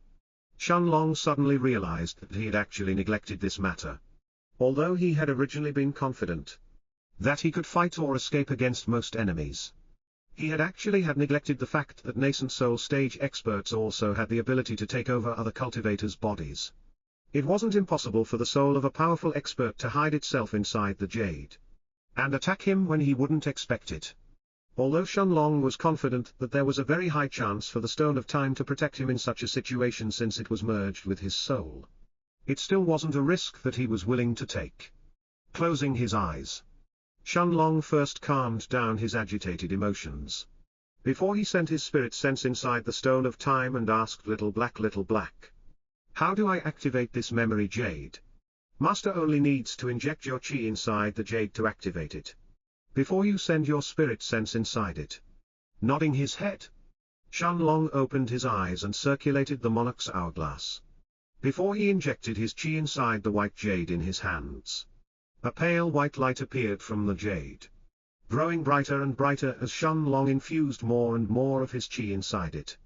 Less than 10 breaths of time later, after feeling that the light from the white jade had finally reached its peak, Shenlong closed his eyes, before his spirit sense was absorbed inside the jade.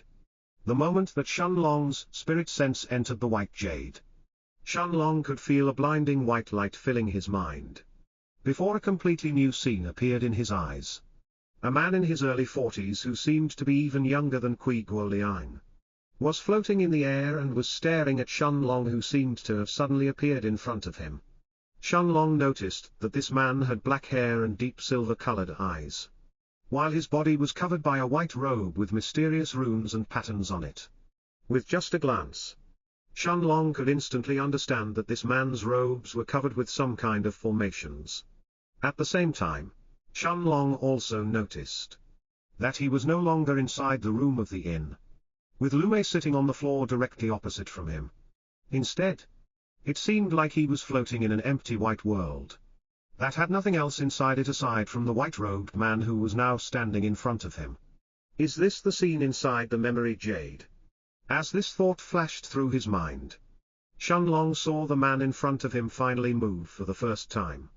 The black-haired man looked at Shenlong and opened his mouth, causing a loud, booming voice to sound in Shenlong's ears, before it reverberated throughout the empty white world. "Welcome to my palace. My name is Wo Wui and I am the person who created the Dragon Lord's villa." As the man's voice reverberated throughout the empty world, Shenlong felt a powerful headache overcoming his mind. At the same time, he also saw that his surroundings had started to change. Before the throne hall at the depths of the Dragon Lord's villa appeared in front of his eyes. As for the black-haired, white-robed man, he stood in front of the throne as he gazed towards Shenlong's direction before he then continued, "Since you have obtained this memory jade, it means that you have managed to pass through the obstacles of my villa, making you eligible to inherit my legacy." As the white-robed man finished speaking, Shenlong saw the throne room that he was standing in slowly fade away into emptiness, before an entirely different scene appeared around him. It was a young man with short black hair and bright silver-colored eyes, fighting bare-handed against a magic beast that resembled a bear. Although Shenlong couldn't feel any aura coming from the young man in front of him or the brown bear, he only needed a glance to recognize the magic beast in front of him. That was certainly an early or a middle rank 2 Earth bear. As for the young man who was fighting the bear, Shenlong instantly understood from his unique facial features that this must be the same man who is standing in front of him right now. At the same time that Shenlong was observing the scene in front of his eyes, the black-robed man who seemed to have also been staring at the same scene took a deep breath, before he said in a voice that was devoid of any emotions, "I was originally born in this Night Star continent as well, in a small clan named the Wo clan. My clan lived in a small village, not too far away from the 10,000 Beasts mountain range at the west of the continent. However, thanks to my talents, My cultivation quickly rose. And within just a few years, I had already reached the peak of rank 9, the heaven grade. I continued adventuring throughout the continent, exploring different places and meeting many new people, until I became a nascent soul stage cultivator. That was when I found the first big opportunity in my life. As the black-robed man continued to speak, the scenes around Shenlong constantly changed, almost as if they were allowing Shenlong to observe what the black-robed man had gone through in his life. Although Shenlong saw the man struggling, laughing and crying, the voice that resounded in his mind was actually devoid of any joy or sadness. As it continued speaking, since I was qualified to participate in the Holy Sect's test, despite the dangers that it entailed, and despite having no powerful faction of the Night Star continent backing me, I still decided to take the risk and participate in it. Although I faced some terrifying monsters during that test whose powers could not be measured using common sense, I still managed to pass the test and become a disciple of the Holy Sect. Shenlong didn't know if the white-robed man had done this intentionally or if it was due to some other unknown reason. But he was actually unable to see anything regarding the Holy Sect's test from the man's memories. The man, however, didn't seem to have noticed anything amiss as he continued speaking after becoming a disciple of the Holy Sect. Not only did I finally obtain a backing and a place to stay in the cultivation world, as well as countless resources, but I also gained the chance to interact with those powerful monsters inside the sect. At the same time, after sparring with other members of the sect and taking on sect missions, I grew stronger at a rate countless times faster than when I was still in the Night Star continent. Although I wasn't even close to the strongest disciples of the sect, I was definitely not weak, even among other nascent soul stage cultivators. For the first time during the narration, Shenlong heard the man's voice suddenly turning emotional once I believed that I was strong enough. I started to take on even more difficult missions, even those that involved traveling to places far away from the sect. It was during such a sect mission, however, that I met the person who ruined my life. As Wo Wui's voice trailed off, the scene in front of Shenlong's eyes changed. Shenlong saw the young Wo Wui inside a forest, standing in front of a very beautiful young woman who was dressed in white robes. There was a stunning smile on the young woman's face when she saw Wo Wui, who was standing in front of her, and had just saved her and her younger brother who had been attacked by a powerful magic beast. Even Shenlong had to admit that this young woman was extremely pretty. Even if she wasn't as pretty as Lu Mei, she was definitely not too far off. As Shenlong looked at the young woman and her brother who were just saved by the young man they had just met, Wo Wui's voice that was filled with self-mockery, anger and helplessness resounded in Shenlong's ears once again. He. This was my Dao partner, Yi Qianyu. The day that I met her, she and her younger brother were being attacked by a middle rank 5 magic beast and were on the verge of dying. The moment that I saw her, I was stunned by her beauty, and couldn't bear to let her die like that. I originally thought that we would each follow our own ways after they thanked me for saving their lives. I had never thought that Qianyu would actually ask me to travel with them. Of course I also knew back then that she had most likely asked me to travel with them only because she didn't feel safe, that she and her brother would manage to complete their journey by themselves, and not because she was interested in me or because she felt grateful. However, I had no reason to refuse either. That was when I learned that Qianyu came from a small village, and she was passing through that forest to enter a big city. However, the more that I traveled with her, the more I could feel myself being attracted to her as well. Half a month later, after we arrived at the city that she and her brother were heading towards, I confessed my feelings for her, and she responded back. That was when we first became Dao partners. Dao partners, huh? What a foolish pair of words. We traveled together for many years. And of course, I did everything I could to help my own woman to become stronger and live longer. I tried my best to help her become a disciple of the Holy Sect as well. But whether she could pass the test or not was up to her. I had never expected that just 100 years later, she would actually betray me for another man. Shenlong was stunned for a moment. He didn't understand why Wo Wui was narrating his life story to him right now, nor what was the reason behind it. However, He was also stunned when he heard that Wo Wui's wife betrayed him for another man. Although it was said that it wasn't too uncommon for Dao partners to betray each other for an extremely rare and valuable treasure. This was actually the first time that Shenlong had heard about someone betraying their Dao partner for another person. At the same time, the scene in front of Shenlong changed once again, depicting a young Wo Wui who was confronting Yi Qianyu and a handsome young man who was standing next to her, with a nonchalant smile on his face. Shenlong could easily discern the fury behind Wo Wui's voice as he continued his narration. Everything changed the day that a young man from a powerful family saw Qianyu, and was instantly enchanted by her beauty. What I hadn't expected, however, was for Qianyu to betray me and follow that man instead. The moment that he said that he was interested in her and wanted to marry her. Back then I screamed on top of my lungs and cursed her as a shameless bitch before I fought with that man. But in the end, I was miserably defeated. Shenlong saw the young Wo Wui lying in a pool of blood, with his arms both bent unnaturally, while an expression of fury and helplessness had appeared on his face, as tears had welled up in his eyes at the same time. However, even though I was defeated, that man didn't have the guts to kill me either. After all, he knew that he was in the wrong. And although the Holy Sect isn't the strongest sect in the central region, it definitely wasn't much weaker than that man's family. In the end, that man simply told me to never approach him and Qianyu again. Otherwise, he said that he would kill me no matter which power I belonged to. After a brief moment of pause, Shenlong heard Wo Wui, who started to laugh maniacally before he said, "Ha ha ha. Not only did that man steal my woman, but he even threatened me that he would kill me if I ever approached her again.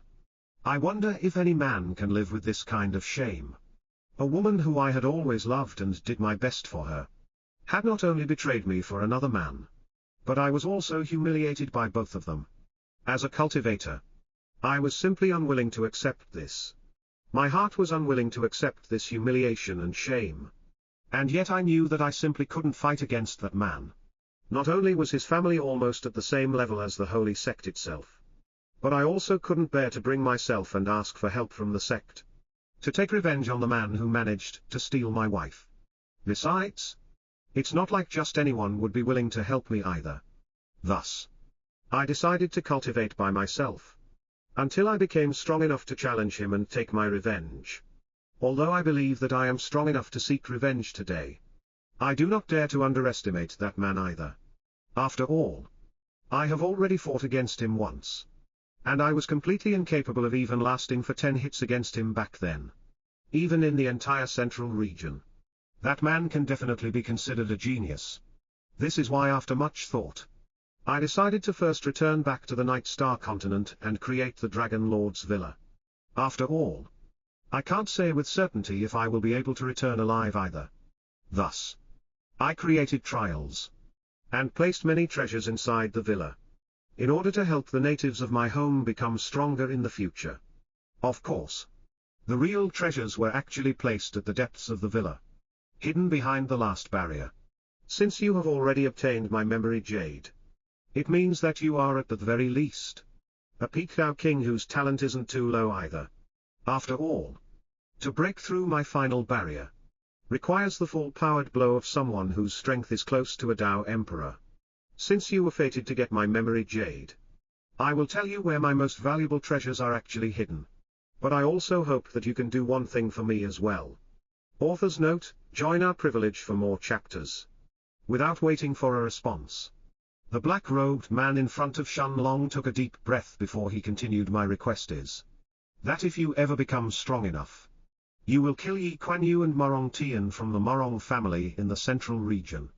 Of course, I know very well that it is more than unlikely that you will even come to the same level as that man, but I still hope that you will try to fulfill this request of mine. As for my treasures, I have already placed everything inside a spatial ring, and buried it on the mountain right outside the Morong city. As long as you are willing to bring the chest that this memory jade was placed inside to the peak of that mountain, you will be able to obtain all of my treasures. Without saying another word, the black-haired Wo Wui's figure started to fade, before Shenlong felt the empty world around him that had started to tremble. A few moments later, he felt his spirit sense returning back to his body as he found himself back in the inn room once again. At the same time that he opened his eyes, he saw the memory jade in his hand that had started to crack, before it surprisingly turned into a pile of white dust. Seeing that Shenlong had just opened his eyes, Lu Mei had a worried look on her face as she asked Long Ji, "Are you okay?" Nodding his head, Shenlong smiled lightly before he started to explain to Lu Mei and Little Black, as well as Little Silver who was also watching from the Stone of Time, what he had seen inside Wo Wui's memory jade. The moment that he finished his explanation, Shenlong then turned his eyes to look at the box of Elderwood King tree in front of him before he said with that same smile on his face, by hiding everything inside his spatial ring and burying it on the mountain right outside the Marong city, instead of leaving it in the Dragon Lord's villa along with his other treasures. That old man practically made sure that whoever inherited his treasures would at least arrive at the doorstep of that Marong family. As for whether they would take revenge for him, that would depend on whether they were strong enough to do it. Little Black nodded his head inside the Stone of Time as well as he agreed with Shenlong's words. "Long Ji, will you try and kill that Marong Tian?" After hearing Lu Mei's question, Shenlong fell silent for a few moments without answering straight away. Half a minute later, he looked at Lu Mei before he said with a solemn look in his eyes, "That will depend on that Marong Tian. Honestly, I don't even know how strong that person is just yet. Nor do I know anything about the real strength of the Marong family either, or Marong Tian's importance in his family. All I know is that the Marong family's strength was definitely not too far away from the holy sects at the time that Wo Wui recorded his memories in the memory jade. However, there is no way that I will simply risk my life to get revenge for that old man, let alone that I have no feud with the Marong family. Saving someone and taking revenge are two completely different matters." After taking a deep breath, Shenlong continued, "Of course, that doesn't mean that I will simply be ungrateful and take everything that Wo Wui left without doing anything. As long as I can help him without placing my own life at risk, then I don't mind killing that Marong Tian if it's actually possible." The moment that he finished speaking, Shenlong heard Little Black's voice sounding inside his head, "That's right, Master. You shouldn't think too deeply about this matter just yet. These types of legacies are far too common in this world. A powerful expert will leave behind his treasures as well as a memory jade, in order to persuade the person who finds it to fulfill his wishes. However, until Master becomes a Dao King, it is better to not get involved in such matters. After becoming a Dao King, Master's strength will surely advance by leaps and bounds. And I can't even guess how strong Master's Time Dao will become by then." Shenlong nodded his head as he agreed with Little Black. Indeed, before becoming a Dao King, he wouldn't even think about taking revenge for Wo Wui. After all, just from the fact that the final barrier of the Dragon Lord's villa required the strength of a person who was at least a peak Dao King, and was approaching the level of a Dao Emperor, Shenlong had also understood that Wo Wui was even stronger than that. At the same time, Lu Mei exhaled out in relief, while a gentle smile had also appeared on her face after hearing Shenlong's answer. After all, she didn't want Shenlong to feel burdened by Wo Wui's request. Before they had even arrived in the central region, Shenlong then closed his eyes for a few moments, as he started to think seriously over what he and Lu Mei should do next. Although he had already obtained Wo Wui's black sword, the translucent armor and the dragon stone, as well as the chest with the memory jade, he was also certain that he had riled up the entire continent during this time, including the Hall Master of the Demon Emperor Palace, Duan Zhu, as well as the full force of the Shengshan dynasty. After thinking seriously for a moment, he turned his eyes to look at Lu Mei before he said with a regretful tone, "Maya, let's stay in this inn for a while. I was originally planning for us to participate in the fights in the House of Rankings now that we have both advanced to the peak of the spirit realm. But it's better for us to not attract too much attention at this point. There should be a little more than 2 weeks before the test of the Holy Sect starts, and we can't expose ourselves until then. Although I doubt that the Shengshan dynasty will be able to find any clues, it will still be dangerous for us to stroll around the continent." Lu Mei nodded her head with that same mesmerizing look on her face. It was obvious that she didn't mind too much whether she participated in the fights in the House of Rankings or not. 2 weeks passed by in the blink of an eye, before Shenlong and Lu Mei appeared a few hundred miles away from the Heaven's Dome city. However, before he and Lu Mei could even approach the city gates, Shenlong saw the sky above his head suddenly darken. Every single person in the entire Night Star continent turned their heads to look at the darkened sky above their heads, before a powerful voice resounded throughout the entire continent, shaking the hearts and souls of everyone who heard it. People of the Night Star continent, the Holy Sect's test will start in 48 hours. Every person whose age is below 300 years old and has reached at least the late stages of the spirit realm can participate in it. Those of you who want to participate, gather outside the Heaven's Dome city within the next 48 hours. The moment that this powerful voice disappeared, the darkness that covered the continent also faded away, allowing the sun to find its way into the Night Star continent once again. The crowd in the Heaven's Dome city, however, instantly exploded in discussions. The test of the Holy Sect will really start soon. I wonder what kind of test it will be. Hee hee.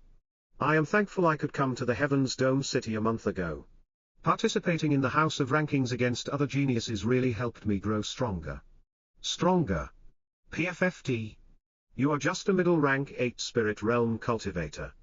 Unless you are a nascent soul stage expert, your only fate will be to become cannon fodder during the test. At the same time that the darkness disappeared, Lu Mei turned her head to look at Shenlong, before she asked in a suppressed voice that held hints of shock in it, Long Ji. That person was probably even stronger than the Tao King of the Demon Emperor Palace, right?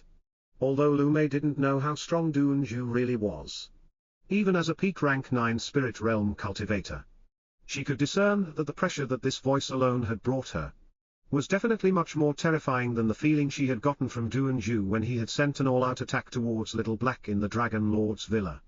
Shenlong nodded his head with a solemn look in his eyes, before he said that person was most likely a Tao Emperor realm powerhouse. Shenlong would have asked Little Black to ascertain exactly how strong that person was, but after he started to absorb the Dragonstone 2 weeks ago, Little Black had fallen into deep sleep.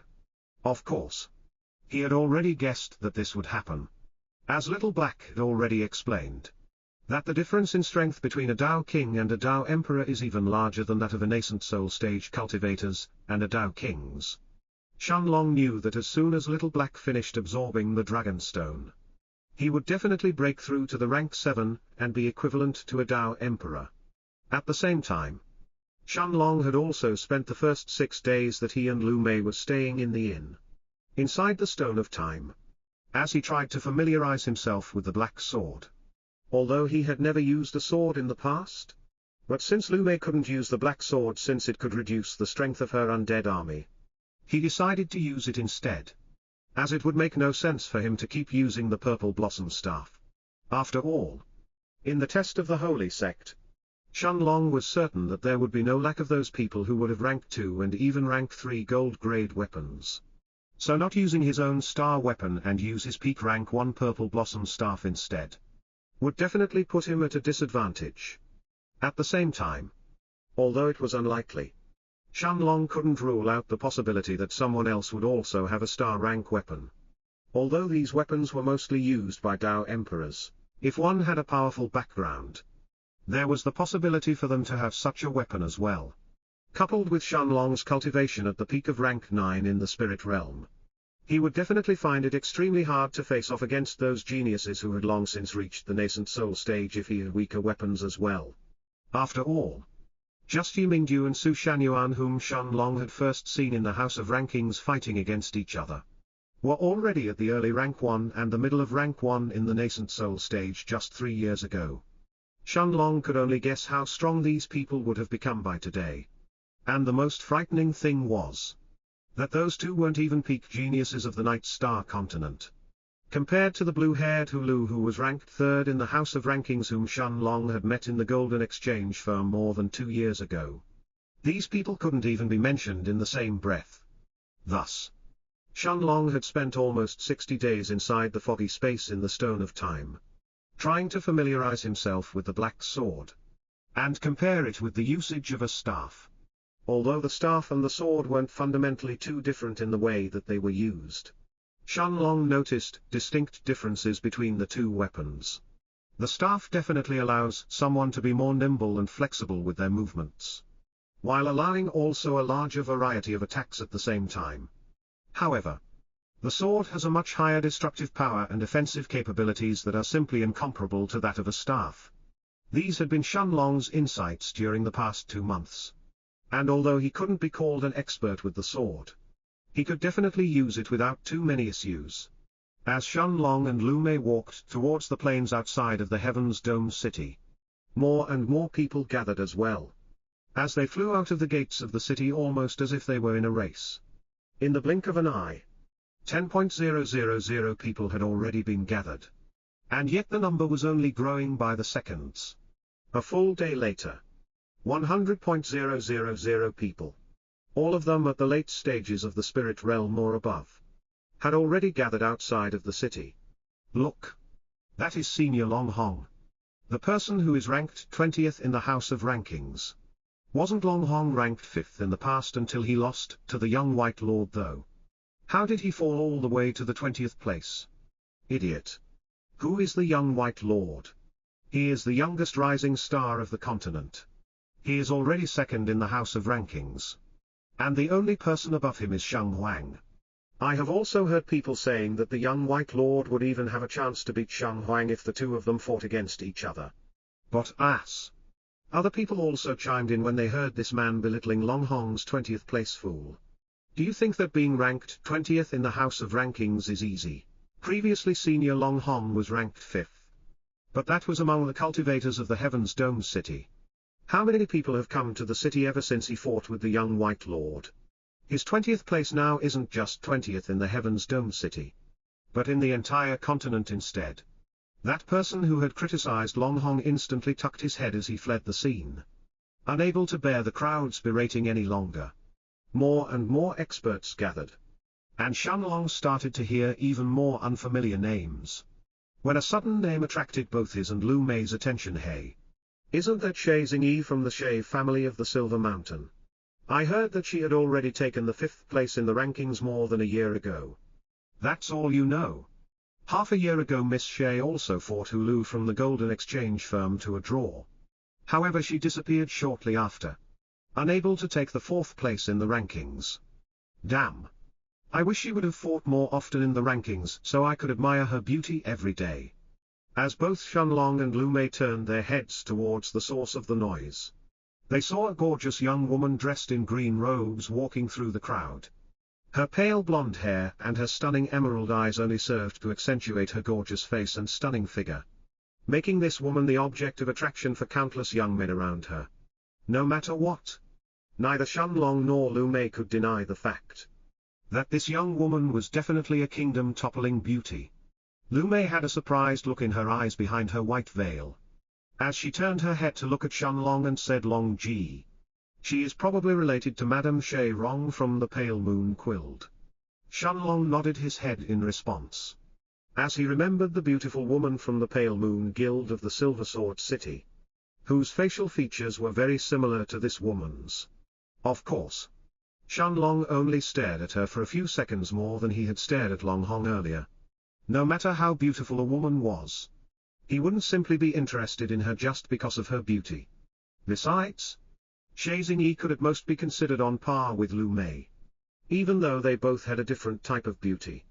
Time continued to pass and more people continued to gather. But between so many thousands of people, Shenlong wasn't able to see everyone who had made a name for themselves in the Heaven's Dome city during the past 2 years.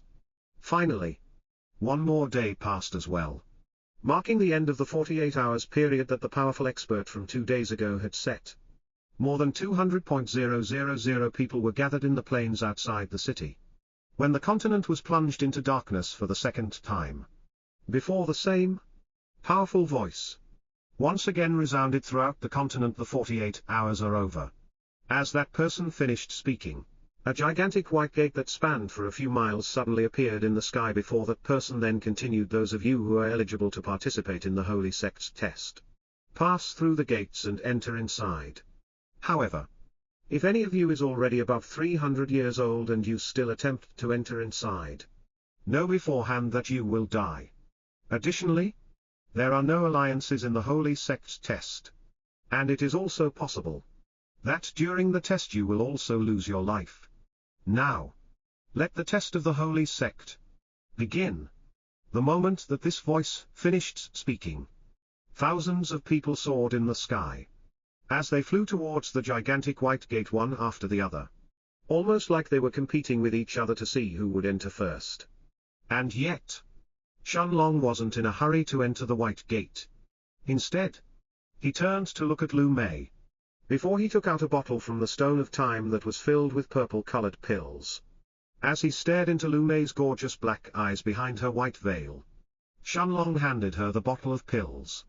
Before he said in a serious voice, Maya, be very careful.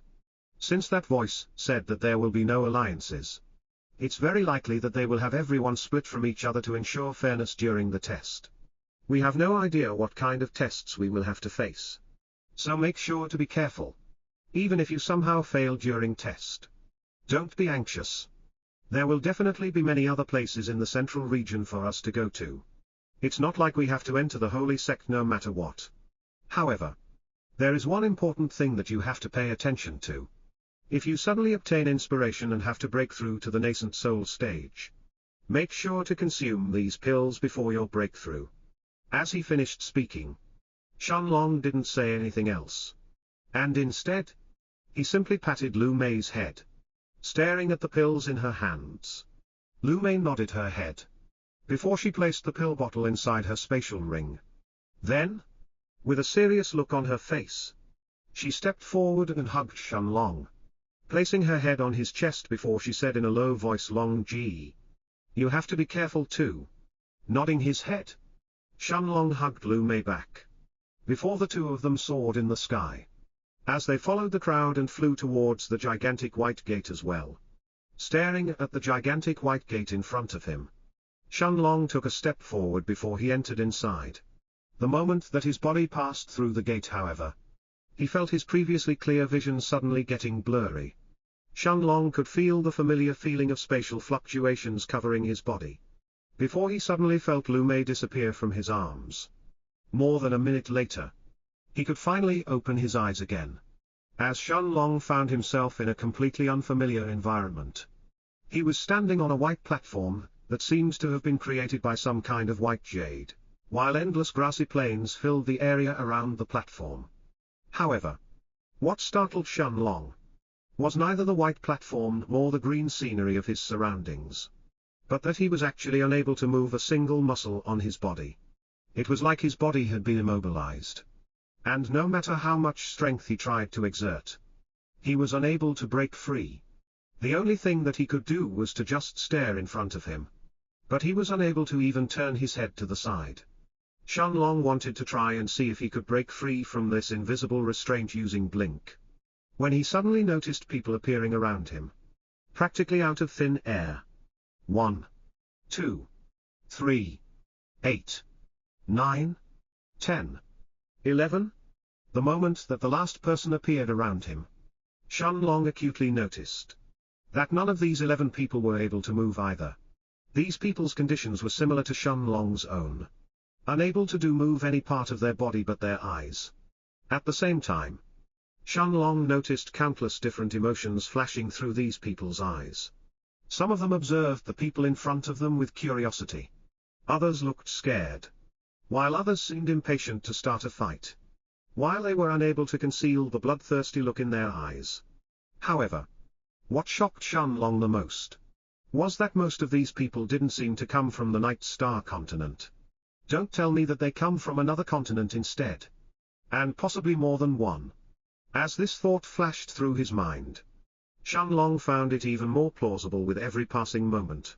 As he continued to observe the people in front of him. The reason behind this assumption of his was the way that some of these people had dressed themselves.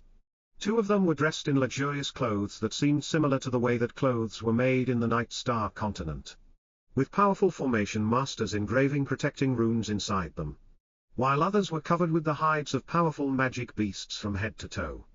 Of course, the people who were dressed in normal clothes similar to Shenlong's were still the vast majority.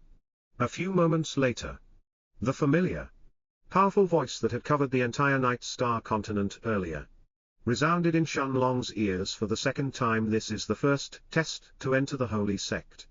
The first test tests your luck, as well as your resolve to be cultivators. At the same time, it can also be considered a preliminary test as well. Cultivators not only need to be lucky to survive, but they also need to be strong-willed. Unless there is a supreme expert to protect you and help you grow, soft-hearted cultivators will definitely die sooner or later. The path to be a cultivator is the path to defy the heavens. You will need to step on the bodies of countless experts if you want to survive and continue moving forward. And this test is no exception. This is a world where the strong rule and the weak get trampled on. Shenlong could feel waves of shock trying to rock his heart, almost as if his emotions had turned turbulent just from this person's words. However, this feeling barely lasted for less than a moment, before his heart returned to calmness. After a brief moment of pause, that voice sounded again before it continued in a nonchalant tone. In front of you there are 11 other cultivators who are participating in the Holy Sect's test as well. However, if you want to pass the test, each of you have to kill 3 people. If you fail to complete this within half an hour, then you will be considered to have failed the test. Now, all of you can begin. The moment that this voice disappeared, Shenlong felt the restraints around his body disappear at the same time. As he stared at the people in front of him, who seemed to have noticed this change as well.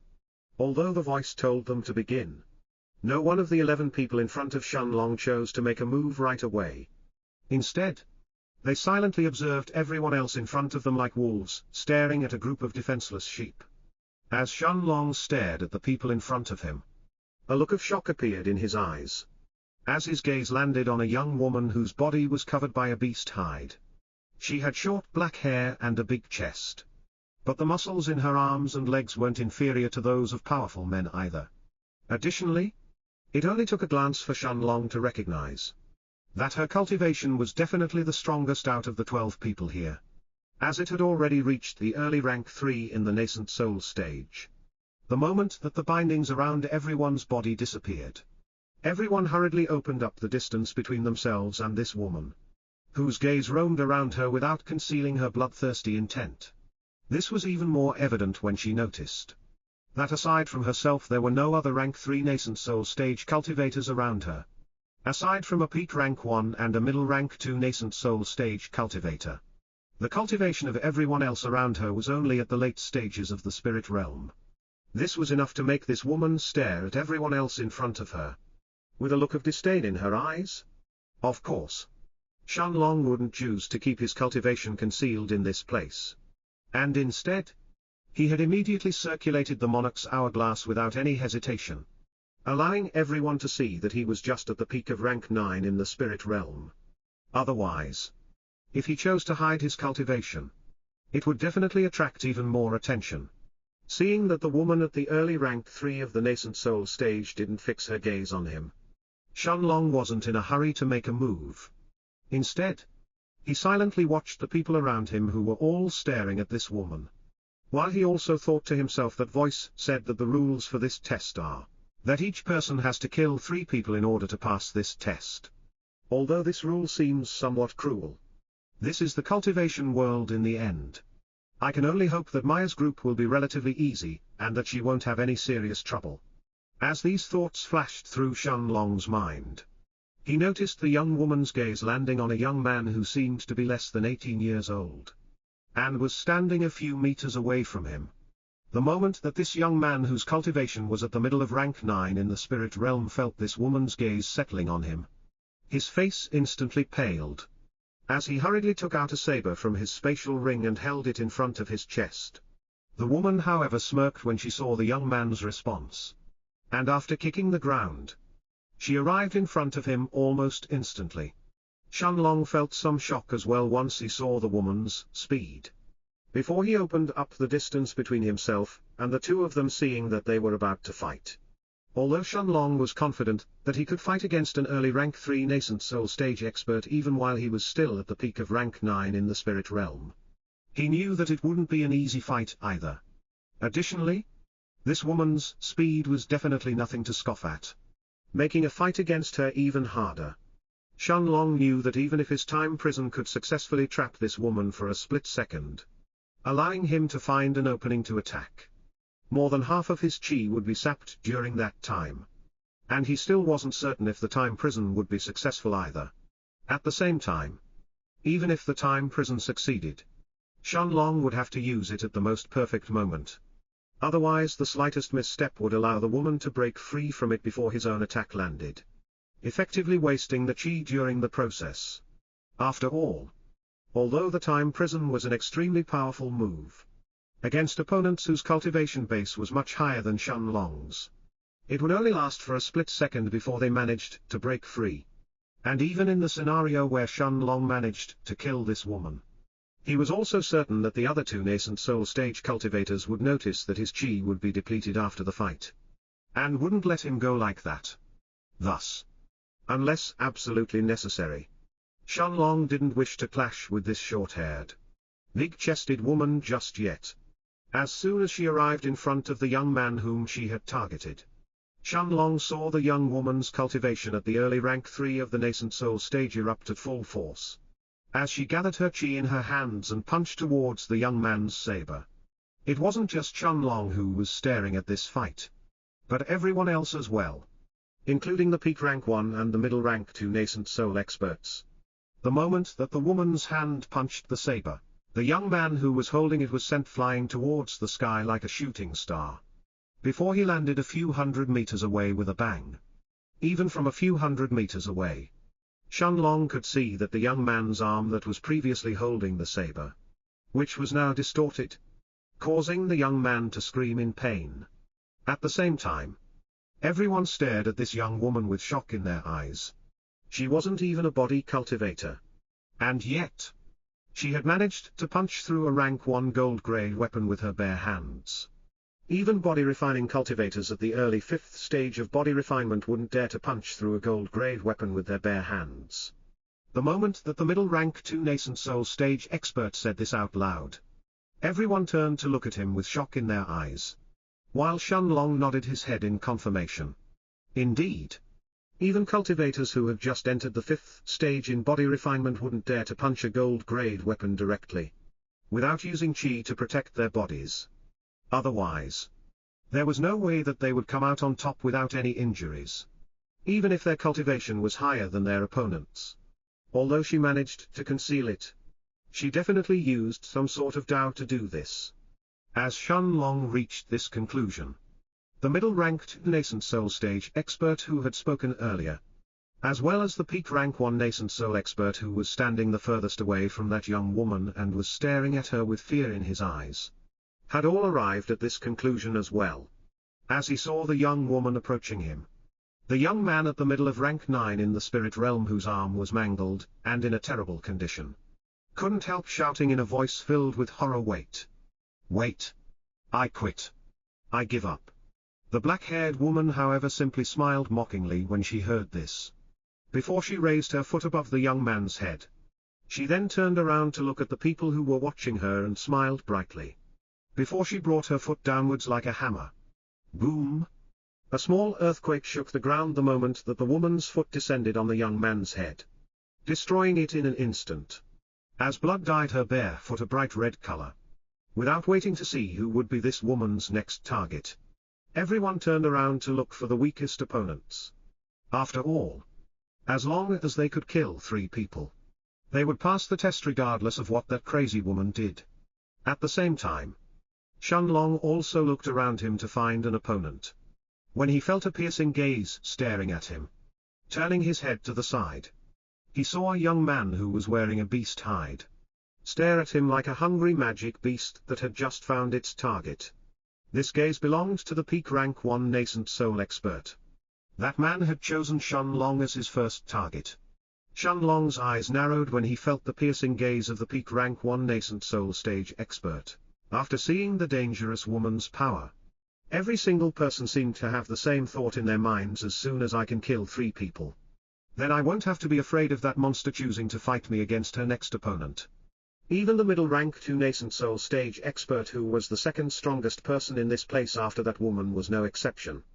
Seeing the peak rank 1 nascent soul stage expert running towards him while holding a long and thick wooden club in his hands, Shenlong smirked inwardly. Before he circulated the Monarch's hourglass, Shenlong's eyes instantly turned golden, while his aura of a peak rank 9 spirit realm cultivator exploded from his body, with even more intensity than before. At the same time, a purple-colored wooden staff appeared in his hands. And looking at the young man who was rushing towards him, Shenlong said in a low voice, "Come." Of course. Against a peak rank 1 nascent soul stage cultivator, Shenlong didn't think that he would need to use his black sword just yet, and chose to use the purple blossom staff instead. Of course. If he was fighting against the middle-ranked 2 nascent soul stage cultivator or that short-haired young woman, then this would be a completely different matter altogether. Looking at the rank 1 gold-grade weapon in Shenlong's hands, the peak rank 1 nascent soul stage young man smiled coldly, before he gathered his chi and infused it in the wooden club in his hands. Not only was his club a rank 2 gold-grade weapon, but his cultivation was also higher than Shenlong's as well. Thus, he was confident that he could kill Shenlong within 3 exchanges at most, before he moved to kill his next target. Seeing the wooden club descending towards his head with immense force behind it, Shenlong's golden eyes instantly lit up with a bright blue light, before he took a single step to the side without directly parrying this man's attack. Boom! After failing to hit Shenlong, the young man's club struck the ground with his full power behind it, causing it to tremble from the impact and bringing chills to the nearby cultivators who saw the power behind it. Even the middle rank 2 nascent soul stage cultivator turned his eyes to look at that young man with a serious look in his eyes as he mumbled to himself, "That guy is not weak after all." However, the tiles beneath Shenlong's and the young man's feet that were made from white jade didn't seem to have even a single scratch on them. Of course, since even that terrifying woman's attacks had failed to cause any damage to them earlier, it was impossible for this man's club to do so. Despite having avoided the attack, Shenlong didn't choose to counterattack right away, and instead, he took another step to the side, the look on his face being completely calm as he stared at the young man in front of him, almost as if he could predict his own movements before him. At the same time, the young man in the beast hide had a shocked look in his eyes when he saw Shenlong's movements. But his own actions didn't stop, as he swung his club to the side without any delay, looking like he was trying to strike a fly in the air in front of him. Don't tell me that he saw through my feint. The young man thought to himself in disbelief, unable to understand how Shenlong had managed to see through his attack. After delivering the first strike, he had left his left side completely exposed, allowing Shenlong to strike him if he wanted to. However, Shenlong didn't take this chance to attack, and instead, he had taken another step to the side. Almost as if he knew, Shenlong's eyes narrowed when he felt the piercing gaze of the peak rank 1 nascent soul stage expert. After seeing the dangerous woman's power, every single person seemed to have the same thought in their minds: as soon as I can kill 3 people, then I won't have to be afraid of that monster choosing to fight me against her next opponent. Even the middle rank 2 nascent soul stage expert, who was the second strongest person in this place after that woman, was no exception. Seeing the peak rank 1 nascent soul stage expert running towards him while holding a long and thick wooden club in his hands, Shenlong smirked inwardly. Before he circulated the Monarch's hourglass, Shenlong's eyes instantly turned golden, while his aura of a peak rank 9 spirit realm cultivator exploded from his body, with even more intensity than before.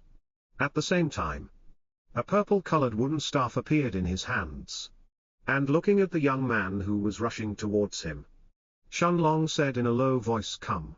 Of course. Against a peak rank 1 nascent soul stage cultivator, Shenlong didn't think that he would need to use his black sword just yet, and chose to use the purple blossom staff instead. Of course. If he was fighting against the middle-ranked 2 nascent soul stage cultivator or that short-haired young woman, then this would be a completely different matter altogether. Looking at the rank 1 gold-grade weapon in Shenlong's hands, the peak rank 1 nascent soul stage young man smiled coldly, before he gathered his chi and infused it in the wooden club in his hands. Not only was his club a rank 2 gold-grade weapon, but his cultivation was also higher than Shenlong's as well. Thus, He was confident that he could kill Shenlong within 3 exchanges at most. Before he moved to kill his next target. Seeing the wooden club descending towards his head with immense force behind it, Shenlong's golden eyes instantly lit up with a bright blue light. Before he took a single step to the side without directly parrying this man's attack. Boom! After failing to hit Shenlong, the young man's club struck the ground with his full power behind it, causing it to tremble from the impact and bringing chills to the nearby cultivators who saw the power behind it. Even the middle rank 2 nascent soul stage cultivator turned his eyes to look at that young man with a serious look in his eyes as he mumbled to himself, that guy is not weak after all. However, the tiles beneath Shenlong's and the young man's feet that were made from white jade didn't seem to have even a single scratch on them. Of course, since even that terrifying woman's attacks had failed to cause any damage to them earlier, it was impossible for this man's club to do so. Despite having avoided the attack, Shenlong didn't choose to counterattack right away. And instead, he took another step to the side. The look on his face being completely calm as he stared at the young man in front of him. Almost as if he could predict his own movements before him. At the same time, the young man in the beast hide had a shocked look in his eyes when he saw Shenlong's movements. But his own actions didn't stop. As he swung his club to the side without any delay, looking like he was trying to strike a fly in the air in front of him. Don't tell me that he saw through my feint. The young man thought to himself in disbelief, unable to understand how Shenlong had managed to see through his attack. After delivering the first strike, he had left his left side completely exposed, allowing Shenlong to strike him if he wanted to. However, Shenlong didn't take this chance to attack. And instead, he had taken another step to the side. Almost as if he knew that this was a deliberate opening. No. This is the first time I have met him. There is no way that he knew about this tactic of mine beforehand. This was just pure luck. Certain that it was Shenlong's own cowardice that had saved him. The peak rank 1 nascent soul stage expert suppressed the irritated feeling in his heart, as he delivered attack after attack towards Shenlong. Either one aimed at his head, his torso, or his waist. And yet, Shenlong only dodged these attacks without counterattacking right away. Worm? Do you only know how to dodge? Do you think that you can enter the holy sect like this? Unable to rein in his anger any longer after seeing his attacks landing on empty air one right after the other, the man could only shout in an angry and insulting manner, in an attempt to force the young man in front of him to fight him head-on. And yet, despite knowing that the man in front of him was clearly taunting him, Shenlong smiled lightly before he nodded his head, dumbfounding the peak rank 1 nascent soul stage expert in front of him. Before the man could react, Shenlong pointed forward with his right hand. Before he mumbled in a low voice, "Thunderbolt finger." Boom! The sound of thunder booming sounded in the air. And before the man in the beast hide could do anything, he saw a sudden thunderbolt flying towards his face. Raising the wooden club in his hands and placing it in front of his face, the young man hurriedly blocked Shenlong's attack. However, Shenlong's attack wasn't as simple as the man had expected it to be. The peak rank 1 nascent soul stage expert felt his own arms struggling to keep the wooden club in front of his face, as his feet slid through white jade tiles, looking like he was unable to hold on. A few moments later, the lightning bolt finally lost its power and dispersed in the air, allowing the young man to heave a sigh of relief, his eyes staring at Shenlong with apprehension and fear inside them. Even the middle rank 2 nascent soul expert and the terrifying young woman had their attention attracted from the powerful thunderbolt, as they turned their attention towards Shenlong. Shenlong however simply sighed in response when he saw that the peak rank 1 nascent soul stage expert had managed to defend against his thunderbolt finger without suffering any injuries. Before he mumbled to himself, nascent soul stage cultivators are indeed in a league of their own. After all, this wasn't the same thunderbolt finger that Shenlong had used 2 years ago. Not only was his cultivation at the peak of rank 9 in the spirit realm now, but his thunderbolt finger was no longer in its infancy stages either. Shenlong had already reached the 3rd rank of this mystic high-grade martial skill, bringing it to its peak state. The middle-ranked 2 nascent soul stage expert turned his eyes and glanced at Shenlong for a single moment, before he continued to fight against the early rank 9 Spirit Realm cultivator in front of him. Thankfully my own opponents weren't monsters like that guy. Just like that voice said earlier. Luck really is part of your own skills as well. So choosing easier opponents is important too. Of course. There is no way that a peak rank 9 Spirit Realm cultivator would be able to pose any danger to me. At most, I would take a longer amount of time to kill him. So this can be considered that guy's good luck as well.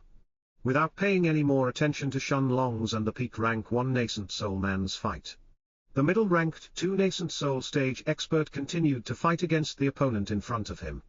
A few moments ago, it had only taken him 2 strikes to kill the previous early rank 9 Spirit Realm cultivator. And the second target in front of him would be no different. However, after seeing Shenlong's power, although he wasn't afraid of a peak rank 9 Spirit Realm cultivator, the middle ranked 2 Nascent Soul Stage expert started to act more cautious as well against his opponents.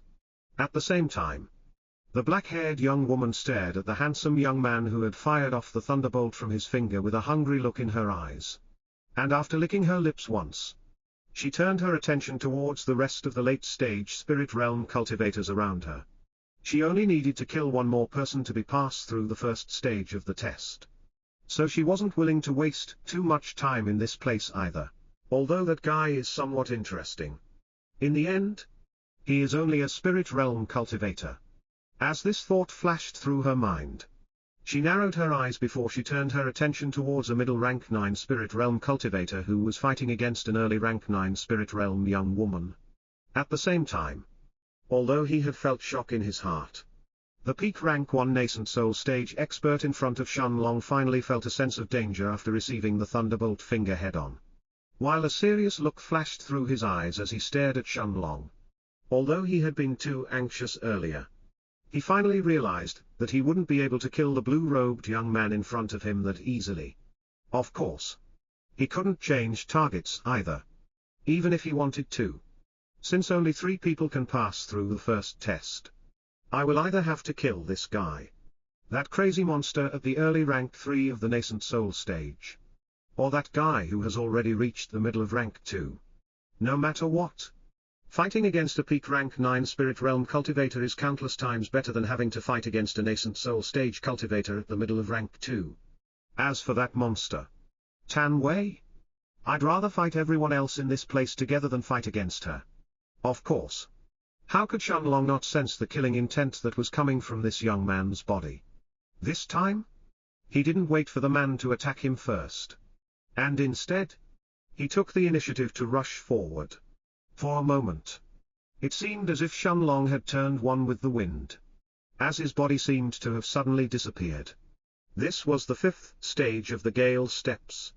Of course, as a Nascent Soul Stage cultivator, the young man in front of Shenlong had plenty of experience, and only needed a second to determine Shenlong's general location.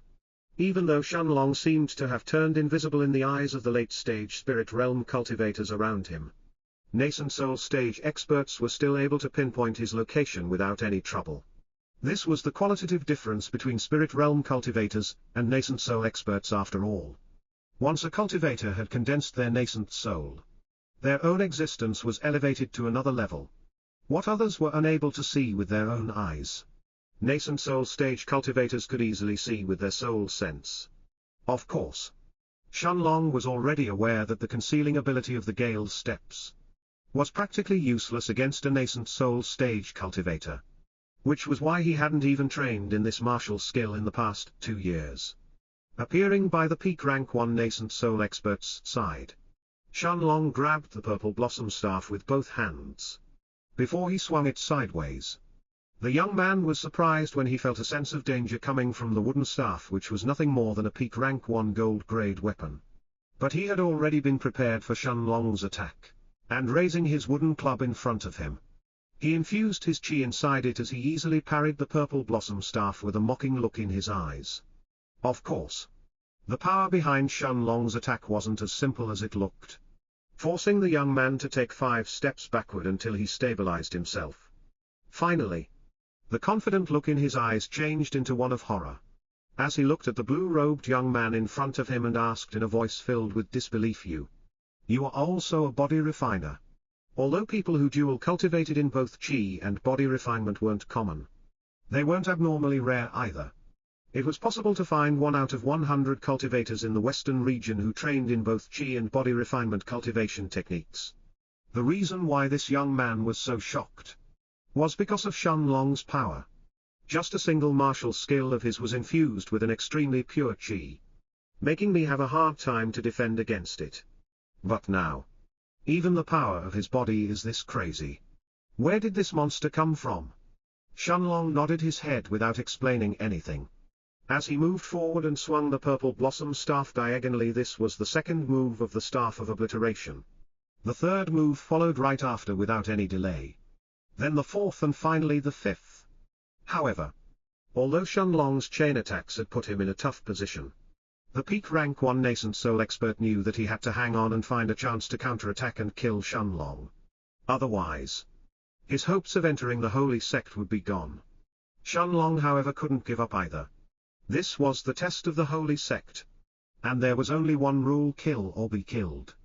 If one didn't have a resolute heart and couldn't kill the enemies who threatened their lives, they could no longer be called cultivators, and the holy sect certainly wouldn't accept them in their midst. As he stared at the man in front of him and was about to follow up with the sixth move of the Staff of Obliteration, Shenlong's golden eyes suddenly lit up. And without any hesitation, he instantly jumped to the side. At the same time, the man in the beast hide in front of him had opened his mouth and spat out a gigantic red fireball towards Shenlong, in an attempt to kill him, before he could use the sixth move of the Staff of Obliteration. At that moment, however, Shenlong abandoned the purple blossom staff and allowed it to fall on the ground. Before he mumbled to himself blink before the fireball could even approach close to him, Shenlong instantly disappeared on the spot, before he suddenly appeared behind the peak rank 1 nascent soul stage young man. Without any emotion in his eyes, Shenlong slashed the illusionary, purple-colored blade in his right hand sideways towards the peak rank 1 nascent soul man's head. Blood spurted through the air like a fountain as Shenlong's spatial blade easily cut through the young man's neck. The headless corpse remained standing for a moment before it collapsed on the ground. However, it wasn't just his head that was severed. The peak rank 1 nascent soul stage expert's soul had also dissipated as a result, after it was touched by the illusionary, purple-colored blade. After all, in order to kill a nascent soul stage cultivator, Shenlong was certain that it meant killing that person's soul as well. Everyone turned their eyes towards Shenlong at the same time, including the middle rank 2 nascent soul stage expert who had a look of disbelief plastered on his face, as well as the terrifying young woman who was called Tan Wei. Although they had already guessed earlier that Shenlong wasn't much weaker than the young man in the beast hide, they hadn't expected that he would be able to kill him so quickly. At the same time, expressions of despair appeared in the remaining late-stage spirit realm cultivators' faces. They had originally hoped that Shenlong or that peak rank 1 nascent soul young man would be gravely injured during their fight before one of them finally clinched victory, allowing one of the remaining late-stage spirit realm cultivators to kill them and pass through the test as a result. However, not only wasn't Shenlong hurt, but he didn't look like he had expended much of his chi either. Naturally, that made those young men's hopes of passing the test to be instantly extinguished. At the same time, the black-haired young woman, Tan Wei, licked her lips in excitement before she removed her hand from the chest of the middle rank 9 spirit realm cultivator in front of her. The person in front of her collapsed lifelessly on the ground, the look in his eyes one of anger as well as despair. A white light suddenly enveloped Tan Wei's body, covering it completely like a white cocoon. Shenlong watched as the black-haired young woman's body started to turn transparent, before it slowly disappeared in front of everyone else's eyes. She passed the test. Surprisingly, the one who spoke was the middle rank 2 nascent soul stage expert, who was still staring at the disappearing Tan Wei with a look of relief in his eyes. Although it was unlikely that she would choose to fight against him, the middle ranked 2 nascent soul stage expert had no confidence in fighting against her head-on, even among other early rank 3 nascent soul stage cultivators. He could sense that Tan Wei wasn't considered weak. At the same time, Shenlong saw this young man turning around and giving him a deep look. Before he said in a seemingly casual tone, as he had finally gotten rid of his nervousness now that Tan Wei had disappeared, although you are not weak. I wonder what you would do if you had to fight against me this time. Seeing the confident look in this man's eyes, Shenlong simply smiled in response without saying anything. As he took a step forward, tisk! The young man clicked his tongue and narrowed his eyes, before he turned his attention away from Shenlong and towards a young woman at the early rank 9 of the spirit realm who was just a few tens of meters away from him. After merely 3 exchanges, the middle-ranked 2 nascent soul stage expert easily tore open a hole in the young woman's chest, crushing her heart with his bare hands. After throwing another look towards Shenlong's direction, the young man closed his eyes, as he saw the white light that had previously covered Tan Wei now enveloping his own body. 10 seconds later, the man's body completely disappeared, leaving behind just Shenlong and 2 other cultivators at the middle of rank 9 and the peak of rank 9 of the spirit realm respectively. The 2 men were dressed in different attires, as one of them was covered with a beast hide that wasn't too different than Tan Wei's or from the peak rank 1 nascent soul stage experts that Shenlong had killed a few moments ago, while the other one was dressed in normal white robes that were similar to the clothes that people wore in the Night Star continent. And yet, despite their different appearances and despite never having met each other before, the 2 men stood side by side as they faced off against Shenlong. Before the man in the beast hide who was at the peak rank 9 of the spirit realm looked at the young man next to him and said, "Let's fight him off together. Since he can fight and even kill a peak rank 1 nascent soul stage cultivator, he is definitely stronger than both you and me. However, if we fight him together, there is a chance that we can kill him. In the end, we can both fight each other and at least one of us will pass this test." Shenlong saw as the young man in white robes didn't even need to think about this offer, as he nodded his head without any hesitation. After all, fighting against Shenlong by himself would certainly spell his own death. Thus, fighting against the young man next to him after they had both killed Shenlong was a much better option. Shenlong shook his head, but he didn't feel much pity for the 2 rank 9 spirit realm cultivators in front of him. Let alone that they already knew that their lives would be in danger before they participated in the Holy Sect's test. The Holy Sect's instructions were clear: kill or be killed. If you are not willing to kill the enemies in front of you, you can wait and be killed by them instead. After all, this was the cultivation world, and every single expert had already stepped upon the bodies of tens, hundreds, or even thousands of other cultivators already. Instead, although he stared at the 2 people in front of him, Shenlong's mind was on Lu Mei and whether she had landed in an easier group than him. Of course, even if her group is harder than this, as long as she uses that, her life will most likely not be in danger. But I really hope that she won't have to use it. At the same time, Shenlong saw the peak rank 9 spirit realm cultivator in front of him taking out a long spear from his spatial ring, while the middle rank 9 spirit realm cultivator unsheathed his sword. As they both rushed towards Shenlong at the same time, unwilling to allow him to take the initiative. Shenlong however had an apathetic expression on his face when he saw the scene in front of his eyes. As he said in a completely calm tone, "Monarch's domain." The invisible figure of an hourglass expanded from his body, completely covering Shenlong, as well as the 2 rank 9 spirit realm cultivators who were rushing towards him at the same time. Under Shenlong's gaze, time instantly stopped flowing inside the Monarch's domain, forcing the bodies of the 2 men in front of him to go still. Shenlong didn't hesitate, as he took a step forward and slashed the illusionary purple blade in his right hand sideways, instantly tearing open the 2 rank 9 spirit realm cultivators' chests, and destroying their hearts. Blood filled Shenlong's hands, but not a single drop of this blood touched the spatial blade in his hand, as the bodies of the 2 rank 9 spirit realm cultivators lifelessly collapsed on the ground at the same time. In front of Shenlong's peak rank 9 spirit realm cultivation, the 2 men had been completely helpless.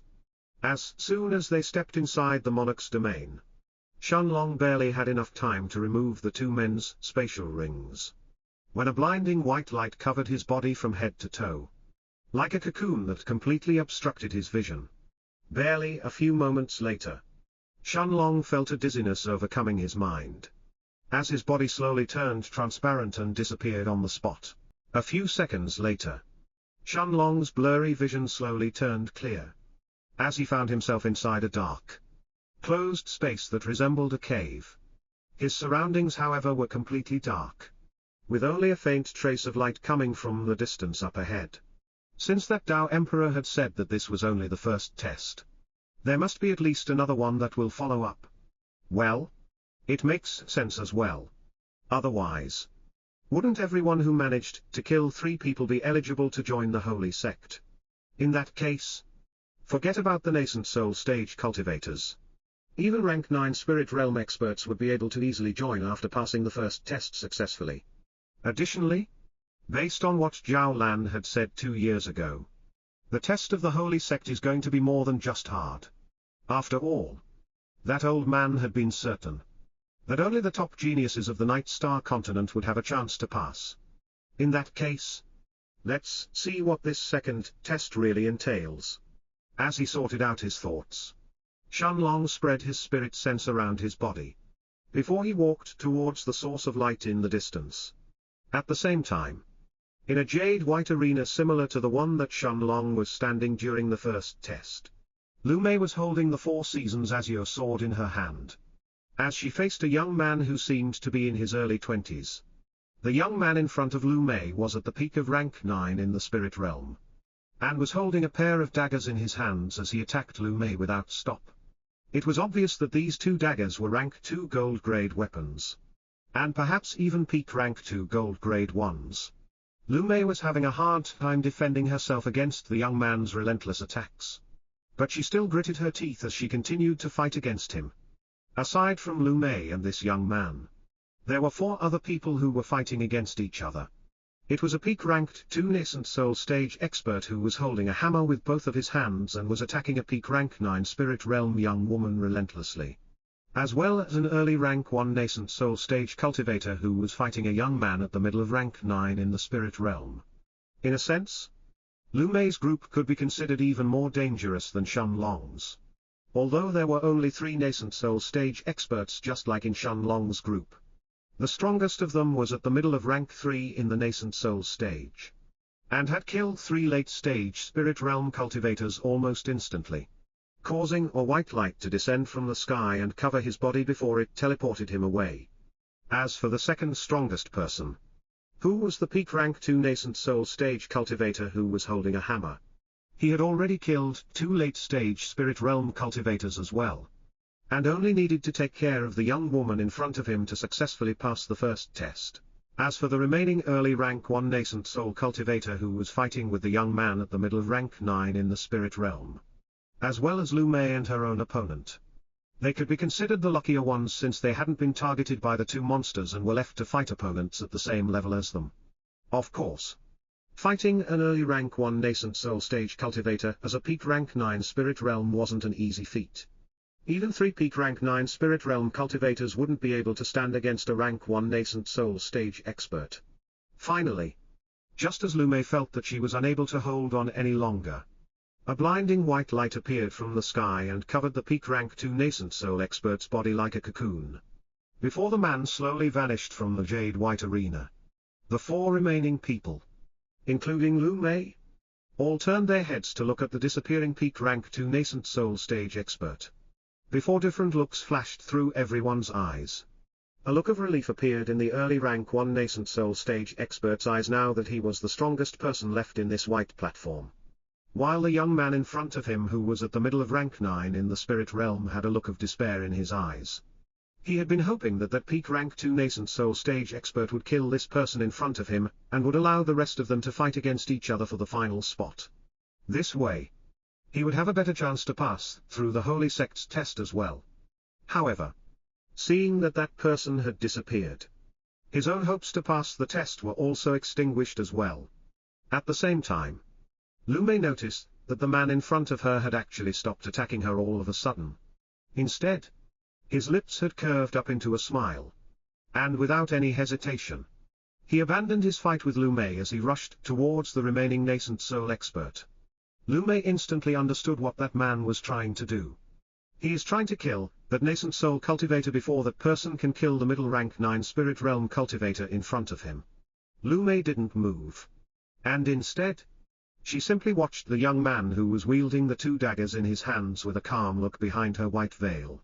Before that man could stab the rank 1 nascent soul expert in the back, Lu Mei watched as the nascent soul stage cultivator turned around with a mocking look in his eyes, and swung the saber in his hands towards the young man's waist.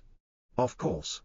How could the nascent soul stage cultivator not expect that as soon as they were just the 4 of them left in the arena, Lu Mei and the young man who was fighting against her would try and team up with the middle rank 9 spirit realm cultivator in front of him, and would try to get rid of him first. Then they would look to fight for the last place against each other.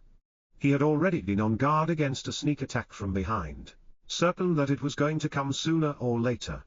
Seeing that his attack had failed, the young man with the 2 gold-grade daggers in his hands hurriedly stepped back before the saber's attack could land on his waist, as he then turned his eyes towards Lu Mei.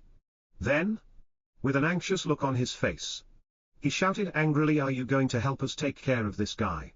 Or will you wait until it's your turn to die after he kills us one by one?" Of course. Although this young man knew that their chances to fight against a nascent soul stage expert weren't high, this was his best bet to pass the test. He already knew that he was much stronger than Lu Mei. And probably, he could even kill her if he had gone all out earlier. But he had simply been waiting for the 2 other nascent soul stage experts to disappear before he turned his attention towards the remaining one. After he and Lu Mei, as well as the remaining young man at the middle of rank 9 in the spirit realm, managed to take care of him, then they could fight against each other. With his strength as the highest among the 3 of them, and once Lu Mei's and the middle rank 9 spirit realm young man's strength were depleted, he would certainly emerge as the winner then. However, the problem was that Lu Mei was simply spectating the fight instead of joining. If it was just 2 against 1, then the young man with the 2 daggers had no confidence in killing an early rank 1 nascent soul stage cultivator. Ha ha ha ha. You worthless worms. You think that you can kill me even if you all band together. Do you know why I haven't killed any of you just yet? It's because I was waiting for those 2 monsters to disappear first and make sure that they don't go crazy and fight against me. I allowed them to choose their targets, since none of you matter to me in the first place. Before the young man with the daggers had time to respond, however, Lu Mei smiled coldly beneath her white veil, before a pitch-black ball of chi appeared between her hands. Although the young man with the daggers had his own scheme, while the early rank 1 nascent soul stage cultivator had his own plans as well. How could Lu Mei not have plans of her own?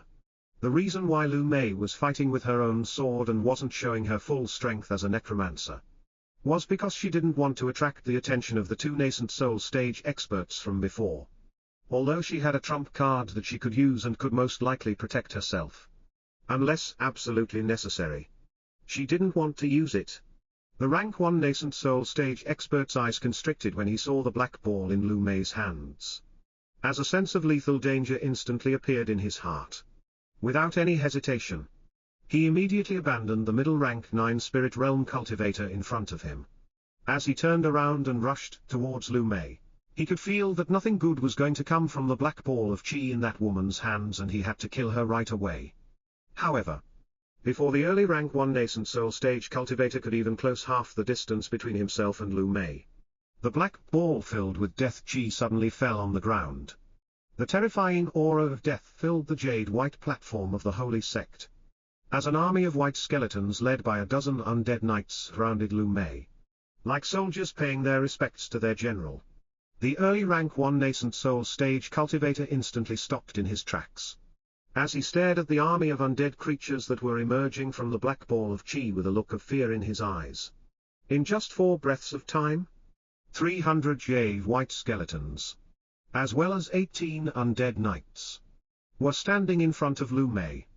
As they faced the 3 men who were standing in front of her, the young man with the gold-grade daggers who had previously fought against Lu Mei could feel his knees growing weak as he stared at the white skeletons and the black-armored undead knights who were now looking at him. As he then asked in a disbelieving voice, "What kind of monster are you?" Of course, This question was aimed towards Lu Mei, who was looking at the three young men in front of her with an expressionless look beneath her white veil. What kind of monster could summon so many undead creatures out of nowhere? At this moment, the look in Lu Mei's eyes was completely different from the gentle and warm look she had when she looked at Shun Long. There was only coldness and apathy as she stared at the three people in front of her, while the aura of death around her body was only growing stronger and stronger until it slowly reached its peak. Lu Mei had already faced the young man with the two daggers, and could clearly feel how close she had been to death earlier. Even with her peak rank 9 spirit realm cultivation, she had reached a point where she had been unable to hold on any longer with just her 4 seasons Azure sword. If the fight had continued for a few more moments, she was certain that she would have no other choice other than to summon her undead creatures earlier if she didn't want to die. Of course, since this was the Holy Sect's test, Lu Mei knew that she couldn't blame anyone else for her own weakness. Although her Tao of Death was extremely powerful, Lu Mei knew that she was unsuitable to fight head-on against her enemies. Additionally, if it wasn't because she had wanted to keep a low profile earlier and didn't want to attract the attention of the peak rank 2 and the middle rank 3 nascent soul stage experts, she would have summoned her undead creatures long ago. However, it wasn't just the peak rank 9 spirit realm young man who felt fear when he faced Lu Mei's undead army.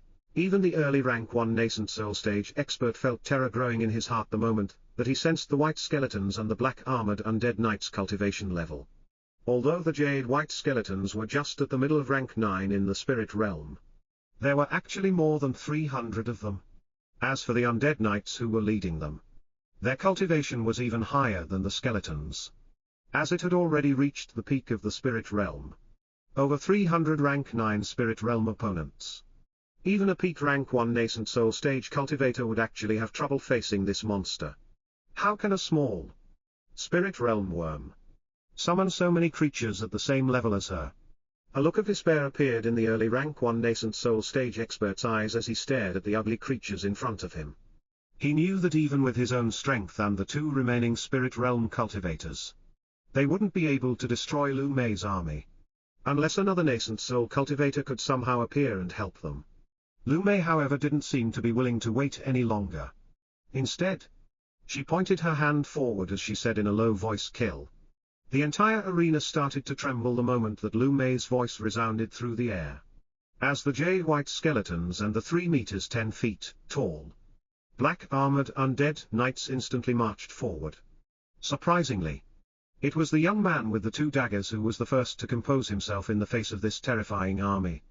And looking at Lu Mei who was standing still behind the skeletons and the undead knights, he then turned to look at the early rank 1 nascent soul expert next to him as he said in a determined tone, "It's not over yet.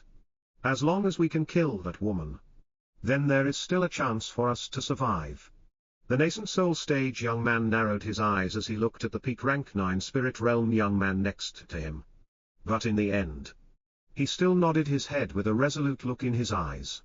Killing Lu Mei was the only option they had left to begin with, if they wanted to survive. Without any hesitation, the spirit realm cultivators and the nascent soul stage experts split up, as they charged into the midst of Lu Mei's army. However, contrary to what the 3 men had originally expected, Lu Mei's skeletons and undead knights weren't disorganized.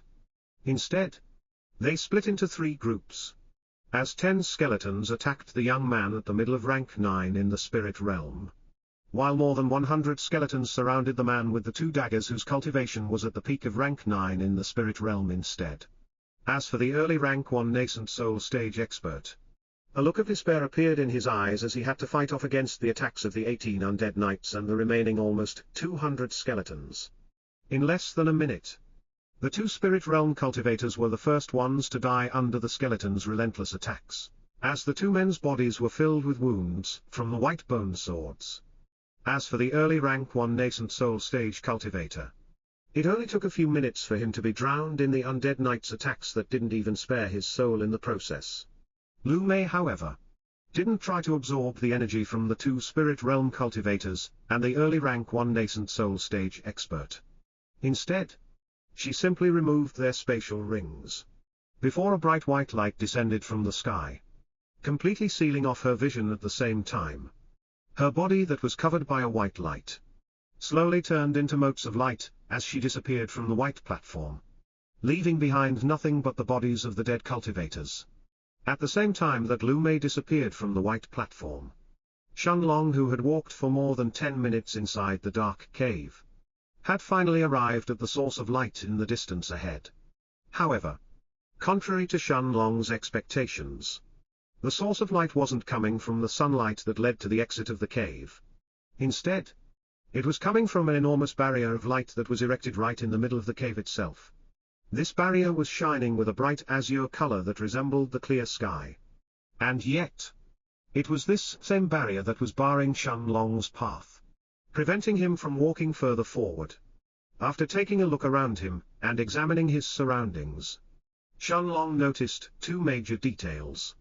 The first was that there was nothing else in this place aside from this barrier of light. It seems to have been set up in such a way that completely blocked Shenlong's path forward. The second detail was that in the center of the barrier, there was the outline of a palm print. Shenlong immediately thought that this must be related to the second test of the holy sect. Otherwise, it wouldn't make sense for him to suddenly arrive in this place after passing the first test, only to see this bizarre sight. After hesitating for a moment, he decided against using his Tao of space and tearing the space in front of him open, to arrive at the other side of the cave. Since this was the test of the holy sect, it was very likely that there were supervisors who were paying attention to this test, and they would most likely be alerted if someone tried to cheat. Shenlong took a few moments to verify that there was nothing else in this place, before he slowly walked up to the azure barrier in front of him, and placed his hand on the empty spot with the outline of a palm. The moment that his hand touched the barrier of light, Shenlong felt his vision blur for the second time today, as the melodic voice of a woman suddenly appeared in his mind. Welcome to the barrier of knowledge. This is also the second test of the holy sect. Unlike the first test, this test won't test your resolve to be cultivators or your luck. Instead, this time it will be your talent as well as your comprehension ability that will be tested. After all, talent and comprehension ability are equally as important to a cultivator as their own resolve and will to become stronger. At the same time, this test can also be considered a gift from my holy sect to all of you who passed the first test. As the voice finished speaking, Shenlong could see the enormous barrier of light in front of him change as various symbols started to appear on its surface one after the other. Before the melodic voice of the woman then continued, you will be allowed to choose a single Saint low-grade cultivation technique or martial skill from the barrier of knowledge. You have 5 days to get a preliminary understanding of the cultivation technique or the martial skill that you choose. If you fail to comprehend even the preliminary stages of that technique during the 5 days, then you can only be considered to have failed the test. Once you finish comprehending that technique, you only need to place your hand on the barrier of knowledge and circulate the technique that you chose. The barrier will judge your results and will choose whether you have failed or succeeded. As the voice disappeared from Shenlong's head, he saw the various symbols on the azure-colored barrier in front of him converge into different letters, before they formed the names of cultivation techniques or martial skills. What? Shenlong was unable to believe his eyes for a second, as he stared at the endless converging words that filled the so-called barrier of knowledge. Almost 10,000 cultivation techniques and martial skills had appeared in his eyes, and all of them were at the Saint low grade. The only Saint grade cultivation technique that Shenlong had previously seen was the moonlight sigil that he had obtained from Kui Guoliang's collection. And Shenlong had assumed that even that was on the weaker spectrum of Saint low-grade cultivation techniques, since it only allowed its user to practice it at night. Of course, that was if Shenlong excluded his own Monarch's hourglass, which was most likely far above the Saint grade, as well as Lu Mei's blood absorption art. As for Saint low-grade martial skills, Shenlong had never seen any of them before. Even in the contribution hall of the Alchemists Guild in the Heaven's Dome City, where alchemists were allowed to trade their contribution points for cultivation techniques, martial skills or medicinal ingredients that they needed, Shenlong had only seen one Saint low-grade cultivation technique, and even that was inferior to the Moonlight Sigil as well. As for martial skills that alchemists were allowed to trade for, the highest among them was only at the Mystic high grade. Of course, Shenlong had also believed that it was very possible for the higher echelons of the Alchemist's Guild to have at least a few more Saint low-grade cultivation techniques or martial skills, but they would definitely reserve those for themselves and wouldn't allow them to be traded for contribution points. After all, Jin Wenling had already told Shenlong that behind their Alchemist's Guild was the Feng family of the Central Region. A family that was able to spread the Alchemist's Guild throughout the entire Night Star continent as well as the desolate East.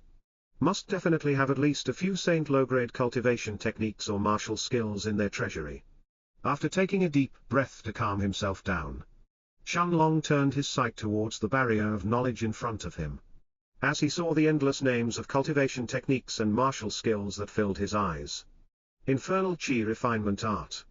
A Saint low-grade cultivation technique that allows its user to absorb the Qi in the air around them, and transform it into infernal Qi that they can store in their dantian. This cultivation technique is exceptionally suited for cultivators who had comprehended the Tao of Fire. If the cultivator who trains in this technique chooses to absorb the Qi from a hot environment, their cultivation speed will increase according to the heat's intensity. Only the first part of the cultivation technique is available. Earth Armor's Protection. A Saint low-grade martial skill that allows its user to condense their Qi into a protective armor around their body and protect themselves from physical attacks. This martial skill is exceptionally suitable for Qi cultivators who had comprehended the Tao of Earth.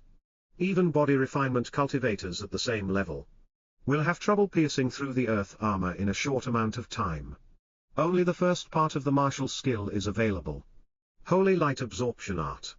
A Saint low-grade martial skill that allows its user to absorb the Qi around them and transform it into light element Qi that they can store in their dantian. This cultivation technique is much stronger than most other Saint low-grade cultivation techniques. But its degree of difficulty is also much higher. Only cultivators who have comprehended the Tao of Light can train in this technique. Only the first part of the cultivation technique is available.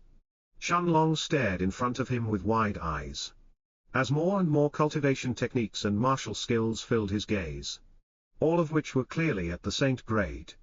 Additionally, when compared to the Moonlight Sigil that he had gotten from Kui Guoliang in the past, or the Saint low-grade cultivation technique from the Alchemist's Guild in the Heaven's Dome City, these techniques were clearly at a higher level, despite them being at the Saint low-grade as well. The Holy Sect is definitely much stronger than the Feng family that is supporting the Alchemist's Guild.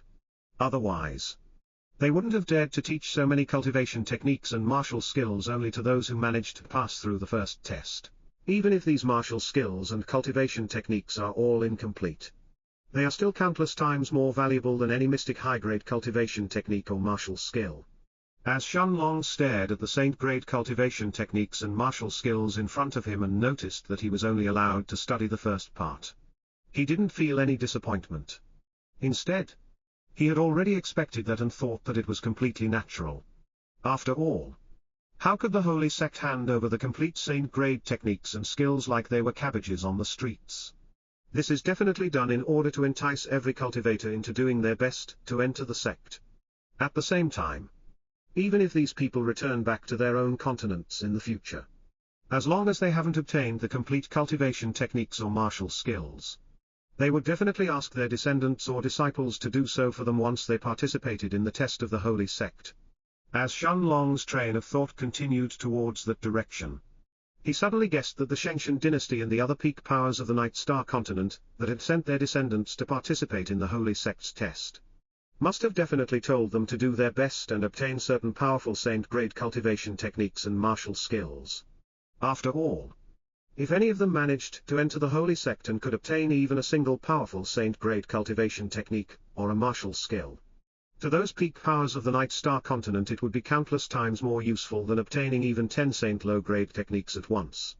Such a matter could even change the balance of power inside an entire continent, creating a new peak power that could probably exceed even the likes of the Shenshin dynasty and the others.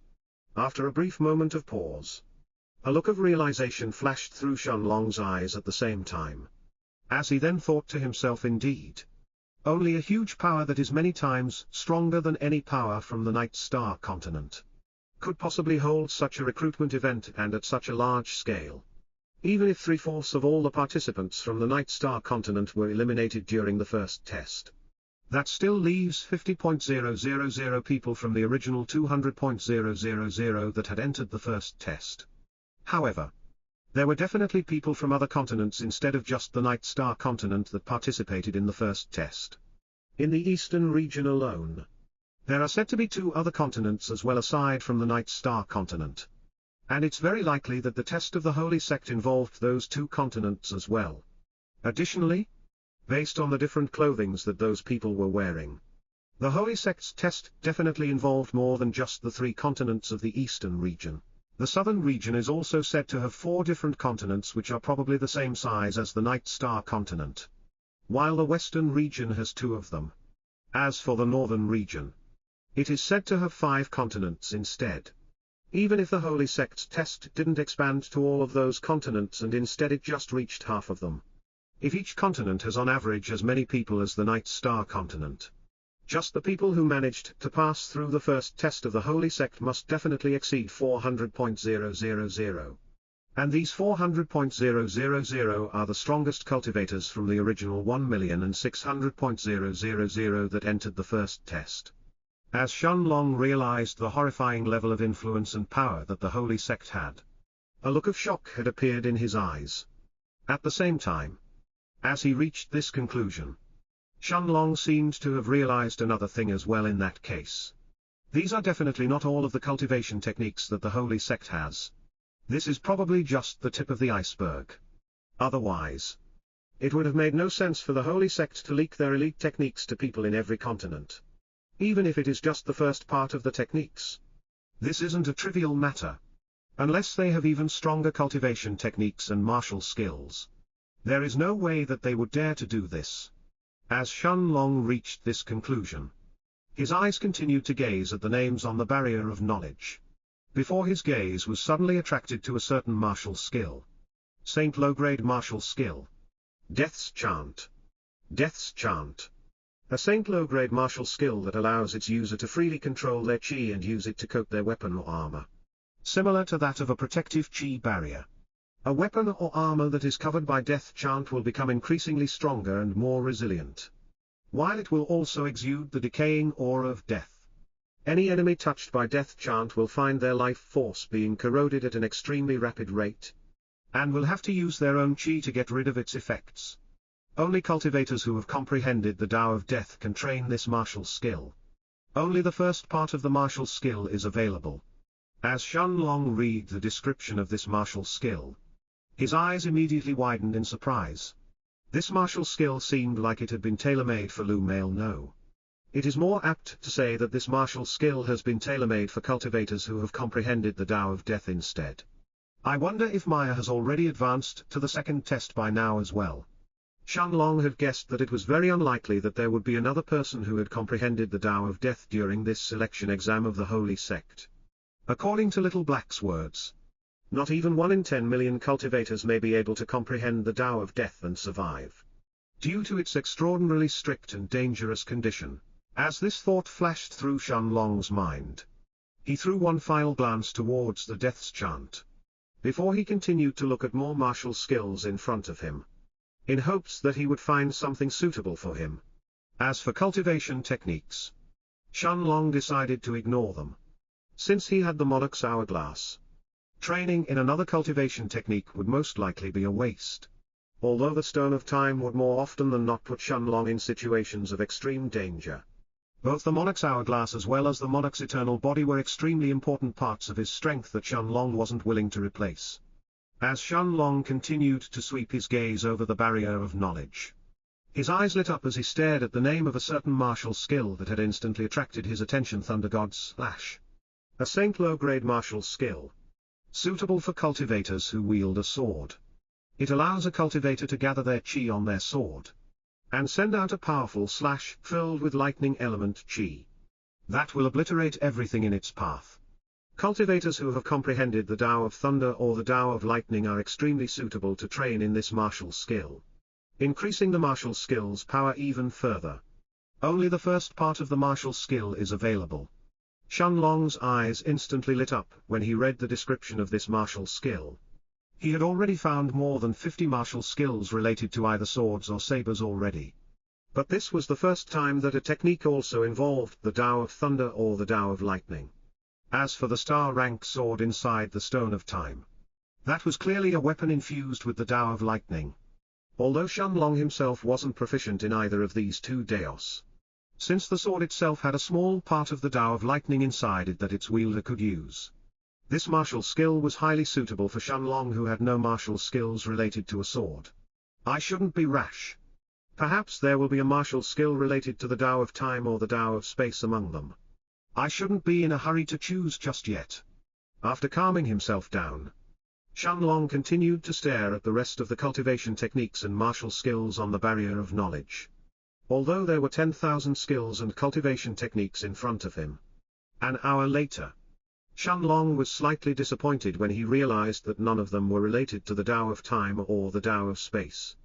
However, he had already expected this result as well. After all, rarer Daos will have even fewer people who had comprehended them, and in turn created cultivation techniques or martial skills related to those Daos in the end.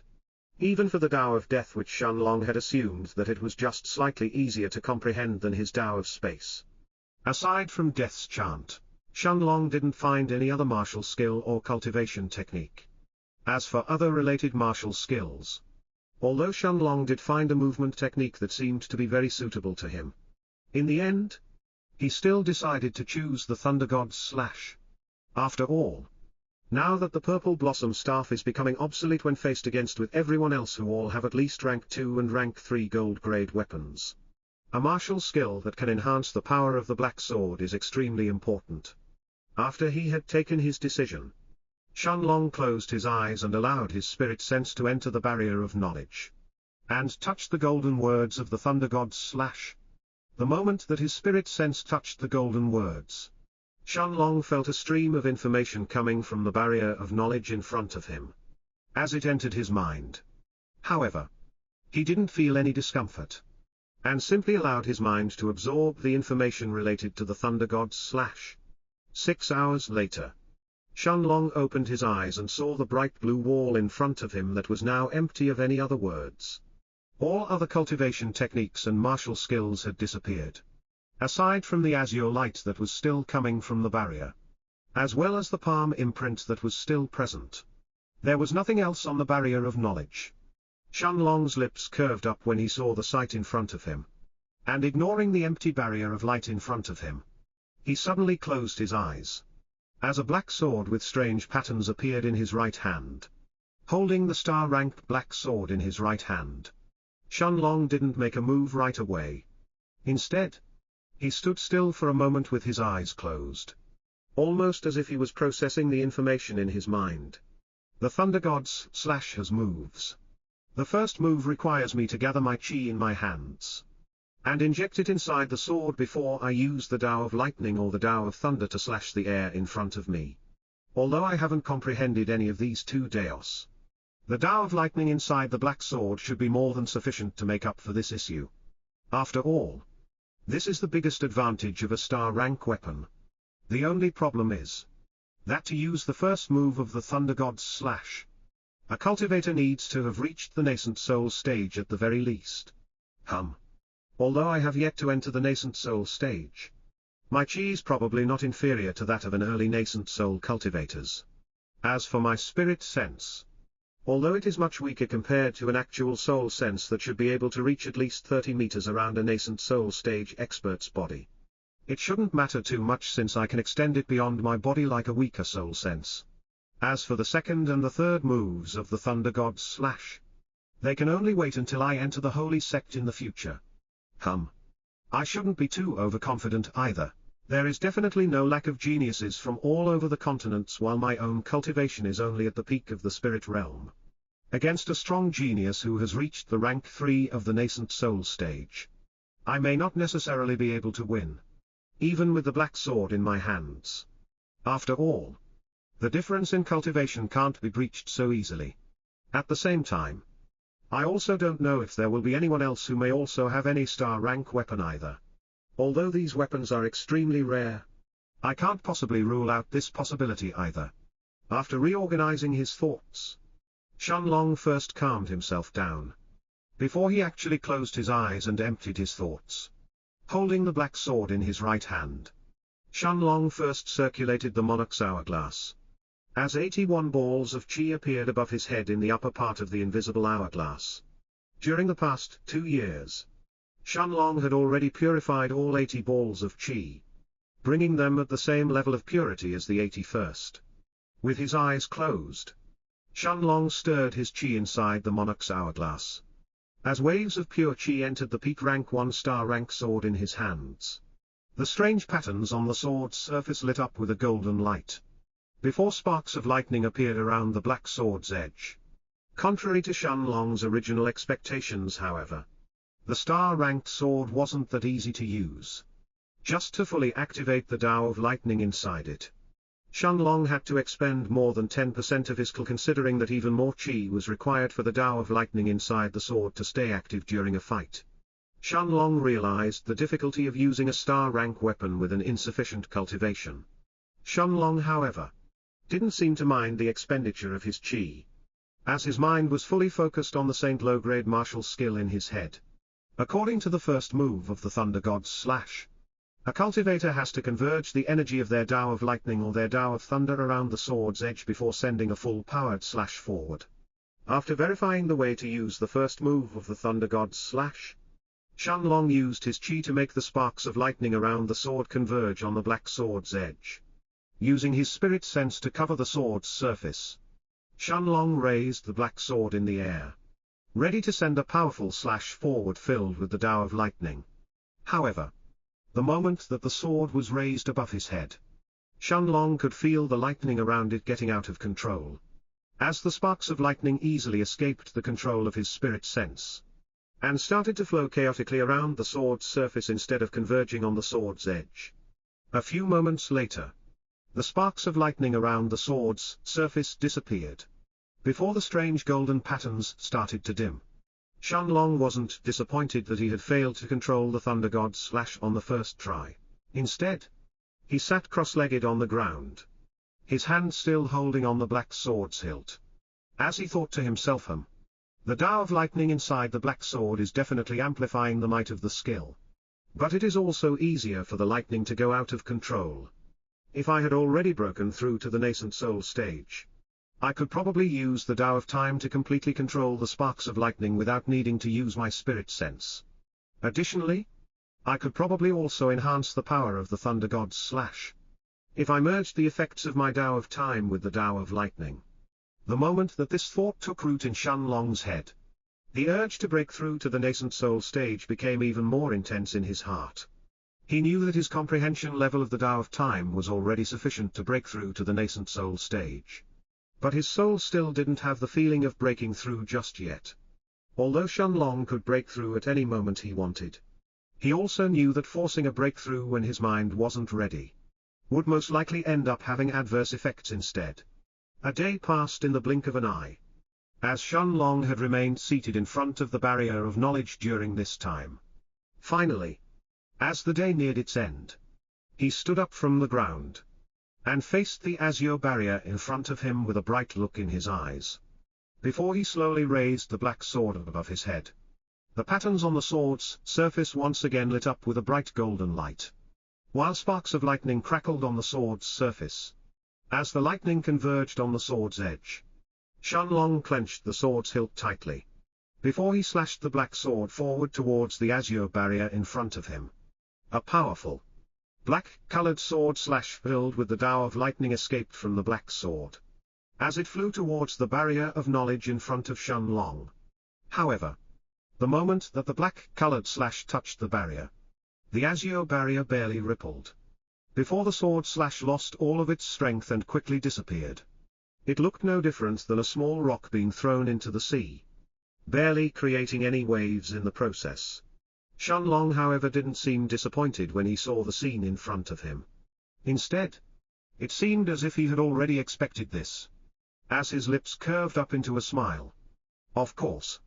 How could a barrier that could contain information about tens of thousands of martial skills and cultivation techniques be harmed by a single sword slash at the early nascent soul stage? Even if it was a late-stage nascent soul cultivator instead of Shenlong, They may not necessarily be able to damage the azure barrier in front of him. This was the reason why Shenlong had decided to send the black-colored sword slash towards the barrier of knowledge. Instead of randomly hacking and slashing at the walls around him, this was Shenlong's way to test the power of the Thunder God's slash without destroying the cave he was in, and possibly getting buried in the process. At the same time, Shenlong had also realized that his comprehension of the Thunder God's slash had almost reached 20% by now. This meant that his comprehension of this Saint low-grade martial skill had already reached a preliminary understanding. In other words, he could pass the second test the moment that he stood up and placed his hand on the palm imprint on the barrier of knowledge. However, after thinking about it for a while, Shenlong simply shook his head as he thought to himself, seriously, it's very likely that there will be another test after this one. After all, according to that old man from the Alchemist Guild, the Holy Sect's test is extremely hard to pass. Based on what he had said, he had clearly believed that not more than 3 people from the Night Star continent would manage to pass the test and enter the sect. Although I don't know how fast everyone else is, it is impossible that there are only 3 people in the entire Night Star continent who can manage to pass through this test and comprehend a Saint low-grade technique to a preliminary understanding within 5 days. As for me, what I lack the most right now is a proper martial skill to use along with the black sword, as well as experience with the sword itself. Although the second matter is simply impossible to be solved in a matter of 5 days, I can use the remaining 4 days to try and comprehend the first move of the Thunder God slash even further. Therefore, even if I have to face a rank 3 nascent soul stage cultivator, I will still have a killer card if my time prison is unable to affect them. Coming to this decision, Shenlong didn't hesitate any further, as he closed his eyes and sat cross-legged on the ground once again. As for entering the foggy space in the Stone of Time to accelerate time and comprehend the skill even further within the remaining 4 days, Shenlong decided against it in the end. Although he had believed that it was impossible for the Holy Sect to monitor every single one of the hundreds of thousands of disciples who were taking the second test at the same time, in the off chance that someone from the Holy Sect noticed that this cave was empty and came to investigate it, Shenlong wouldn't have a way to explain where he had gone once he returned. In that case, forget about being unable to join the Holy Sect. His own life could very likely be in danger. After all, as the second test of the Holy Sect, it was very likely that any abnormalities would be detected by the Holy Sect itself. Half a day quickly passed, but Shenlong remained seated in front of the barrier of knowledge without moving an inch, as he tried to comprehend the Thunder God slash even further. At the same time, in a spacious hall inside a luxurious white palace that pierced the clouds, a white-robed elder with long white hair and a clean-shaven face had focused his gaze on the horizon with a serious expression on his face. Aside from the elder, more than 5,000 young men and women dressed in yellow robes were also gathered in this hall, as they stared at a gigantic screen of light that was placed at the center of the hall with interest in their eyes. Thousands of scenes were depicted in this gigantic screen of light that looked very similar to the barrier of knowledge in front of Shenlong, showing different young men and women every time. All of these young men and women were either brandishing their weapons, or they were sitting cross-legged on the ground like Shenlong, trying to further comprehend the cultivation techniques or martial skills that they had chosen. Suddenly, a certain scene seemed to have turned bigger, attracting everyone's attention, as it depicted a person in black robes who was completely covering his appearance, placing his right hand on palm imprint on the barrier of knowledge. Behind that person, a pair of huge black wings that were covered by dark red flames seemed to have sprouted from his back. But surprisingly, they didn't set his robes on fire. The appearance of these wings, along with the face covered by the black robes, gave off an eerie feeling to anyone who watched this scene. Suddenly, the azure barrier in front of that person lit up as his hand touched the palm imprint on the barrier of knowledge, before a series of words appeared one after the other, shining with a bright white light. Saint low-grade martial skill. Demonic wings. Level of comprehension, 27%. Pass. As these words appeared on the barrier of knowledge, an azure light covered the person in black robes before he disappeared from the dark cave. Everyone in the hall, including the white-robed elder who was previously staring on the horizon, had instantly turned their eyes towards the gigantic screen of light with various expressions on their faces. The first person who has comprehended a Saint low-grade martial skill. And it's the demonic wings no less. This person managed to comprehend 27% of the demonic wings in less than 2 days. What kind of monster is this? Even junior brother Junshi had only comprehended 25% of this martial skill during the same time frame. Hee. I look forward to this person's 4th test.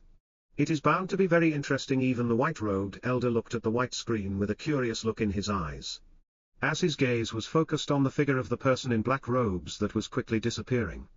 Of course, as the first person who managed to comprehend a Saint low-grade martial skill from the hundreds of thousands of people who were participating in the Holy Sect's test, that person would naturally attract everyone's attention.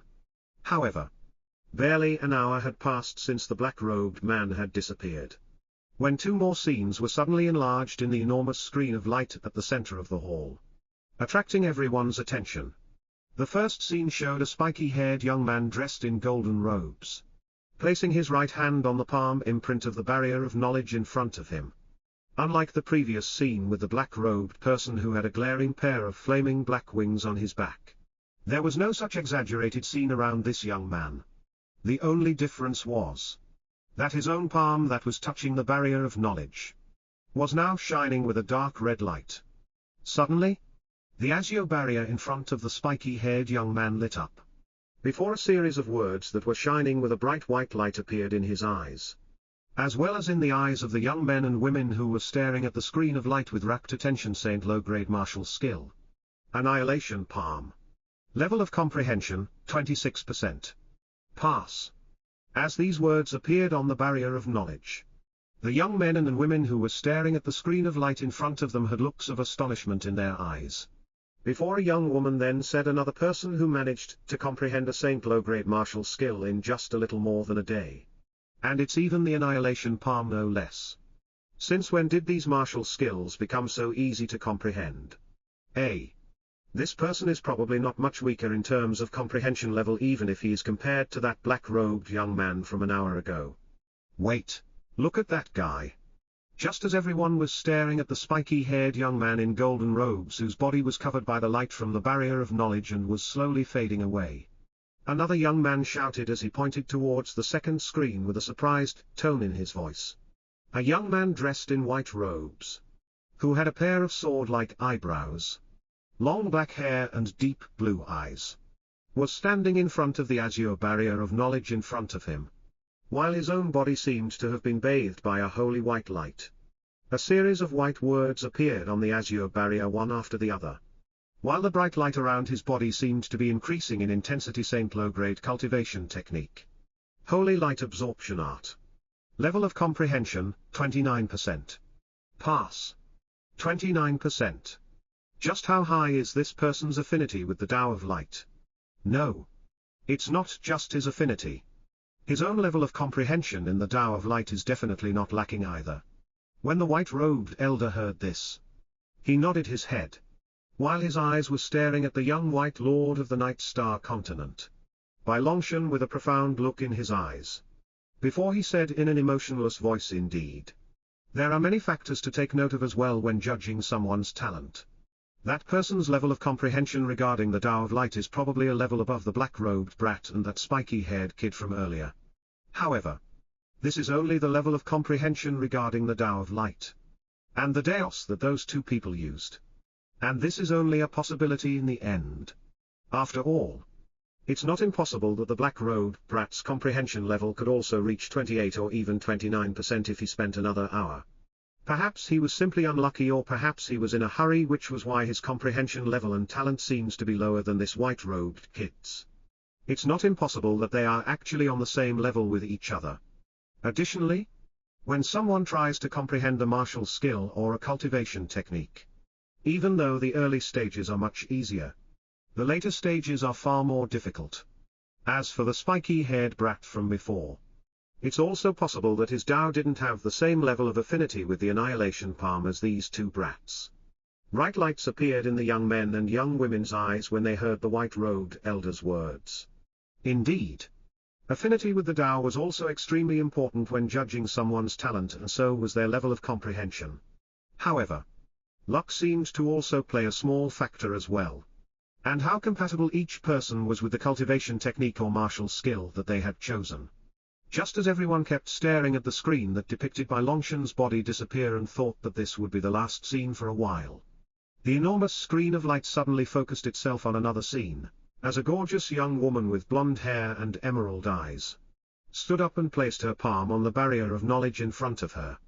If Shenlong and Lu Mei could see this scene, they would be able to instantly recognize this young woman, whose facial features greatly resembled Madame Shay Rong's from the Pale Moon Guild.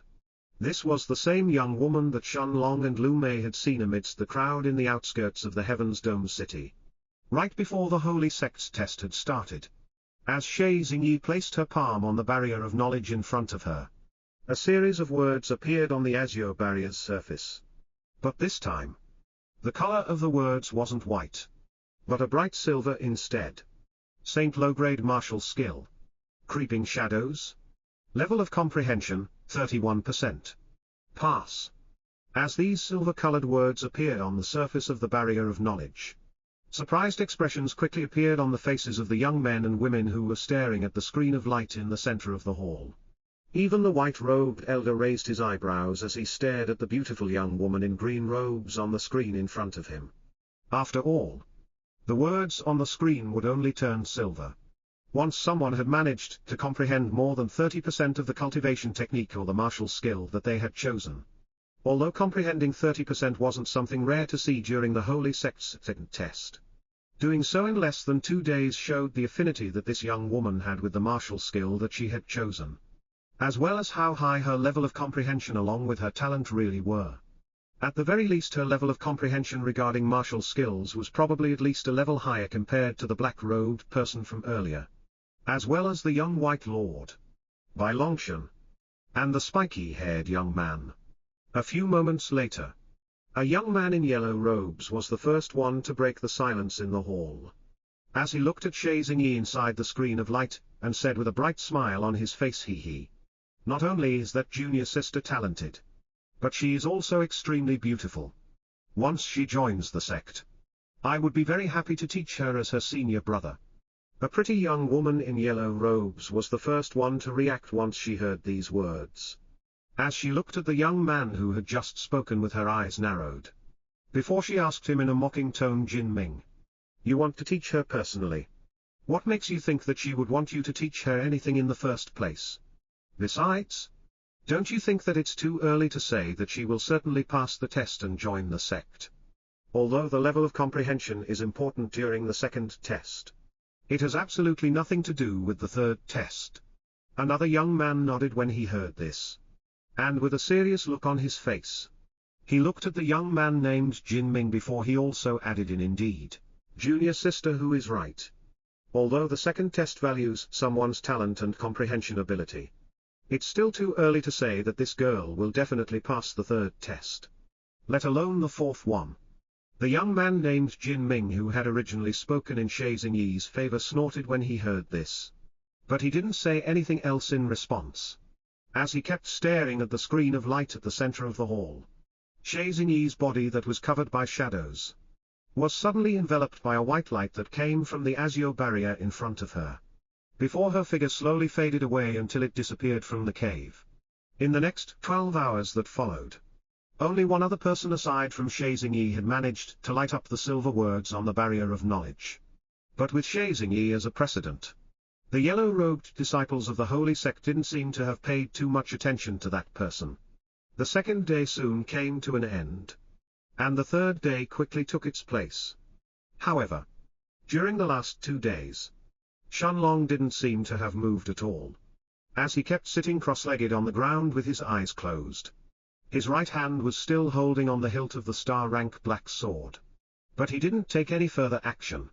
Occasionally, sparks of lightning would appear on the black sword's surface, but they would only last for a moment before they would recede back inside the sword.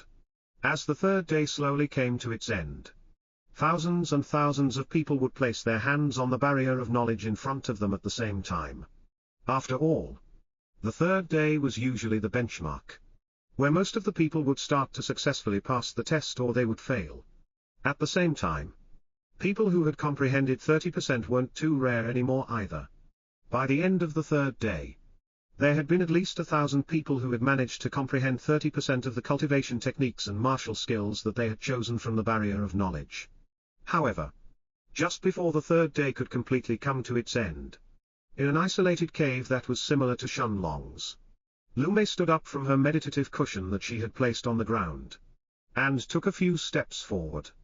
As she stood in front of the azure barrier at the center of the cave, after hesitating for a moment, her beautiful black eyes behind the white veil had turned serious.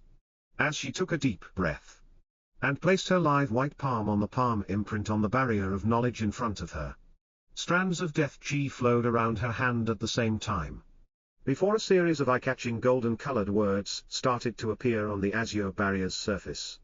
Although there were tens of thousands of people who were placing their hands on the azure barrier in front of them at the same time as Lu Mei, the golden-colored words had instantly attracted the attention of the disciples of the holy sect, who were now staring at the screen of light with wide-open eyes.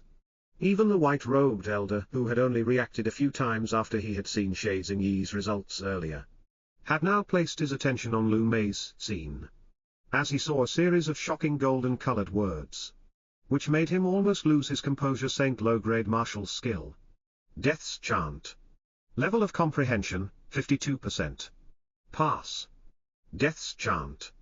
The white-robed old man mumbled in a voice filled with disbelief as he stared at Lu Mei's hand that was covered with black strands of death chi. As for the yellow-robed disciples, they had all fallen silent as they heard the old man's voice that reverberated throughout the spacious hall. A few seconds later, a young man looked at the elder who was dressed in white robes, before he asked in a hesitant voice, "Elder Xuan, weren't the requirements for a disciple to train in Death's chant that they first had to comprehend the Tao of Death?" The white-robed elder turned his eyes to look at the young man who had just spoken and nodded his head with a serious look in his eyes, before he once again turned his gaze towards the screen of light at the center of the hall, at Lu Mei's figure that had already started to disappear. Seeing the thoughtful look on Elder Xuan's face, a young woman took a deep breath before she asked curiously, "Elder Xuan, is the Tao of Death that powerful? Is it even more powerful than Senior Brother Huang's Tao of Eternal Night?" Serious looks immediately appeared on the faces of the disciples around the young woman when they heard her question, as they all then turned their attention towards Elder Xuan as they waited for his answer. Elder Xuan, however, didn't reply right away, and instead, he kept staring at the gigantic screen of light at the center of the hall, without moving his gaze. The white-robed elder shook his head a few moments later, before he said seriously, "I can't be certain whether that girl's Tao of Death or if inner disciple Huang's Tao of Eternal Night is actually stronger if both of them were at the same level. But I do know one thing. The Tao of Death is definitely much more dangerous to comprehend than the Tao of Eternal Night. Although both of these Daos have a high degree of danger to start comprehending them, the Tao of Death actually requires a cultivator to peer through the abyss of death and live. However, the one similarity that the Tao of Death has with the Tao of Eternal Night is that cultivators who train in these Daos need to kill hundreds and thousands of cultivators in order to advance. Of course, this can be both a boon and a bane." The young woman, who had asked the previous question, seemed like she had wanted to ask some more things the moment that she heard this answer. But seeing that Elder Xuan wasn't willing to reveal anything else, she suppressed her curiosity as she turned her eyes towards Lu Mei at the gigantic screen of light once again. Lu Mei's body was covered by a bright white light, as her silhouette that had already started to fade finally disappeared from the dark cave. As Lu Mei disappeared, the third day soon came to an end as well. Inside his own cave, Shenlong was completely oblivious to the commotion that Lu Mei's results had caused, as well as the revelation that she had comprehended the Tao of Death, causing plenty of disciples of the holy sect to pay attention to her. Instead, he kept sitting cross-legged on the ground, as he continued to comprehend the Thunder God's slash. At times, Shenlong would occasionally inject part of his chi inside the black sword, and make the strange patterns on its surface lit up, while at other times he would simply continue sit inside the cave silently without even circulating his chi. During this time, Shenlong also felt himself coming a step closer towards the Tao of Lightning. However, comprehending a Tao, even in its initial stages, was never easy. As the fourth day came to an end and the fifth day started, the disciples of the holy sect who were watching the remaining participants of the second test in the gigantic screen of light in front of them seemed to have exhaled a sigh of relief. As they started to chat between themselves in light-hearted tones, it's probably pointless to wait another day for the second test to finish. Those that were strong enough to pass and advance to the third test have already done so. There is no point in waiting. Let's see the third test already. Junior brother Mew is wrong. It's possible that there are still some people who are hiding themselves and are still trying to comprehend the cultivation technique, or the martial skill that they have chosen as much as they can, before they test themselves in the barrier of knowledge. Senior brother, what's the point of waiting instead of competing with the rest about who is fastest? Isn't that a more accurate representation of their talent? Besides, it's not like the third test will wait for them either.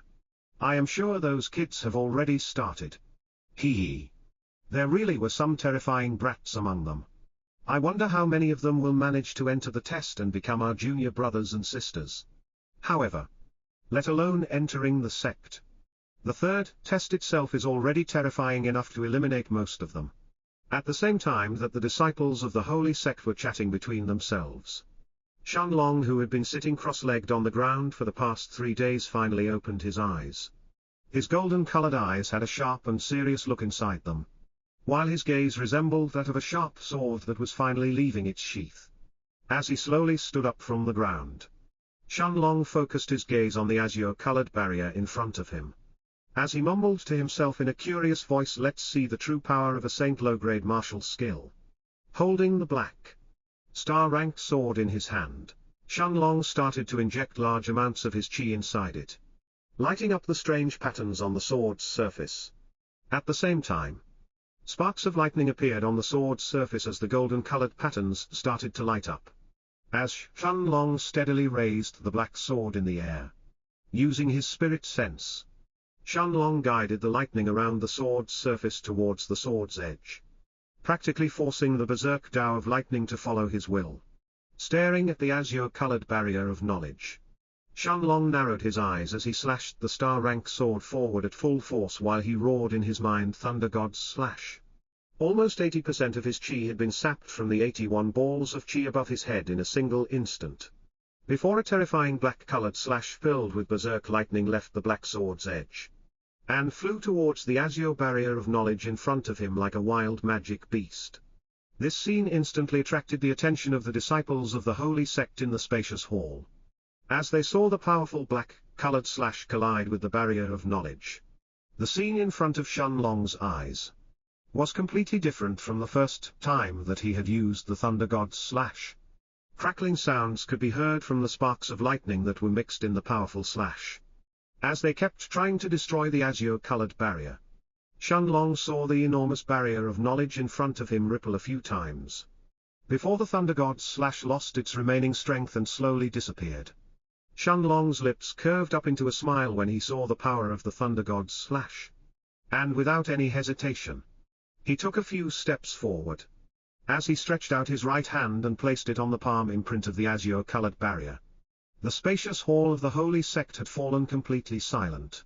As the yellow-robed disciples and even the white-robed elder Xuan were all staring at Shenlong's results with eyes filled with shock. They couldn't believe the scene that they were seeing.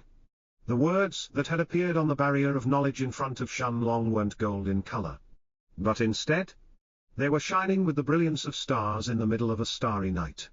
They were filled with a pure white color that had a goldish hue inside it. While their content had left the elder of the holy sect and the yellow-robed disciples completely dumbfounded. Saint low-grade martial skill. Thunder God's slash. Level of comprehension, 92%. Pass. A deathly silence had filled the spacious hall for a few moments, before a young man in yellow robes was the first one to speak. As he could no longer restrain his shocked voice, did the barrier of knowledge make a mistake? The rest of the disciples around this young man seemed to have been brought back to reality after hearing his words. As a flurry of discussions erupted in the previously dead silent hall, could it really be that the barrier of knowledge made a mistake? Or perhaps this person already knew of the Thunder God's slash beforehand, And he simply comprehended it further in these 4 days. This is impossible. The barrier of knowledge in the second test will not allow someone to pick a skill that they already knew before taking the test. And it will only react to the skill that that person has chosen. In other words, if this person already knew of the thunder god's slash, the barrier wouldn't have allowed him to pick it. And neither would it have reacted just now. The person who had said these words had obviously said them with absolute confidence in his voice. But he still turned his head at the same time to look at the white-robed Elder Xuan, almost as if he was waiting for the elder's confirmation. Seeing that every disciple inside the hall seemed to have turned their attention towards him, Elder Xuan nodded his head somewhat absent-mindedly, while his eyes were still staring at the handsome blue-robed young man in the screen of light in front of him. What kind of monster is this? This is the first time that I am seeing someone reach above 90% during the second test. Just how high is his comprehension of the Tao of Lightning? Although Elder Xuan's voice wasn't loud, and it was actually suppressed quite a bit. In the dead silent hall, every single disciple could hear it clearly in their ears.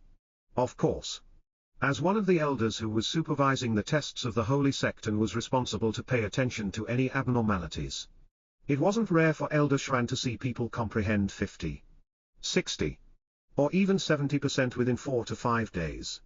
However, seeing that someone had managed to comprehend a Saint low-grade martial skill to more than 90% during this period of time was indeed shocking to the elder. One could only imagine the elder's reaction if he knew that. Not only had Shenlong not comprehended the Tao of Lightning before, but it was also the first time that he was coming in contact with a Saint low-grade martial skill as well. Of course, due to the Tao of Lightning inside the star-rank sword that was at an extremely high level and could aid Shenlong when he was learning martial skills related to the Tao of Lightning. As well as the fact that during the past 2 years that he had been comprehending the Tao of Time, Shenlong had also felt his own level of comprehension rising as well. Learning the first move of a Saint low-grade martial skill was no longer as difficult for Shenlong as it had been in the past. Isn't this level of talent and comprehension at the same level as an inner disciple's?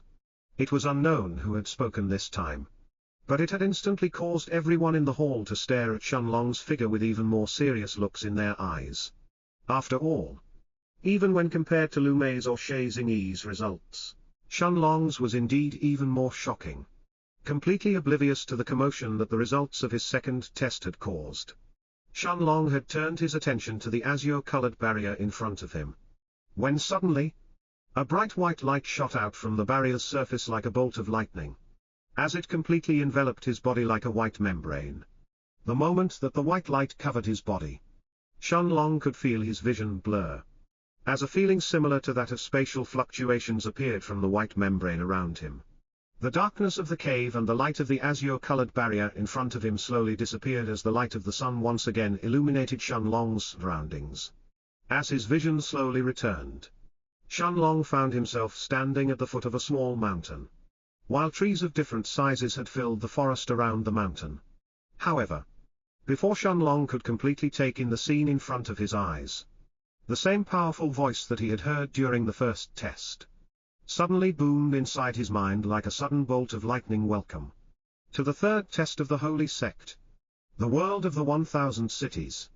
The rules of this test are simple.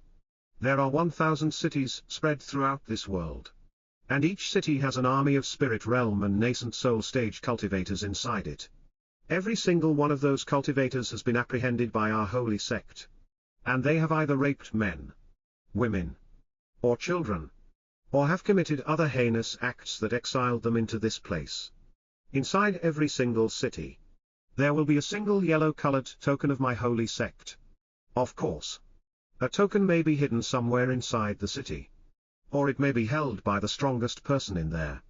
All you have to do is obtain one of those tokens, and make sure not to lose it. You have 25 days left. If you don't manage to find a token within these 25 days and hold on to it, you will be instantly eliminated. As the booming voice finished its words, it instantly vanished from Shenlong's mind, like a wisp of smoke being dispersed in the wind. At the same time, shock had filled Shenlong's eyes when he heard the rules of the third test, while his mind instantly ruminated over the hidden meaning behind them. There are actually 1,000 cities in this place. And according to that voice, all of them have been filled with death row criminals that the holy sect has gathered for this test. At the same time, according to that voice's tone, it is going to be almost impossible to gather even a single token without creating a massacre. And this is probably what the holy sect wants as well. To nurture cultivators who are not afraid of killing and punishing evildoers. This test also seems to have even more meanings as well. On one hand, the holy sect seems to be wary that many of the disciples who are participating in this test may be talented but not prepared to kill. This can make sense since many of those disciples may have had very powerful backgrounds back in their own continents.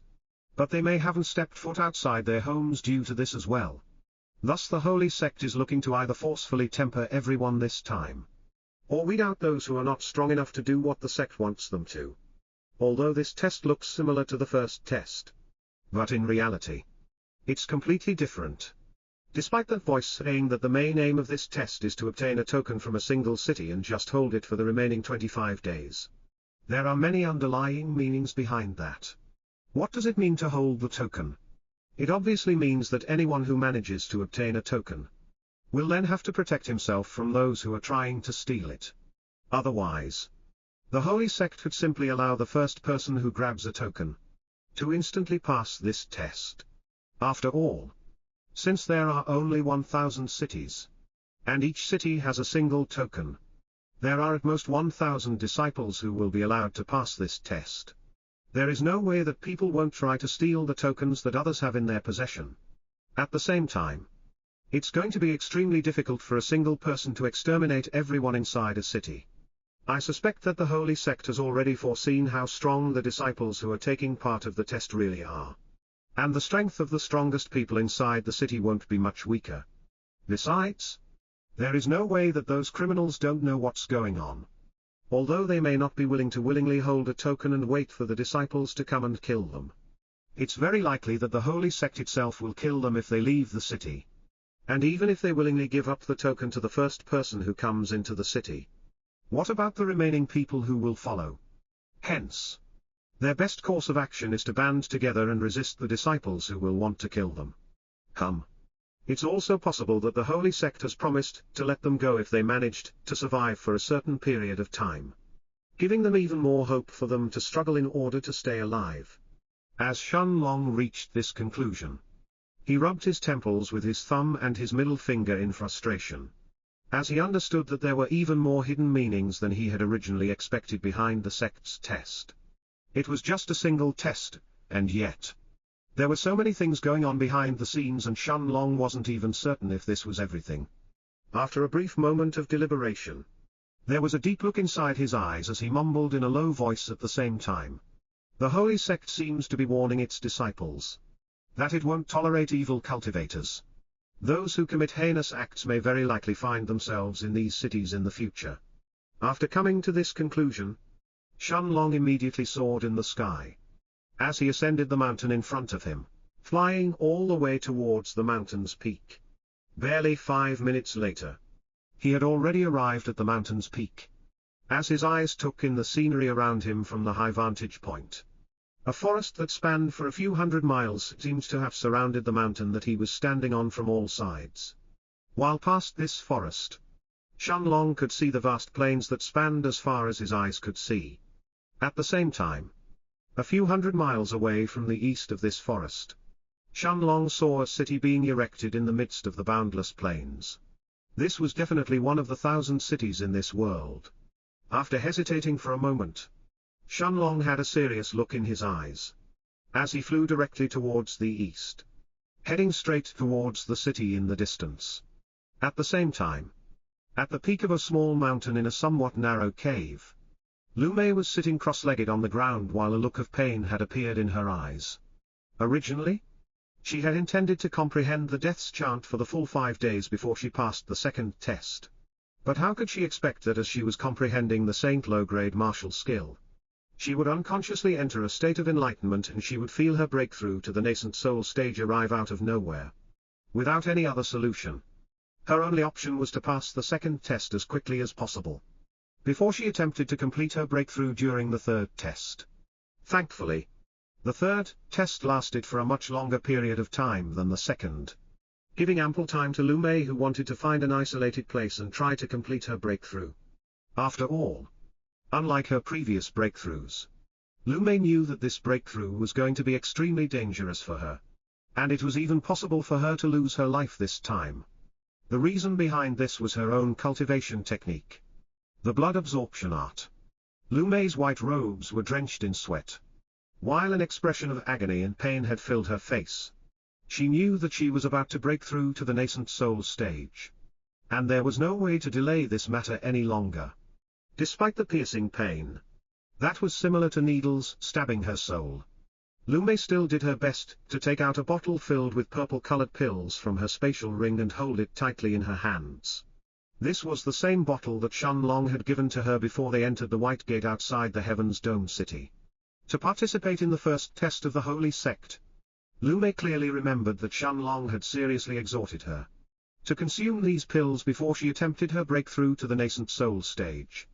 Feeling her spirit sense that was wildly churning inside her spiritual space like a wild animal that could no longer be contained, as well as her chi that seemed to be on the verge of exploding, Lu Mei opened the pill bottle in her hands with great difficulty, before she placed all 3 pills inside her mouth without any hesitation. Although she didn't know the effects of these pills, Lu Mei believed that there was no way for Shenlong to harm her, since he had told her to consume these pills before her breakthrough. Lu Mei would do so without any hesitation. The moment the pills entered her mouth and turned into a stream of purple-colored medicinal essence that slid down her throat, Lu Mei didn't hesitate any longer, as she hurriedly closed her eyes and began to circulate the blood absorption art, beginning her breakthrough to the nascent soul stage. At the same time, Lu Mei already knew that the breakthrough to the nascent soul stage would be a qualitative change to her.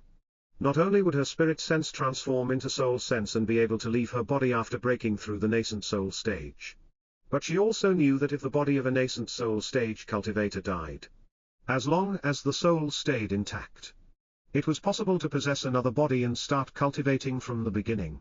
Additionally, since the insights of the Deus that the nascent soul stage expert had comprehended, as well as the memories and experiences that they had acquired wouldn't be lost, it wouldn't be too hard to reach the nascent soul stage again in the future. Of course, the quality of the chi as well as the foundation Tao of the cultivator would also experience a huge change after breaking through to the nascent soul stage. Lu Mei knew that as long as she managed to successfully complete her breakthrough, she would become many times stronger than before. The moment that she started to circulate the blood absorption art, however, endless and insufferable pain filled every inch of her body, while her eyes instantly turned red. Suddenly, black and incorporeal tendrils of death chi appeared from her body, covering Lu Mei inside a black cocoon. At the same time, completely oblivious to the fact that Lu Mei had fallen into a state of enlightenment during the second test and was now in the process of breaking through to the nascent soul stage, Shenlong was advancing through a lush forest. As he headed towards the small city that was located a few hundred miles past the east of the forest, amidst the vast plains in the distance. As he traveled through the forest, Shenlong had been somewhat surprised to find out that aside from a few early and middle rank 4 magic beasts, he didn't even find a single peak rank 4 beast, let alone an early rank 5 one. However, after thinking about it for a moment, he realized that it made sense. Since the aim of the third test is to make the disciples participating in it fight against the criminals inside the 1000 cities, the Holy Sect wouldn't go out of its way to place rank 5 magic beasts near the city's surroundings. And yet, despite reaching this conclusion and knowing that it was unlikely for a rank 5 magic beast to appear in this forest, Shenlong didn't get complacent and lower down his guard, as he carefully continued forward. Even if there are no rank 5 magic beasts inside this forest, it is still more than likely for other disciples who are undertaking this test to set up an ambush and attempt to try and rob others.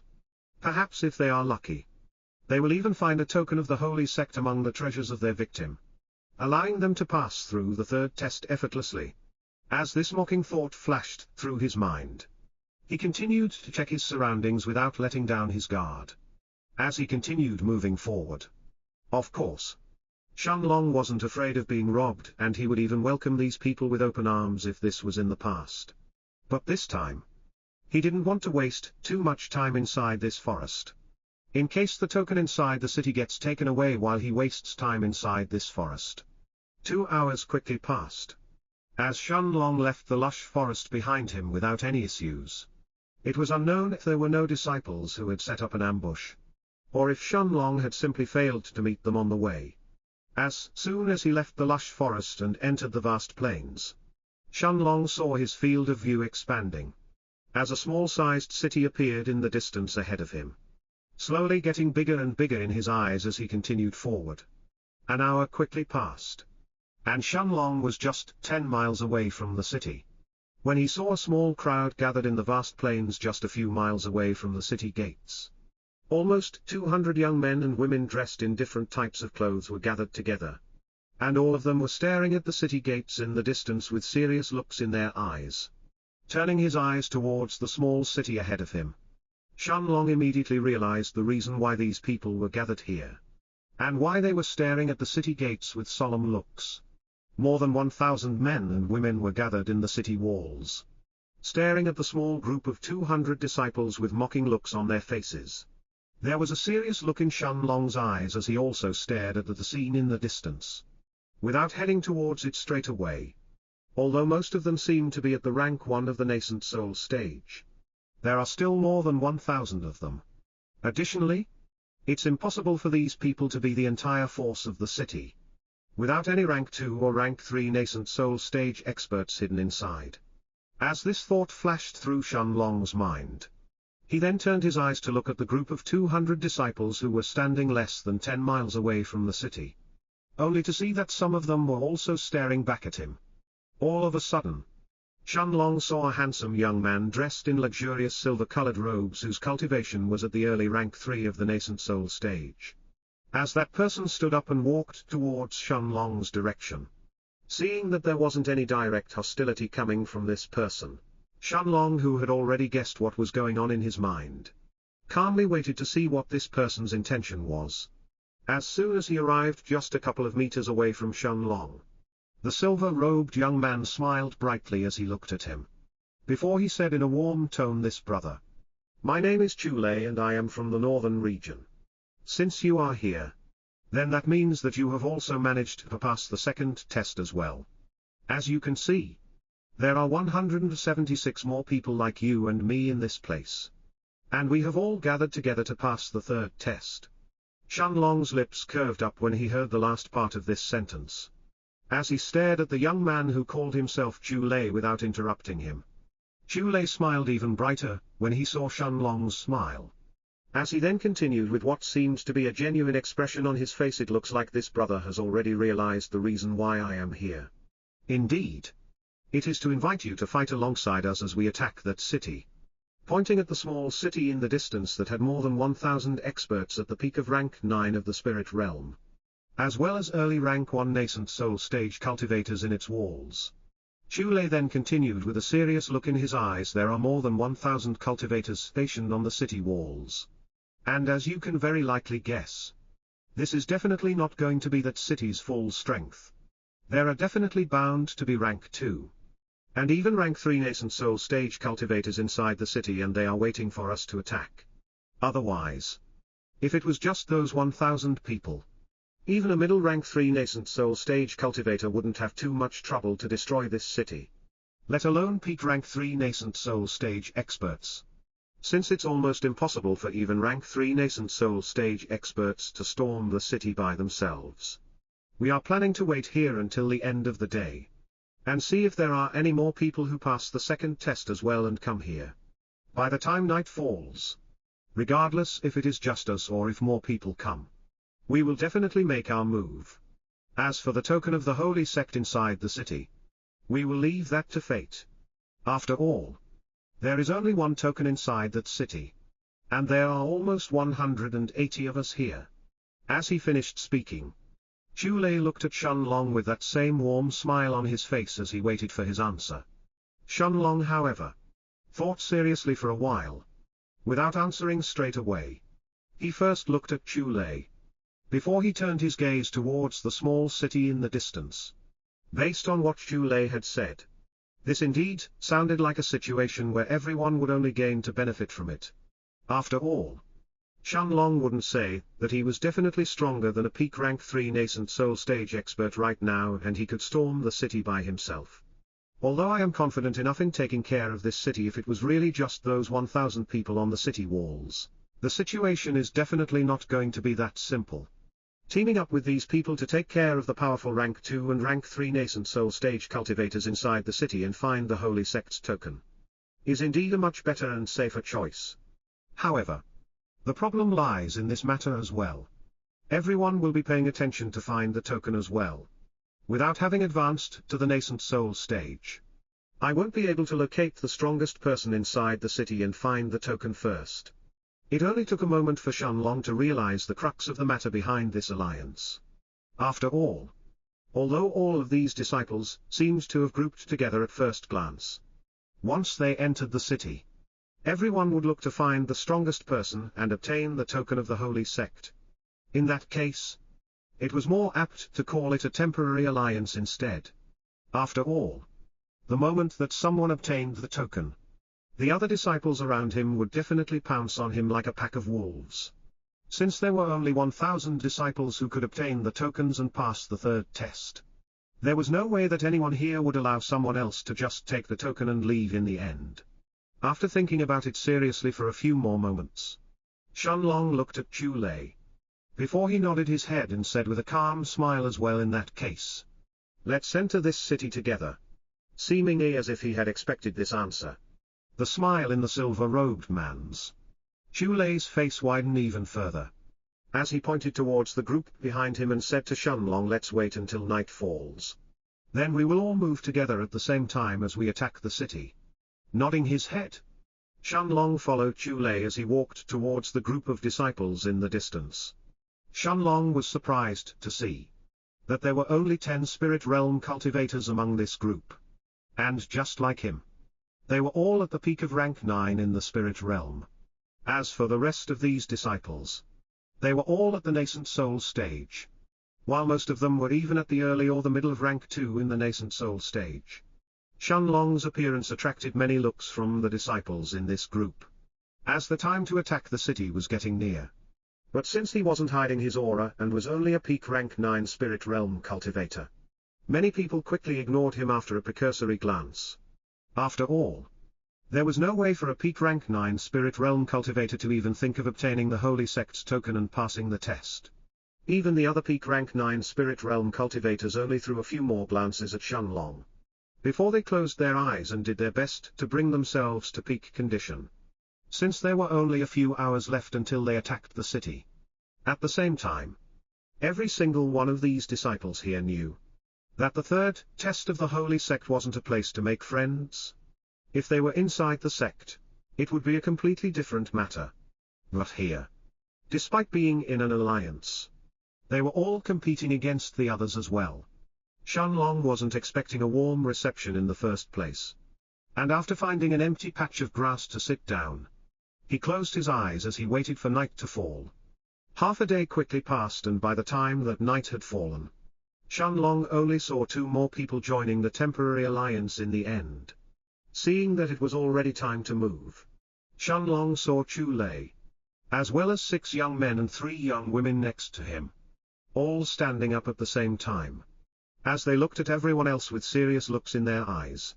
From Chu Lei's group, a young man dressed in luxurious golden robes was the first one to take a step forward, and facing the rest of the disciples who had joined the temporary alliance and were now looking at him, he said in a commanding voice, there is no reason to wait any further.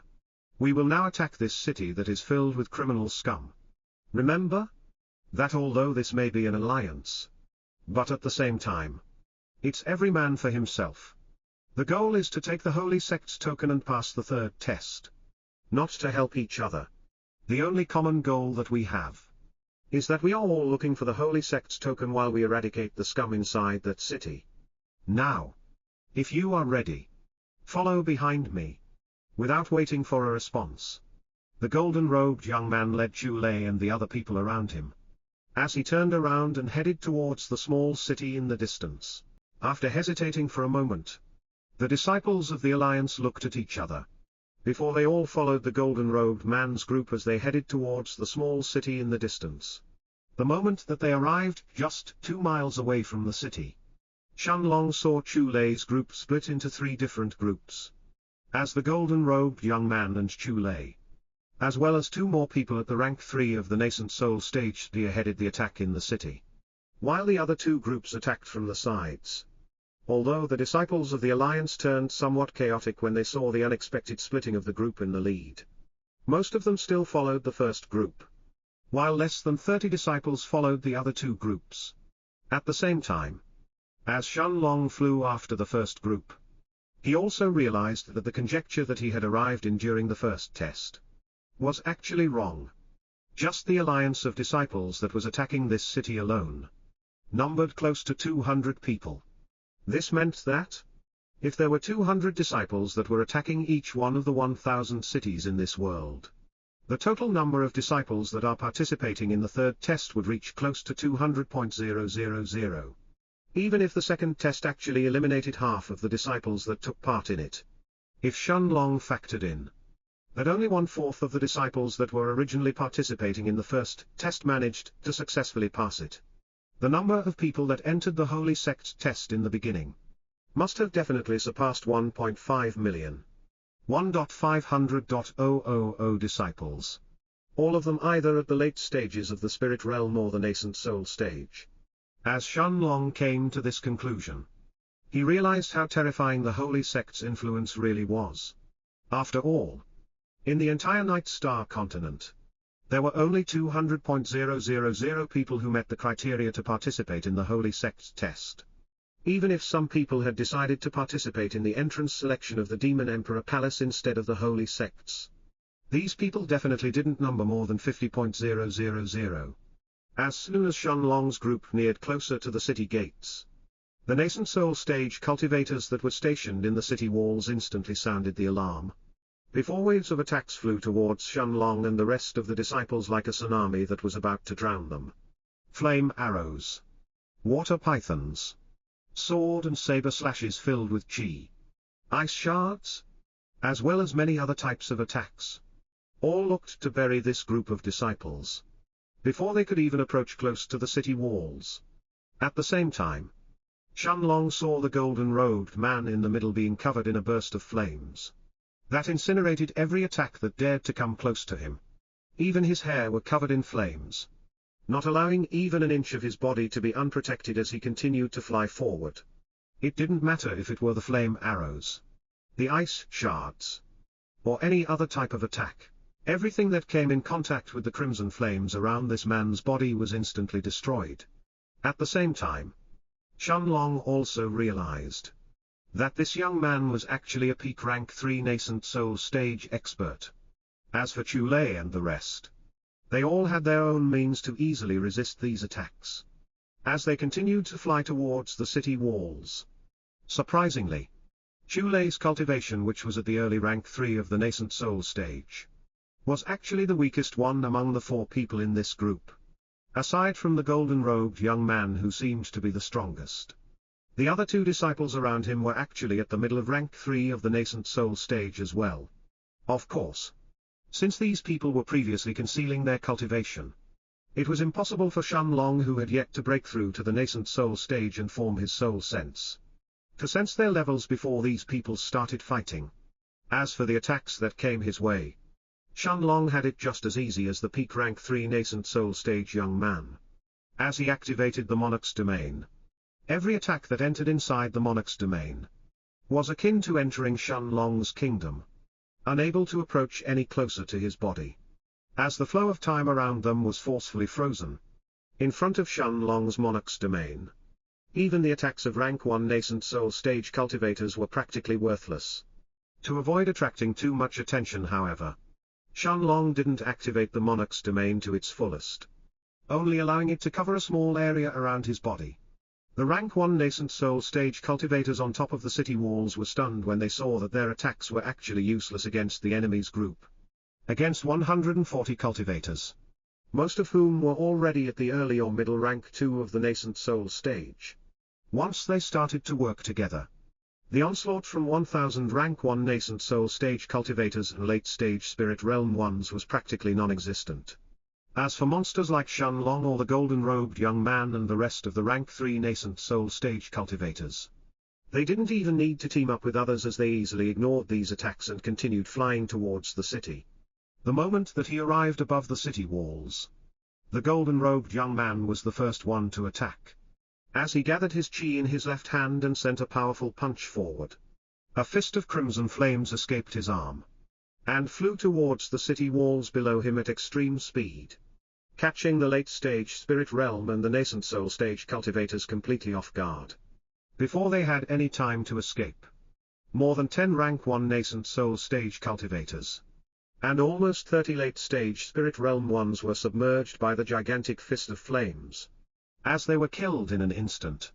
Not willing to waste any more time than necessary against the small fries, the golden-robed young man threw a mocking look at the remaining people on top of the city walls, before he instantly spread his soul sense and flew towards the east of the city, followed by Chulei and the 2 middle rank 3 nascent soul stage cultivators behind him.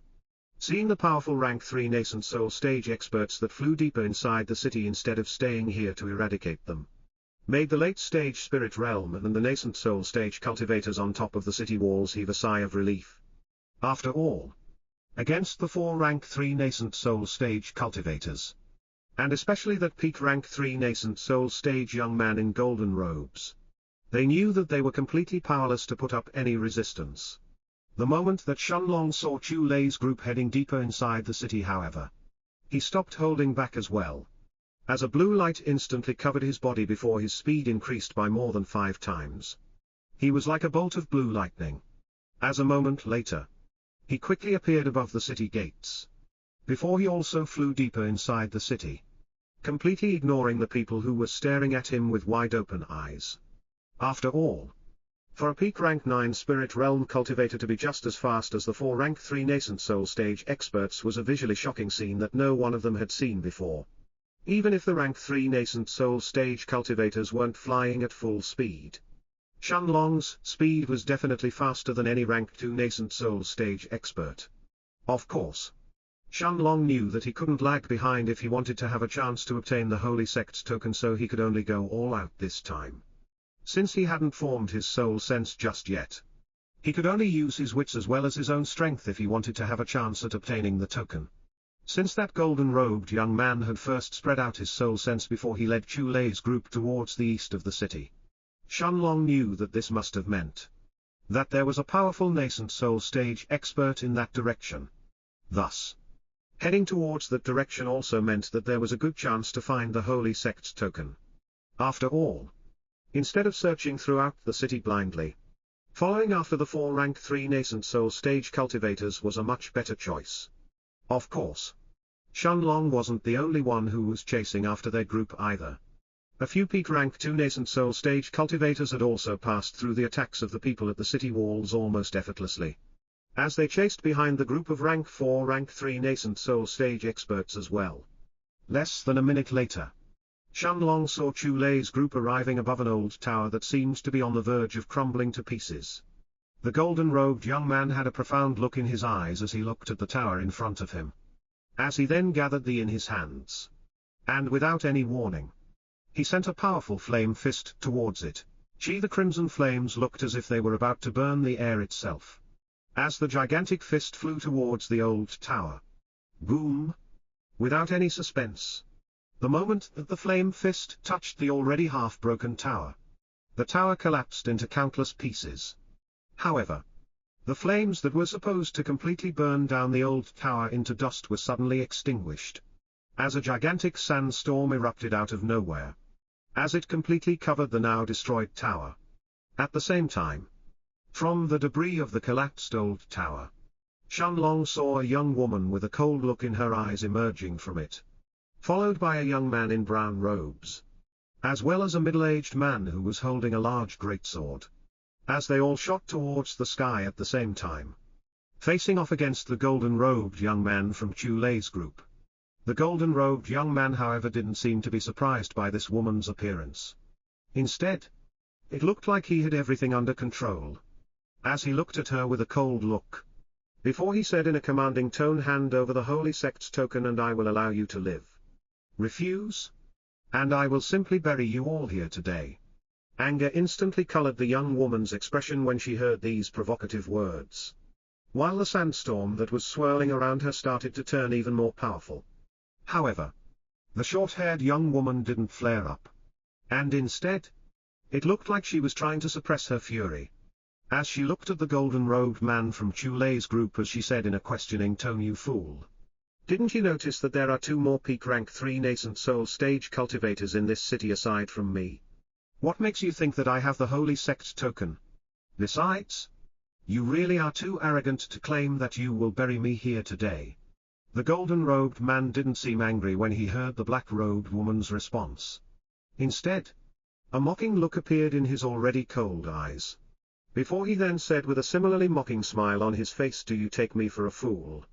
Or do you really think that you are smarter than you actually are? You may be able to fool the others who have already split up and are chasing after the other garbage in this city. But I am not an idiot like them. Since you revealed your strength the last time, did you think that no one would notice that you are actually the strongest one in this city? Do you really think that you were the only one who was holding back at that time? If it wasn't because there were 9 of you and just 6 of us, I would have already buried all of you criminal trash. Enough talk. Hand over the..." Before the golden-robed young man could finish his words, he suddenly turned his gaze to the side with an incredulous look in his eyes. It wasn't just him. Even Shenlong, who by now had already understood that the golden-robed man's group had already met this young woman's group a few days ago, and had either lost or they had been forced to retreat, was now staring at the scene in front of him with eyes that betrayed his shock. Seemingly out of nowhere, a black-robed old man had appeared behind Chulei. And before anyone could react, the old man stabbed a pitch-black dagger in Chulei's back. Before Chulei could react, the old man instantly removed the dagger. Before he slammed it on the back of his chest a second time, the silver-robed Chulei had a look of pain on his face. As he tried hard to turn around and see his assailant's face, he couldn't believe that he had been sneak attacked with his guard up. His body however seemed to have lost all of its strength. As the silver-robed Chulei felt his eyes losing their focus while his body started to plummet, unable to support himself any longer, he fell from the sky like a cannonball. As he crashed on the ground with a bang, an early rank 3 nascent soul expert had been instantly killed just like that. The golden-robed young man looked at Chulei's lifeless body that had crashed on the ground, having lost its remaining vitality, before he turned his eyes towards the black-robed old man who was standing in the sky just a few meters away from him. The old man however didn't seem afraid of the young man in golden robes despite seeing the murderous look in his eyes, or the crimson flames around his body that had increased in intensity and were looking like they were about to swallow everything in sight. And after flashing him a ghastly smile that revealed his crooked teeth, the old man's body quickly disappeared, looking like it had blended in the surrounding darkness. At the same time, the golden-robed young man narrowed his eyes, before he gathered his chi in his arms and punched forward, towards the old man's disappearing figure. This time though, it wasn't a flame fist that had appeared from his arms, but a pillar of crimson flames instead. The scorching hot flames that flew towards the black-robed old man looked like they were about to expand and engulf the entire city, raising down everything in sight. While even from a distance of nearly a mile away, Shenlong could still feel the hot temperature in the city that was rapidly rising. It was obvious that the golden-robed young man was going all out this time, and wasn't willing to give the old man a chance to escape. The pillar of flame accurately struck the old man's disappearing figure, before it continued flying further into the distance, before it landed on a small house 3 miles away, instantly reducing it into molten rocks. In fact, the buildings that the pillar of flames had flew above clearly showed signs of melting as well, despite being barely grazed by this crimson pillar. The golden-robed man however didn't seem to be satisfied with the result. As he turned his gaze back towards the young woman, who seemed to be leisurely staring at him with an expressionless look on her face, By her side, the figure of the black-robed old man started to quickly materialize, revealing his body that was devoid of injuries. Only the edge of his right sleeve had barely been grazed by the scorching red flames. But that was a small price to pay, considering that he had managed to easily kill Chu Lei amidst 3 other rank 3 nascent soul stage experts. At the same time, Shenlong was also stunned by the old man's powers, as well as the strength of the flame pillar from the golden-robed young man. It had instantly destroyed more than a dozen buildings, while at the same time, it had also raised the temperature of its surroundings, affecting more than 1/4 of the city in a single instant. This made Shenlong remember just how powerful nascent soul stage cultivators really were. During the past 3 years that he and Lu Mei were traveling through the Night Star continent, thanks to Little Black's enormous strength as well as the poison that he had concocted from the soul-poisoning hell grass, the times that Shenlong had to directly face nascent soul stage experts or rank 5 magic beasts were actually very few. This had caused Shenlong to effectively not place too much attention to the previous cultivation realms, making the Tao King realm his next direct goal. After all, he already knew that once someone became a Tao King, their Tao would experience a qualitative change. However, seeing the fight in front of him right now made Shenlong suddenly recall the ever-growing progress that he had experienced in the last 4 years, nearly causing himself to fall in a daze in the process. As he stared at the black-robed young woman's group which was now confronting the golden-robed young man's, unknowingly, Shenlong had actually entered a state of sudden enlightenment as countless thoughts flashed through his mind one by one, while scenes of himself slowly advancing in his cultivation flooded his head. Qi condensation cultivators are those who have just stepped a foot in the world of cultivation and are barely stronger than average mortals. Nevertheless, since they can absorb the qi around them inside their bodies and can train in cultivation techniques, they are still considered cultivators. As for Earth-grade cultivators, the moment that a cultivator manages to break through to the Earth grade, they will experience an immense increase in the amount of qi that they can store in their dantian. And they will even be able to start training in martial skills that allow them to control their qi outside of their bodies. Even without the use of martial skills, however, an Earth-grade cultivator can't be compared to a qi condensation one in terms of pure strength. After all, a single Earth-grade cultivator can easily take care of dozens of qi condensation cultivators without any problem. The most noticeable increase, however, comes when one of them breaks through to the heaven grade. After all, Earth-grade cultivators are still stronger than normal humans. But unless they have comprehended a martial skill, they are still nothing more than very strong humans in the end. However, the moment that someone breaks through to the heaven grade, they will see an enormous increase in their strength. After all, heaven-grade cultivators have not only gained an enormous increase in the purity and the quantity of their qi, but they can also freely control it outside of their bodies as well, even allowing them to fly. However, the biggest benefit in their strength comes from the fact that a heaven-grade cultivator has obtained an initial comprehension of their Tao. The power of the Daos is simply the biggest difference between a heaven-grade cultivator and an earth-grade one. No matter what, even 1,000 earth-grade cultivators may not necessarily be able to defeat a heaven-grade expert in the end, unless they manage to exhaust all of his strength first. And above the heaven grade is the spirit realm. Finally, once a cultivator reaches the spirit realm, they can be considered a powerful cultivator.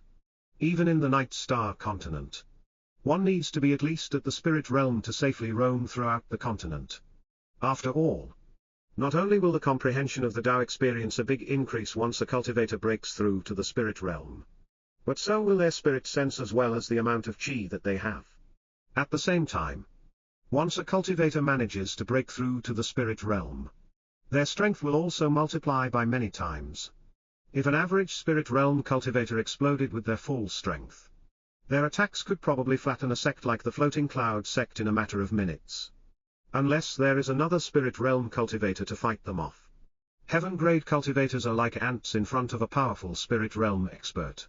And yet, the spirit realm is in reality nothing more than just preparations before the breakthrough to the nascent soul stage.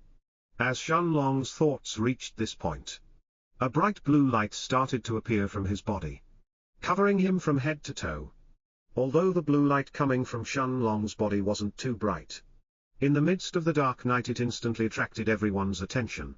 The golden-robed young man and the two middle-rank 3 nascent soul stage experts who were alongside him were just about to start fighting with the black-robed young woman's group, when they suddenly turned their attention towards Shenlong's direction all at the same time. Shenlong's body now resembled a shining blue-colored star whose light was illuminating everything around him. The light coming from his body was also expanding at a rapid rate, instantly submerging everything around it.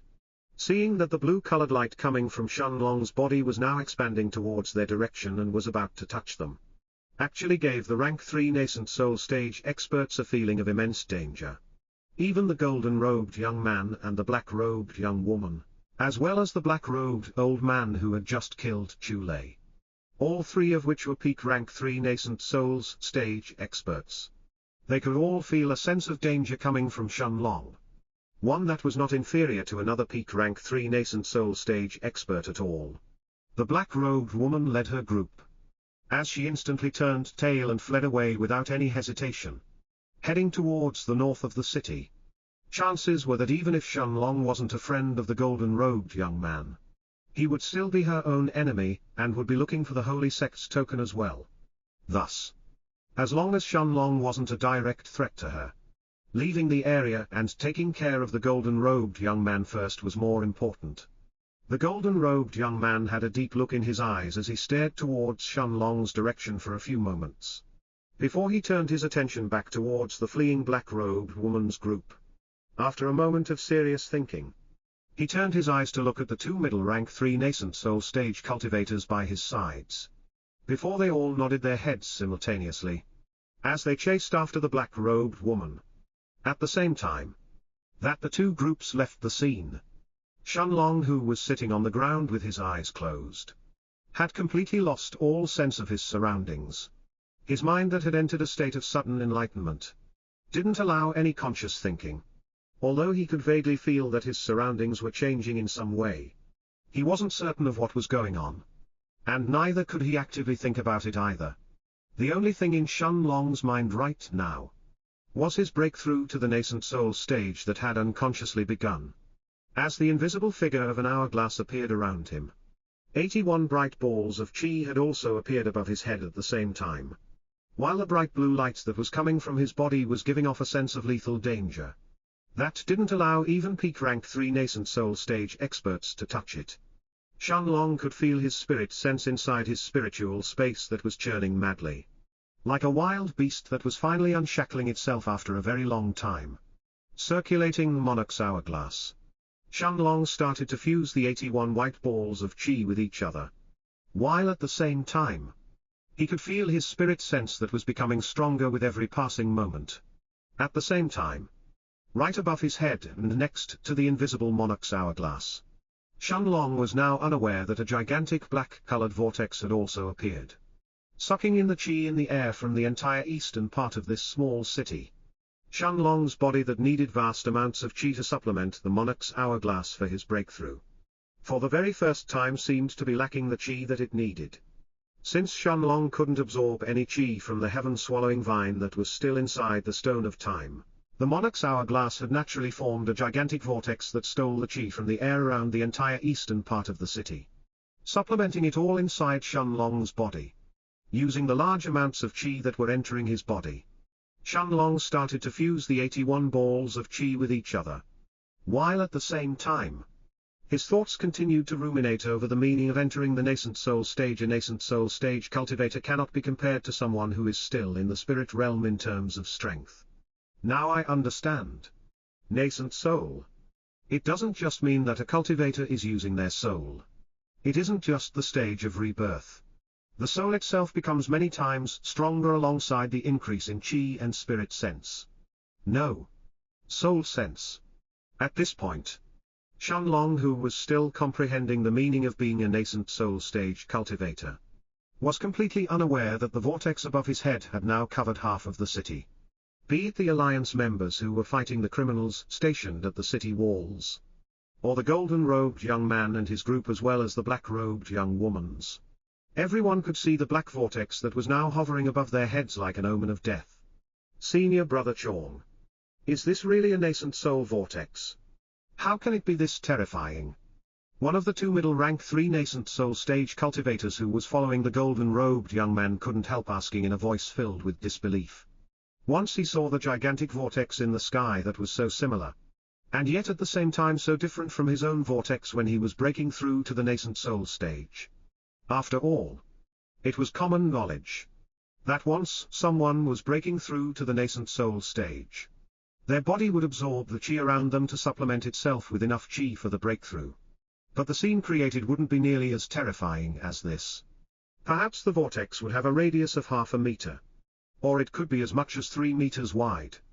Even Senior Brother Chong, however, didn't seem to have an answer to this, as he stared at Shenlong's direction with a serious look in his eyes. At this point, even he wasn't certain if this was really a nascent soul vortex. After all, even his own nascent soul vortex in the past had only reached a radius of a little more than 11 meters. And Senior Brother Chong was certain that he himself was definitely considered a genius. At the same time, the 81 balls of chi above Shenlong's head had already merged into 27. And yet, this wasn't the only transformation that was taking place this time. Shenlong could feel his spirit sense was that churning even more wildly, when suddenly, his spiritual space started to rumble. It was like a terrifying magic beast that was finally waking up after an endlessly long period of slumber. The moment that the 27 balls of chi were merged into 9, Shenlong felt a terrifying, soul-splitting headache assaulting him, before a booming sound that was similar to the heaven and earth splitting apart resounded from his spiritual space. The moment that this booming sound resounded inside his spiritual space, Shenlong, who could feel a transformation taking place in his mind, suddenly felt a soul-splitting headache assaulting him, almost as if it was trying to tear apart his soul. At the same time, his entire spiritual space had started to rumble violently, while only the stone of time continued to float there calmly, as if these changes had no effect on it, despite having experienced endless amounts of pain and suffering in the past, including having his body reformed twice by the monarch's eternal body. Shenlong was unable to suppress this pain that was coming from the depths of his soul. As he subconsciously let out a roar, he could feel as if his own soul was slowly being torn apart, while something sealed inside him was slowly awakening. And yet, this very awakening was causing him so much pain that Shenlong was already on the verge of breaking down. At the same time, Shenlong had also realized that this pain was no different from when he was absorbing the knowledge inside the Golden Book. Despite being half a step away from advancing to the nascent soul stage, he was barely able to endure this suffering while maintaining his consciousness. However, just as Shenlong was trying to suppress the soul-splitting pain and merge the remaining 9 balls of chi above his head into 3, something completely unexpected suddenly happened. Roar!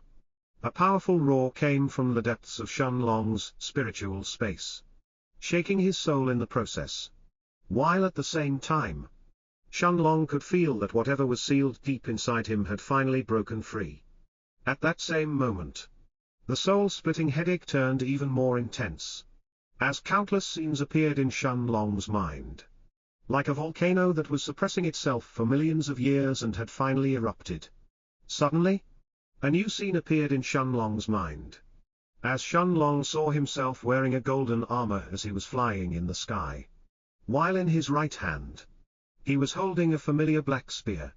This scene didn't seem to be a memory that Shenlong was observing as an outsider. Instead, he could actually feel that he was flying in the sky, as he led 10,000 black armored soldiers towards a mountain that was hovering above the clouds. As he turned his head around to look at the 10,000 black armored warriors, a single name appeared in Shenlong's mind: the Heaven-Trampling Legion. This name had been etched at the deepest parts of Shenlong's soul, and as he mumbled it inside his mind, a myriad of emotions suddenly appeared in his heart.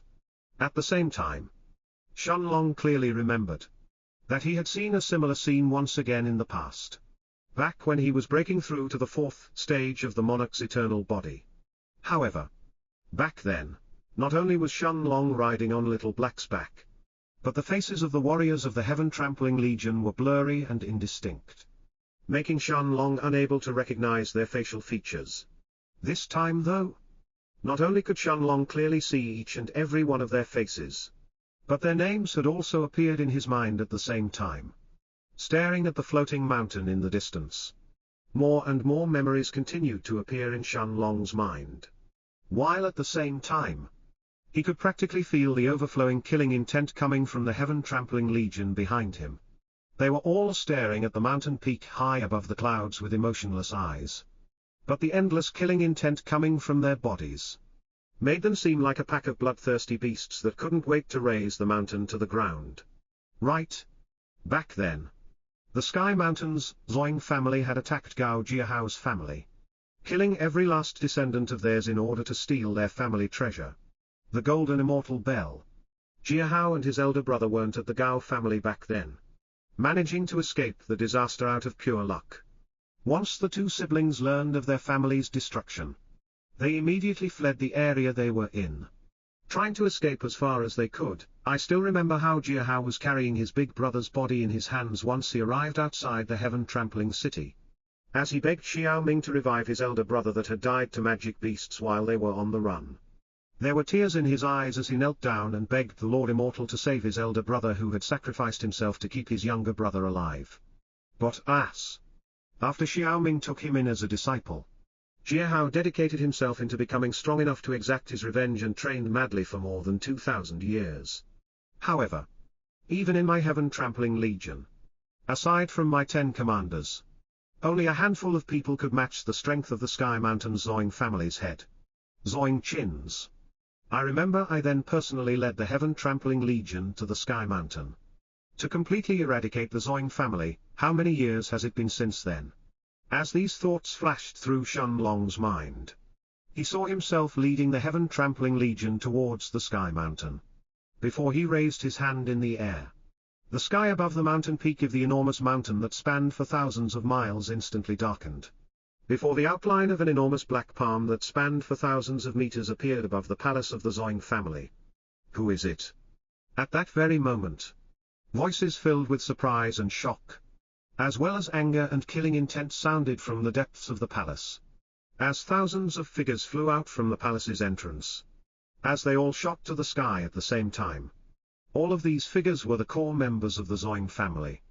However, the moment that these people saw the 10,000 black armored warriors of the heaven-trampling legion, as well as the golden-armored Shenlong who was leading them, a series of different expressions appeared on the Zoing family members' faces. Shenlong however wasn't willing to give any explanations to the Zoing family members, as he stared at the palace stationed in the Sky Mountain's peak, before he slammed his hand downwards. At the same time, seeing the gigantic black palm in the sky that was descending towards the Zoing family's palace, a voice filled with fury and disbelief sounded from the depths of the palace as it shouted angrily, "Stop!" At the same time, a small golden bell appeared in the sky above the luxurious palace, before it quickly enlarged in size, becoming just as big as the enormous black palm in the sky. The enormous palm that had covered the sky however didn't seem to stop due to the voice, as it continued descending downwards, before it met the huge golden bell head-on. Boom!